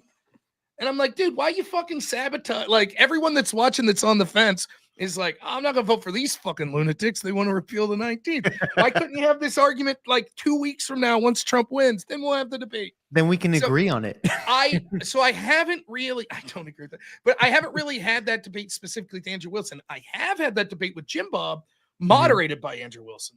And then, you know, Andrew, like at the end, he jumps in and asks questions. So we basically debated for like a half hour at the end of it after the formal debate was over. But I've never had a formal debate. I have talked, a lot of my fans are Crucible fans. And I will tell you right now, when I do a call-in show, the number one topic I get is 19th Amendment. Really? People want to repeal the 19th. Yeah. And for me, it's like, you know, I believe that there should be barriers to voting. I do not think they should be based on the biology of how you were born. Oh, right. So okay, but I think that's also Andrew's claim. Well, like even with me, look, yeah, like I don't think. Like here's the thing, I don't think that like I think women shouldn't vote, but I think most men shouldn't vote neither. Maybe. I think like the skin. But I in would the still game, have a problem with that because, okay, for example, when I debated Jim Bob's argument was like women shouldn't vote because they're basically weaker, right? And but the problem is, then I would say, well, then every man that's weaker than the average woman also shouldn't be able to vote, right? I'm fine with that then. Because if it's but you see it, and like it's like, well, and I'm like, dude, if you just say, here's the threshold, you have to be able to physically disarm a knife wielder before you could vote. Okay.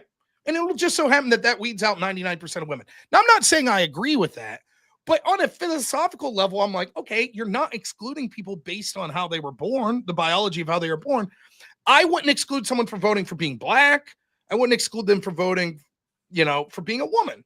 Right. Now, the most compelling argument against that, because I say immutable characteristic is, but you'll exclude based on age, and that's immutable. You can't choose that you're 16.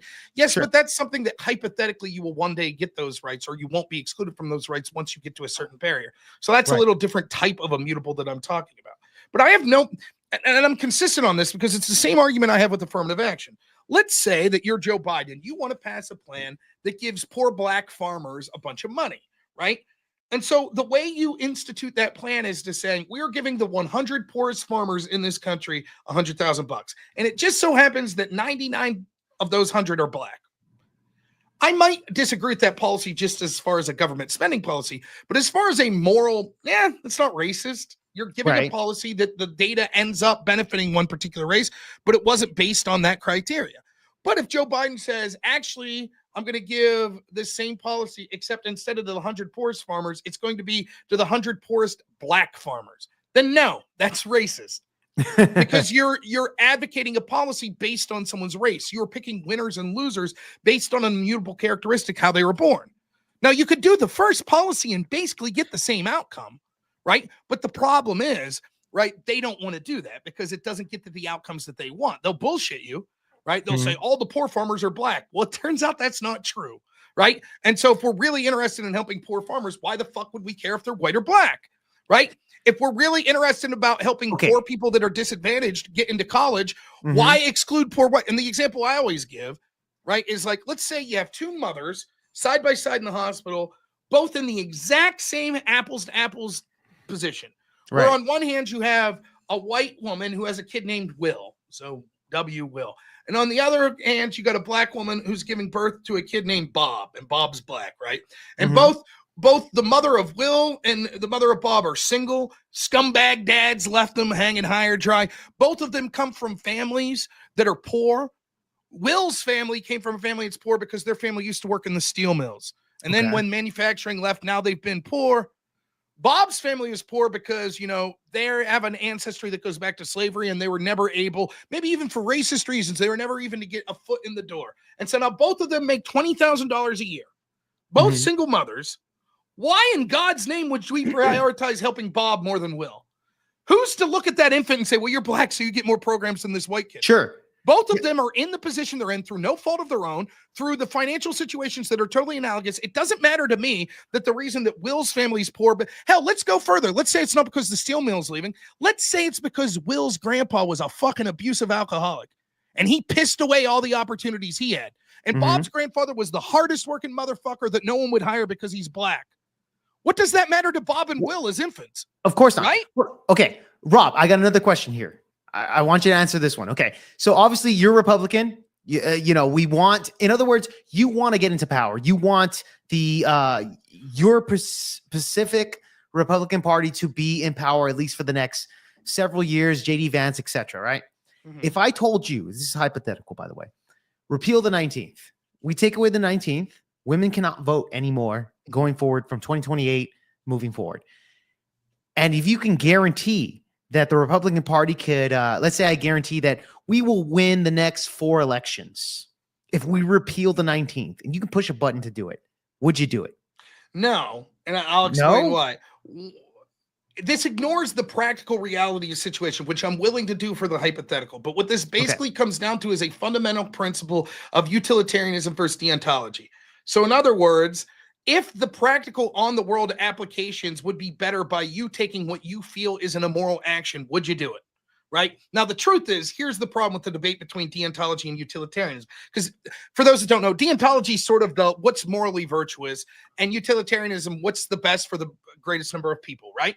So, like, if you want a comic book reference, like a deontologist would be Rorschach, and a utilitarian would be Ozymandias. Right? Whereas Ozymandias is like, I'm willing to kill 1 million people in New York because I think if we don't, then billions will die in nuclear war. And Rorschach's like, I refuse to fucking accept and he that. wants to do the truth. Yeah. Okay. You have to tell the truth no matter what. It is never justifiable to kill millions of innocent people, period, end of story.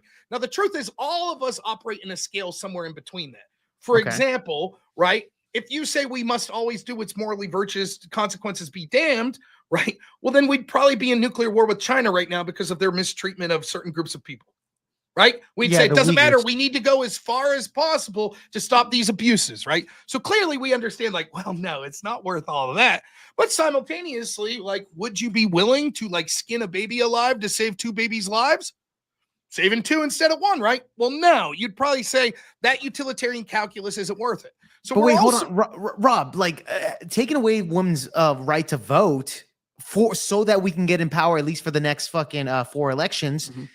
How is that skinning a baby alive? Like here's the thing. Because go ahead. Like I'm just asking this: if you can guarantee your ideology, that you're what you believe is best for the country, and that you believe is the best thing going forward, at least for the first 4 elections, to repeal the 19th. You're saying still no, even though that possibly AOC is around the fucking corner, you know, that she's apparently she's the next face of the Democratic Party, knowing that if Bernie Sanders and AOC could do that, that would be way more detrimental to anything that we've seen. if they actually get in power, the progressives get in power. Now, Push the button and you will never see that. And we can destroy that during those 4 years of that election period. C makes a point that's worth bringing up here, that the repealing the 19th isn't necessarily just about preventing women from voting. It's about a barrier that says that everyone preventing the progressives and the gay people, etc. Like, you know, let's just stick with it. It would mean women vote. My argument would be that I feel that our government should not enact discriminatory policies based on the way you were born. That we should not say that only people have a voice in voting that were born a certain way. If we want to put limitations that say like landowner or only people that net pay in taxes, I'm more open to that. The personal barrier that I think is practical that would solve many of our problems are that you at least have to give a shit enough to wake up, to get an ID, and to go vote on election day. I think that solves 90% of the problem that we're saying with progressives winning, because the truth is they're not going to be able to win like they do without ballot harvesting. Other options to solve that problem outside of just revoking the 19th. Correct. It's what you're trying. Okay. Right. But what I can't do is say that, no, I'm willing to take something that I find morally reprehensible, which is to tell people that they do not have a right in a voice of government based purely on the biology of how they were born. Well, do you think stupid people are allowed to vote? Like, do you think if stupid people, like really stupid people just revoke their thing, do you think that would be a net positive for society? Then it could be. It's sort of different though, because that's merit based. So yes, it could be true that there's the nature versus nurture where you born stupid, right? Like, but to say that like, look, there's a merit based reason to apply to voting, that's a little different than you were born a male or you're born a female. For example, you could say that you have to be able to pass a certain test. And it could be that the effect of that test would be 100% of the people with Down syndrome would never be able to vote because they can't pass the test. That morally would be okay with me, even if I might disagree with that policy, depending on how it was outlaid. But it would be immoral to say people with Down syndrome can't vote. Because on the off shot that there was a poor person with Down syndrome that could actually pass that threshold and smarter than like 60% of the populace that votes, why shouldn't they be allowed to vote? Yeah, and it's the same, because the average doesn't matter when you have more specific detail. Like, apply this argument. It's the same argument that like the white supremacists make. So white supremacists will say something like this: I want a town with only white people. And I'll be like, well, why? And they're like, well, let me tell you, because black people are more prone to violence and they're more prone to the sort of progressive ideology and they're more prone to having children out of wedlock. Well, that's all true, right? It could all be true. But then my question would be like, okay, so then if you had a neighbor, you know, your little city block had 4 houses, right? Right. And you could have 3 white people, and then the 4th is either a white person who is violent, a drug addict, has children out of wedlock, etc. All the things that you said is reasons you don't like black people. Or you could have a black guy who's a Christian, who's happily married. And you'll pick the black guy. Why wouldn't you take the black guy? Right. The problem is you're saying like what you're doing here is basically saying this. General statements, though. Well, right, but you're saying basically we want a system of voting where only smart people vote.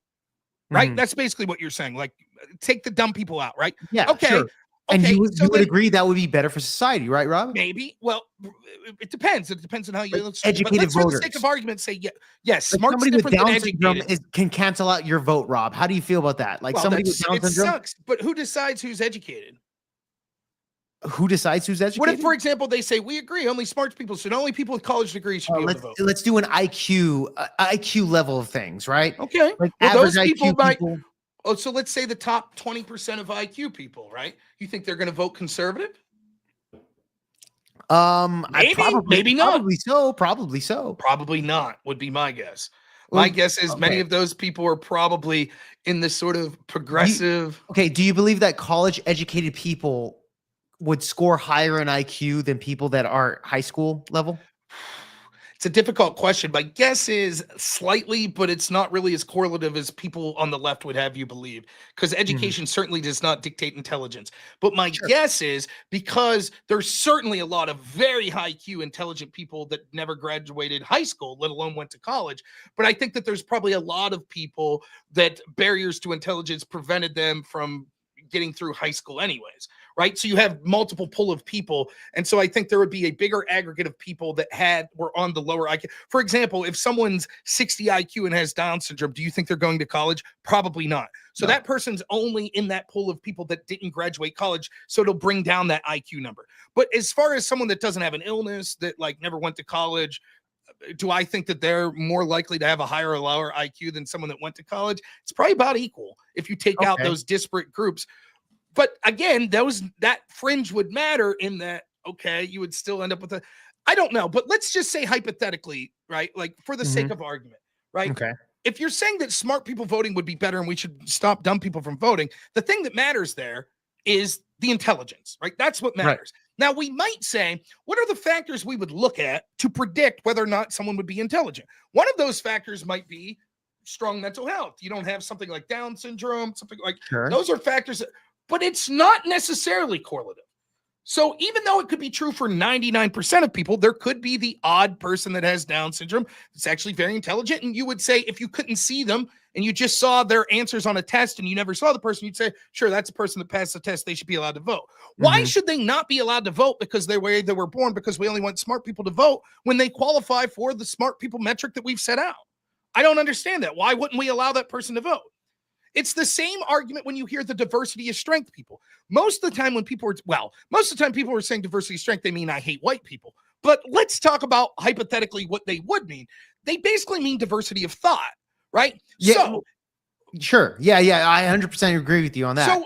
So the problem is then, like, let's say you're creating a team at work and you have two options and you want diversity of thought. Option one is you got fucking every skin palette diversity you can imagine. There's your Asian in a wheelchair, that's a lesbian. And here's your fucking gay, Hispanic man, whatever. Each group, it's like a rainbow, all different religions, all different sexual orientations, all different pronouns. Yay. But they all think exactly alike. Right. That diversity don't mean shit. There's no real diversity. Yeah, of course. Whereas the next group's 10 white men who all think radically different. Right? Which group's more diverse when it comes to, well, it would be group B. In other words, we allow ourselves to predict, oh, this person comes from a different background. They're disabled. They're a person of color. They came from they're an immigrant. They grew up in the inner city. They grew up in rural America. We think those are predictive that they will have diversity of thought. But once we get the more specific knowledge, actually, no. They're actually all thinking the same. Therefore, that's not diversity. So it doesn't qualify for the real diversity that we're after. Similarly, if the goal is only smart people vote, fine, have the test, let smart people vote, but you shouldn't say, oh, and white people tend to be smarter, therefore black people can't vote. Okay, fair enough. Rob, let me ask you this. When you say diversity of thought, right? Do you think diversity of thought is good for the country as far as like moving forward with what you believe should be progressive? Moving forward on your beliefs, do you think that having minds like Destiny, all the way to Cenk Uygur to Joe Biden, moderate Democrats, if you can wipe their asses out and just say only your ideology exists, would that be better for society than having them mixed in with that? Probably. Right. But it gets to a fundamental question. I'll say yes for the sake of argument. Okay. But there's a problem, because if it was only people that think like me, we're fucked. Right. Because like, for example, as soon as we need to change a tire, we're fucked. Right. Like, what do you mean by a tire? What I'm an idiot on a lot of shit. Right. Like, so if it was, I don't think you are. That's the thing. Now listen, you think that, but you're wrong. Like, if you talk to the rednecks I live with, they'll tell you I'm one of the dumbest lack of common sense person you've ever seen when Rob, it comes to you're just being humble, bro. I'm not bullshitting you. I am not bullshitting you. No, Listen, you know very well about politics here. And I just want to ask you on your ideology, if you could take out the progressives and defeat them permanently, would you do that? And would that be better for society? What I'm saying is, I understand what you're fundamentally saying, that there are people that have such outlandish, antithetical to me beliefs that to have them lose access to all the levers of power would be beneficial for the country as a whole. I agree with that. I certainly agree. But what the point I'm trying to make is, I wouldn't want people that just are identical to thinking as me, because I have blind spots. There are certain things I'm not good at, or certain things that I'm not smart at. And so it would be a mistake to have just me making all the decisions. Okay, what if it's similar, like Andrew Wilson and you? right? Maybe. Like Well, something, that's- at least we're all conservatives. Maybe you're a Christian conservatives or anything that actually wants to. In other words, fucking men are men, women are women. Like basic biology. Yes, right? I agree. I think things would be better if we believe that. But it gets to a more fundamental principle. There's two things I can talk about this. The first is, okay, but you have to be careful with that as well. Like, this is going to piss off the Crucible crew, but here's one of the big sticking points I have with Andrew, right? Okay. Andrew believes that a woman is part of the body of a man. That his belief in Christianity would be that he basically has ownership of him. Now, before the lefties howl and scream like, what a fucking barbaric thought, Andrew wouldn't abuse that. So Andrew's not just going to smack his wife around because fuck it, I can. So Okay. he thinks that part of being a good Christian is understanding this agreement, that the man has ownership, right? And that the woman's body is an extension of the man's body, and that her role is to give advice, to be a mother, right? And Yeah, a his role, yeah, is to a be part- a leader and a provider, and he's not. They both agree with that goal. Okay, great, right? But the Do you problem agree is, with that though? Isn't that yes, largely. But here's the problem. If we enact politics like that, if we enact law by that, then the logical extension would be, should you go to jail for cutting your own arm off?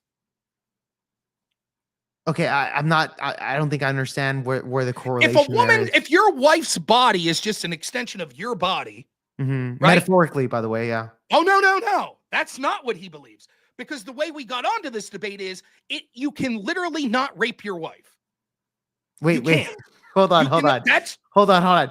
You them, literally cannot. Correct. Okay, hold on. When it comes to marriage, right? When you're one flesh, etc.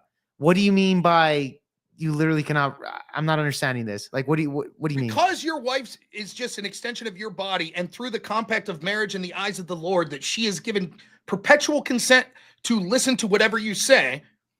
If you say, wife, would you like to have sex? And she says no, and you say, fuck you, and grab her by the throat, and she screams, no, it hurts, stop. That's not rape. Because she is given perpetual consent until the time she dies that you could do what you want with her body. Well, okay, wait, hold on. What if the woman says, hey, I want to have sex with you, bro, like the man, and he says no, and maybe like he has a stiffy, in the morning where he wakes up and she just rides it. Did she just rape the man? If he thinks that he didn't give consent and that violated his consent, yes.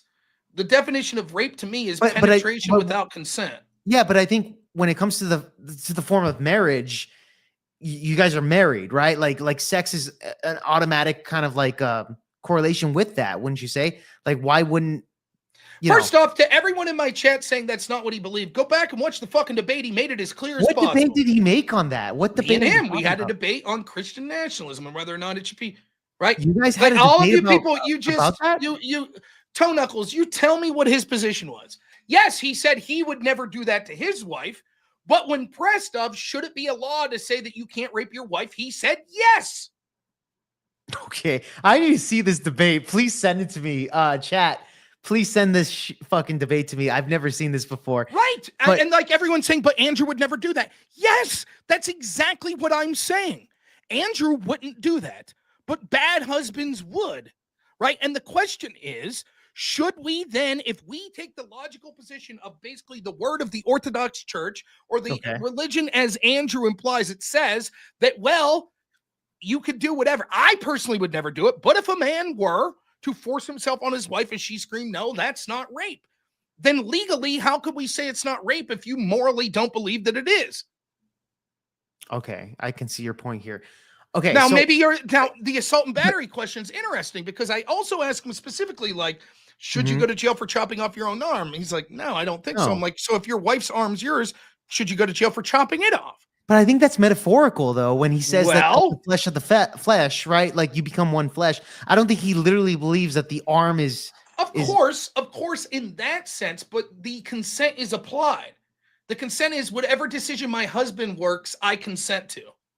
And if I could consent to cutting off my own hand, if I cut off my wife's hand and she's giving me perpetual consent on everything, why should I get in trouble for chopping off her hand? Whoa, Rob, I don't know if Andrew's. I have to look at the debate. Okay, I don't know what the debate was. I need to look at it, but I'm just saying this. Look, when it comes to a married couple, I think consent is more of like you guys got married, so you don't need permission to have sex. How? Okay. Yeah, yes, there's like sort of an implied consent. Have you Like, ever had don't wake have up to be sex, like, Rob? Excuse me, I would wondering, wife, if you would like to have sex this Yeah, well, evening." that's my point. But that's you ever different than someone giving verbal dissent. That's different than someone saying, no, not tonight. That's different, right? Yes, the implication could be there without a verbal consent. But if someone gives a verbal dissent, how is it not a violation? Yeah, but the thing is, okay, Rob, I'm trying to understand here. If let's say, for example, she said, "You know what? I'm not in the mood." Right? I'm just not in the mood. Right? Okay, cool, but I am. And let's just say, for example, the husband just stuck it in anyways, right? And she's just like, whatever, she's not into it. And you finished, took 5 minutes, whatever. Would you consider that grape? Does she? What does it matter if she considers because that? that's the definition of consent.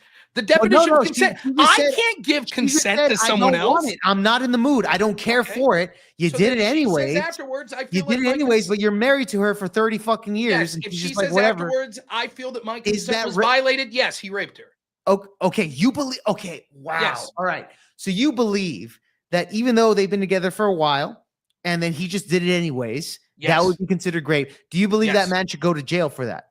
It depends on what the woman thinks.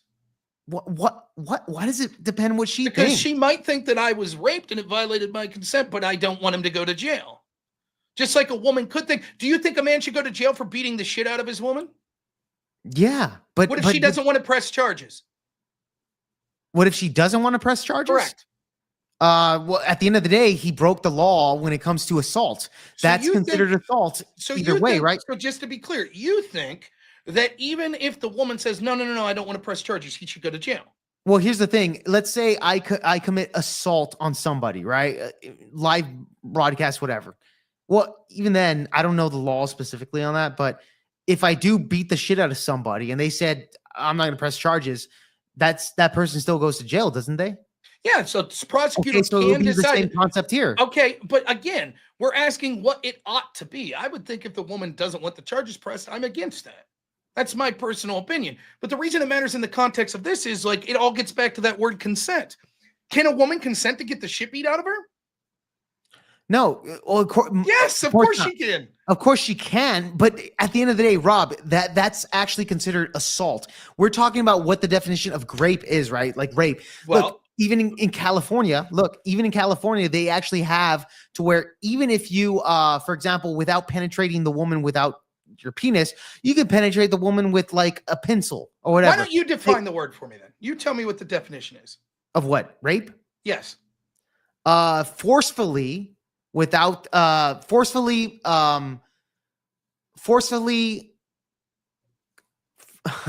okay. Forcefully having sexual intercourse with somebody that doesn't want to have sex. Yeah, penetrating someone without their consent in a sexual organ. That so doesn't like anal penetration, debatable. I would say oral as well, but penetrating an orifice with an orifice sexually without their consent. So how's that any different? But here's the thing, woman, when it comes to the marriage, definition you just gave, the argument. Hold on, but Rob, here's the. Okay, let me ask you this. Let's say, because here's where the waters get muddy here. Rob, for example, I've had situations where I would wake up my partner with sex. Like, for example, she's sleeping, I just stick it in her, and then that's what it is. She didn't consent to any of that, right? And that's what it was. And I've had the same situation. Would that be without the consent, right? Because we didn't know the consent ahead of time. Is that still considered rape? No. And let me explain why. But right? okay, because but listen, let me explain, because you're conflating two things, right? Because my you're definition conflating was the idea of default implied consent. So, for example, if you just walk up to a stranger without saying a word and start having sex with them, we would all say, please, let me finish. We would all say that's probably sexual assault, rape, whatever, right? We would say that. Sure, yes. This woman doesn't know you from anything. You just walk up and did that. Oh my God. With your wife, it's different, right? If she's not protesting, or even your girlfriend, like I've had this with my girlfriend. Wife, girlfriend, whatever, fine. That's different than verbal dissent. Stop! No! then all of a sudden the implied consent goes out the window because there is more recent relevant information saying I revoke the consent. Okay, fine, fair enough. So like let's do this for an example. Let's say I do that to my girlfriend, whatever, right? And then she wakes up, she's like, "Oh, you're banging me, even though you've done this several times." She's like, "Get the fuck off me! I don't want this." Then you would say that would be grape, even though I've done it several times. Now it's grape. Now she can call the cops and put me to jail. If you don't, now I will admit that there's a gray area for people that are giving verbal consent and then during the act, well, let's say I revoke consent. There are thresholds there, but if there was never in the moment verbal consent given whatsoever, you just start having sex with a sleeping person who's your girlfriend, and she wakes up and goes, "Get the fuck off me! What are you doing?" Your argument is you should be allowed to finish. Keep pumping. No. That's not my argument. That's straw man. Hold on. That wasn't my argument. I'm saying this. Let's say I do it, right? Even though I have history of doing that, and I do it, and then she wakes up and she's like fucking crazy the way you described. Then I was like, okay, fine. Well, I've done it before. Okay, fine. That is already great in her mind. Then she has the right to call the cops and put me to jail. So you're saying she wakes up, she says stop, you stop. Now does she still have the right to put you in jail? No, I would say that's a murkier area. But it was still grape at the time when she said that's not the case, right? But the difference is, I'm granting you that there's a threshold argument to be had here, but I think I'm on firmer ground with the threshold, which is that if there is someone that is telling you stop, no, don't do that, and you stop, there's sort of a level of implied consent that you've had sexual intercourse with let's someone say I don't stop and I'm like, thinking she's being kinky. Then that's right. Then that's right. Even though I think, okay, she's done it before and it's all good. And I'm thinking it's in the mood, baby. Let's do it. Then you would say I deserve to be in jail because of that. And it would depend. It's great, even though we've done it before where she was okay with it. I would want, and I know that it's true that legally this isn't how it goes, but I would want that to be left up to the discretion of the woman. Now, if it was clear that her motivation was intentional, like my discretion is it's already happened prior before. Doesn't matter. Your mistake. So let's say the same. Let's say you let your girlfriend put your fingers in your ass once, right? Okay. Come on, Rob. Why not? Let's go there. Fine, fair enough, fair enough. And then you wake up one night, she's got a strap on and she's just fucking riding you, like slamming it raw, and you're like, "Fuck, that hurts. Stop." She's like, "I thought you were being kinky." You're cool with that? Yeah, but here's the difference though, Rob. Fingers and a entire whatever size dildo she decides to put up your ass is very different there, right? Compared to maybe. It's very different, Rob. I've never had that before. Let's say that you're like, fuck it, you're really drunk, you'll try it out 4 or 5 times. Okay, then the 6th time, you're like, oh, the 6th time you're like, yeah, I said no, and she thought I was being kinky, my mistake. Yeah, well then if she has the consistentness, that goes back to my argument that, hey, I always fucking fuck her with wake up sex. All of a sudden she's saying no, this and that. I'm like, okay, what the fuck is this? Whatever happens. Now you agree that she should go, or I'm sorry, I should go to jail for a grape, even though let's do opposite. That's not what I said. I said that if she starts screaming no and you keep going. Right. Well, that's what I'm saying. Let's say I do. Now let's say your new analogy, oh, she bangs you all the time with the dildo, etc. Now all of a sudden you're saying no, and then theoretically throughout the history, if you guys are married, that's the consent form of that. Then why not say that, hey, why would that be great if there's already history of that, Rob? So first up, you've already lost the argument if you can see, like, we'll start, we're going into weird thresholds. I'm already arguing. Listen, I'm already conceding that there's weird threshold arguments that the implication of consent changes as you get more serious in a relationship. So if you're, for example, married, but you've never had sex, even though you're married, if you start banging your wife while she's sleeping, that's probably less implied consent than if you have a girlfriend, even though you're not to the level of marriage, but you have sex all the time, particularly when she's sleeping. That level of implied consent seems to be more thorough based on the past actions you've had. But there does seem to be a threshold where implied consent goes out the window when you have more specific knowledge. Where exactly that window is can be debated. But the original premise of if it's your wife, you can't rape her. If you're a girlfriend, you can't rape her. You disagree. You would think that, let's do with wives, because with girlfriends, I get it. But with marriage, obviously there's you're under God, etc. I think it's more, as far as a religious point of view, it's more stable on that. So let's just work with marriages. I don't understand. Like, well, let me make this. Daryl Short says this. No, you don't need consent every time. Wake up, Rob. If she says no, not tonight, then you could grape her possibly, but never asked a woman, can I have sex with you? That's literally my argument.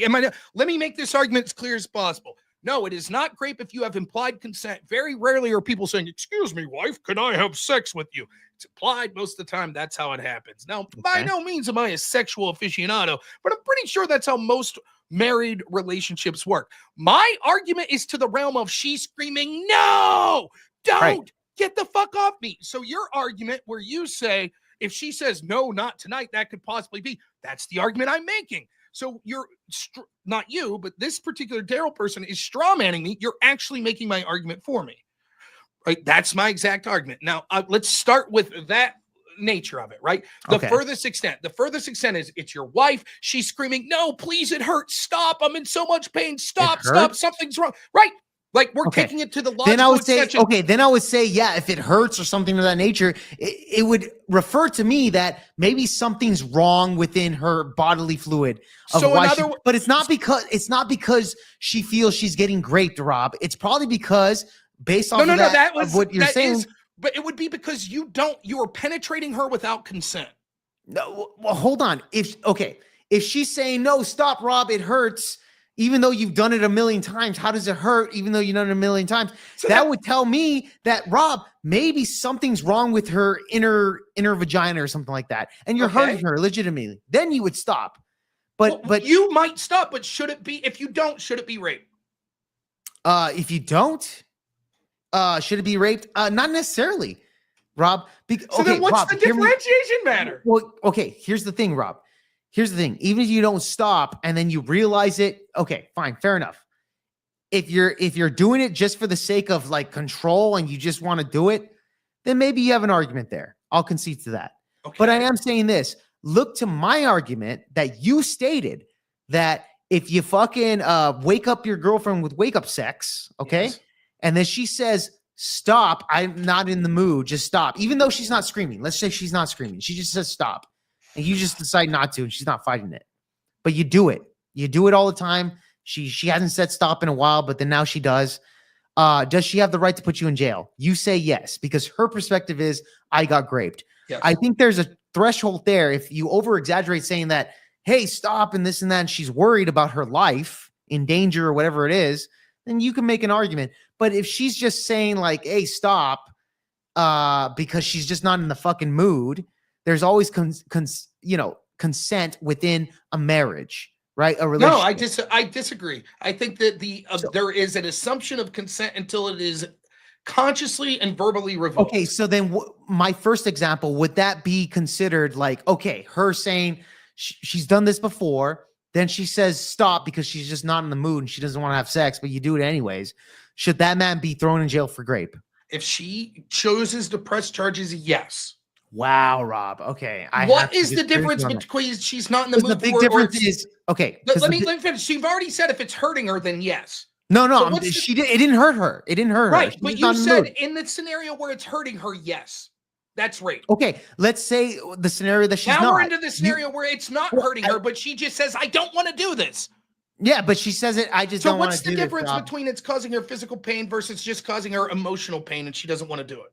Well, what's the difference between emotional pain and physical pain at this point, Rob? Well, the difference is that I have a clear bright line. My clear bright line is once there is verbal dissent, once consent is revoked verbally, consciously, then that's the time to stop. And anything past that point is unwanted intercourse, unwanted penetration, which is my definition of sexual assault or rape. Right? That's right. You're on murkier ground because you're like, well, if you're doing that and it's hurting her, then yes, that's sexual assault rape. But if it's not hurting her and she just doesn't feel like doing it, then no, it's not. But then he still deserves to go to jail, even though that's the case, right? That second example here. You still believe the man should go to jail, even though she just didn't feel like it? Yes, if she chooses to press charges. Okay. Wow. Yes. Okay. If someone doesn't feel like having sex and you force themselves upon you, even though you're in a relationship, marriage. That's right. That is not a defense. Yes. Wow. Okay. So I'll tell you this, Rob. Are you sure Andrew Wilson didn't argue with that point of view and not the other point of view that you're talking about during that debate? Well, first off, other than the like consent of physical violence against, what's the difference between what I said he argued and you just did? Well, I don't know. I didn't see the debate. Right. Rob. You're basically making the argument he made, which is there is marriage. He's making it a little more religious than you, but he's saying there is an implied consent that in the eyes of God, marriage legally, who gives a shit about marriage? In the eyes of God's what matters. And in the eyes of God, marriage means a specific thing. It means that there's a defined role for the man. There's a defined role for the women. Yes. And therefore, because you're yes, it's metaphorically one body, that woman has given perpetual consent for you to be the person who makes the decisions, including sexual decisions. And that's given in perpetuity. And so she is violating sort of the pact that you've entered in if you decide that you want to have sex with her and she says no. That would be a bad Christian wife, I'm guessing, in Andrew Wilson's world. It would also be a bad Christian husband if you forced yourself upon your wife as she said no. Nonetheless, it would still not be a violation of consent because that consent would have been given. So therefore, legally, it's not the crime of rape, which is the sexual intercourse of someone without their consent, because that consent is always perpetual, even if it is verbally revoked in the moment. So he's basically making the same argument as you, except with more of a religious spin to it. And probably a better articulation as well. Look, again, I didn't even expect to have this debate with you on this. But to be honest, this is so random.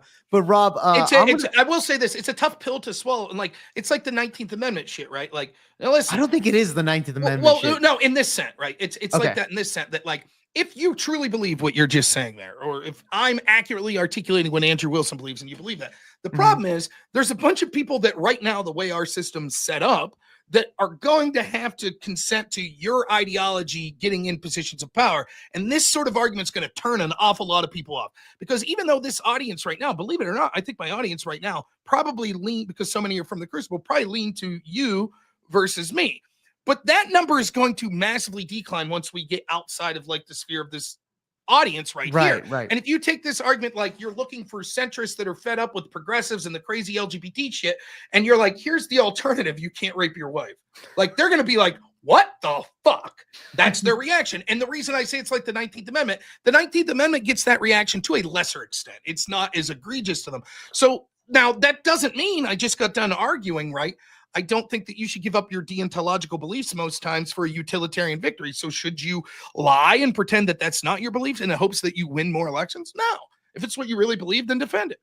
Let me give you an easier example, right? Like the people, and I think this is far more, in my opinion, morally defensible. The people that believe life begins at conception and any termination of a fetus whatsoever is a termination of a life. Right. Now, the problem is, I think that's an entirely consistent, morally defensible, and probably the correct position. But that's a loser politically right now. It's a loser, right? Most people probably want some form of legalized early abortion, but find it grotesque that the Democrats are basically advocating for not just unlimited abortions, but celebrating them. But if the alternative to the Democrat vision is no abortion ever, and you're a murderer if you ever have one, for any reason whatsoever, which I think is an entirely consistent and moral position that you can have for that, that's probably going to lose elections. That's why you have people like Donald Trump run from that position. Okay, Rob, can I ask you a question, Rob? Remember back in, I think it was probably 2019 or so. Remember when Charlie Kirk wanted to do the big tent conservative shit, right? He was welcoming drag queens, Blair White, all these fucking people that were like LGBTQ, but they were conservative, apparently, and Dave Rubin. Do you think welcoming the Dave Rubins and the Blair Whites into the conservative movement, do you think that that is a net positive moving forward for the conservative movement? It depends. Not what, and I'm not trying to get away from the argument, so I'll tell you exactly what I mean. No, it's not. If for example, if by conservative movement you mean like Christian conservatism, then no, broadening that tent to include things that you find morally reprehensible, like gay marriage, right, certainly isn't beneficial for that movement. With this caveat, what if the alternative's losing completely? Well, here's the thing. What is the alternative? Okay, losing completely. Okay, fine. But then what if the alternative is winning, but then poisoning the well of conservatism to now where you have Dave Rubin kind of kind of saying, okay, well, I'm gay and I can adopt a baby with his husband, but at the same time, you're kind of sending a message to the conservative movement that, you know what I mean, on this. No, like, I don't. It's very difficult. It's very difficult because what you weigh in. Let's take it to the logical extent. Okay. Right now, Christian nationalism will not win national level elections. It won't. There's not enough there. But if you dilute it to the point where it's unrecognizable to Christian nationalism, doesn't matter if you win elections, right? So if, for example, you're like, I want a country that's governed in the eyes of God, right? That rejects sort of the sins of the flesh, this sort of fucking, secularism. To clarify, would you want that? Well, in a perfect world. In a perfect world. Yes, 95%. Okay. Though not exactly. Like, there's clearly things that I'm saying that I just. Yeah. The idea is, how do we interpret that, right? Okay. So if we have differences on the, like, a Catholic might interpret it different than an Orthodox, might interpret it different than a Protestant, and all of them would say, but if my vision of what I think God prescribed for us was implemented, it would be the best implementation. So, for example, if I'm saying, no, I don't believe that my view of religion is that means that even if a wife verbally revokes consent, that she can't do that, and therefore you can still do what you want, then no, I don't necessarily think that would be the best way to govern, right? But largely, I will concede that world would overwhelmingly be more beneficial to not just me, but I think almost everyone as a whole, except probably disgusting heathens that see evil, right? Like I believe that. But the problem is, it's like it's the philosophical sort of conundrum of politics. Like, for example, I'm hesitant to do this because I'm a very bad Christian. I'm very ill-read. I'm very ill-read on the Bible. Maybe someone will be able to quote. Maybe I'm making this up, and people are going to say, "You bought into the progressive bullshit about the Bible." Does anyone know the verse of the Bible that talks about, like, easier to get a rich man defined than eye of the needle? It's easier to put a camel through a needle hole than it is a rich man or something. Maybe someone in the audience can quote chapter and verse, right? Yeah. In general, though, I think most Christians would agree with this sentiment. The path of Christianity is walked by few, right? Secularism, like being satanic, giving into evil, is a far more common path, right? Yes. Now, your mileage may vary on what that means. For example, I was surprised to learn a lot of Orthodox don't really take a prescription on whether or not individuals go to hell. They just say, this is what God wants for us to do, and we should, without the threat of hell, follow that path. It's not about doing it out of fear of punishment. It's about because this is righteous, following God, right? Like, so maybe I'm wrong, but that was my understanding of how Andrew explained this to me once, because I was like, well, do you think I'm going to hell because even though I think Christ is the Son of God, that I'm like, maybe we should allow gay marriage? And he's like, we don't really take a stance on that. That's not really in our purview. We're just sort of like, this is how we should behave.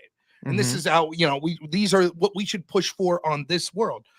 Here we go. Darth Maul, Matthew 19, 23 and 24. Then Jesus said to his disciples, assuredly, I say to you that it is hard for a rich man to enter the kingdom of heaven. And again, I say to you, it's easier for a camel to go through the eye of a needle than for a rich man to enter the kingdom of God. So given that, like, if we start with that premise is that legitimately in the eyes of God, that it'll be a very few that walk that path that is righteous. Well, the implication would be in a system of representative democracy, it's going to be hard to win national elections if everyone gets a voice, and the vast minority of people are those that are truly Christian. The numbers just won't add up, right? Okay. So your argument is that because it's the minority based off that status, why bother even pushing that in the first place? No. That's not what I'm saying, right? But you're getting to it, right? So the point I'm trying to make is, if we have that assumption, then truly the virtuous would be in the minority, and they wouldn't. So then, well, how do you win? If you're actually interested in outcomes on this earth, what are the ways that you could overcome that? Well, you could convince people through righteousness to vote your way. That's going to be hard to do with the secularists. And without some secularists, it's going to be hard to win national elections. You could lie to people and dupe them. Again, that's going to be hard in different ways, and there's questions about the moral efficacy of that. But nonetheless, that's a potential, right? You could change our system to use power to ensure that a higher percentage of only the people you want vote. So you get rid of the 19th Amendment, or you find other ways to limit who could vote so that it's not as huge of a pool as people. Like raising up the age. Something that you think makes the demographics more favorable to you, that there are more legitimate Christians as a percentage of the total voting populace than the current status quo. And then one of the things you do, and it's probably the easiest to do, is you broaden the tent.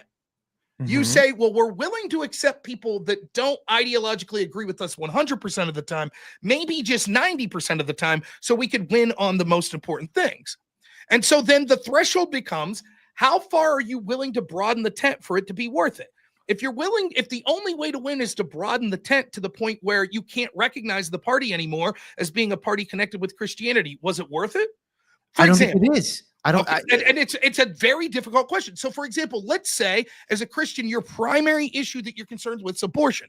If you could be guaranteed, if Republicans would completely give in to Democrats on abortion, but they would win every election, so all the tax policies you want, all the foreign policy you want, all the border control, would it be worth it? Many Christians would say no. No, we will not stand on the bodies of dead babies. We already have millions of fucking abortions a year, Rob.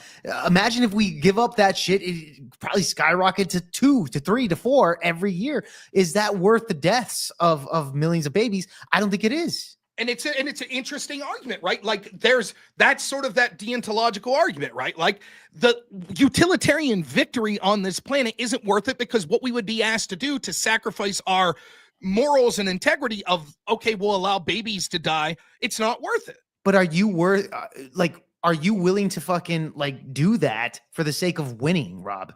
I am to some extent, probably more than you. I think so too, but I'm not necessarily coming from okay. If 5 million unborn children, lives, were to die every year, would you, for the sake of winning, would you do that? It depends. If that would be less than 10 million that would die if we didn't win, maybe. If the Republican Party, less than what you say, 10 million? If you say 5 million would die so that we win every year, if I knew that we didn't win, that 10 million would die, I would consider it. But let's say, would you hit that button? 5 million deaths a year, right? 5 times more than what we already have. For the sake of winning for the Republican Party, would you push that button? Again, it would depend on what I would think the consequences would be if we didn't win. So if you're telling me if Republicans win, there's more abortion than Democrats, no. What do you think the consequences would that outweigh that button? Would you say, okay, I think it would be beneficial for society to that we win, that 5 million people, innocent lives, die every year for it? If the only alternative is 10 million dying a year, I would consider it. Only 10 million? What about 6 million? Well, I said 5. So let's say, but what the argument I'm making is, if we're just looking at it as a calculus of dead babies, and we say, okay, then let's talk about the threshold of this. If another way to frame that would be, what if 1 million more babies would die if you don't win? What if 10 million? Okay. Well, here's the thing.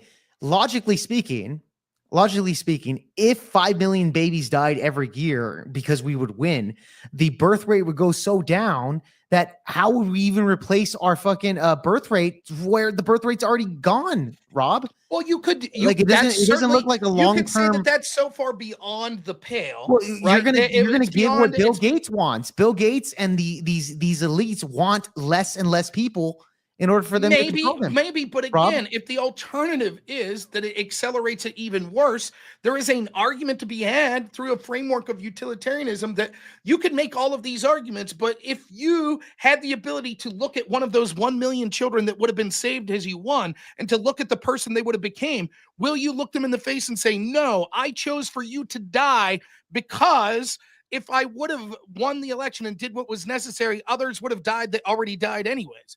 It's a difficult. I'm not saying you're wrong. I'm saying these are very difficult moral questions to ask. It is, and that's why it's just kind of like it's more of like it's a really hard thing to kind of debate here. Well, and then there's like, for example, it's again this weird. Everyone wants to be disingenuous and be like, I'm a consequentialist, I'm a utilitarian, or I'm a moralist, I'm a deontologist. And the truth is, almost all of us are some mix of those two. So, for example, if you want to be a complete deontologist and a Christian, here's the argument you can make. No, I will never vote for anyone that's not 100% against abortion, not 100% against gay marriage, not 100% a bunch of shit that we would say is anti-Christian behavior. And even if you make the argument that, well, that will assure perpetual losses in the dooming of this country and this earth, because that will ensure that the secularists will win out politically in this world, I could say I don't give a shit because I know there is a greater place to be.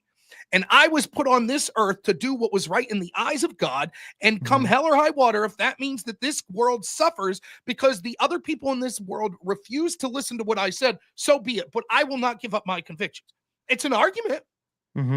Right? Like, and there's certainly persuasiveness to that. So no, we will not compromise, no matter what whatsoever, right? Right? Then there's an argument to be had, but yes, but none of us is perfect. None of us are without sin. And so what we should try to do is alleviate pain and suffering and make the country as Christian and godlike as possible. And if that means that we have to give other people the freedom to make horrible, horrendous, anti-Christian choices, so be it. If the outcome is better at the end of the day, then we should go for that, because what we should care about in this world is us ourselves engaging in moral Christian behavior and trying our best to set up our countries and our culture in ways that encourage that and give that opportunity and maximize it to as many people as possible. And if we refuse to ever allow anyone outside the scope of what we consider Christianity to participate, that will ensure perpetual victories for the secularists, which means that there'll be less people that ever have a chance to be seen positively in the eyes of God. You know, Rob, I'll tell you this. I love your arguments on here. I need to watch that debate that you had with Andrew Wilson. I'm going to find it, by the way. I will find that fucking debate, because I don't know anything about Andrew debating about grape or any of that shit with the wives, etc. But I'll look it up for sure. I got to get going because I got work in the morning. Rob, thank you so much, bro. You gave fucking literally like eight hours of your time to Project Vealpod. I had a lot of fun. Anytime, man. And listen, if you would like, you sound like someone who likes Andrew Wilson. I'm sure he'd be more than willing to talk to you someday to come on your show. So I could definitely put in a word for you. And I think that'll be even better for you, because Andrew's got a big audience, and it sounds like even more than me, you're sort of in line. So I think maybe a lot of the Crucible people right now would appreciate to going and giving you a follow. Well, here's the thing. I've already interviewed Andrew in the past. I've spoken to him already. So, but the thing is, I've only, I did an interview with them like a long while back ago, but Andrew's very well aware of who I am. I super chat him. But the thing is, like, yeah, dude, like I would love to do that. Yeah, Andrew's great, man. He's a good guy. He's a great guy, bro. Like, he is the opposite of like, I think in this space, what you tend to see is so many people that put on this face that's like, oh, I'm a really nice guy, blah, blah, blah. And then behind the scenes, they're backstabbing you. Andrew's the opposite, right? Yeah. Andrew, the complaint with him is like, oh, he's this prick guy. He's got this braggadocious behavior. But then behind the scenes, he's like the nicest guy in the world, right? So it's funny to see someone that's sort of like, bucking the trend in both ways. Like me and him will debate. We'll call each other every word you could think, but that's how we both are. We don't mean anything by it anyways. But like, even many of the shitty lefties, he's gone out of his way to get opportunities to hook up with like certain people that could help their channel. He's had them on his channel knowing it would sort of give them. I remember one time he interviewed Vosh, and a bunch of people in his audience were like, why aren't you pushing back? And he's like, because it's an interview. It's not a debate. Right. When I debate the guy, I'll fucking wreck him. But just to introduce him to our audience and so they can make up their own mind, I'm going to give him the platform and say, let me ask you some questions and leave you speaking your own words. Now, fortunately with Vosh, that doesn't matter because he's so fucking shitty that just letting the guy speak illustrates to everyone why he's an idiot. So, but no, I was fun. It was fun to do this. I would do it anytime. And it really was, you know, my wife's going to be pissed. I probably should have been downstairs 4 hours ago, but what's she going to do? Right. She can't fucking deny. Hey, you're the leader. You're the leader. Give her one of these. Smacker. Now, I've never told anyone this, so I'll just tell you and the people that are listening. All the time, like if we have a little, I think I have a very good relationship with my wife, but all the time, if we have a little argument, I'll be like, hey, actually, I have someone that I want to talk to you. You know, my friend Rachel Wilson, she has some opinions on how you should behave as a wife. And she's like, I swear I'll fucking kill you. Shut up. Because I'm like, Rachel would say you need to be a little more submissive here, Courtney. How about that? And she's like, shut up. Like, I always say that's funny. It's a good threat to throw out her way. So big time, Rob. Oh man, dude, I'm so happy that you came by, bro. And it's funny, the first hour, like when we were talking and stuff, I wanted to kind of like shoot the nail with you. And first off, you and your debate with Fatty was great. I loved it. It was so entertaining.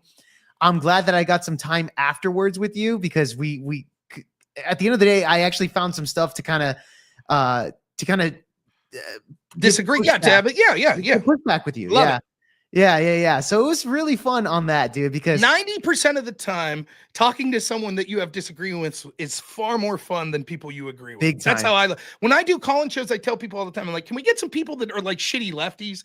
I'm tired of like finding fringe things to argue with on people that I like. Let's get some shitburgers in here that I really Hell hate. yeah. Let's argue with them. But it is nice, even when you agree with someone to by the way, I know that there's a lot of people watching from the Crucible, so I made sure to put your link to your YouTube channel. Is there anywhere else that you would like people to check you out on X or anything else, or just go to YouTube? Yeah. Okay, so for real quick for the Crucible crew, you can find me on Project VealPod on YouTube, Project VealPod on Rumble, and then if you want to follow me on other social medias, it's Jake Varr on X and Jake Varr, of course, on Instagram. So those are the two platforms that I usually do as well. So it's just my name on the other two. Yeah. I'm glad that I finally got to meet you not in person, but actually talk to you. Yeah, dude. And I look forward to doing it again. I think it was a lot of fun, and I think we'll have a lot to talk about. So good stuff. Good stuff, Rob. Thank you so much, man, for stopping by, dude. You really did me a favor on this because it was so fun, dude. Again, you did me a favor. I was having a shitty day, so I'm very happy I got to come on here and forget about my stuff for 8 hours or so. So hell yeah, man. By the way, Rob, you have another debate tomorrow. You stated, right? Mm-hmm. Okay. It's going to be on Jake Rattlesnake, another fan or friend of the Crucible, Jake Rattlesnake. I'm debating someone named Adam. I don't know anything about him. He linked. I am aware of the fact that he at one point was on a 2-on-2 debate where he argued progressivism versus Christianity, and Jim Bob was one of the people. I'm a big Jim Bob fan, so I have not seen that debate because I got really busy at work. I wanted to watch it, but I haven't had a chance to watch it. So, unfortunately, I think tomorrow I'm going to have zero prep because the plan is to go out to the Minecraft movie with my son. So that's the big plan for tomorrow. With Jack Black. Yes, which I'm imagining I'll hate the movie, but I think my son's going to like it. And so I'll probably, by the time I'm strolling around home and having dinner, it'll probably be damn near 6:30. And Jake just messaged me 2 hours ago and said, can we bump that up to 7 p.m.? I was like, sure, let's do it. So let's do it. So it should be fun. I will be there as well, Rob. Thank you so much, bro. Of course, I'm a supporter of you, even though you're a feminist, etc. Still love you, Rob. Doesn't matter. A champion of woman here, but I love you, Rob. Thank you so much for stopping by on Project VealPod.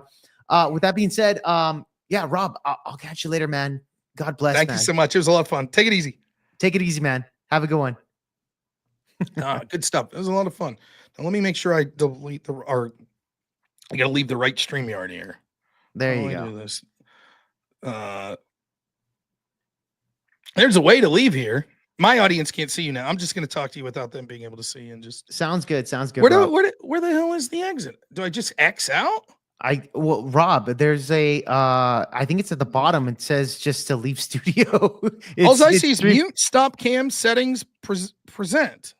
Yeah, hide chat, exit screen. There's no exit studio.